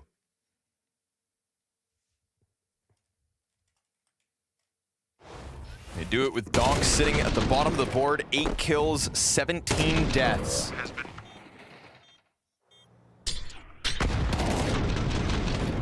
Insta headshot at a Chopper. That's a better mood for Donk because at least he sees 12 at the top of the board. A little pressure off, and we talked about the economy undermining G2. Here we go. Triple MP9 to try to force overtime. Mobs opts to float out middle again. He's got a 1v1 down underpass, but Zway slightly passive. Doesn't give him a full commitment. And both teams disengage from that fight.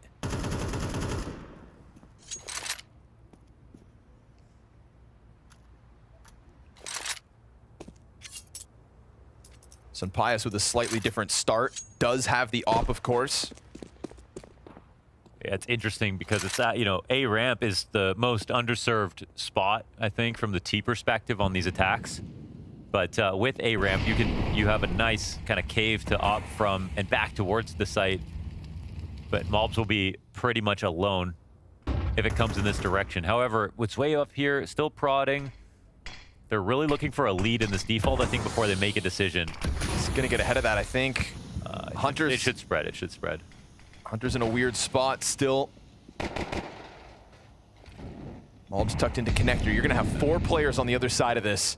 Slides out, perfect timing, clears Chopper. Donk's got the return, Shiro covers. Must be Hunter. B site's gonna have to be a hell of a hold. Hunter SMG to the corner, gets one, but that's all he's gonna be able to offer this.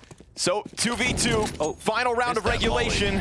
And Zontix plants default. Heavy God hot on his trail. Bench player spots the Cat presence. Sunpius out from market. Looks for his angle. Doesn't see it just yet. Utility to picked up. This is Heavy God switching over to the op as well. And then suddenly Sunpius is desperate. They squeeze a 13th round out of regulation. Off of the back of a bottom fragging Donk, Spirit pick up their opponent's map pick. It truly is what everybody's saying. Spirit supporting cast is just too strong. It's a dialogue in the community right now, and G2 find out firsthand that even when you bonk the donk, it does not guarantee the dub. This is a really rare instance of Donk having a stinker, and yet Spirit still getting the victory here. Just to clarify on the stat, I mean, it is that if Donk has a sub 1.00 for the last year in a match, they don't win the match. Well, he's on pace for that right now. He's starting out real low. Yeah, I mean, that's a game you're really not expecting Donk to be able to win, and that's credit to a lot of Spirit for the roster change they made. Zway enabled it a lot. That's Spirit having a good called game. That's actually really impressive, honestly. Let's talk about G2, because this is one of the rarest opportunities you get. Donk looking human, and they failed to capitalize. They had some bright spots, they had some bright pieces, particularly in the individuals. For some extent, it felt like they couldn't miss a headshot, but ultimately they're losing this 13-11. What happened here? Well, I mean, I feel like there's a lot of ways you can break this one down, but I mean, starting on the first half, I thought G2 did a great job, actually. Felt like their game plan was really good. It's just that their CT side is where things started to fall apart as Spirit picked apart that B bomb site. A little bit towards A2, but towards the end, a lot of B hits.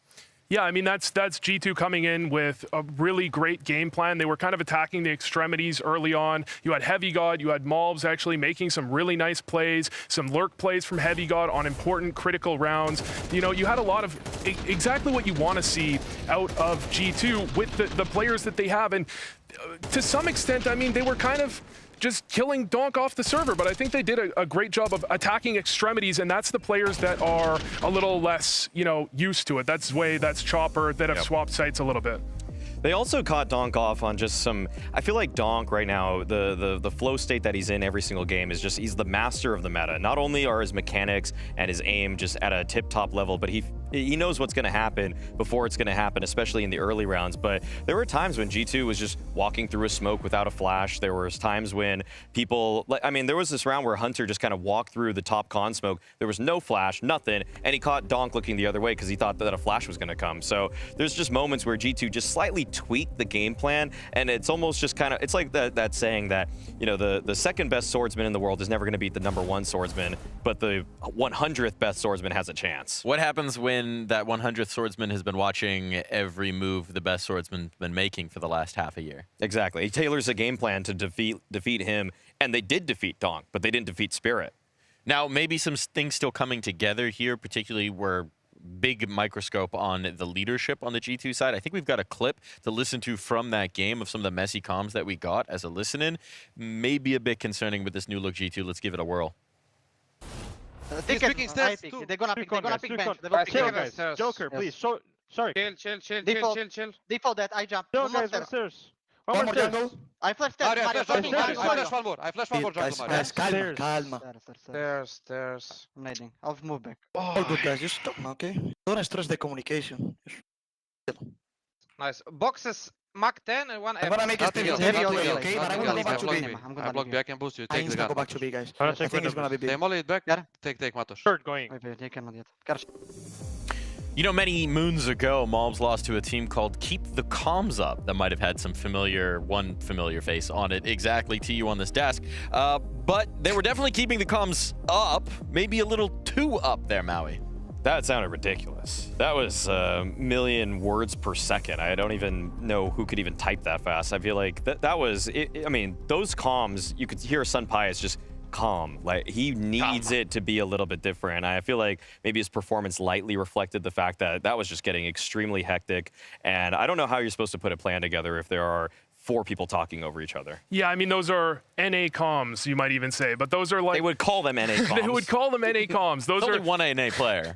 But we're putting this all in Malbs? This is messed up. Central American comms.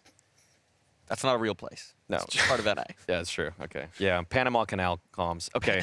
I mean, that was extremely hectic. That's a team that's budding. That's a team that's trying to figure out who needs to be the central voice and also how much info you need to provide your teammates. Because usually in those kinds of situations, you'll take for granted some of the little aspects, like someone saying like, oh, I need to block this, I need to do this. It's like, just do it. You know, I don't think you need every single step of every single round by every single, I'm running forwards, I'm running backwards, I'm running forwards, I'm going to shift walk here. It's like, just do it. Like, just calm down on some of those. Is part of that just the nature of finding new teammates, yes. right? We know Pius is typically a strong voice in his teams in the past. Maybe he's trying to assert his own space. Maybe they're trying to figure out who needs to calm what. I mean, I think they've had a couple moves, right? They've got Saw as the coach in. They've got Hunter IGLing. They have to kind of find their baseline to work off of. And I think you can't be that critical of them, at least on the T side. I did have the rounds 4 and 8. This is the rounds I was specifically looking for with, they have a great game plan. They have a great idea. They want to try and attack Zwei. I mean, Zwei, he had him on his screen there for a second, but couldn't see him. They get the entry, and this is trying to kind of neutralize Donk. If you look at this round specifically, at the end of the round, Donk is sitting connector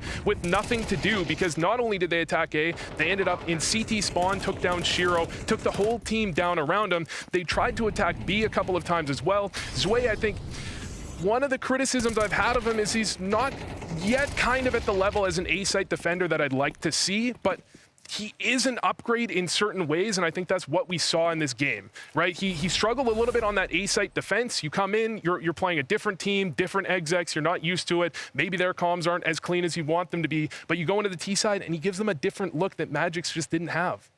And with that different look, one of the things we talk about with championship caliber teams is the ability to win on your B and C games. And definitely this is not the A game for Spirit. The game plan is not Donk get owned and then we'll figure it out.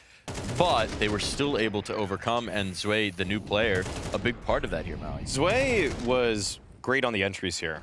Magics would sometimes get them, don't get me wrong, but I feel like Zwei's just 10% better. He's 10% better on the T sides than Magic's. I still like Magic's CT sides more than Zwei's, but you hope that he's gonna fill those shoes eventually as he learns the executes of opponents, learns the sort of mini game that you have to play regarding how many flashes do I have to dodge before I can finally get mine.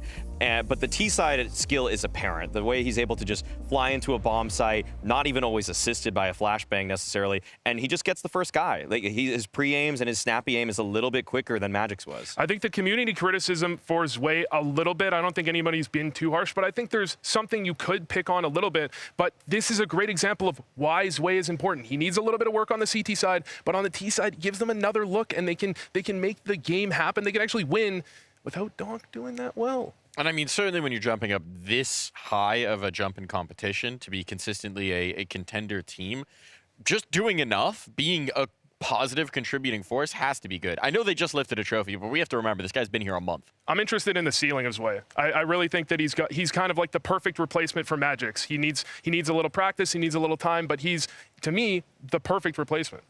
Now, I know it didn't get them a win, but if your game plan for G2 was coming into this and keeping Donk down, they did do a great job of that. A huge part of it was a guy we highlighted in the pregame, Malbs coming in and helping assert that, especially in the fights in towards mid. My question for you guys is, do we think this is something they can do twice? I mean, if they do it twice, they're going to lose twice.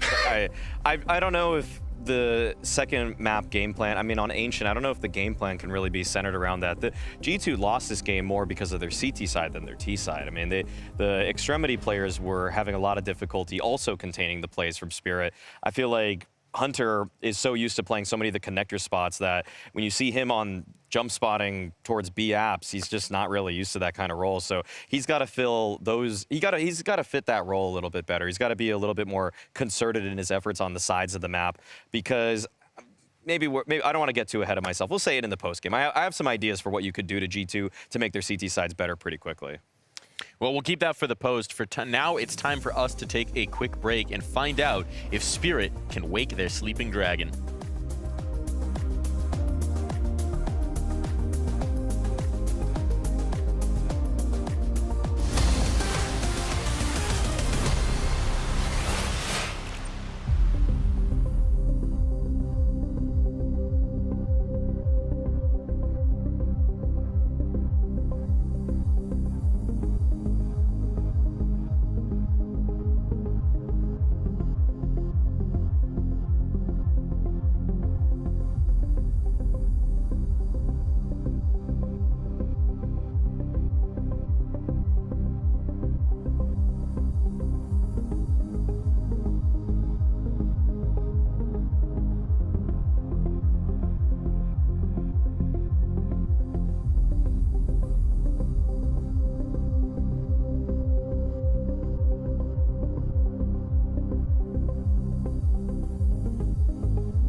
I can say it's a revenge, different roster, different coach, different everything.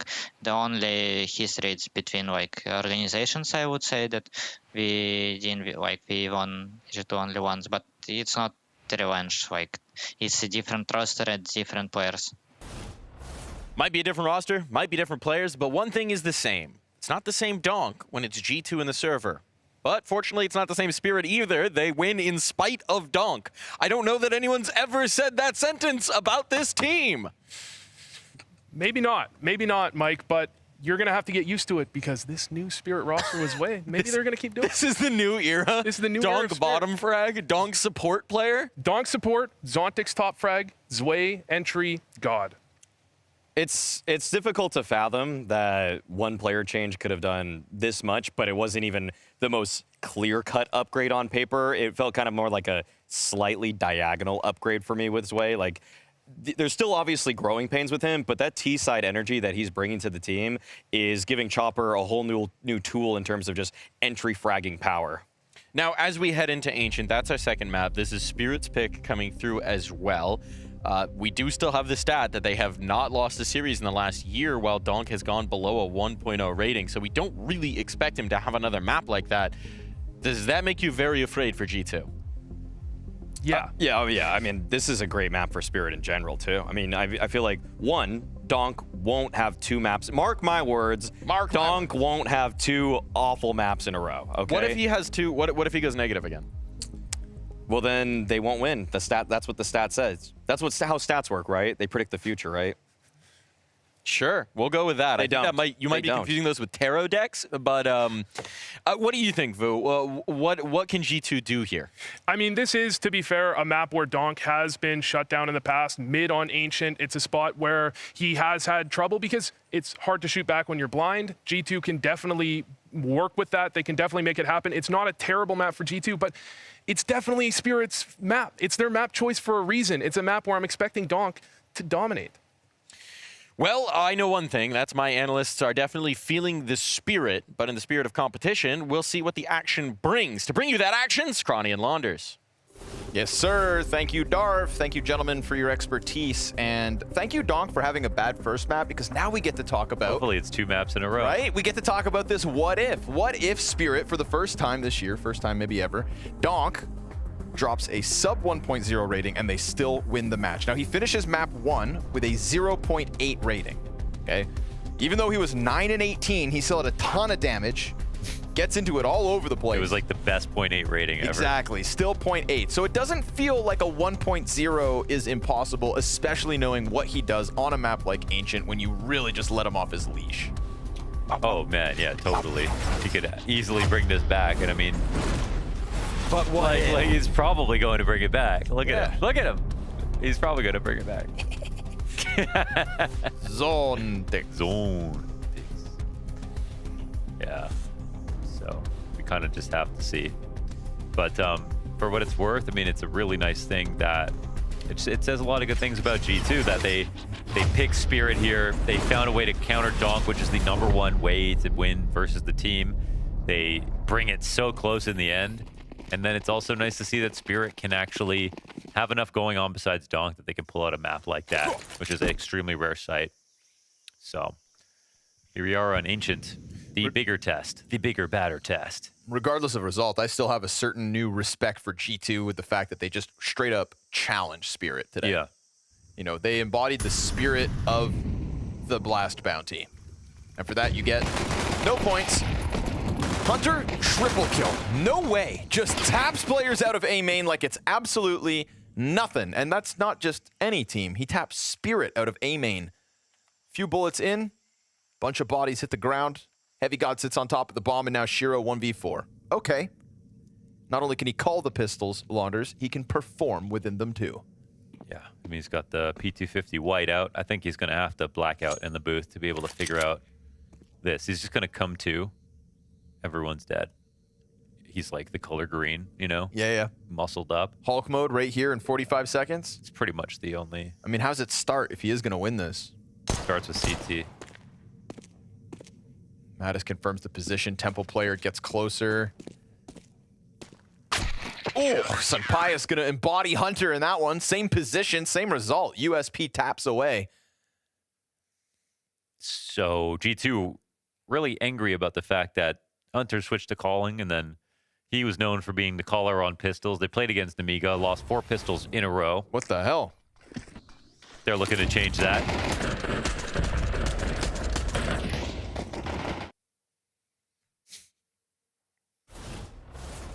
Still kind of laughing a bit. A little. Donk is 0-1. That's great for history. We'll see where we go from here. Counter-Strike is built on history, good and bad. And you could be witnessing one of those moments tonight. Not one that Donk will want you to remember. Bomb plant looking more and more unlikely, with Hunter just slamming himself down through the donut. Again, back to the USP. 2 more USP frags here for Hunter, as Spirit were waiting to get guns in the next round. Yeah, he's chewing them up like a bowl of cereal right now. Spitting them out like sunflower seeds. Hunters would love sunflower seeds. They would. He's the foraging type. That's a big bar. It'll even out.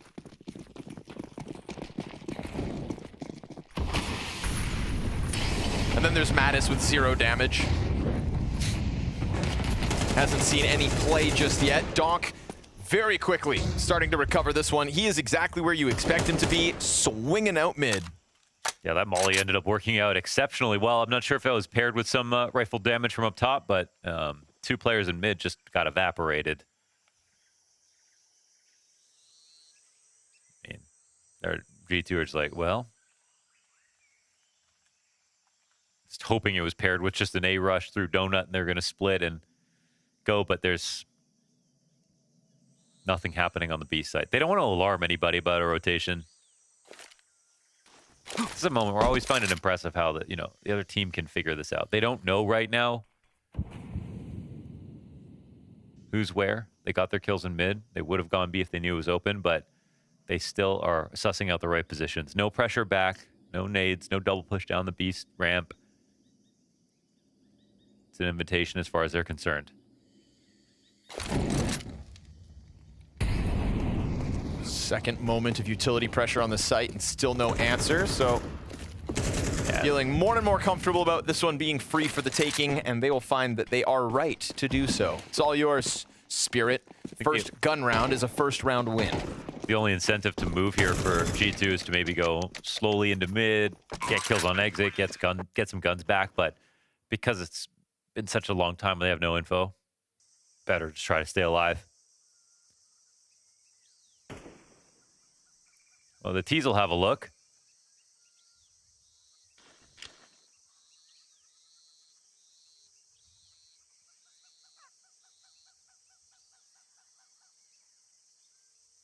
It's M4 FAMAS and MP9 to drop.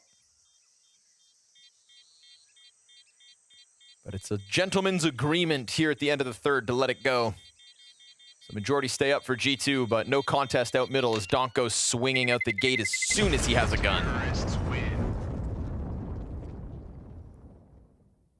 Yeah, I think that would be the maximum tilt for Donk because he knows on this map he's going to just be trying to get out of elbow. Yes. And we've seen him get countered before by teams like Mouse, and it's incredibly frustrating. Obviously, if you've ever been in that position, it's incredibly frustrating to eat the nades, miss timings on every flash, turn at the wrong moments, get pre-fired and spam through smoke. If that happens to him here, then I think that'll complete sort of the full tilt that G2 are looking for. But with a quick response, you'd think it's going to buy at least 5 more rounds of trying now. Playing with little vision, Natus dives out through cave. Donk is dead to Malbs. Eats the flash. Zway sitting around outside of the cave. Malbs can't multi-frag, though. Donk may be dead, but yet again, the other pieces are succeeding. Yep, 1 in 3. Zway getting more impact on this rifle. Open B site once again. Wake up, it's Groundhog Day. Donk will need a 1.2 rating on this map to break even at 1.0 on the series. 1 and 3 won't get you there.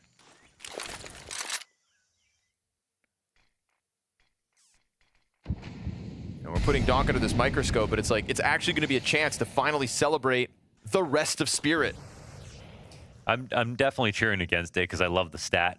The fact that it exists, no match, no matches are won without his carry. I think that's it's pretty badass, you know, when you think about the legacy that he's got. I thought it's funny even when he was talking about Makaze as a rookie, when he's been a player for 1.5 years. Yeah, we were talking about Masuda like he was a rookie for 3 years. You remember that? Yep. And at a certain point, it's like, no, he's just not getting good enough for us to call him a seasoned vet. But he has been playing a long time. Donk is still so early on into it. Yet his opinions are just worth so much. Wide swing from top ramp. Zwei is going to put down Hunter. So Sunpius, 40 health, 1v3. No kit and no head. Dude, Zwei popping off. Flick of the neck as he takes off 2 heads. We're tied up at 2 rounds each. Matter of time, you know, before his aim gets comfortable. Starting to see it come up. Yeah, it'd be one thing if he had come up from the Academy League, because I think that's the cool part about the Zwei story is all the Spirit Academy rosters, and he didn't get that invite. He didn't get added to the team, so he said, all right, to hell with it. He called up Namiga himself and said, I want a spot. And turns heads in Austin on that roster. Love that. And so we know what we could get from Zwei if he's able to tap back into what he did in Texas. I'm not gonna lie, like if I was that player in the academy, I would never leave. I would wait for my chance to. I mean, in all seriousness, just because of how crazy it is out there in Tier 2, and you know the qualifications for things and VR. It feels like you could be risking your whole career just by doing that, but it takes a certain amount of self-belief. When we saw Shuhei leave Mouse after getting kind of stuck and not getting promoted to go to Gamer Legion, make that run by himself, like that's what's given him opportunities. But it's like, no shame if you do decide to take a break and wait for the right chance, like Perfecto or JKS. I'm not surprised that people do it. I'm actually more surprised that more people don't. So, good on Zwei for, proving his way, getting to the major himself. With Namiga, of course. They were great as a team. Yeah, Lear was able to weaponize him well. Yeah, Lear was awesome to watch. Xanter definitely had some moments. Con, yes, we con.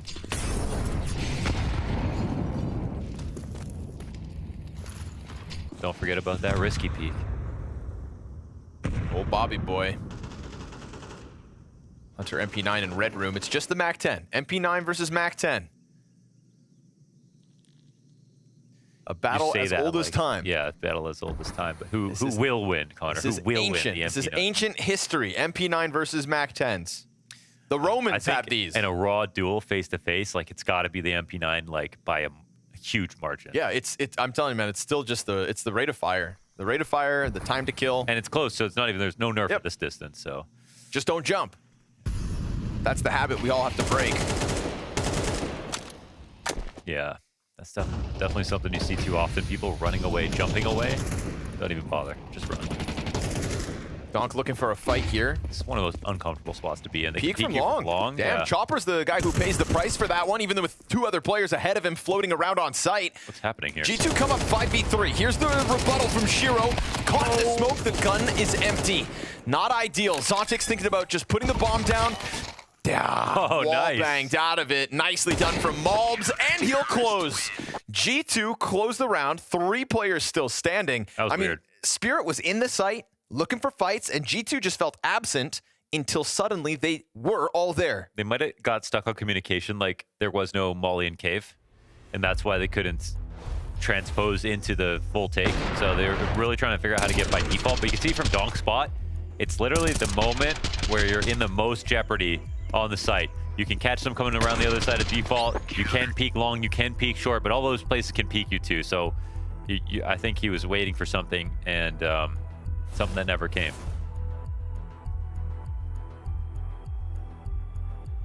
It's become very dark in Chopper's room. This is Brokey levels of darkness.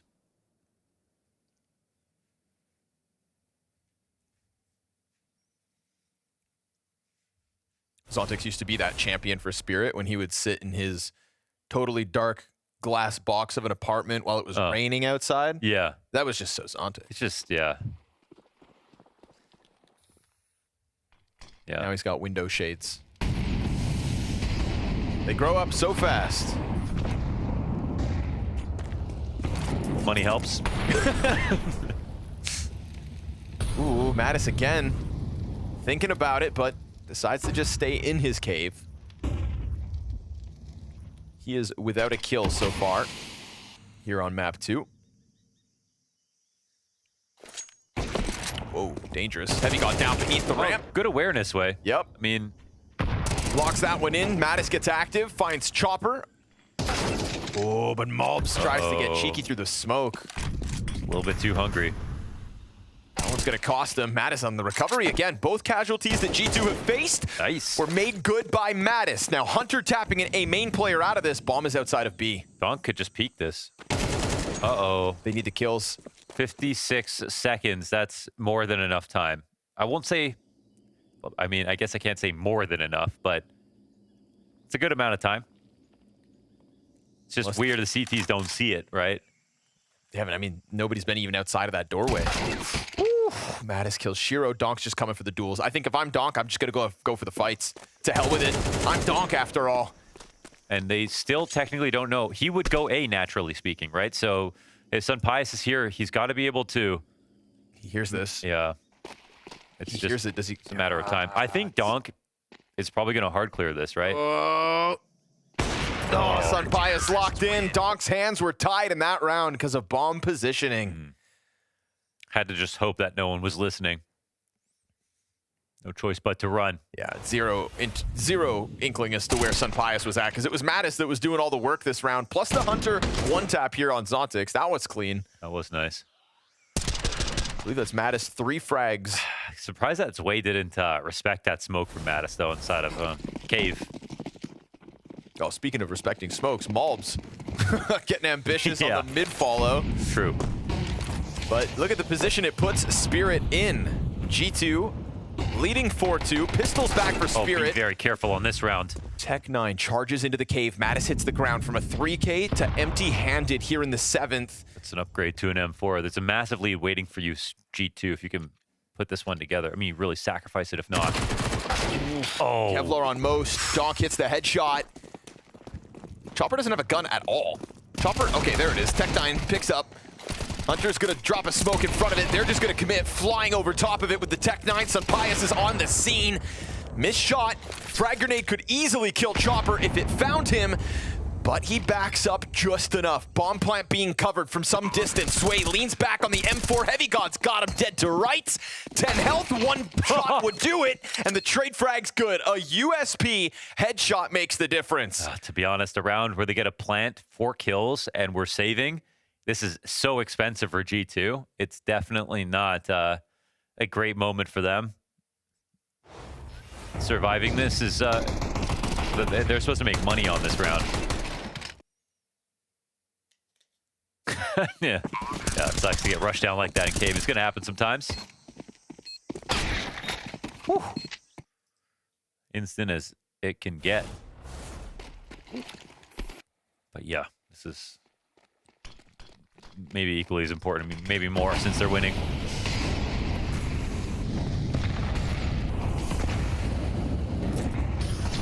Natus first up. Big mid-fight queued up. Here comes Zway, but Malb's already down beneath him. Turns around. A FAMAS versus Zway and Donk, and he kills both. Destroyed. 5v3 here for G2. A rock-solid CT side starting to come together.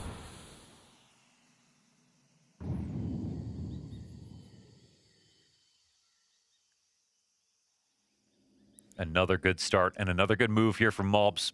Pushing up in a cave. They can take the double swing. Maybe it looks risky, but how are they going to expect 2 people here? Should be a good situation for the CTs. Malbs still on the FAMAS. Natus goes a little wider. Chopper's coming in on him. Natus has got this one in the bag. Shiro shows his hand. FAMAS clears him out. A triple kill FAMAS round for Malbs. So nice. All the movement.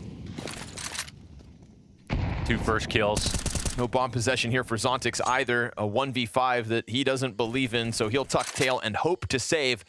But even the swamp's covered at the moment. Swamp Goblin and Hunter crawling his way through the mud and the sludge. Oh, he's just a foot away. Waiting at the perfect angle. Oh, spotted. Now found out. He'll hit the ground. And that's the last time he leaves that A site.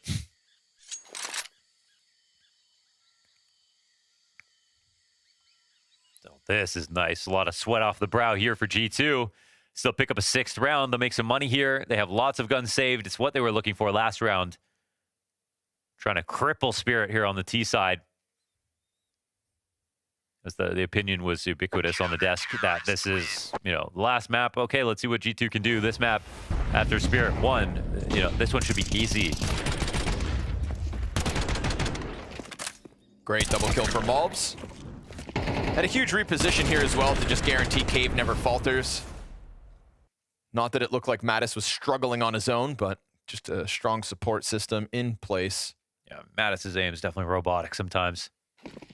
Very, very clean. Where's he from again? Slovakia. Like Frozen.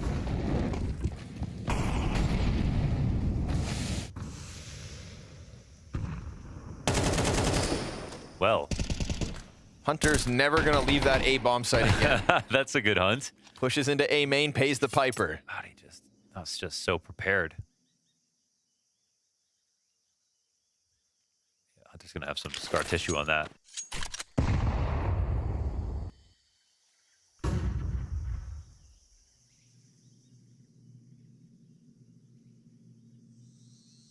Who better than Malbs, though? Back to an anchoring role. A lot of versatility shown this game in all the spots that he's been playing. Looks like he won't be tested this time.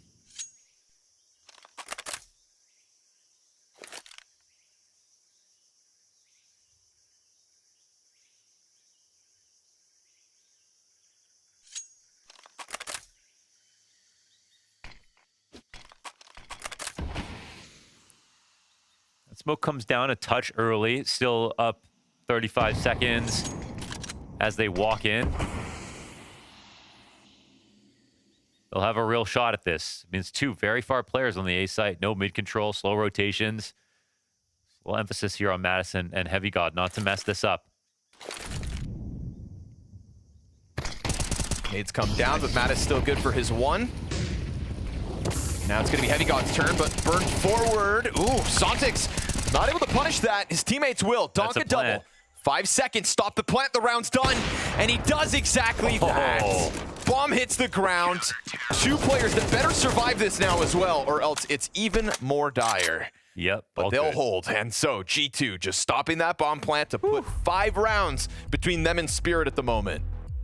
Yeah, quite scary. Very good from Sunpius to come in. Nicely played from Heavy God. Found a way to delay, get a kill, be very pesky.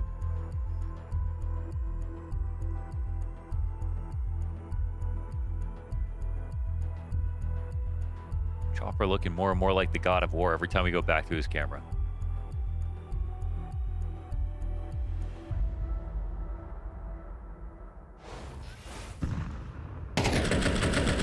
This started 5v4, don't forget that.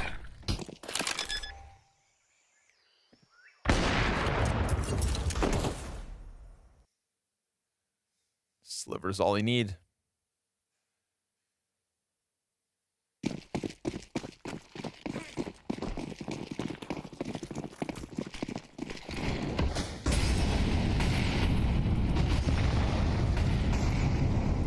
It's not a 1.2 rating, Connor.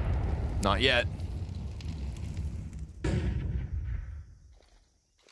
But they also have to win. Of course. That's the other part of it. Yes, sir.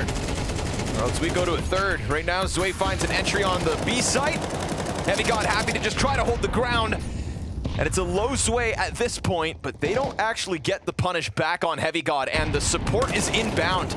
Matt has taken a swing at sight before Spirit sink in, and Hunter doing the exact same catch as Zwei on the back of the corner. So it's a disengage from Spirit. They lose man advantage. They also lose the sight. Leaving the site is incredible. I mean, it actually might play out, but leaving a fully committed site is so rare. You see that G2 are actually super concerned now that there's a lurk, and it's not really a lurk, but Shiro's gotten so far through the A site the normal way.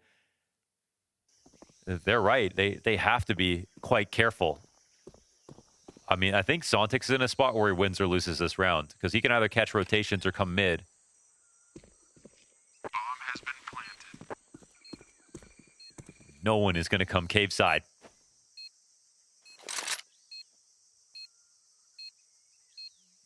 So it's set up for him to be sort of LMS inside of Donut. No one's going to come mid, but there's also so much info for his teammates who are holding here.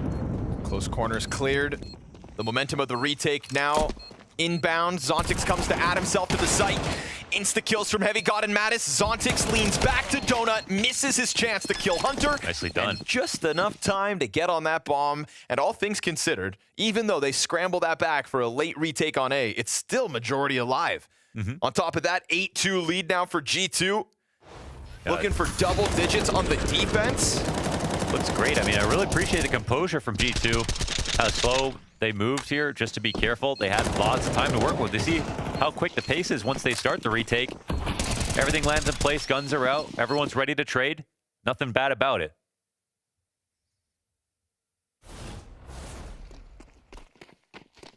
Low utility here for Spirit in the 11th. Right towards middle goes Donk. CT bails out. Positions inside of Donut. Donk gets his space with no challenge.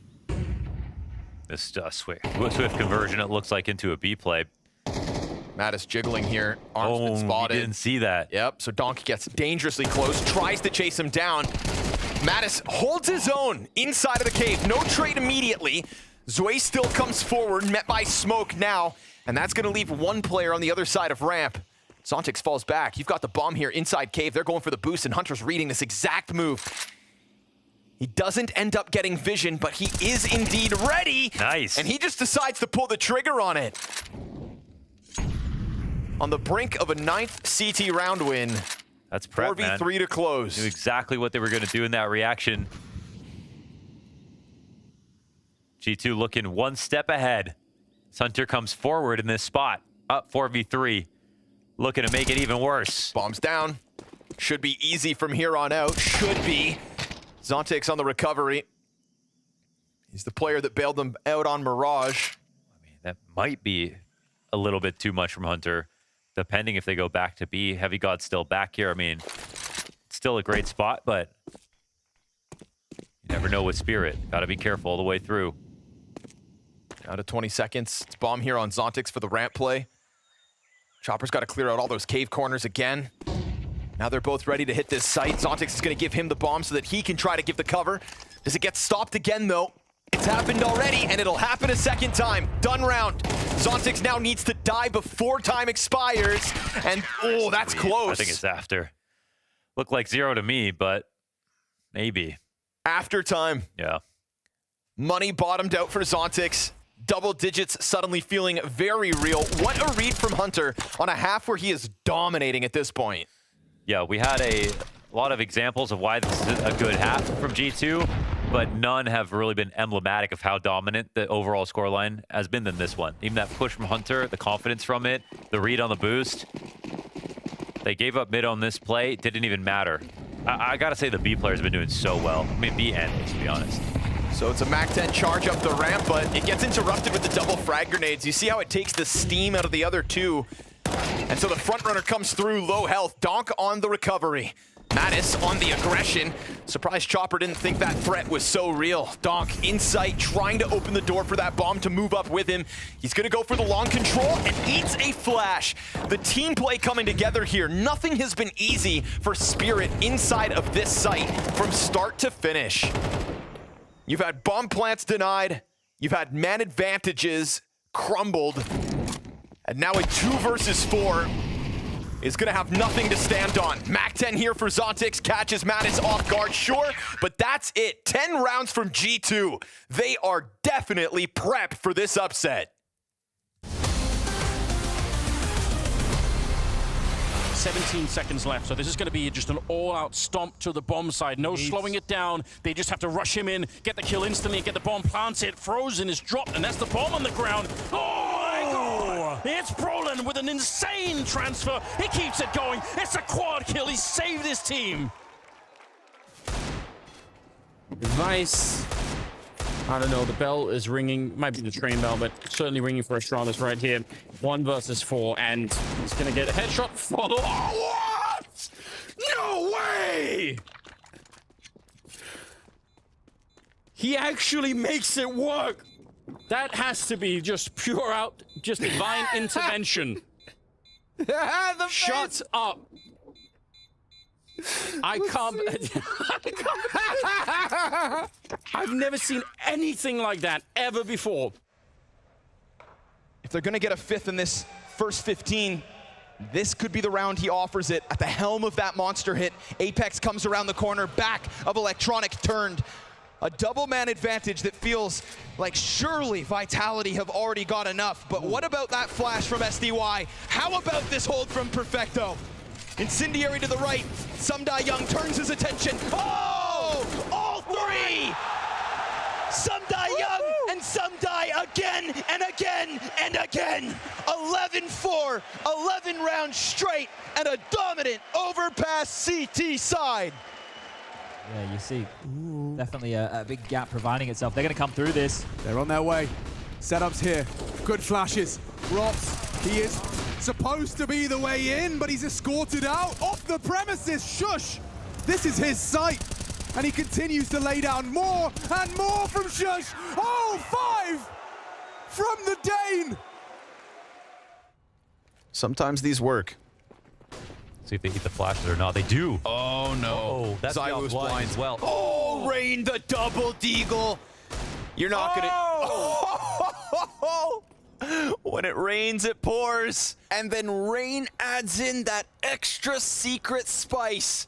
Gives you a round like this. A 4th. Everybody falls at the hands of Rain. Want to play late city? Yes, I can. Ready? I'm ready? Yeah. I will look at the bomb. Okay. Okay. What's his sign? What's the donut? Side one! That. Wait, I will smoke the bomb. Donut, guys. Smoking the bomb. Nice. Defuse. You telling me that's the same team that back on Mirage, they had to be calmed down by Sunpius? What a stark contrast between Mirage when, you know, you're right out of the gate swinging in your first map. I suppose the score at this point is so lopsided that that's definitely going to give you a little aura of confidence. But at the end of that half, man, 10-2. And in this halftime, Mohan, while we were off the microphone, off the air, you said you actually believed that this comeback could happen. Yeah. It's, you know, might look like a bit of a fairy tale story, but this is one of the more CT-sided maps. A lot of it will have to do with the pistol, but the pistol mixed with the favorite team, mixed with the map pick of Spirit, it could be a few months of everybody looking extremely good on CT's side. So I think Spirit know that. I think G2 know that. They did well to pull off that first CT-sided pistol themselves. Let's see if they can pair it with another. Struggled in their pistols versus Nemiga at the start of Bounty. Trying to tap back into Hunter's specialty. And, I mean, Hunter is looking special. 16 kills in that first half of play. They want a lot of space here. They want to go interrupt the utility.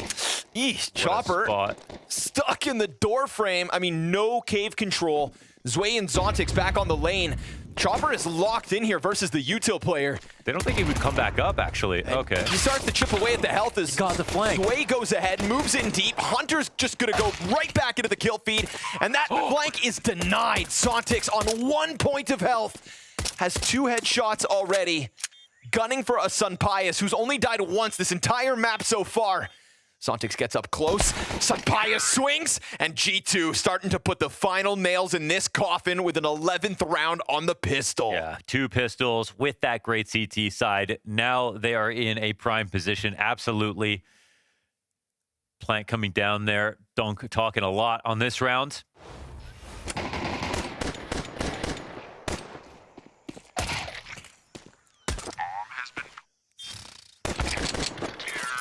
What a clutch that would have been from Zontix. Yeah, that would have been 1v3, 1 health. 1 health would have been very special. Beautiful couple of taps out of him. We'll see if the force buy. Ooh, they're boosted up for this on this run. Can they upend it? Heavy got dead. Oh, MP9's forced into it.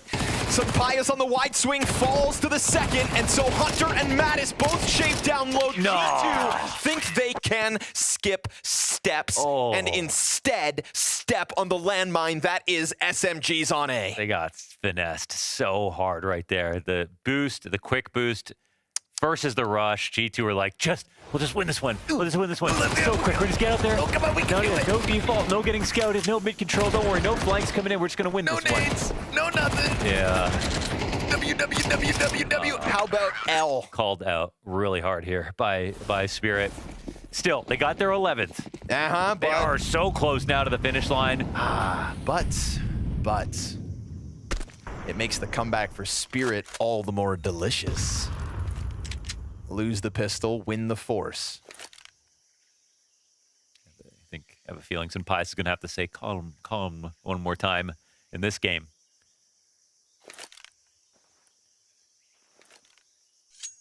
They're this close.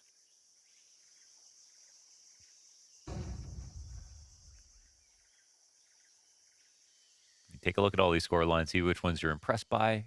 Note, see who's going to make a bounce back. I'm impressed by Donk's 8 and 13, but it's because I don't see it very often. You know? Hunter's got a little utility. They've kept it 5 up. Oh, his life matters so much right here. Oh.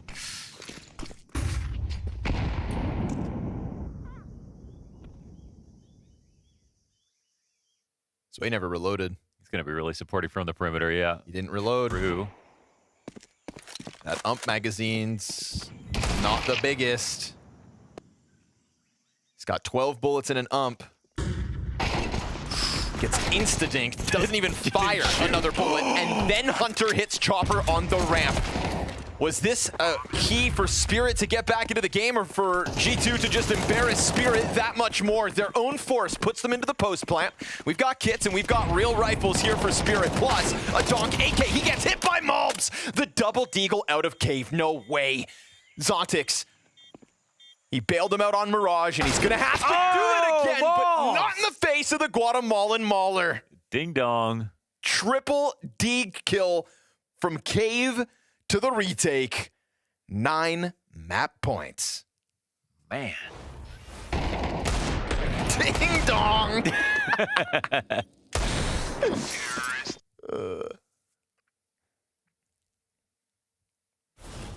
Nasty shots. Somebody throw in the towel.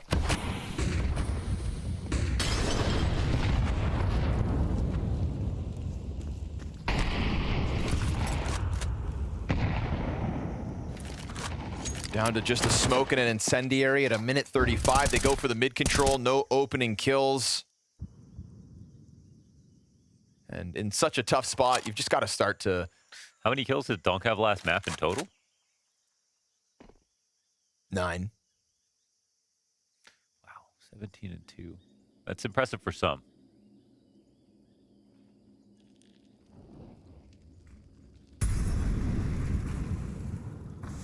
He'll be 17 and 33 if this is the round they lose and he dies without a kill again.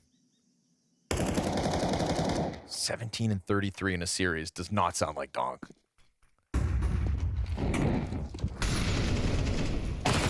Chopper in front of it though. Not alone. Him and Shiro stuck in the corner. Terrorists approach with more utility. Chopper gets stuck into the corner. What? They don't clear it. That's crazy. Thought they both fell back. I guess they didn't hear both, and so when Shiro runs away, he's thinking it's fully clear. Make a mistake and you'll pay the price. He does. It's kind of like respect your own volley though, isn't it? Man advantage well used here, and then up close is Donk. Sampaio's gonna get caught off guard. The force wars in full effect.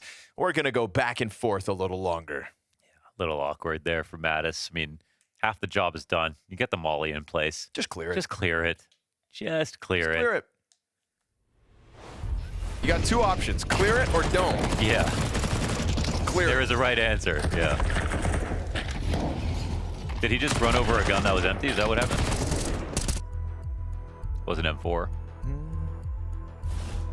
surely they robbed that from the last round. But he was acting surprised, super surprised. Well, it's because it's the run back from Shiro, man. They tricked him. They tricked him, Launders.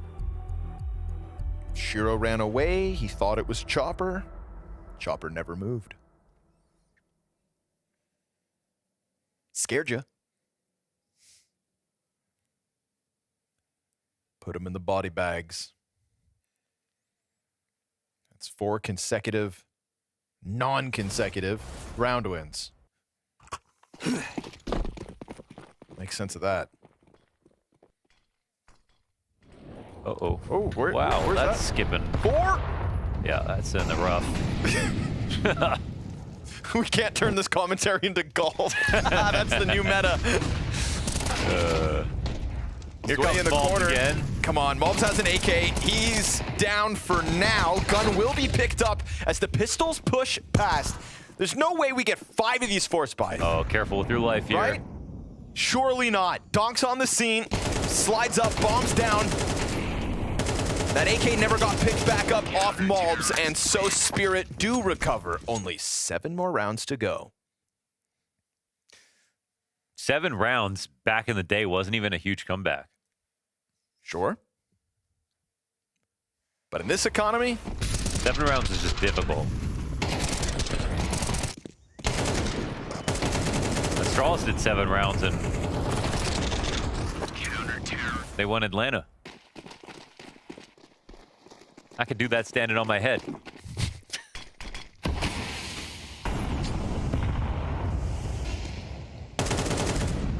Hey, Mo, you hear what I said? I says, I could do that standing on my head.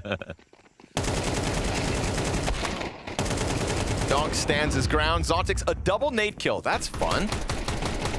Fragmentation.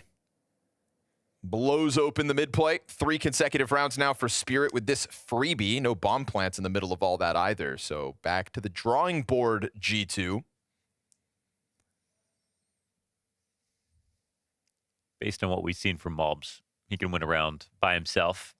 T side, CT side. Those deagle kills he got here in the second half, those openers, or denials of entries that he had inside of mid. So solid.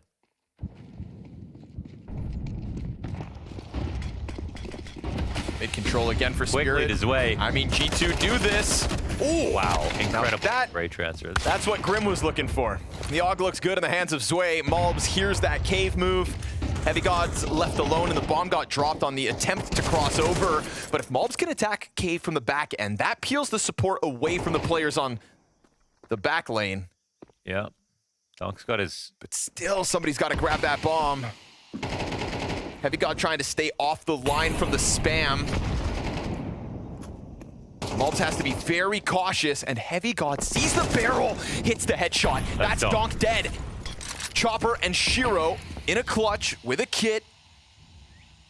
The Chopper's got to come all the way back now, spamming towards the plant. He'll stop it. Wow. A taste of their own medicine. Luckily, though, it is Malbs, who was low already. And Heavy God still has this smoke temporarily. He also has 50 seconds to play if he wants to burrow into the back of their minds. Play the guessing game. He can go to A, but he can't beat them there. If they really...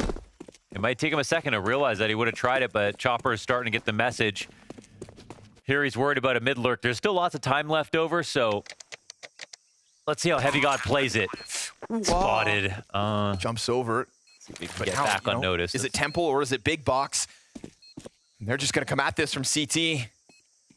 Moving it forward. I mean, they've got the nades to flush him out if they want to. They've also got a smoke for the bomb. Confirms him. And the swing out from the pistol is going to get this over the line. It's a nice call out. That Molly instant. Make that 4 straight for Team Spirit. Yeah. Good try, but even better here for Spirit. But it is a little bit like Mirage winning rounds. Donk's kind of just getting countered. But he's really not getting countered on a macro level here in the second half. It's like he's getting outdone by Malbs. He's getting outdone by little individual plays. Here, Heavy God taking him out because he shows his gun.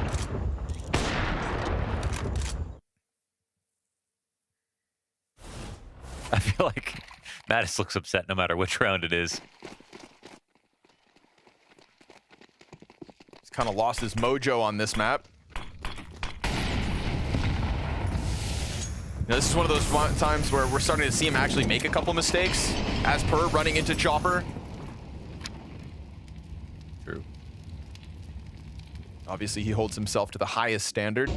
Up on his position. Oop, becomes dangerous for Shiro. They can wide him, but gets out. Whoop. Oh! Ooh. That would have been a great time to release the nade. But it's all a ruse. Just showing face over here on Cave. It's going to be a Chopper Donk A-hold in a moment. Oh, here's the movement outside main. Ah, nicely done for Spirit. Stop one half of this attack. The bomb is now in possession. Just that kind of day for Dog, man. No way. He's not used to being on the receiving end of stuff like this. That's crazy. Og from Red Room. Getting away from Zway on this one. Natus picking up a pistol kill as well. Oh. That's an Og for him to take. Oh, it's a little less funny now, isn't it? This upgrade is something. Surely not. Bomb's in such a great spot for the CT side, though. I mean, Hunter's been playing phenomenally. Can't believe Dog just died like that. Og goes down. Zontix can now turn back. Utility's going to confirm it, and he's caught on the jump egg. There's nothing random about that. He aimed for someone jumping up behind the smoke to be waiting in that exact position. That was 99% game sense, 1% luck by mobs.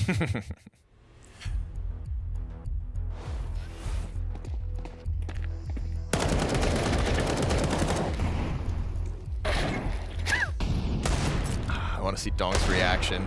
Literally.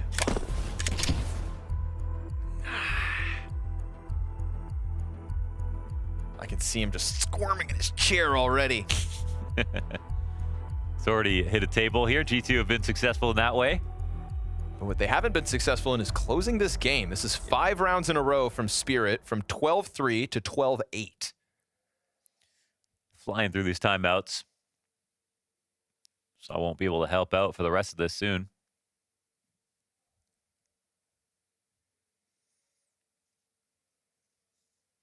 Is there no Hallie in the server today? I feel like we haven't seen him at all. But yeah, true.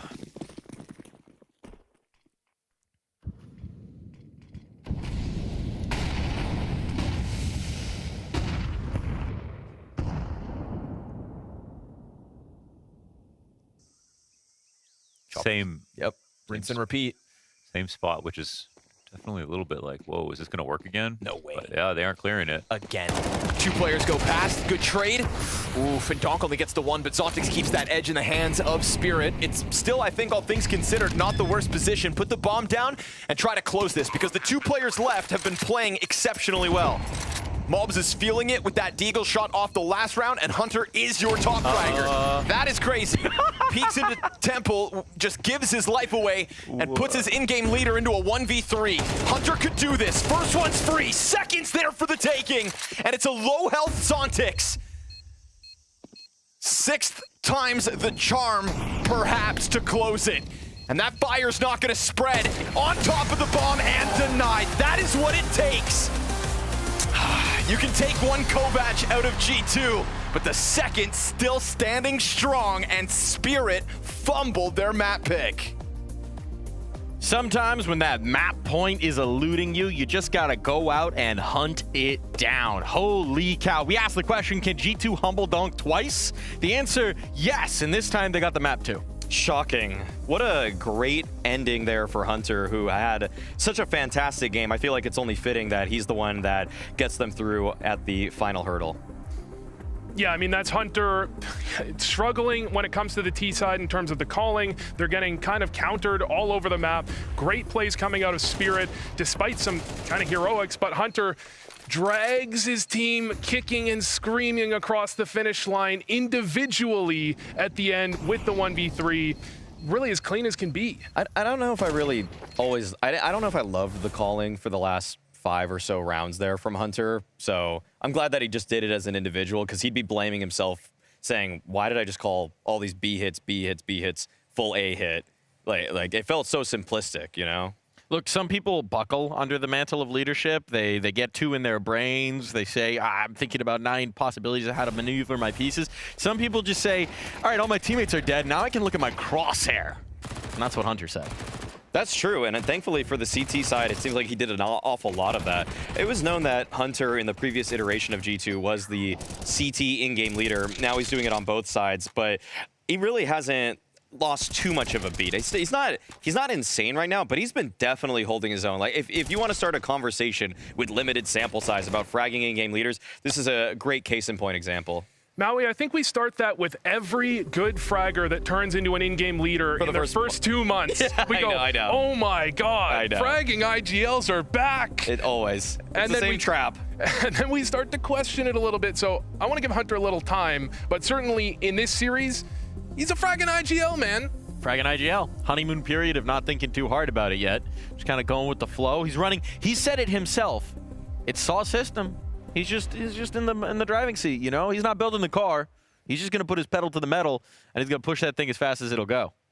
And I'm kind of surprised that the SAW system is just all these side hits. But then again, that's sort of what Snappy liked to do with SAW as well. So it's not too surprising. Just would have expected maybe the team's in a fledgling state, so they're trying to just go for these kind of plays. Now, this scoreline, when you look at it in retrospect, is going to look more reasonable. But that first half was unbelievable. And there's one round in particular you wanted to look at here, Vu? Yeah, I got round 11. And the thing to keep in mind about this is that it's 2 rounds initially from Spirit are the first 2 gun rounds. They dominate in middle. So you have G2 playing around that. You have Donk, and this, the casters mentioned, this is emblematic of the game. Donk whiffed a kill he absolutely should have got. Then when you look at that, we've got Hunter going for just a very smart game sense read. He knows this boost is likely, gets the spam down, but not only that, he groups up with Malbs and they push right back in. They know there's nothing going on at ramp.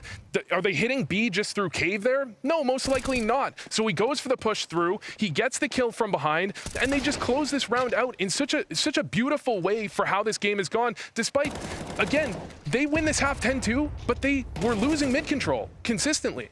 The prep that G2 had in this game was fully on display for a multitude of the rounds, but even in the micro moments with Hunter just spamming that boost right there, the recognition of what is likely to come in the average Spirit round as they progress through Ancient was, I mean, Hunter was dialed in completely to that.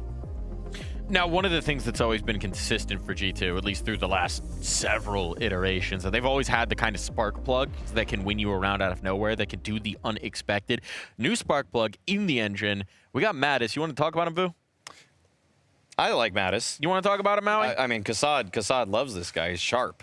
He's sharp. He's sharp. But I loved beyond the mechanics in this game, some of the kind of worries about Natus coming into G2 was that sometimes the mid-round, late-round decision-making looked a little bit awkward, a little scary. Well, I feel like he was able to play early stages of rounds, middle stages of rounds exceedingly well here on Ancient. And I feel like you're getting maybe like almost every other map, I feel like I'm seeing great Natus decision-making paired with incredible skill. So that's exactly what G2 wanted when they signed this guy from Fnatic, and I almost have to just look in the rearview mirror and say maybe there was just something wrong going on in Fnatic, because sometimes Natus looked a little bit more boneheaded. I guess the scoreline at the very end didn't look good, but at the CT side that kicked things off, the way he played around Cave, understanding how Chopper, Zwei wanted to fight against him, I think Natus did a great job handling a lot of those situations. Yeah, I think when you look at a map where you can't really control mid on CT side Ancient, you need to lean on your Cave player, you need to lean on that guy to be making the right read at the right time, getting the information towards lane, getting the information towards mid, know when you can push and know when you need to play passive. And despite an 11-17 scoreline, he had a ridiculous amount of impact on that CT side to make this half possible. Yeah, it was really a tale of two halves from Natus, and you know, you're looking to see more of the first than the second. Yep. Speaking of that second, it did get pretty messy for G2 and for Spirit, to be quite frank. A lot of these rounds, there's one we've got queued up here around 15, but it was back and forth. It was Deagle headshots, it was SMGs, it was madness. I mean, I feel like this is the kind of round that, Mike, you should just talk about. I mean, this is just Malbs going absolutely nuclear. I do love him. It's so good. You talk about him. You're an analyst. I mean, I feel like the first bullet accuracy for Malbs was just on display there. I mean, I'm glad we get it back from his perspective. I mean, the swiftness with which he was able to find the headshots here was pretty absurd. And those are those kinds of moments why, you know, at the highest level of CS, you can make decent game plans, but you just need better players. Yeah, I mean, talking about mid-late round decision making when we're discussing Natus, I think you still have to think about that when it comes to Malbs. I think he's a little over-aggressive at times, but when he's on point, he can win aim duels against Donk. He can win rounds for you single-handedly with his aim, with his ability to entry, and you don't get that from too many players. Let's talk about the other side of this, right? Because we were gobsmacked after the first map with the performance we got from Donk. There have been only a handful of maps since he joined this team that you even have this kind of performance that's comparable to this. 2 in a row? We just have not seen this before. What is happening to the young fragger? Well, there was definitely a level of anti-strat on Mirage that either kept him out of the action or confronted him with fights that were sort of just off meta. But on Ancient, he was actually fighting things out in middle. He wasn't always going for more than one kill. Like the multi-kill potential that is usually so on display for Donk was really neutralized. And I think that G2 did a great job of just different types of tempo against him. Sometimes they would fight him in mid, but sometimes they just peeled away from it entirely, and then he's just kind of searching for what comes next. And there were times when Donk just kind of haphazardly walked into cave and he wasn't really ready for what's to come next. It's like the G2 just kind of pulled the rug on him. Yeah, I think G2 were just constantly changing up their timing. They were walking through smokes. You had a couple moments where Donk got a little bit unlucky, you have to admit, with the Malbs Deeg shot through a smoke as well. But at the same time, I actually feel like Donk, and I don't think I've ever said this before, he felt like he got frustrated maybe in map 1, and I don't think he played like himself in map 2. A frustrated Donk now through 2 maps of play, a rare sight indeed. But surely it can't happen a third time. We'll find out after this.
How are things feeling in the camp with the new roster, with Saw coming in as the coach, with Hunter taking over the main captain rosters? How are you feeling about it?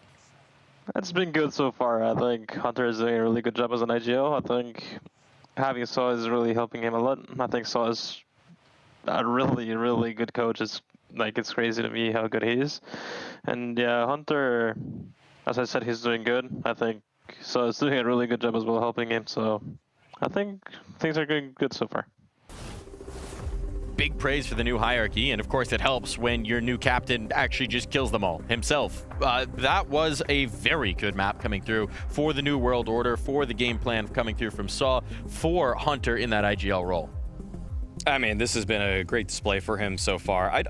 I'm not sure if I'm gonna just even put the pedal to the metal on Hunter's calls being fantastic. I mean, I've seen so far, I feel like they're getting it over the line, but it's kind of through the sheer will of some of the individuals. I feel like at Cologne and at this event so far too, I'm not really all in on this is like the most amazing calling ever. I mean, when you have Malbs talking so positively about Saw with that little kind of experience he's had with him, Saw is obviously doing some great things. You look at these games, Mirage, they had a really great game plan. They come into the T side, they pop off 7-2, then half goes 7-5, they lose the game. And on the second map, they struggled to close it out. So yeah, I think it's fair to say Hunter as a fragger, top tier right now. But Hunter as an IGL, we're going to need to see it on Dust 2. Speaking about players as fraggers, where has Donk gone? We're headed to Dust 2. It's his home turf. It's perhaps his most comfortable map in the pool. We're used to seeing highlight play after highlight play here, but that has just not been the player we've gotten in the server today. To say it's his home map is almost even an understatement. I looked at his career stats. He has a 1.65 career rating on Dust 2, 1.68 this year. That is beyond, I've never seen anything like it. I mean, Donk is going any which way he wants every single round he plays Dust 2 with Spirit. On CT side, he will start long A, just be the second player as a surprise factor. Sometimes he'll pick up the op in a mid to B kind of role. Sometimes he'll just swing off of cat. I mean, he's rushing lower at times too. Like, you can't make a game plan that's avoid Donk, because Donk will just find you and he will kill you. If I can say something nice about someone else on Spirit, I actually think this is a good example of either the coaching or Chopper on this map, making it impossible to avoid Donk. He's constantly moving across the map. They'll give him plays if he's having a bad game. They'll put him in the right spot if he's not in the right spot regularly, if they're trying to avoid him. It's such a good map for the calling and game planning of Spirit as well. Well, there's no better arena for us to answer the question of whether our scene's Achilles has finally found his heel, or if he's going to be able to regain his divinity. Two gods of the microphone to take you through it. Scrawny and Launders, take it away.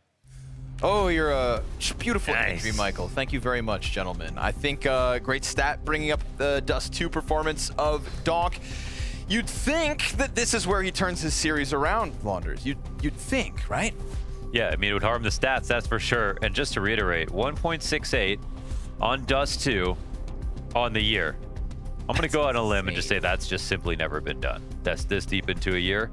That's like unbelievable. That's just unbelievable. We're starting to use that statement a little too many times when it comes to Donk. Yeah, it's always true is the thing. Never been done, but I mean, he just keeps racking up the accolades. A 1.1 KPR on Dust 2 this year. That's like, holy moly, man. I don't even know what to say about that. So yeah, he's got quite the reputation to uphold, even on this map, even if he's not having a great day.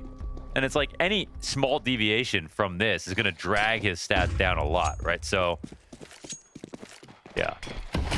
Don't ruin it. Don't ruin it, though. Maybe it's impossible on a map like Dust 2. Maybe it's just impossible.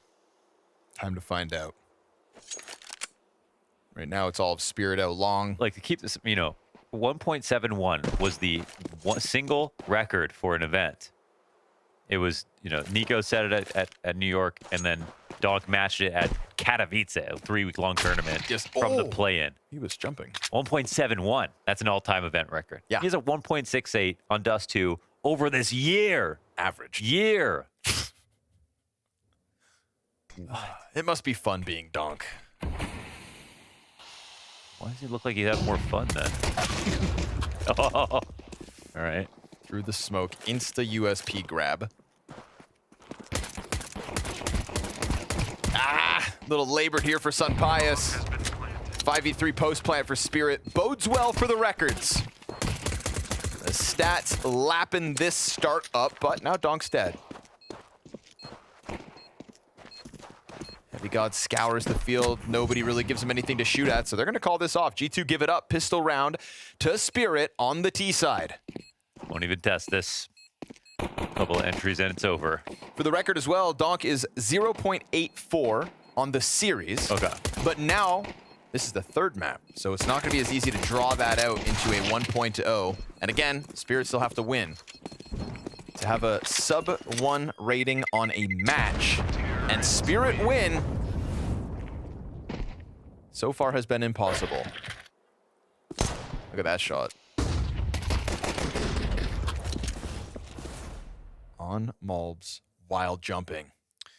Yeah, and also the reason that like it's never happened to Donk and Spirit, but it has happened to like Zywoo and Vitality is by the design of the team. Yes. That they set up, they use a lot of resources to set up the chance for Donk to be able to frag. It makes perfect sense. It's again, by design, but doesn't make it any less impressive.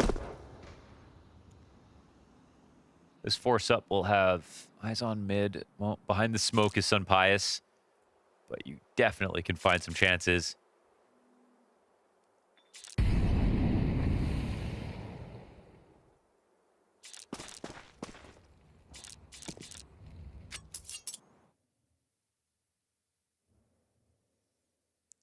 And Sunpius chooses the correct lean. Oh, crazy eagle shot in for Malbs off the first peak. Not the second either. Hits the ground with nothing to show for it. Donk burns slightly on the cat approach, looking to put pressure on sight. 5-7 down, and Scout is getting its damage in. Kavon player held back, but Sunpius just felt so squeezed in that situation, understandably. Low health on 3, Nade finds 1. Time to shine, Natus. Oh, but Zontix comes in the second that he was looking away from that smoke, just trying to take a quick glance back towards the long corner, and that's when Zontix strikes. Can't watch everything, I suppose, but still good round here for Spirit. Very standard in their default, quick to make the decision to split A. There's a lot of players waiting for them, but with long control, with this sort of cat turn taken over, it just felt like a matter of time.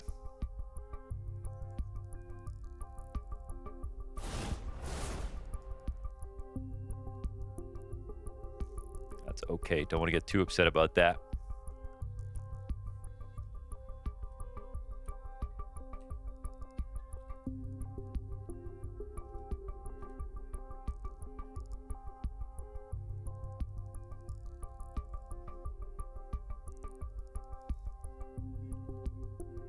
Mr. Mario. Mr. Matty-S. Did we get an update on the mousepad, by the way, back at Cologne? He got a new one. He got a new one? He's got a new mousepad. He is no longer using that shriveled up... The treasure map. Yeah, that's... Okay, that's it. Yep, that's a good take. The ancient scroll of a mousepad. Yeah, the papyrus scroll. No, he's got the fresh G2 setup. That thing looked like a damn wet piece of wet cardboard. Yeah, it was pretty gross. But hey, if it got him to the pro level, then he'll hang on to it. And he kept his mojo with the new pad. Yes, sir. And you gotta respect, you know, everybody. The lack of waste. Oh, yes, of course. Keeping something for that long. Hey, you know what? Making it work. In a world full of fast fashion and technology built to break, Natus was a beacon for all of us. Yeah. Even if there was probably something psychological attached to it. Sure, definitely. Yeah. Oh, 100%, dude. You don't keep that ratty looking mouse pad that long unless you probably love it. That thing was done. Yeah. Yeah, 5 years ago. It was definitely, there's probably a few shots I got missed because of it. Like, I'm pretty sure he wasn't allowed to throw that in the garbage. He probably had to bring it to a special drop-off site where they incinerate chemical waste. Yeah, they had to put it in a biodegradable bag for sure. Ooh. Oh. Back to the action, though, off the tech pause, and it's an instant kill for Donk on long. We got Deagles out here on the field. Malbs has given us a few nasty deeks today. Looking for one here in the round 3. The 3rd round. Connor say. Shiro likes that. Kill up the catwalk, ready to go. Forces Heavy God to take up position in sight instead.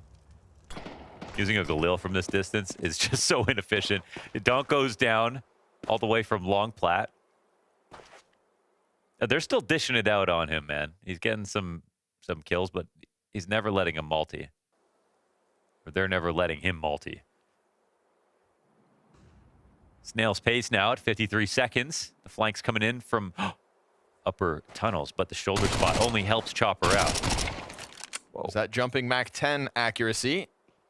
Not nerfed. And Heavy God getting squeezed. Slowly but surely, they'll make their way closer to the A site. 4 up for Spirit. And they've got to come to this 3rd map with a certain level of respect after what G2 have done to them tonight. So they take their sweet time, minimize any losses. That preempt has to be absolutely perfect. You don't get a chance to punish those nades getting thrown. We saw what happened to Fallen back at Cologne as well with that peak. Ooh, wall bang. No, actually that was Kyosuke. Got it mixed up. 2 peas in a pod. Kyo. Okay. Kyosuke. Son.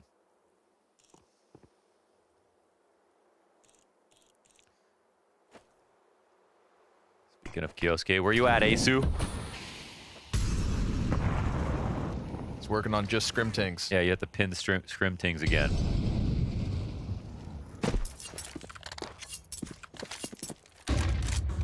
Up on the ramp, waiting for the arrival, but again, G2 not really throwing anything at Spirit to interrupt them. Not in the first half of this round. We're down to a minute. You know, like not even that set of prying eyes on the mid corner. You don't want to give up an opening kill if you're G2. It feels like coming. A little scared for the situation, but Malbs makes his move and Natus locks down middle.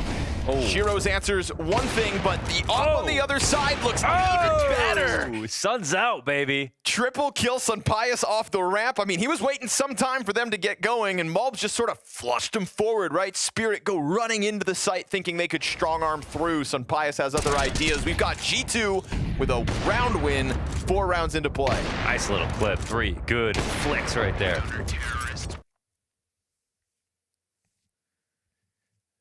Yeah, they did let that happen. It's a pretty early timing to go for that that flank, but it's not often you see Spirit get caught off guard that quickly.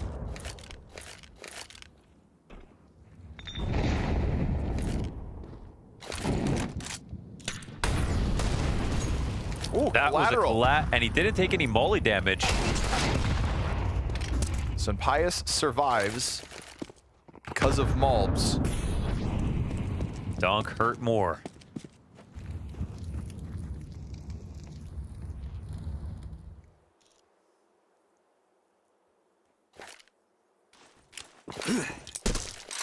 Gonna convert this one, and again, given Cat space, doesn't look like Malb's gonna attack the flank this time around. And it doesn't look like Spirit are gonna go up Cat in the end. Walking out middle. Smokes on both sides. Natus tries to get along the wall, covered here by Heavy God. Just talked in, and it's Heavy God to cover. They know about him though, and they'll pick up both those frags. So B-site clear for the taking. Spam through smoke, it fades, but he's not able to get enough of that. And so bomb down here.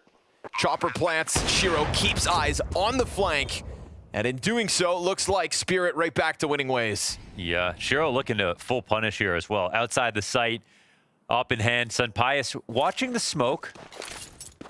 Ooh, just barely gets out of vision. That'll help him keep hold of that op. Imagine. Just Shiro things.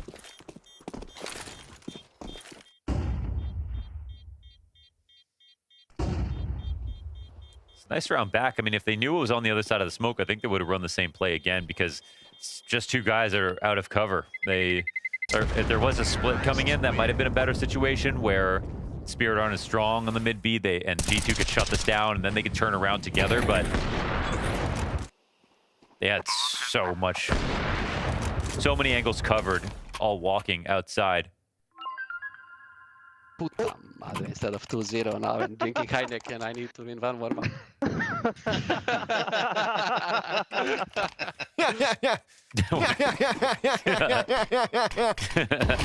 What did he say? I don't know. Instead of 2-0, now I need to warm up. So I heard Heineken in there. Oh, that never hurts. Let's go win so I can go drink beer.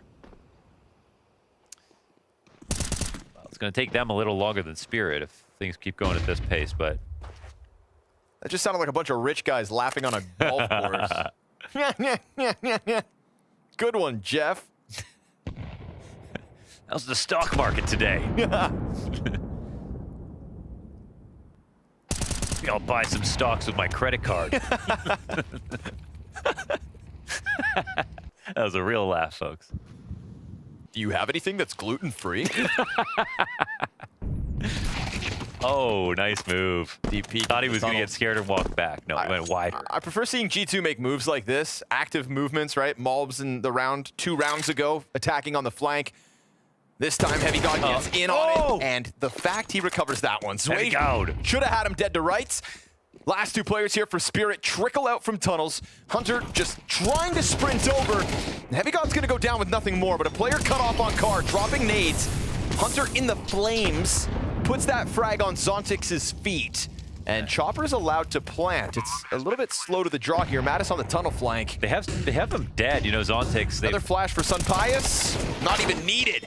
Mattis and Hunter pick up one apiece, and it's 2 alive for G2 as they find a second round. What more is there to say than Heavy Goud right there? Upper tunnels push. Was not scared of Shiro. Didn't run away from that. Probably would have died if he tried to. Went wide. Made the decision fast as well. You know, that's a moment where if he goes behind the pillar, just synthesizes for like half a second, then swings wide. He's dead to Shiro. Shiro changes his mind, but full conviction. That's when you know you're in the flow state. Yeah, that's a great move, man. This one too. This one's a little crazy, but a little bit. Yeah, but he had to aim to back it up. Oh, yeah. But that's what a little crazy does, you know? This is actually a problem to like Donk stats over the year and everything on Dust 2, but like the last time we watched Spirit play, Dust 2, anchoring, Sway was not comfortable, Zontix was not comfortable. Haven't had to cross that bridge yet. Still here on the T side, but doesn't help to get tilted before that even takes place.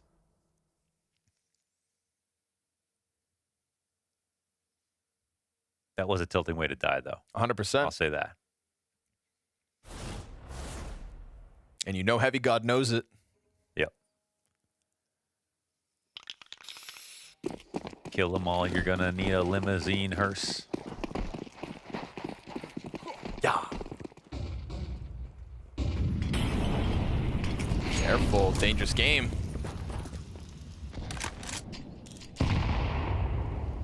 Pops open the smoke and sees nothing as Zontix gets closer in middle. This is all the money that Spirit have on the line. Mac 10 for Zontix. He is just gunning this up catwalk. And well timed. Hunter throwing utility, just didn't see that coming. And I understand why. Zontix just wild in this round. Takes a lot of the attention of the other A players. They do get him dead, but this climb up middle gets caught. Did he do any damage? Yeah, 50. That's Chopper, it. not enough. Donk to the top of the A site, deep into the CT spawn. Player close smoke, looks to get active on that ramp. Gonna find players unprepared or not. Shiro trying to save this, but he's lost Donk in the process. Long flank comes around the corner, gets denied, and so the clutch is real. Down to 60, but eyes wide open, looking at two different positions. There's the long wrap around here from Mattis. Bomb gets planted. He can push towards Cat if he wants to. Shiro figuring this one out. Has to keep eyes on the smoke, but is starting to not believe it. This timing from Mattis is everything. Now once he knows about Mattis, he knows that the other player's down beneath. He's got the info. He's got another kill. Sunpius on a silver platter, op v op. And it's a pistol out for Sunpius. It's a game of dodgeball, and a USP headshot comes through. Oh, he chose to switch to the Glock. He chose to switch to the Glock. He would have been impossible to shoot with an op if he wanted to, but took that risk. Sunpius decided to meet him on those terms. Mano y mano. Pistols out.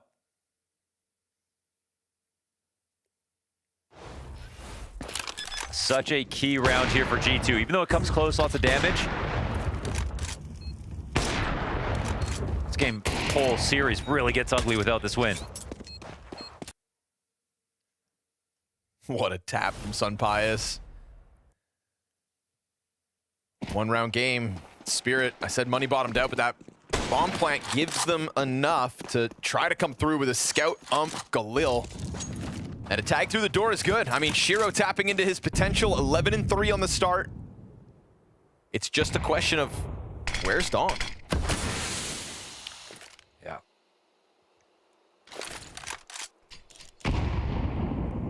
His unbelievable Dust 2 average is about to take a hard hit if he can't get his game online tonight. Oh yeah, major jeopardy.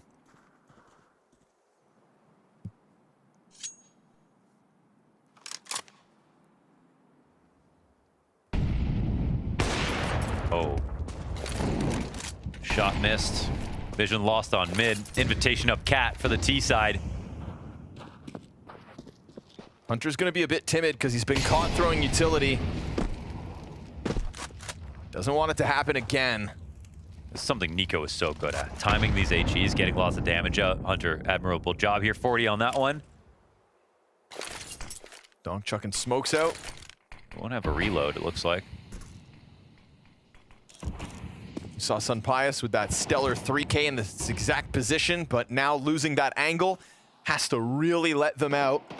Hunter can sit down and CT spawn, but Malb's dying. Long push. Makes it a little awkward. Opera's still just gonna stay locked in for now.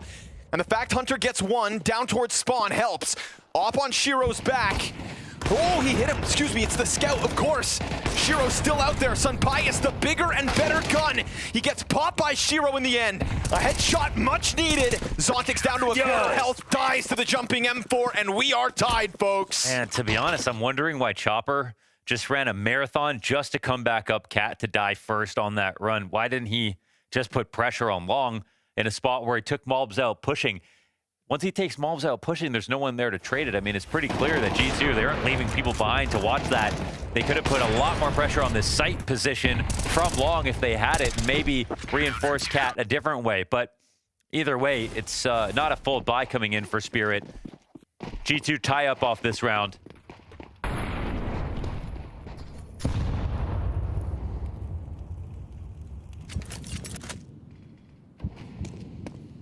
You're kind of sitting here waiting, thinking, okay, Donk, I mean, 3 bad maps in a row is complete. It's just, I don't know when that's ever happened. Got to look that one up, too.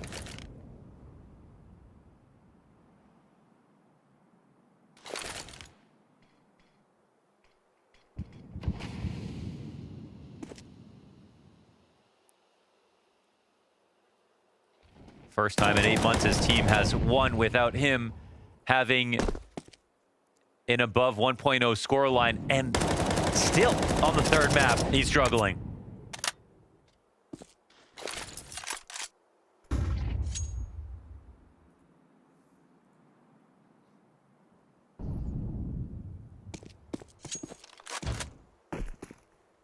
Two Deagles to try to crack open sights, and Pius hasn't been seen on this B site until now. A missed shot will let them get closer, but Heavy God ready to pick up slack. It's looking like it's all good. Donk, double, triple Deeg! From the depths! 30 seconds left to pull this off. A miraculous round if Donk can finally do it. He has been absent for 3 maps, and Malbs hits him with the headshot to put him right back on ice. Wow. But that's what we've been waiting for. That's how sudden he could rebound his performance. I mean, the aim is great. 0 RWS off that. Still, it's not impactful. It takes some money down, I guess, at the very least, but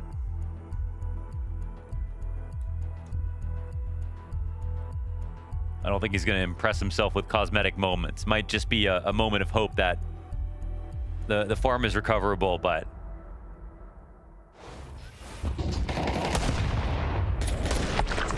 holy wow.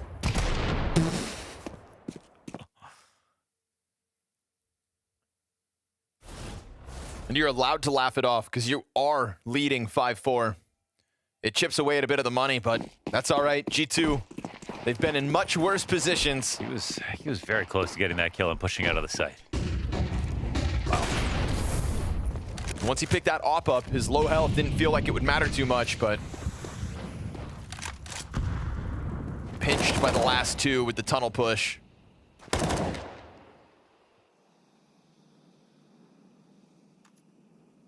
Sunpius has decided to truly come alive here in map 3.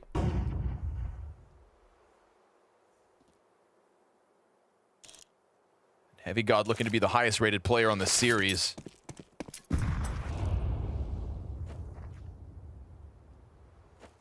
Plenty of action left. Donk makes sound. It's going to keep Natus on his toes, tucked into the doorway.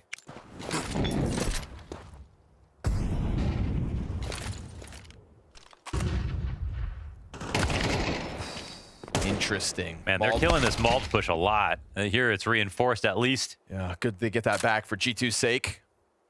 Heavy God and Natus still playing doorway. We've seen Spirit go for those mid to Bs, and this time G2 that much closer to the potential route. The thing is, it's going to be Catwalk, which means it's going to have to be Sunpius. Hasn't been going down easily. So he looks to hold on to it. Chopper, does he clear the door? Shadow advantage. This is huge for Hunter. Oh, he baited it. He jumps the gun. A little bit awkward. Goes back at it with the second rifle. Luckily, he's got it. Sunpius goes down with nothing. And Natus gets clipped, but you've got the Heavy God cat flank in a second. Snipers trained in on this. Shiro is finding his targets, and so Spirit are finding their round wins. Yeah, just a touch more impact. It's actually a good job of keeping Hunter preoccupied, even though he ends up getting the kill. And they wipe the board clean here of G2 players. Still some money, lots of money to make a good buy happen. To follow up, gotta say, I mean, Mob's coming in supported here, but it's happening a lot where there's just one guy holding and they're catching this long push. So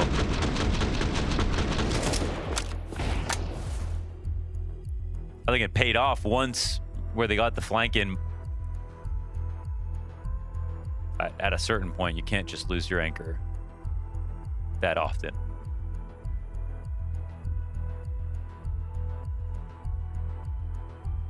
Pause up for G2. And hopefully this game ends just as a close game where everybody's playing a bit better.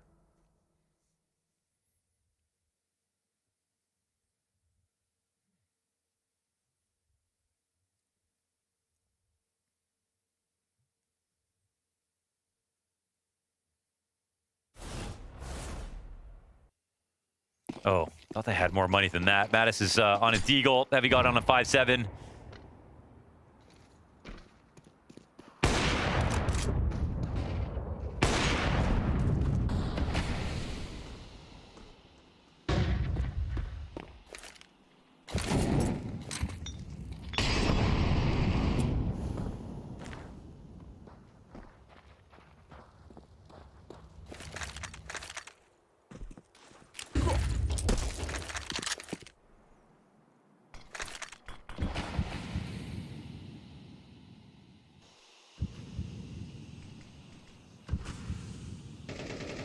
One flash left on Mobs. 3-player pack up on that Catwalk. Spent a lot of presence for Spirit on Catwalk, and now G2 try to sign up for a fight on it. Sunpius misses his chance, but he's got the cover of his teammates. That's a lot of bodies confirmed. They're just gonna go B. Natus looks to get into it. The tunnel players haven't pushed yet. They want this execute over top. Utility starts to land. Smoke to pop in the doorway before the pistols can challenge.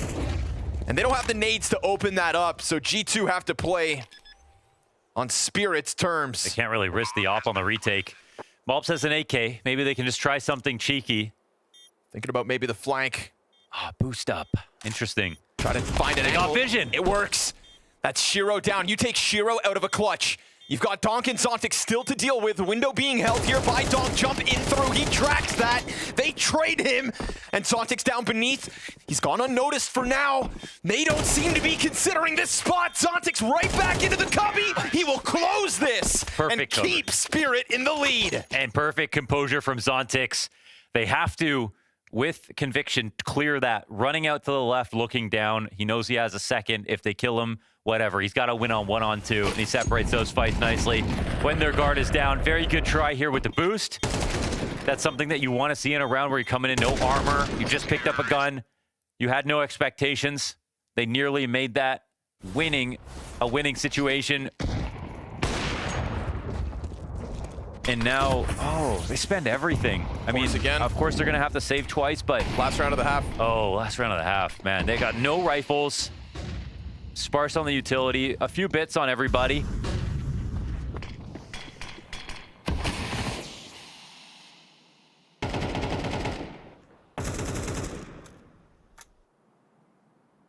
Spirit slotting in at the tail end of the T side.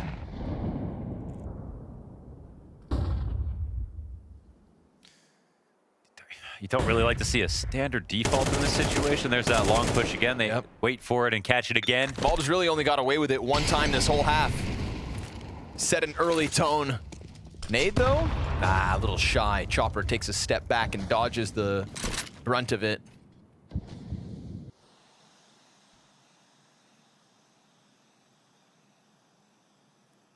Looks like they'll finally turn it into a long hit off the long kill. If the CTs do this, they'll just start running up long, so Chopper already hears it. Ooh, lower player, not able to save Chopper. Trades him at least, but like you said, it's just going to be a run down long, a sprint towards this site. Although G2 do have enough time to get back in position. If that deagle had hit, then maybe they hold this, but Donk tearing him up. Donk taps between his teammates, shaves that third player off. And much like Mirage, where Spirit were able to close this, they finish the half with 3 straight rounds.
Well, it looks like the recovery's real, but it's not off the back of what you'd expect. Donk is only 10-10. It's Shiro, 16 kills, 6 deaths, leaning on the immortal of Team Spirit. Always good when you need him. This time it's a carry performance, Mo, to get themselves the lead. We got some foreshadowing, though. Donk's coming through at the 11th hour, picking up all the pieces here, making sure his rating doesn't drop. His Dust 2, 1.68 on the year, never seen before in history rating, is not going anywhere. That's what he said with that Deagle 3K, the last 3K at the end, one entry here or there, not instantly dying. Okay. It's already so much better on all those fronts than it has been for the entire rest of the series.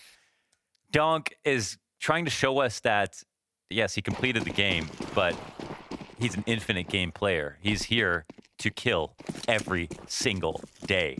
My eyes are entirely on Zway as this game goes on, just because we saw his struggles as an anchor on long A. It's a 1-for-1 position with Magisk, and I think it's a point of contact that if G2 watched Spirit's last match, they could think to exploit. So eyes on him at 3 and 8 after the T side. He's leaning back in his chair, chilling like there's no stress on the situation, because Shiro's probably giving them a bit more confidence, but Donk gets insta-gushed. Certainly not ideal, but you've got Shiro in the pocket, hiding back behind Car, and killed. Heavy God and Hunter coming through with the frags. Great flashes. And then they secure mid. There's nobody tucked behind these doorways for the side of G2. It is all towards sight. Sunpius in the tunnels, the one player that's off site. And as long as he stands there, Heavy God gets attention towards window. Spirit have a kit on Chopper. They've got a flash on Zontix. We'll see if that comes through over top of the mid wall as the tunnel players start to push through. But the pressure onto the doors is going to get Zontix off of this flash angle. Weird, because now suddenly less support for the guys that push out tunnels. Sunpius wants the fight. G2 going to take this pistol and cut that lead down early. Yes, they are. For the best possible finish, they're going to make this one close. Man, this would be such an incredible upset for G2 to pull off based on the format, the fact that they picked Spirit as their opponent. It was the bravest pick of the day.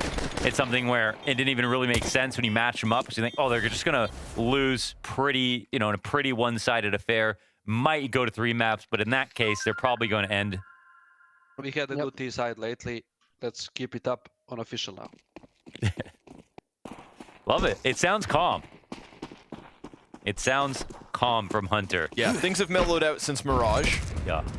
And I think I slightly disagree with the desk on the calling. I don't think it's perfect. And individually, they have had individuals carry through rounds. But to be honest, when's the last time that hasn't been true for G2? I mean, you can go as far back as Dallas, every event. I mean, it's just part of their, it's just how they're going to win rounds, straight up.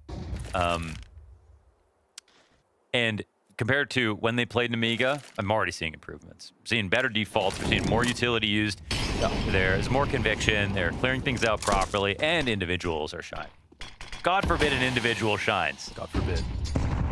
Back versus Namiga, like that final round where Hunter just forced everybody to run, follow him, no nades, even though they had some. Yes. It was literally just a guys follow, kill. Yeah. Like an element of frustration was coming through. And it worked, because you can still tap into that wealth of fragging ability. Yeah, because it's Namiga, but now it's Spirit, so... Yep. It's going to take more.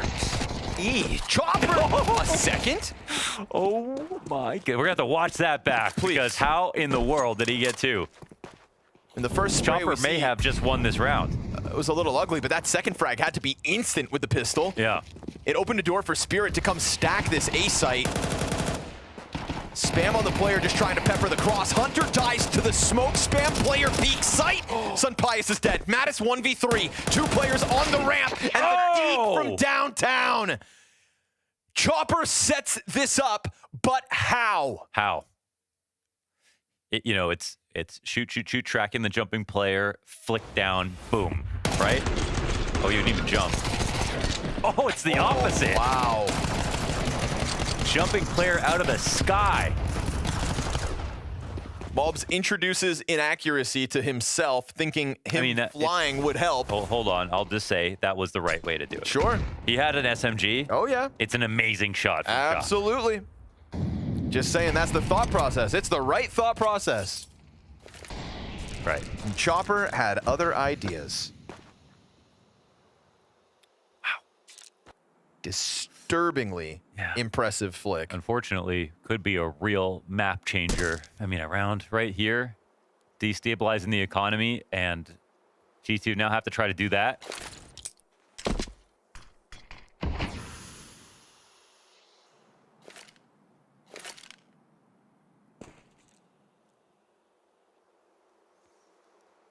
That's a tough reality to have to deal with now. Gut-wrenching feeling, no doubt. They're going to close their eyes and see Chopper tonight. He is sitting in the darkness. Doesn't fully swing out from spawn. Flash comes out for him to do so. You've got that scout in the corner dealt with. Donk's going to make quick work of Sun Pius as the climb-up catwalk comes through. Player down in CT gives them confidence on site. Shiro drops the ball. Chopper waiting, and as players pass him, he does snap it over for a second. Finishes off mobs. Hunter, 50 health, 1v4. Too many targets for him to topple. And a 3-round lead now for Spirit as they do what G2 couldn't. Convert. Chopper's got a boon right now. An evasion bonus, luck up 20%, aim 20%. I don't know who's going to kill him.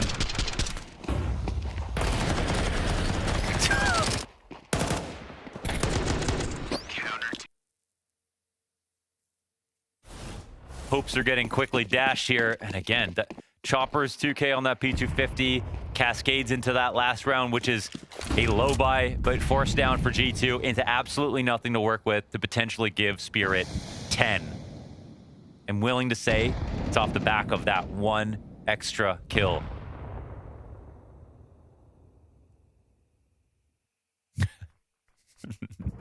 That's great.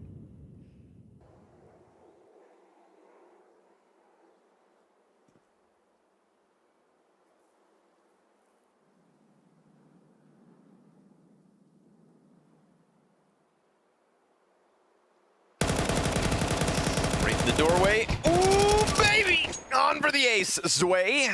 He's going to get some confidence bolstered off this one. Shiro taps out the last, and that's what he needs. Some easy rounds. No kills. Feel a little bit more comfortable on this side of the map. No kills, man. No rebuys forced that with that round. Oh, it'd be such a disservice after everything we've seen from G2, all the good rounds, all the good maps, the close positions. That Mirage. For this just to be a walk-off victory for Spirit. Mirage is going to haunt them. I mean, I think, you know, you got to say, progress and fast progress. Yes. For this roster. 100%. That had the toughest and tallest task of any team. Who's had to make roster moves, period. I mean, it felt like an insurmountable challenge to replace Nico and m0NESY. When you had to find a coach and you had to find a new in-game leader, that much felt true. You find your in-game leader in a player that has never done it before, fully, having just called pistols.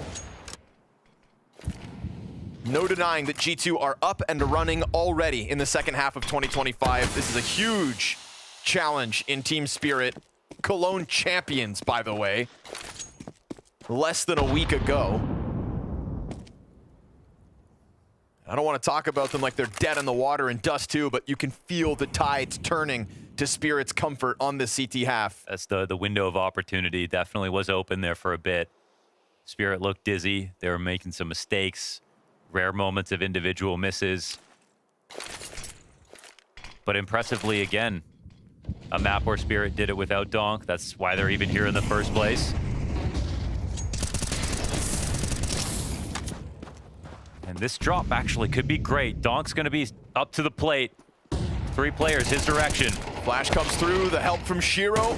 And everybody on Spirit picking them apart one by one. Only Sun Pius in all of that to get a kill.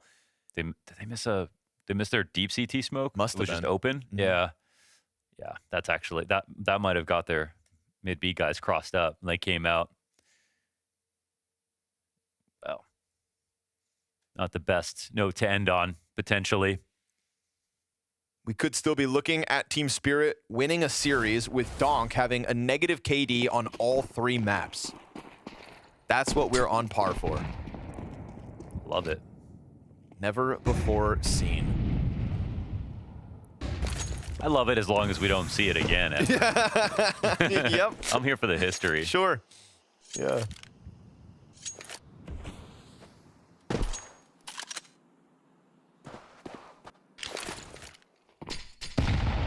That's something exotic. It's new. It's nice.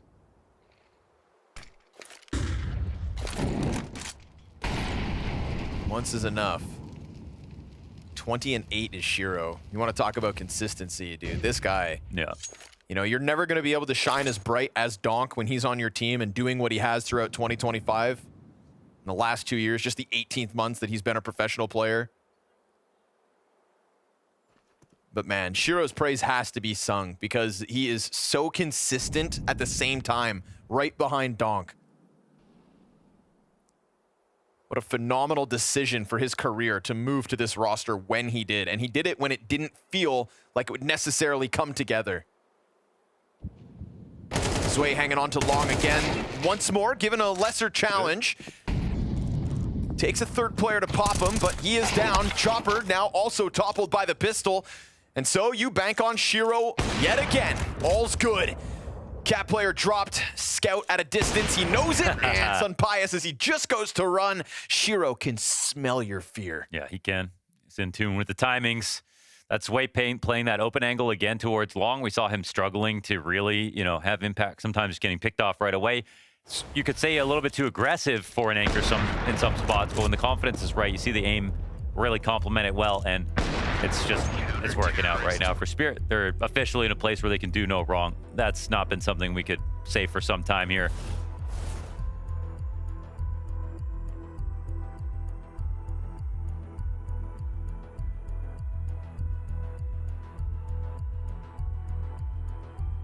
Despite Donk's individual struggles, when you see his frustrations, you know, it's because of the level he's bringing to the table, surely. But once they hit 12, you do just see it kind of wash over him. Yeah. Back to accepting that, you know, I mean, you can have an off day and your team wins. This has to be a good feeling. I mean, Donk consistently has put his team first, you know, whether or not, you know, other people believe it when he says that, but he's been 100% consistent about that. Always put the trophies over the MVPs. And if this was no different, I think he'll be happy, actually. Of course, he knows he could have done better, but surely there'll be some sort of relief. And for the rest of Spirit, maybe a newfound confidence. It's like just one of those I love my team moments. Yeah, 100%. Oh, and they get to give one back to him for all the carries Donk has offered. It's the rest of Spirit that have put this win this close to being solidified. Malb's gonna fight tooth and nail from the bottom of the board to try and keep this one going. Chopper brings a player down with him, and a Zontix clutch from the B site. He slowly works his way through mid. Zontix. They're gonna know where he usually comes in from.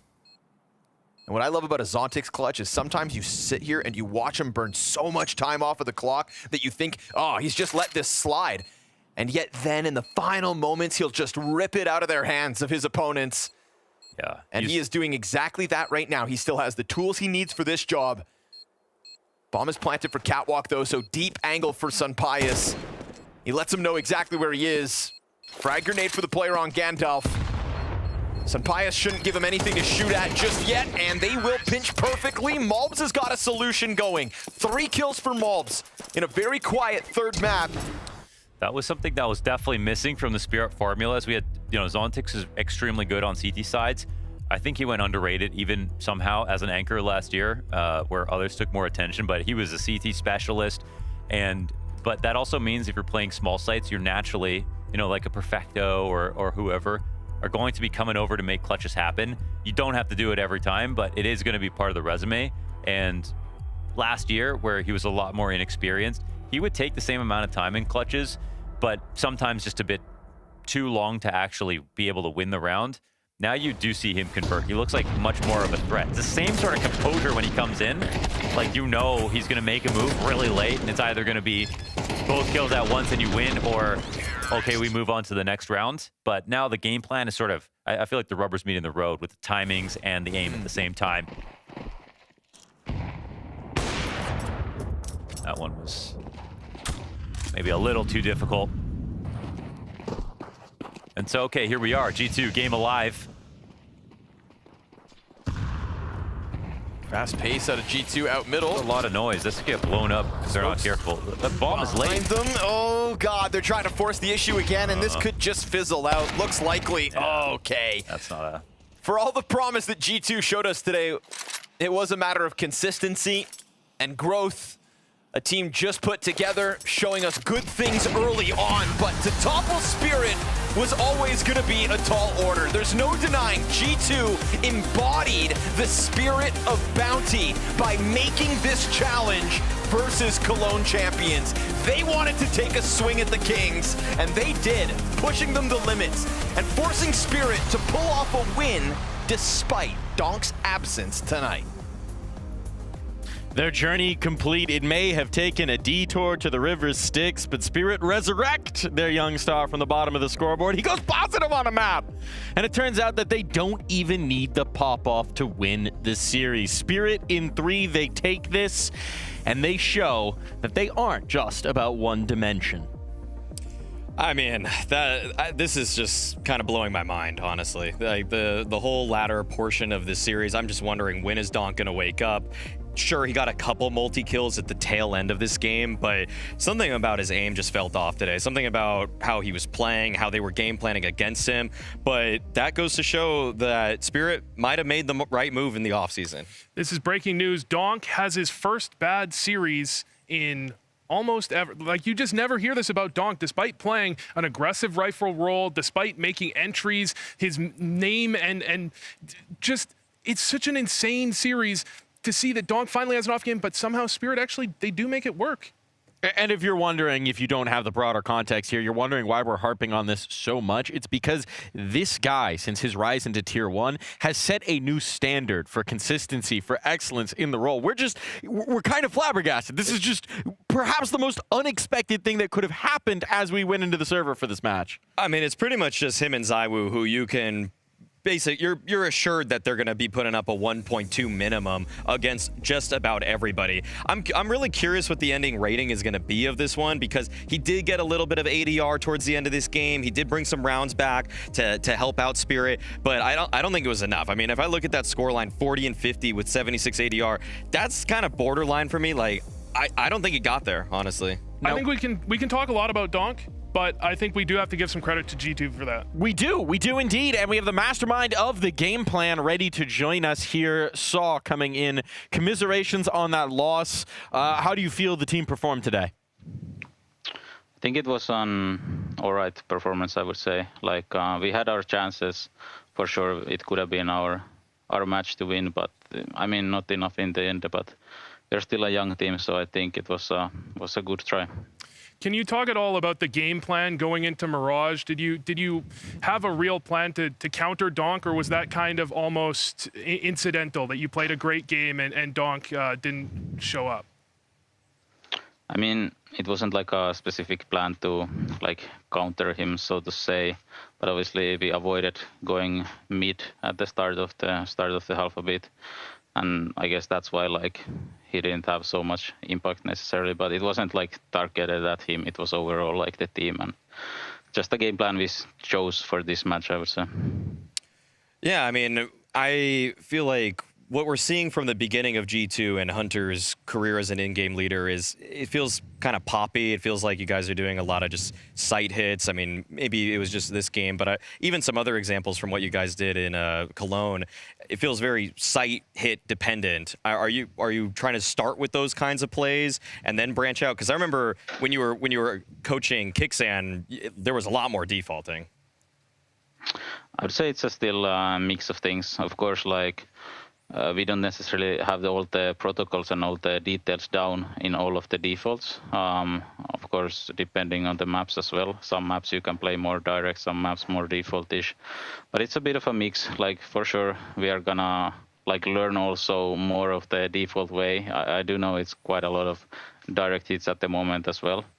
But it comes with the opponent as well. Like if we know certain opponents plays like this, then we can abuse different things with the game plans. So yeah. I know there was an interview with Hunter where he said there's not too much middle ground to be found because me and Saw see the game very similarly.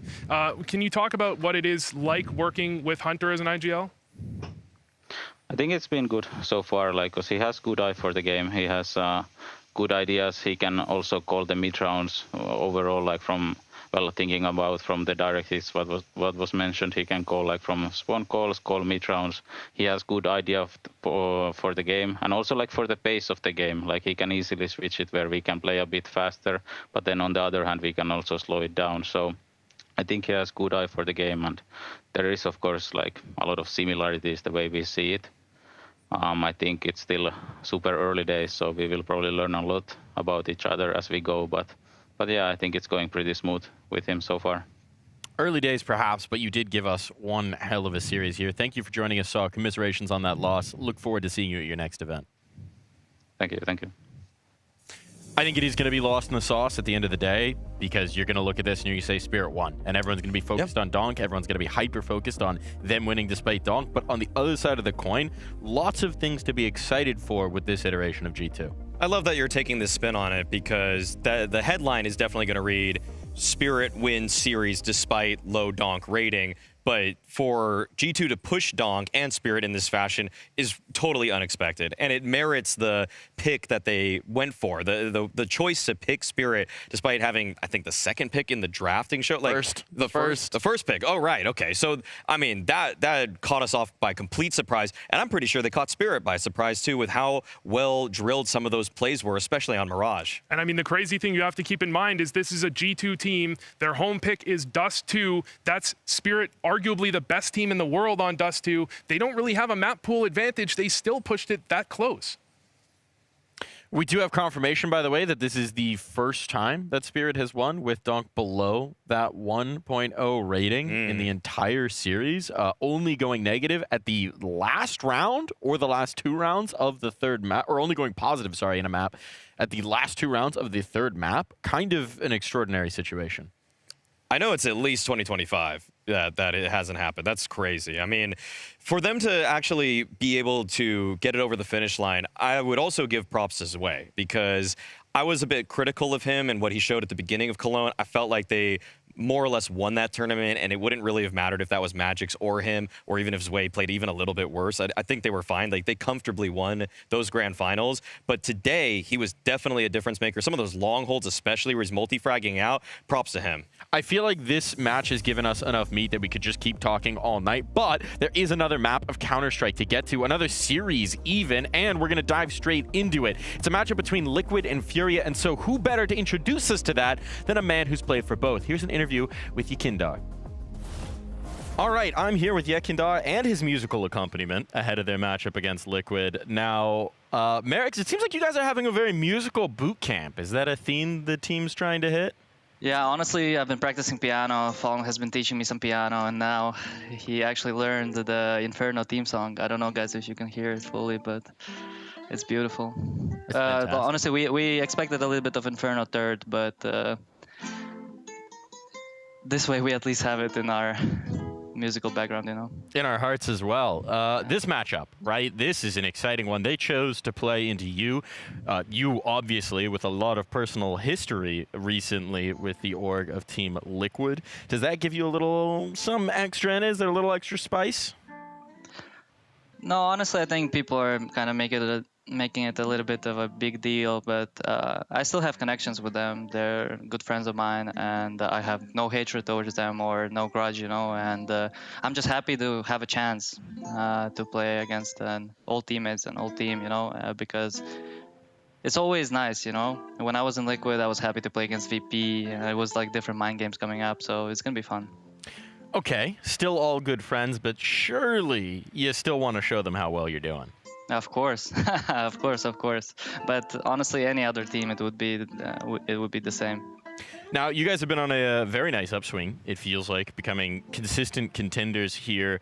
Where do you feel like the team is in terms of total percentage to the ultimate vision of this international FURIA?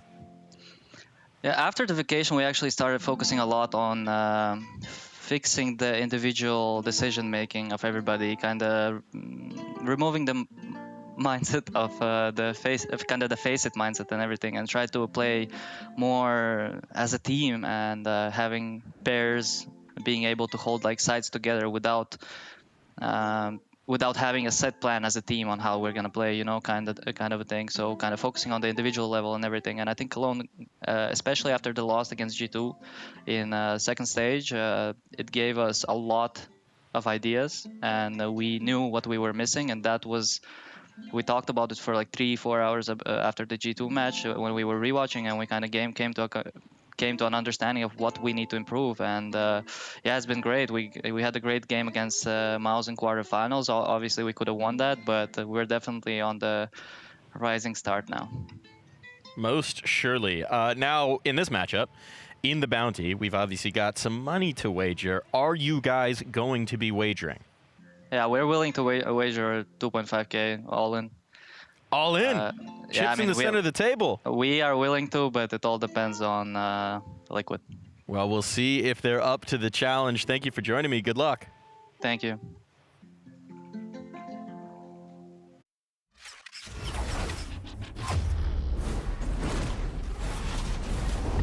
On this one, but man, how about that Fallen? He can out-scheme you, he can outshoot you, apparently he can serenade you as well. Is there anything this guy can't do? Op you.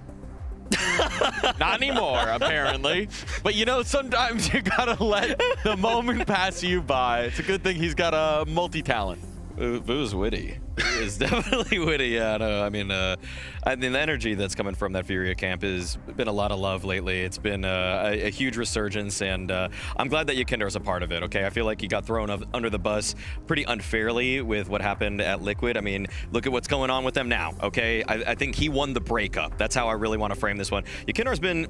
At the last 3 majors Yekindar's attended, he has been top 8 in all 3 of them. And I feel like he gets a really bad rep because, yes, his stats sometimes fall off, especially in big pressure games, but he's doing a role that not many people can do at an incredibly high level or a consistent level other than, say, Donk.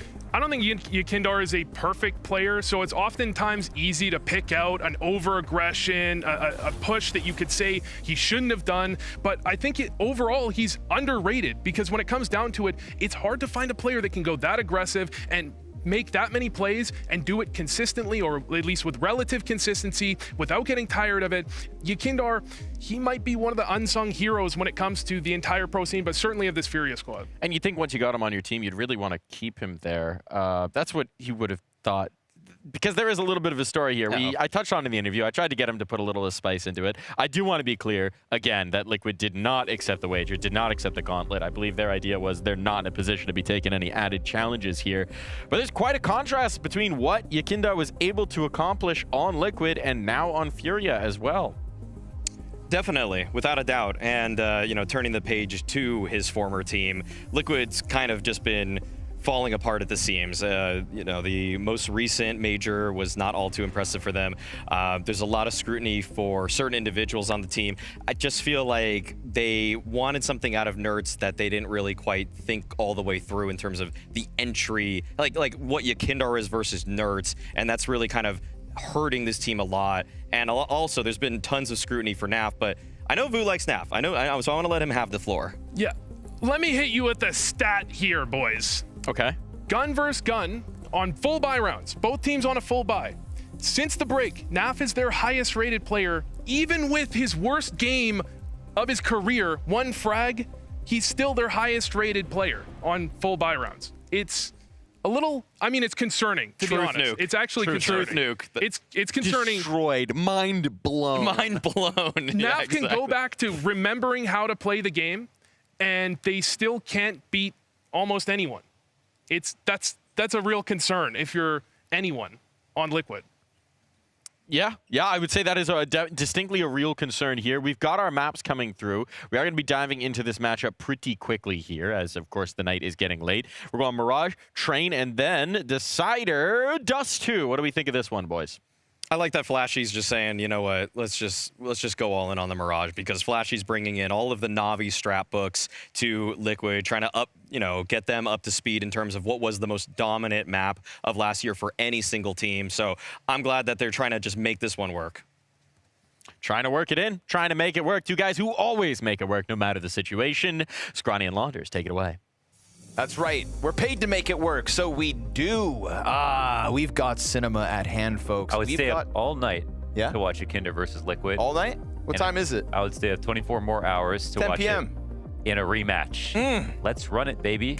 Shall we? Even though they turned down the bet, there's still a lot on the line. $2,500, and they weren't willing to gamble. Unfortunately, it makes it look worse. They need FURIA so badly. Money for the poor, money for the poor. And they kind of admit that there's a very little chance they win, which is kind of crazy. Liquid versus FURIA historically has always been an intense, close RMR matchup that you don't know what the outcome's going to be. Liquid have made it to, and FURIA sometimes get the better draw, make it to the legend stage. Liquid scrape by as a second place team usually, but like now, it's just with Molodoy, dude.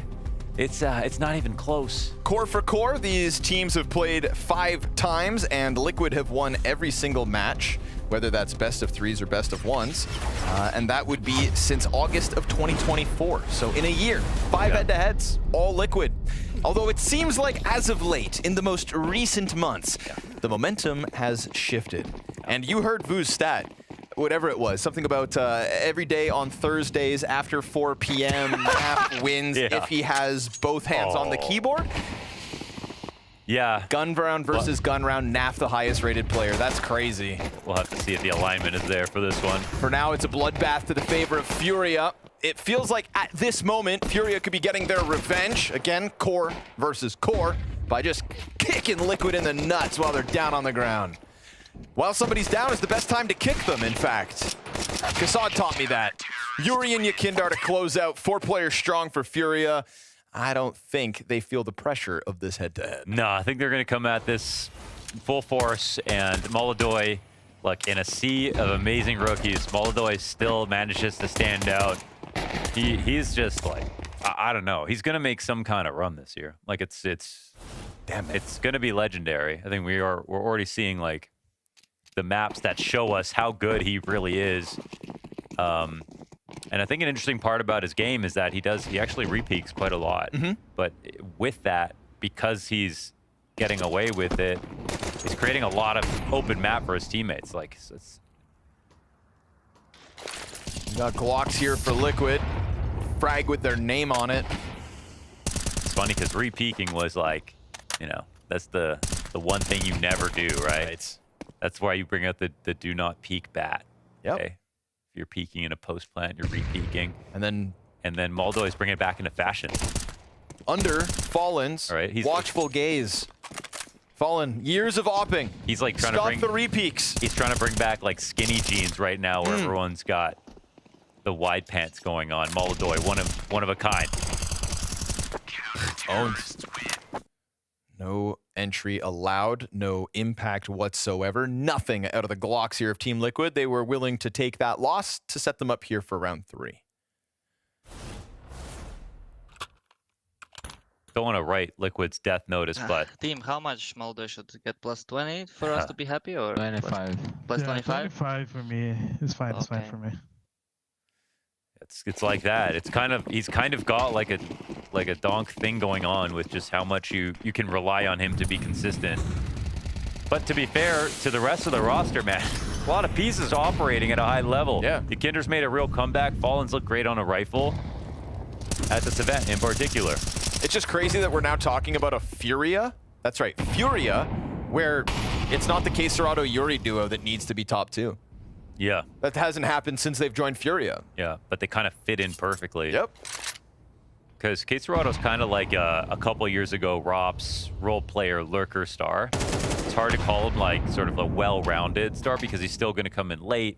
He might just get exits if a team does nothing in a round. He still requires like a lot of headway from openers. But that's why Yakinder's been pairing up really nicely with his abilities. What a crazy fusion cuisine we get in 2025. This formula of FURIA nobody saw coming. Bounce off the lampshade. Style points. but still standing is Twists back there. You already made sound just now, right? He would have heard that. Yeah. Nertz, even though he's low health, he's got an interesting spot, and he will make use of the 19 health left over. Seems like they've seen Yakindar. He thought maybe they had not noticed, but they lock in on him. This is looking like an excellent round for Team Liquid. Perfect squeeze down into that B bomb site. Twist signing up for fights inside of apartments really, I think, gelled everybody else towards his direction, and that's why they get their teeth sunk deep into B. I love it. That's super solid exec. Here it's about Twist stopping the push with his first kill on Fallen, who has sort of bonus round MP9 into taking his time, putting pressure. Team paced perfectly, scaled up into the site, no problem. Really didn't even take that much damage. The hemorrhage, the bleeding. Molodoy takes one in the head through the top of the wall. Sitting low health. No off on the field for anybody. Utility and connector both ways. FaZe trying to float around here. Oh, headshot. Great dink on Twist. Run for it. Survives the nade after the fact. And we've got Nerds opening up on Yakindar. So 5v4 for Liquid. Chance for FaZe to cut off half of this. Ooh, gets away from him. Naf's gonna pick up the kill. Highest rated player in the guns versus guns. Yeah. That is a crazy truth nuke. Dropped by Fu. Found him a bit. Fallen surely can't push through this. No one else here to support. Another successful round here for Liquid. Nice. Okay. Great pressure. Great pacing. Great scaling. I had no expectations for Liquid today. I really didn't. Like, you know, there's no reason to look at this team and say they can't perform. It's not that. Even with the last iteration, I disagree with anyone who didn't look at that composition and think there's a chance. They should have been good, I thought. This version of the lineup, no different for me. I feel like that's the weird thing about Liquid's struggles over what has now been years. Yeah. Is almost all the compositions make sense. Like, for me, it's just like pretty much the player quality G2 just showed us. Lacking, you know, meeting that potential.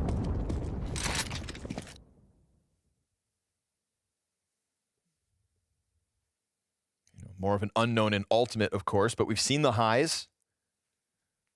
We've seen the lows. Nerds. I feel like they're going to be in a complexity position, though. We get to the a close game near the end. Yeah. And then we'll see. Sure. A FaZe comeback versus Liquid to deny them clone 2024 type situation. Just right now, we've seen FURIA, you know, they collapsed when they got the playoffs in the major, but that was an amazing run already. Other than that, I think they've been good in the close matches. Yuri and Molodoy, though, making quick work of this attack. Liquid really trying to simplify round 5. Thought they could hit that A site with a little bit of pace because the back-to-back rounds felt so good, but that really had little to stand on. Are we playing Counter-Strike right now? This is, we're just running all these different strats so quickly. It's hard to get a grasp on it. That one's quick out of the A ramp. Just 3 guys fly out Palace. Is this the Battlefield 6 beta test? It's a play that can work, absolutely. God, this game has no recoil. It's just kind of a surprise to see after the composed, sort of faster-paced defaults that got those splits going in these last couple of rounds. It was very different, that last one. Which I guess maybe there's some merit to that, but FURIA showed us why. Why maybe not. Maybe not, maybe.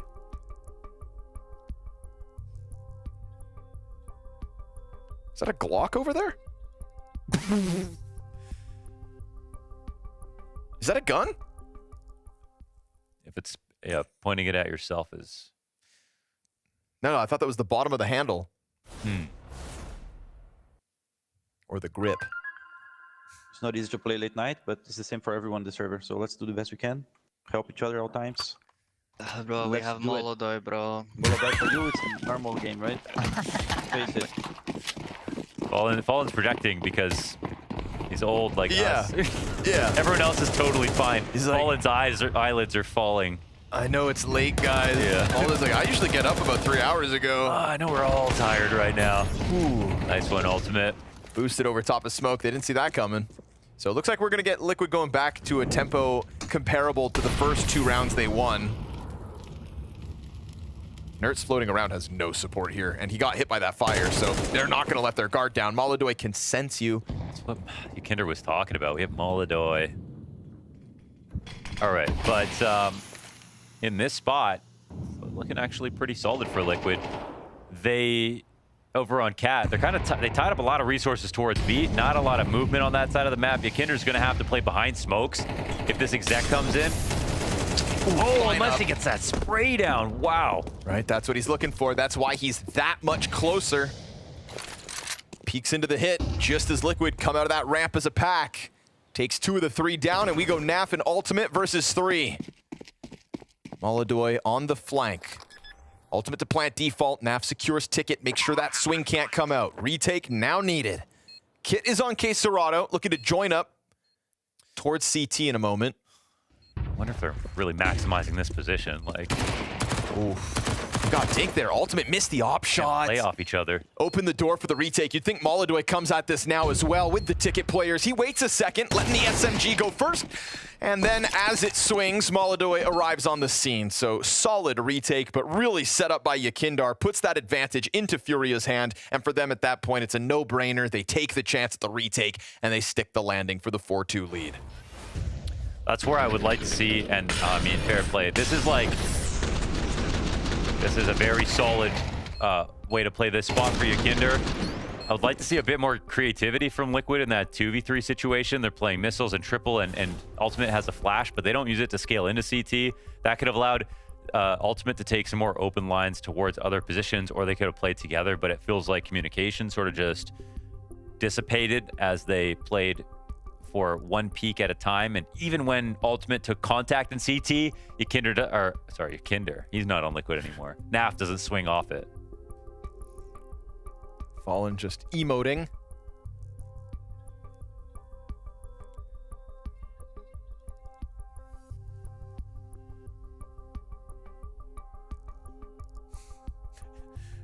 Yuri almost looks like Device. He's got like similar glasses, a mustache, and the pink headphones as well. Okay, all right, in that kit department? Yeah. I was like, the facial Yuri hair, looks like Tom Cruise. You know, it'd be cool for FURIA if they do move forward and qualify for the LAN portion of the event. This is an organization that's invested in having a headquarters here in Malta. So there you go. They're already on the island with us. It's just a matter of getting invited to the studio next.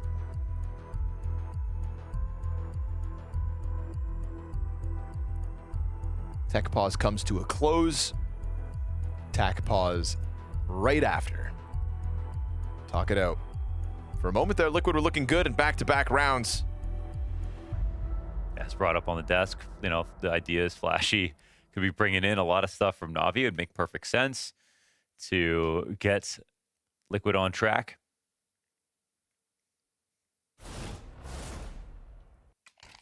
NAVI, obviously, perennial threat on Mirage. But their T side is 70% A ramp hits. Liquid's has been a bit more even-handed, a little different. I'd say a bit more personality to it. I kind of liked how fast they went in their splits in these past couple of successful rounds. Nice shot, Naf. Damn. Couple pops of the P250 upside Yakindar's head. Ultimate legged. Lucky to be alive. Oh, not alive for long. Yuri actually just swoops right in to close in on that. And you got Fallen. That's rifling Fallen, everybody. Yep. Leaning back on bench. He'll give him a bit of space, but Twist steps into that space. Now you've got a bomb to plant. You've got an M4 to grab. And you've got CTs that are still a bit far from this bomb site, but a missed window smoke. A little awkward. See if they can make the most of it. They still take a try at it. Yeah, Yuri's going to move in front of Molodoy. KSCERATO kills Naf first and foremost. That's man advantage, but KSCERATO got tagged up. Again, Twist on bench with Fallen's rifle. leaning back for the cat kill. You know that player's low. You want to shave him off, and Yuri hitting the ground from Market. Opper's now the last man standing. Molodoy turns! What? He snaps it over onto Twists, picks up with the kit, and the defuse his for the taking. 90 degrees, like he had a touchscreen for that flick. Perfect precision. I mean, look at Kinder. He's like, see, I told you guys. We have Molodoy. Damn. Oh, the Deagles thought that they had this one going.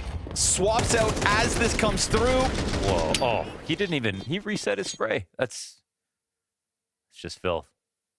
Yukindar knew. He knew what was coming. A 10-2 Molodoy. And a FURIA leading 5-2.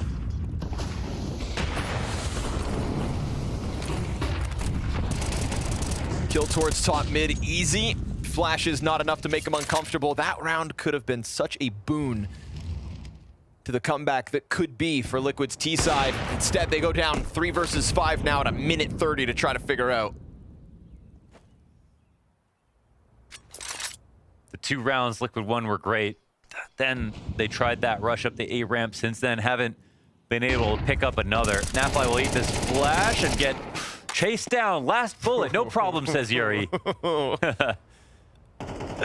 And there's not a single reply here from Liquid on this round. Between the legs.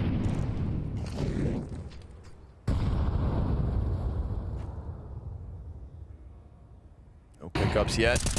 Well-timed flash, both fully blind. Those flashbangs both down on ramp. Incredible. And on con, and Yukindar, well, keeps a bit cleaner than Yuri, but point is, standing strong. 5 players survived that one, and Liquid's gun round doesn't get anything going. They can all throw them, it looks like.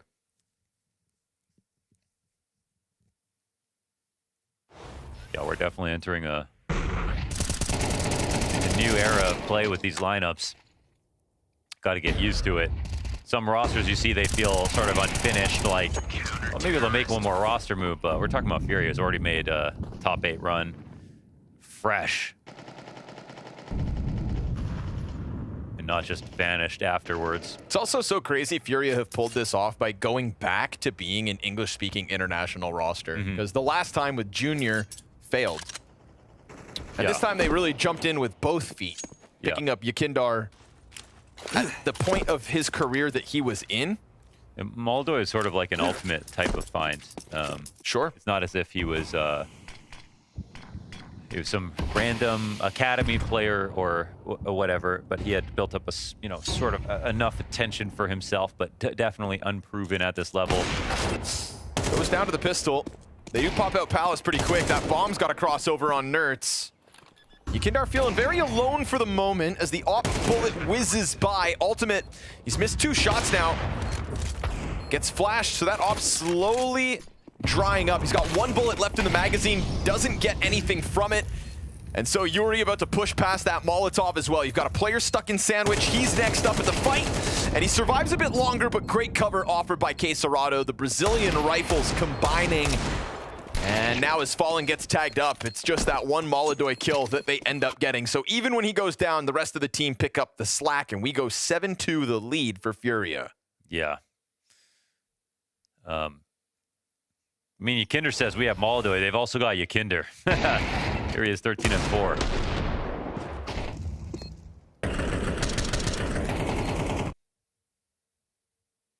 I said Brazilian riflers as if Fallen wasn't another one. My bad, I forgot. Yeah, gotta get used to it. It's taking some time.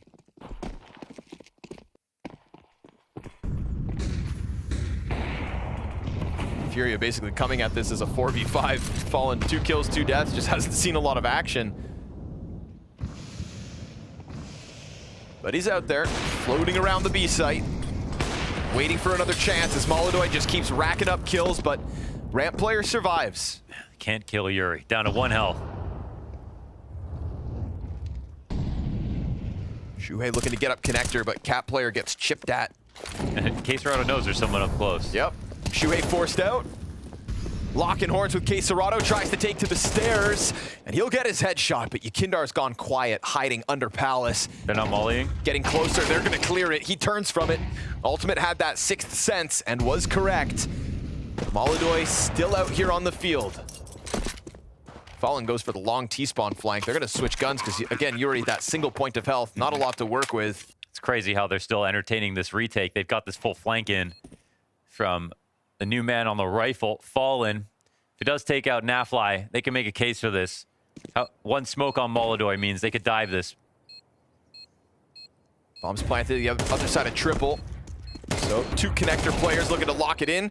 Naf catches you off from the ramp pot.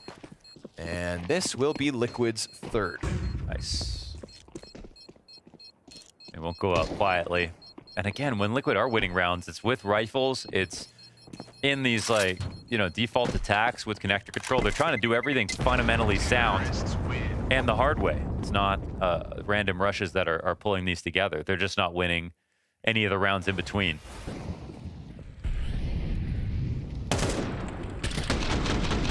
Good kill here for Shuhei. That is genuinely a great sign for Liquid. In some sense, you're only seeing them win on sustainable rounds. It's not even pistols, anti-ecos, rushes. It's just like a guy with high IQ, but he can't just find that one job that, you know, to make the money. All potential.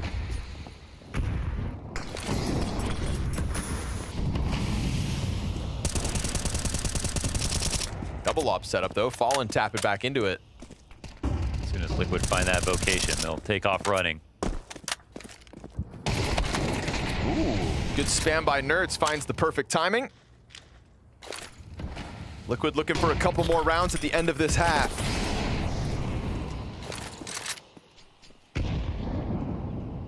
Three to come up connector. Molodoy peeled off ticket. Pressure falls on Yuri. He gets hit slightly and isn't able to multi-frag. Serato could, but he eats the flashbang. So difficult spray down, isn't able to track it. Frag with his name on it, and Nap's gonna end him. And that secondary op on Fallen never really got a chance to get into the action until now, this 1v3. Yeah, we got a part-time opper right here in a 1-on-3. Don't think Liquid are gonna make another mistake though. Really keeping this game alive now.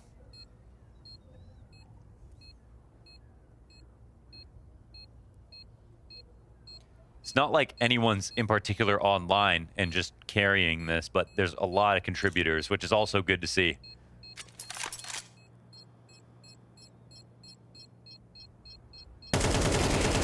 Fallen steps back into Nafly. So that's 4 rounds Liquid, 1 more to play out. Money for Fallen and Co. Obviously fantastic with how lopsided the start of this map was. I mean, they get 5. That's a fine T side. I have a lot of great things to say about it, honestly. It just feels like FURIA are massively in control, but numerically, I feel like Liquid could change that right now. Just a matter of where their mindset's at. Surely better now than it was when they lost that streak of rounds when Molodoy was just dominating them.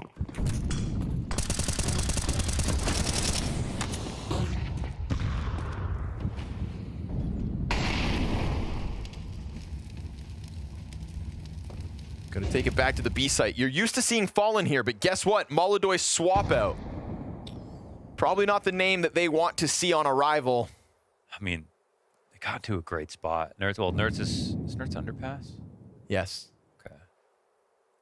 Full mid control, like if you turn this mini map on its side, the lean for the T side is really strong. Molodoy, one small blunder, and they lose the site. Still no support. They're gonna make this a lurk. Oof, but he's got vision over top of that smoking connector. Yakindar gets a second kill. Got out of there. Molodoy is able to get real far back, draws a lot of space between him and the 3 players of Liquid. Good shot from Nafly to keep this one rolling, but it's Serato dropping him. Ultimate not given anything to shoot at. Needs to get down here, help with the util, get Nafly's hands on that plant. Waits for the crossover, hits the shot, but Fallen takes it to the legs, and then that Yakindar arrival up catwalk pushes Naf into the clutch. Gives himself a flash, they keep the pressure up, they know where he has to be pinned in. Serato takes the chance, And so FURIA going to end on a high note. 8 rounds CT side. There's enough here to stand on for Liquid, and a pistol will certainly help.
Well, Liquid, it wasn't totally flat, and I think that's a good thing for them to be able to bank on because times have been quite tough on Team Liquid.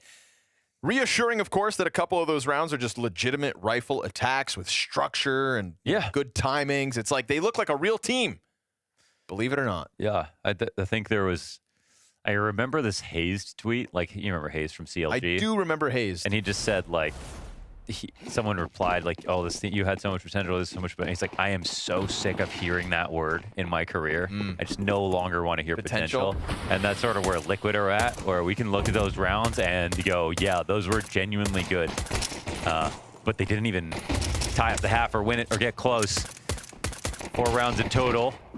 Now they have a little extra to prove. Kindar looking like the best player in the server, though. 17 frags. He's hyping up Molodoy so he could sneakily climb that ladder. Twist has been found out to be already outside market. Ooh, nice. There we go, gets his. Yakindar drops him though. Every time it's CT picks up a frag here for Liquid's favor, Yakindar's the guy to trade him. He's also the guy to plant. He will win this pistol alone if he has to. Beretta's at a distance. Double market retake, no kit. There's got to be a T double swing soon. They're waiting for it. They've now grouped up on that corner. Here's that swing. Trying to force the issue. It's ultimate down. Beretta start going. Yakindar's got another.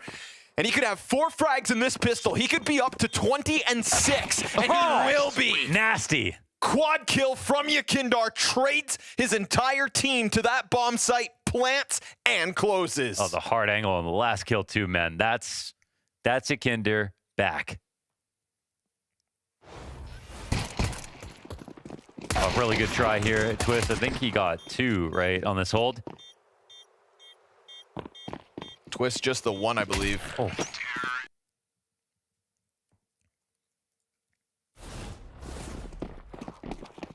Four out of 5. That gives FURIA 9 rounds.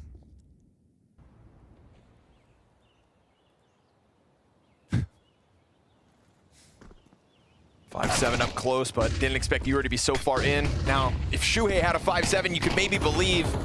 USP, though, eating flashes. He's going to get a couple dinks in. He'll find a second. Yakindar falling on the recovery, though. As Twist, oh no. Not bad. Through smoke. Unbelievable damage with USPs. Reroute, but the T's just have to protect the guns. Molodoi here to close out. And he'll do it swiftly. Insta headshot onto NAF, double digits secured for FURIA. Way too much for USPs to be picking up. But hey. That was kind of best case, best case Ontario for those USPs.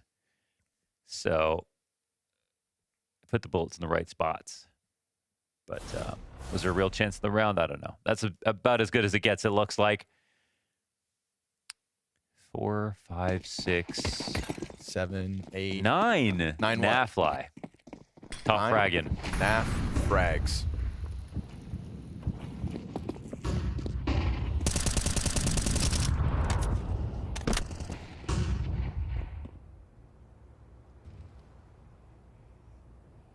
Canada is down bad right now. Oh, yeah. Used to brag about always being in the top 20. Oh, it used to be so smug. Especially, I'd remind them. Yeah, Twist is always performing better than Elige. Canada better than USA. I mean, year's not over. True. Just got a lot of... Hey, as Hunden famously once said, the comeback is greater than the setback. That's a guy I want to take inspiration from. I don't. Oh, what is this tricky? One fast step, goes underneath the scope, flash is perfect. Nice. For a second, it looked like it was going to get away. 3 CTs in mid. They have a free B site. Right there. And it looks like A because Yuri's up in Palace. Uh-huh. Class is in session. Bomb planted, though. Now they're going to know. NAF will absolutely have the drop-off. No way. How? Did he not hear him? I thought Yuri was making sound. I don't think so. Oh, excuse me. I thought that was a shoe-in for NAF because the way he climbed up, I'm like, all right, perfect. Waited out 5 seconds. 4v2 retake. Let's go. Now, no apartments control for Liquid. They got to play it double cat. They know Yuri's added himself to the bomb site. They're waiting for him to show skin in those windows. Who's going to peek that window, though? Nobody. Why? Why two would players he? in the site. Exactly. Already banked in. So FURIA with the right pieces in the right place to make use of that kill inside of connector, that fake that Yuri's selling over on A, and all those bodies in middle for Team Liquid come back to haunt them. You know, for a while, Brazilian CS was just like so boring. I think Yanko pointed that out, and it's just true. You went down the list of teams, the calling was getting progressively slower. Everything was atrophying. It's not like the region in general, the confidence just wasn't there anymore to play faster. CS2 welcomes it. Now we have teams like Legacy that have proven the playstyle of aggressive play together can work again. And FURIA are keeping up to that pace. And they've even, they're showing a very tactical style as well. That round is kind of like older FURIA with a 2x speed, and it's looking just as sort of efficient and has all the utility and pieces in place. They had K-Serrato get up into connector with that flash to get the kill. Yuri selling a fake on A. This 3-walk B, how are you supposed to read all of this? No, you can't. It's way too difficult. That was such an excellently called round. Some really sweet layering going on in this FURIA squad. And everybody just seems to complement one another so well. Who knew that to get Brazilian aggression back, you had to go fishing for Yakindar. Yakindar, 21-7 versus Liquid. In his first map versus Liquid since he left. You know he's happy about that. And he's going to say... I'm sure he's going to be humble about it, it's but... nothing personal. Oh. but in the back of your mind... Yeah, it's really closer to the front for me. We know. We know. Because I'd be a smug. I'd be real smug. you wouldn't want to see me winning. Oh, no, no, no. Yeah. I'd let him know. I'd call him after the game. I mean, I was extremely critical of Yakinder individually, and it's his aim from before as well. Sure, he yeah, just wasn't 100%. comfortable. But he proves that the different environment can definitely mean a lot. Also, he had to shake the shackles of IGLing, and yeah, all he that had weird he had a stuff. hand in some of those decisions too. It's not as if he it's totally free from critique. And I'm sure he'd take responsibility for those decisions and call them the wrong decisions in hindsight. Yeah. Back to where he does his best work, though, clearly. It's a T side that's run out of utility, but it's one that's just going to run rampant through this B site. Nertz unable to do more than just the one as his two other teammates fall empty-handed, and a 12th round is guaranteed here for FURIA. Liquid will tuck their tails and walk away. They're getting trashed, man. I mean, I'll say it again. Every single round Liquid won was really good. All 4 of them. Yeah.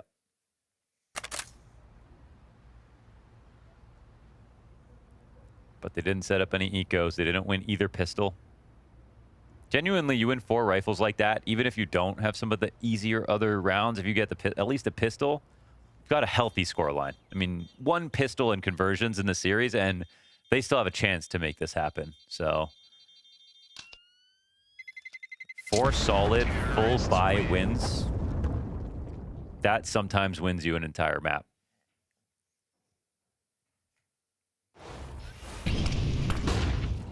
We had a couple of listen-ins at the start of the series. Kindar just couldn't stop singing Molodoy's praise. Smoke and Mirrors, though, real star of the show in this first map is indeed Yakinder. Molodoy not far off. He's had his impactful moments, but Yakindar's just up there. And there's no reason to believe it's going to stop. Silver lining, Liquid could end on a ground with guns. You don't have to limp through the finish line. Gonna try to remain active. There's nothing to lose. So no reason to shell up.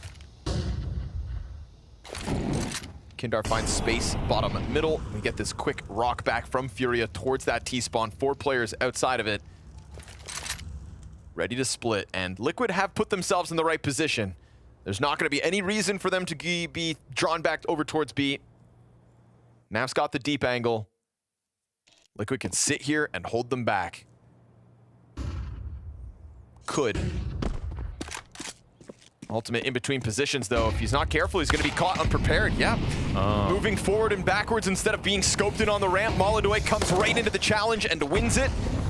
It's going to need to be 4v5. You've got Shuhei on default. Fire at his feet, though. FURIA moving forward. And it is quick kills coming out for the FURIA camp. Fallen with a couple more for the road. Gets a multi-frag. And Naf late to the scene, pushing through that B apartments. See how close he can get to the A site before pulling the trigger here. At least this. Yeah. Yeah, that feels real good, doesn't it? A knife on the back of Yakindar as he goes 22-8 in his first map versus his ex-teammates. Yakindar eating good, and FURIA putting a lot of distance between them and Team Liquid.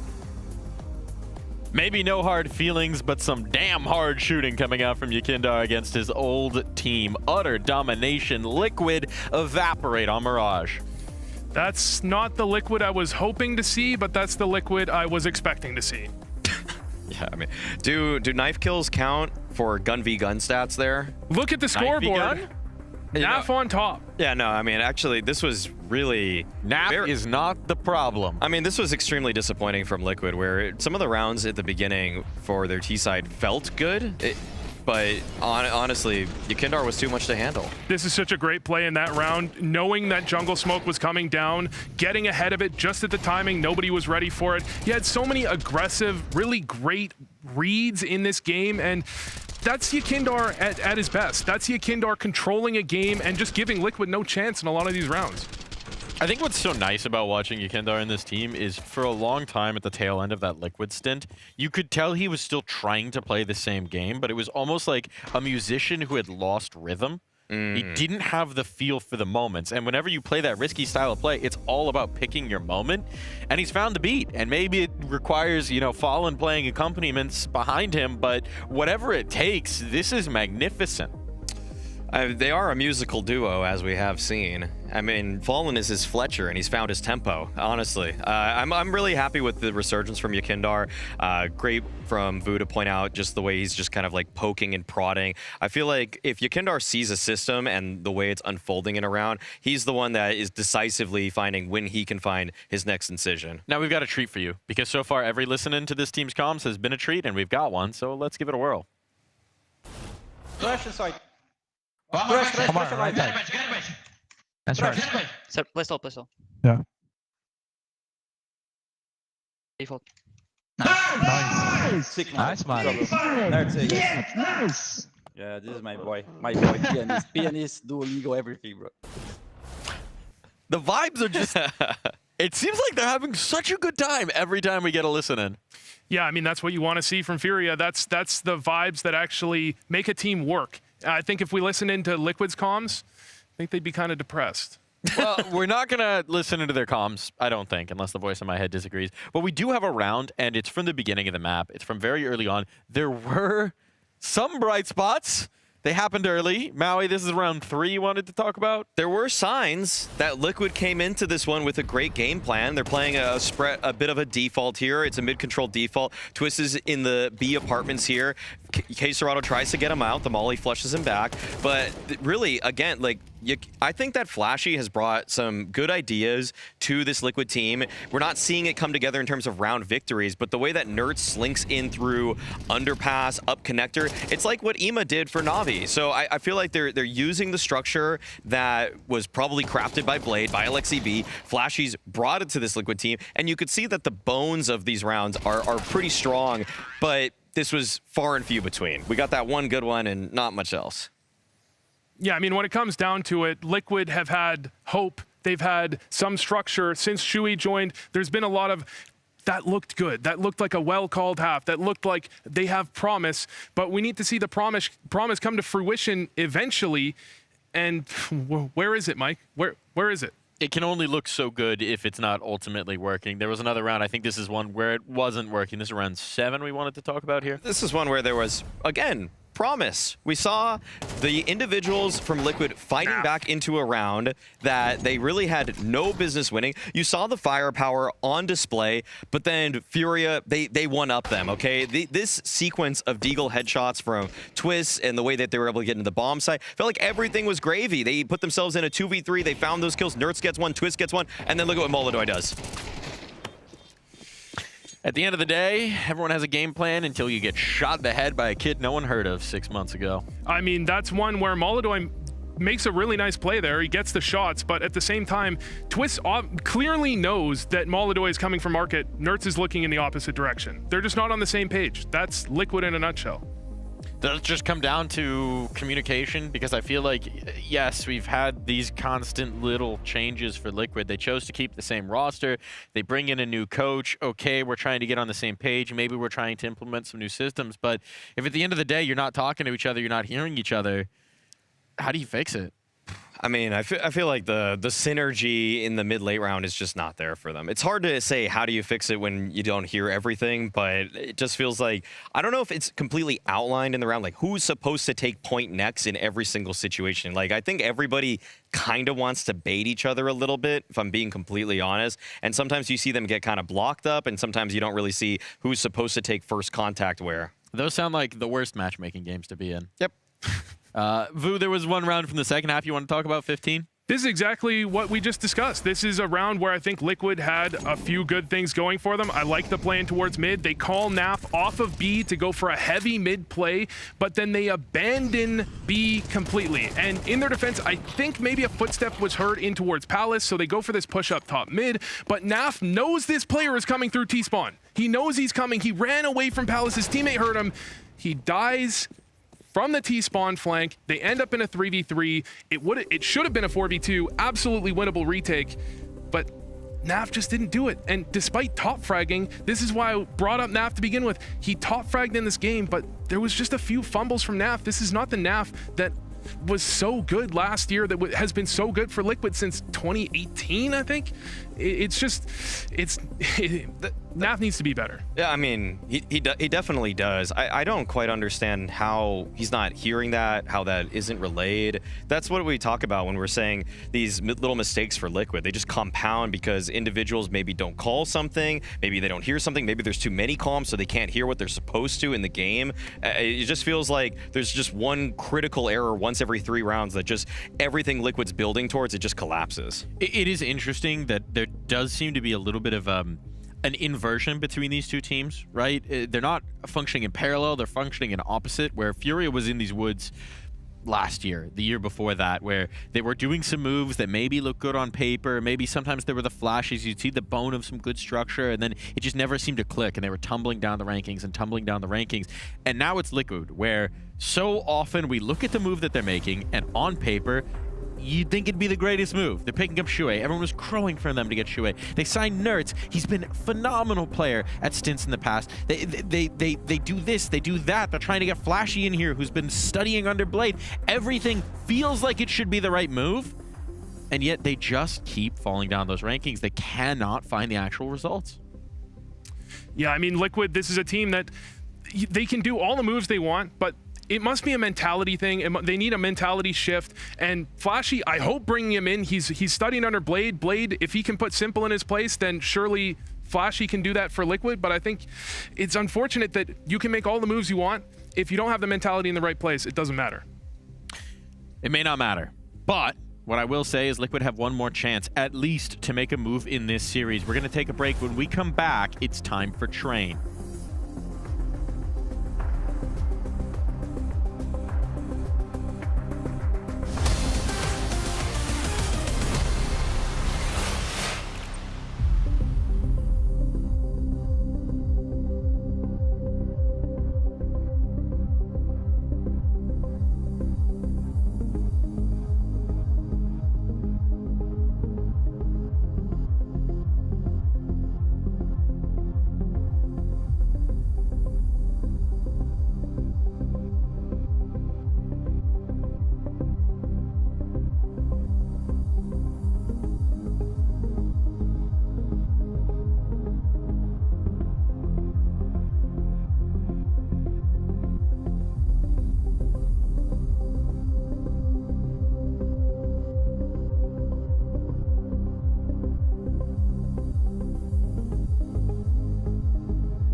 Our path takes us through the train yard, and FURIA, well, they might have something they're looking to target here, because they had Liquid's number every step of the way on Mirage, and we're thinking there might be some vulnerabilities they're looking to exploit here on Train, aren't there, Maui?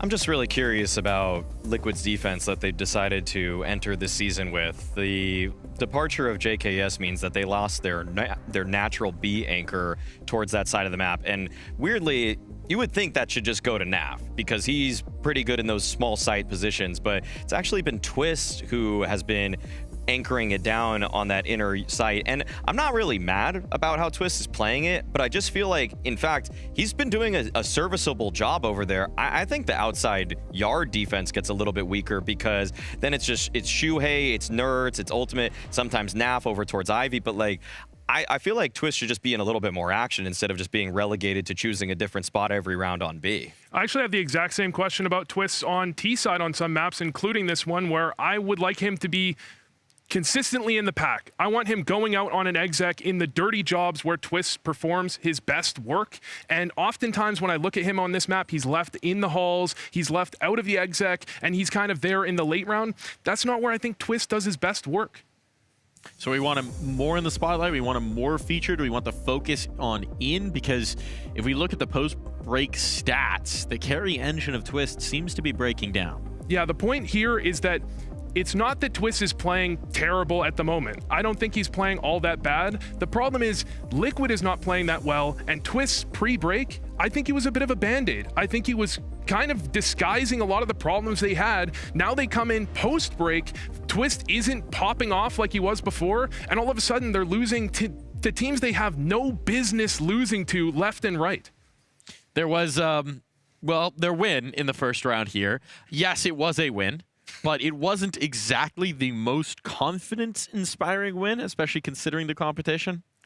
Versus Ecstatic, that game was, I think it's probably in contention for one of the ugliest games of Counter-Strike of the last 6 months. And I'm glad that Liquid were able to pull it over the line, but they probably should have lost it 5 different times in that series. The spirit of Nip Amcal is alive in the studio. But Liquid did find the win. They did find the win. And that's all that matters, Mike. An ugly win and a beautiful win. They're the same thing. And an ugly caster and a beautiful caster both sound the same. Which one are you guys, Ronnie and Launders? No. I'm not an ugly caster, I'm an ugly hater. He said Nip Amcal, Launders. Nip Amcal. Not Nip Amcal. Not again. I think Maui's onto something. I'm ready for it, though. Yeah. That game was actually fun as hell to cast. Have you ever watched FaZe video? Yeah. Yeah. Yeah, absolutely. I relived that. That's really kept it alive, man. Well, I didn't sleep for a few days going back through that one. Yeah, I don't think it's possible to have that in this game because FURIA are too good. I also think, and I will die on this, the rounds that Liquid won that last map were great. So they got outclassed systematically throughout that map. But I think we're going to see some good moments from Liquid. And I absolutely loved Vu's analysis. I think it's so spot on. It's important people to listen to it like really closely because what he's saying was Liquid had no chance of winning before. It just looked like TWIST was the only one doing his part. Now that his performance actually come down, he's not playing badly, but the team is now trying to rebuild in the correct way, clearly. And I am seeing that progress, but it's not consistent. Kindar, one and done quick. Ultimate hits the ground. Shuhei from the box peeled back. And so the trade train favors FURIA on this one. Bomb plant, outer yard for the start of map 2. That game versus Ecstatic was crazy in the sense that the Nip Amcal spirit lived on. Harry and Hugo, they haven't recovered. Their brain cells are still burned. But this retake's underway. The Canadian duo, 2 out of 3 frags. Warner cap this. Fallen, not gonna bite on that first tap, huh? Second one though, he knows he has to do something eventually. Lets the first 5 seconds go. Oh, no, Fallen got him off. He finally kills him in the end. Just a perfect reposition into E-Box with that sliver. Yeah, it's perfect where he stops. That was cheeky, man. Oh, couldn't have been played better. Naf tries to body block it, but he gets it over the line. Just needed to get the kill. But it was I mean, he didn't swing right away. It's a 10-second stick. It's, you know, it's the correct ingredients to make a play like this happen. Nav starts to doubt himself as to where Fallen could be. And finding E-Box, that right there is just beautiful. Yeah, I love that he doesn't stop to shoot on the journey to the E-Box, gets himself into the right position. Yeah. Either Twist is coming off that defuse. You guarantee yourself the cover with the E-Box, so really cool post plant there for Fallen. Locks it in the off chance that the 2 players that did die, died. And so no force buy out of Liquid here. Chance for FURIA to leave a mark on them early on the T side.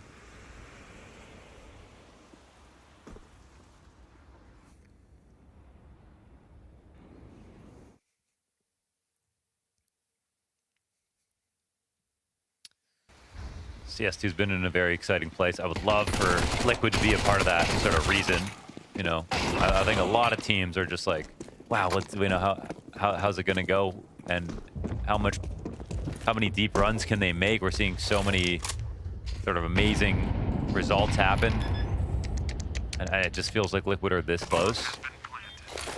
You know, I think when I saw a content piece where Monacy was asked CSGO or CS2, and he answered CS2. And his reasoning was more opportunities. Yeah. And for a lot of people, that is so true. There's just new opportunity when they didn't have it in the past, and they're adapting to the game so well. And for Liquid, I wonder what the answer is, because CS2 hasn't been kind to them. So, not glowing in the best of ways. You know, everyone playing well, and why would you make a change, you know? Ultimate is the most rookie of the lineup, and if anything, when things haven't been doing well, he's actually been one of the main reasons they can succeed in some rounds. Nertz is solid, right? Solid signing. But another player on the Liquid list of signings that joins the team and struggles. Yeah. Struggles unlike anything we'd seen in the past. Yukindar, Cadian, Nerds, Shuei.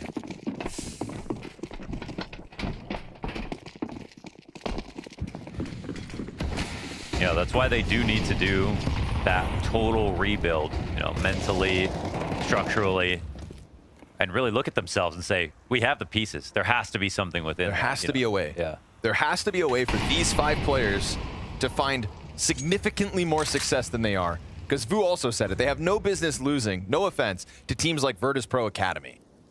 Yeah. No, I mean, like that's an, you know, that one's got to hit harder than all the others.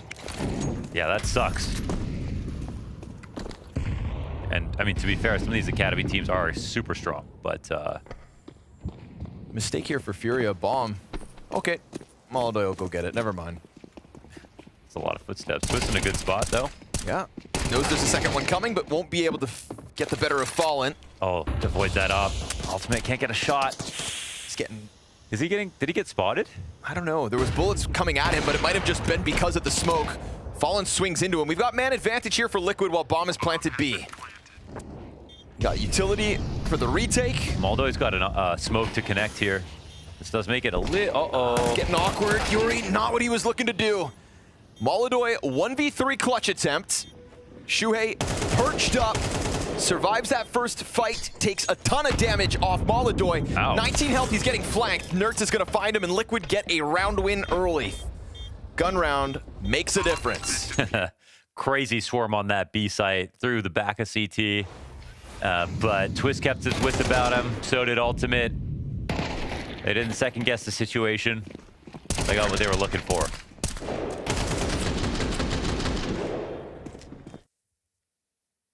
Sites that are easily taken are easily retakeable.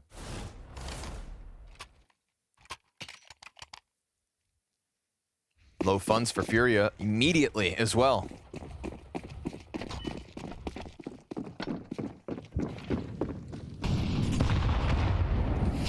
CT-sided era of CS2 is being ushered in. Overpass, Train, yeah, M4 buffs. The Train is now the poster child, right? Like, that T pistol that was just won by FURIA could literally be the difference. So FURIA Liquid know they need to get back on track quickly. In order to get back on track, you have to make sure you don't make mistakes and lose to these sorts of half buys. Round like this has got to be a guarantee, but we get this Twists and Ultimate duo inside B site. Shuhei taking a look from Pop Dog.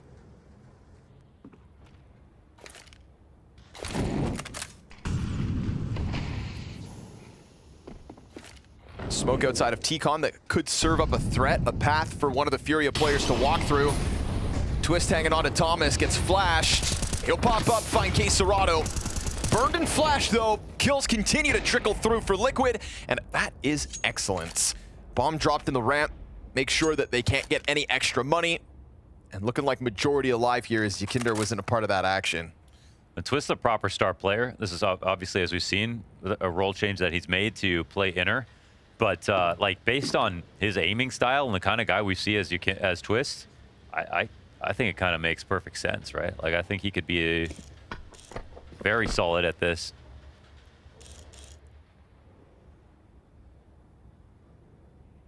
I think it would naturally be either him or someone like NAF. I guess him or Nerds or NAF.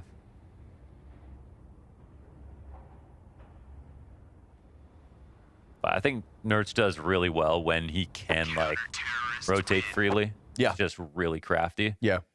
Which is, I think Ivy is perfect for him. You peel that player back most often.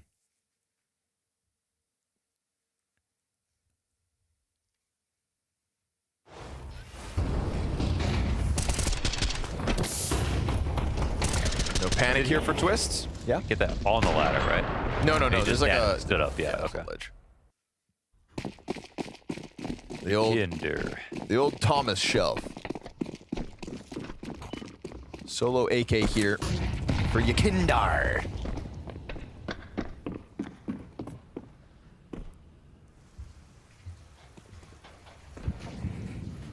Looking to pillage around, he has no business winning.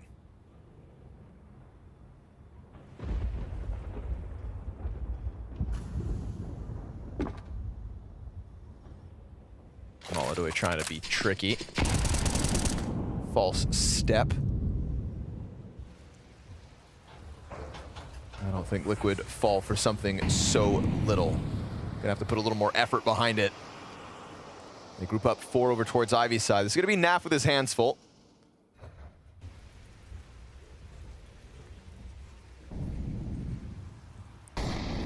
It's dead silent. One spotted pushing. Naf locked into this corner. They're gonna clear him. Fallen's gonna figure out he's here. Not a free exit whatsoever. AK a little bit late to the party. Ikindar dying in the process of all those players trying to move past, so Naf gets a confidence building exercise here in round 5. It's exercise.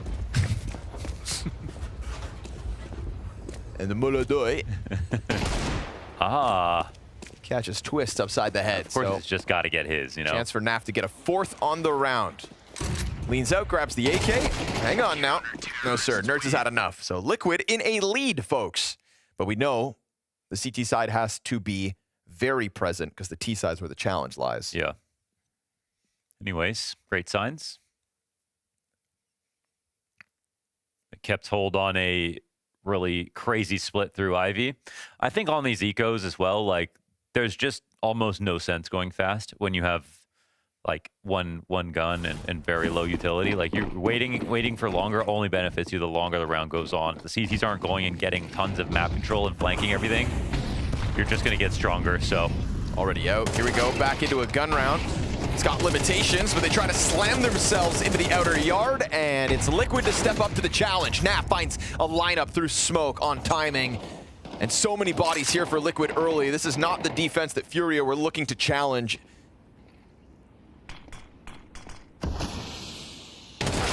Slippery moves from Nerds. Liquid looking strong on the defense. They need to make this as damn near flawless as they can. Every round Liquid have won has been great. Across the series. Across the series now, yeah. For the record, 8 CT rounds versus Ecstatic after giving up the pistol. He's just got to be made whole every round. Molodoi's just got to get his. Keeping up that 1.0 KPR. That's kills per round.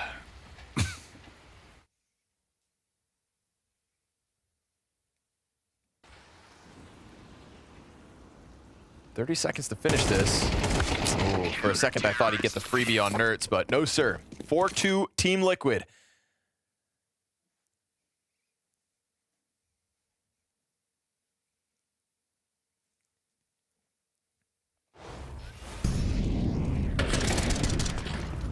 For my whole career, I've called Fallen the King of Train. Those days with SK and Luminosity, I think he's very much invented the map, the way that everyone plays it, pretty much to this day, whether it's FNX off the E-Box or, you know, his opping and everything. Just even early FURIA really emulated a lot of the lines that he would take and the off angles and the way that he could push. It's a place that he's incredibly comfortable on. Was stoked to see it come back. I call him the King of Train because he bought an op every single round when he try-harded the IEM Rio Major show match. Don't come between Fallen and a win on Train. He'll kill you for it. Back when he used to be an opper. Back in the day.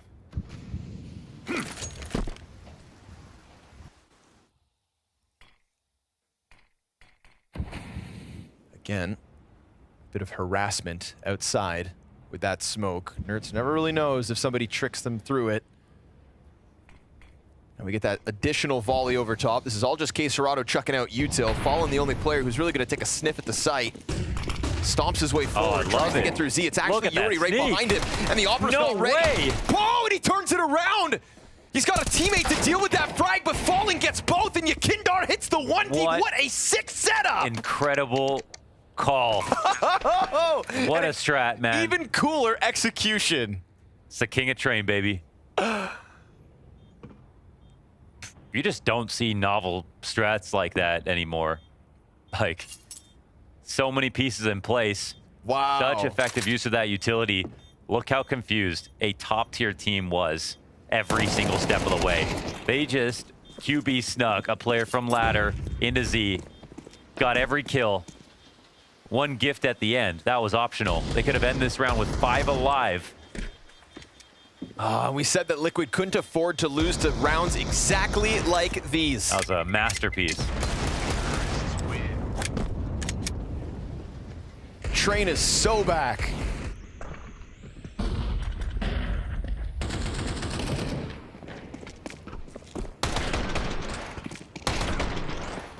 The fact he snapped Shuhei out of it. Yeah. That deeks from that distance. Yeah. Oh, I mean, it's ultimate tilt. I mean, they just stood no chance. They lost to pistols. There was a ton of layers in this that had nothing to do with gunfights. I mean, nothing is going to hurt worse than that. That's what a sick that's filthy strat.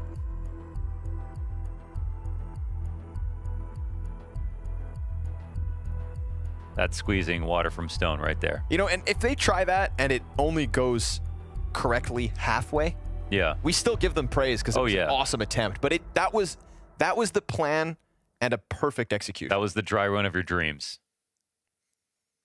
That's when you're shadowboxing in your mind and you're like theory striking and coming up with that play. That's how it goes perfectly. And they made it happen. They made them look like bots on the other side of that. That was pretty amazing. Gets the buy on board. Look how much money they have left over. Ooh, that could be the kickstart. Let's see if Liquid are a little dizzy off that round and vulnerable. I mean, I'm sure they're feeling exposed. Ultimate burned down to a quarter as well, so you get your value out of the utility damage. There's been a lot of presence for Liquid on the outer yard at the start of rounds, and this one no different.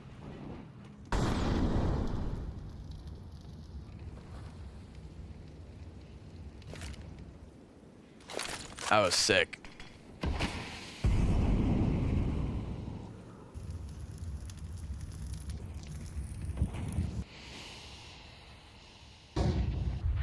I already know Fallen's going to be in bed tonight thinking about that and grinning ear to ear. Playing his guitar. But only if they win.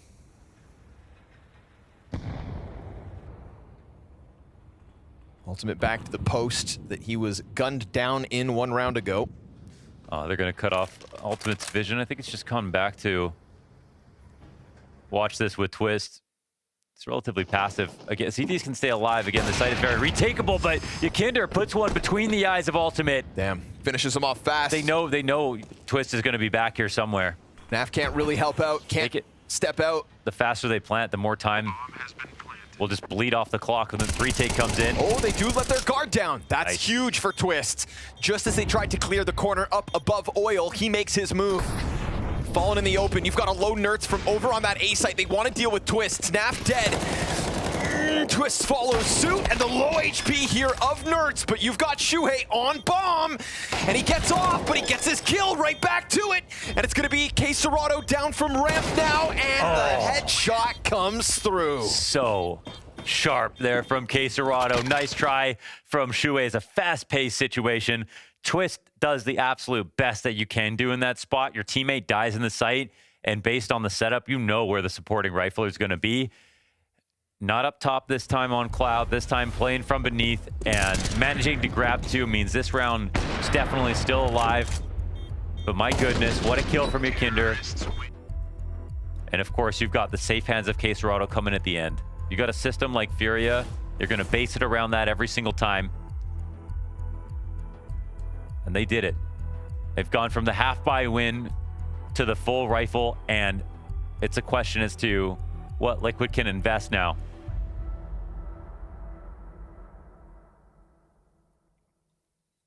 FURIA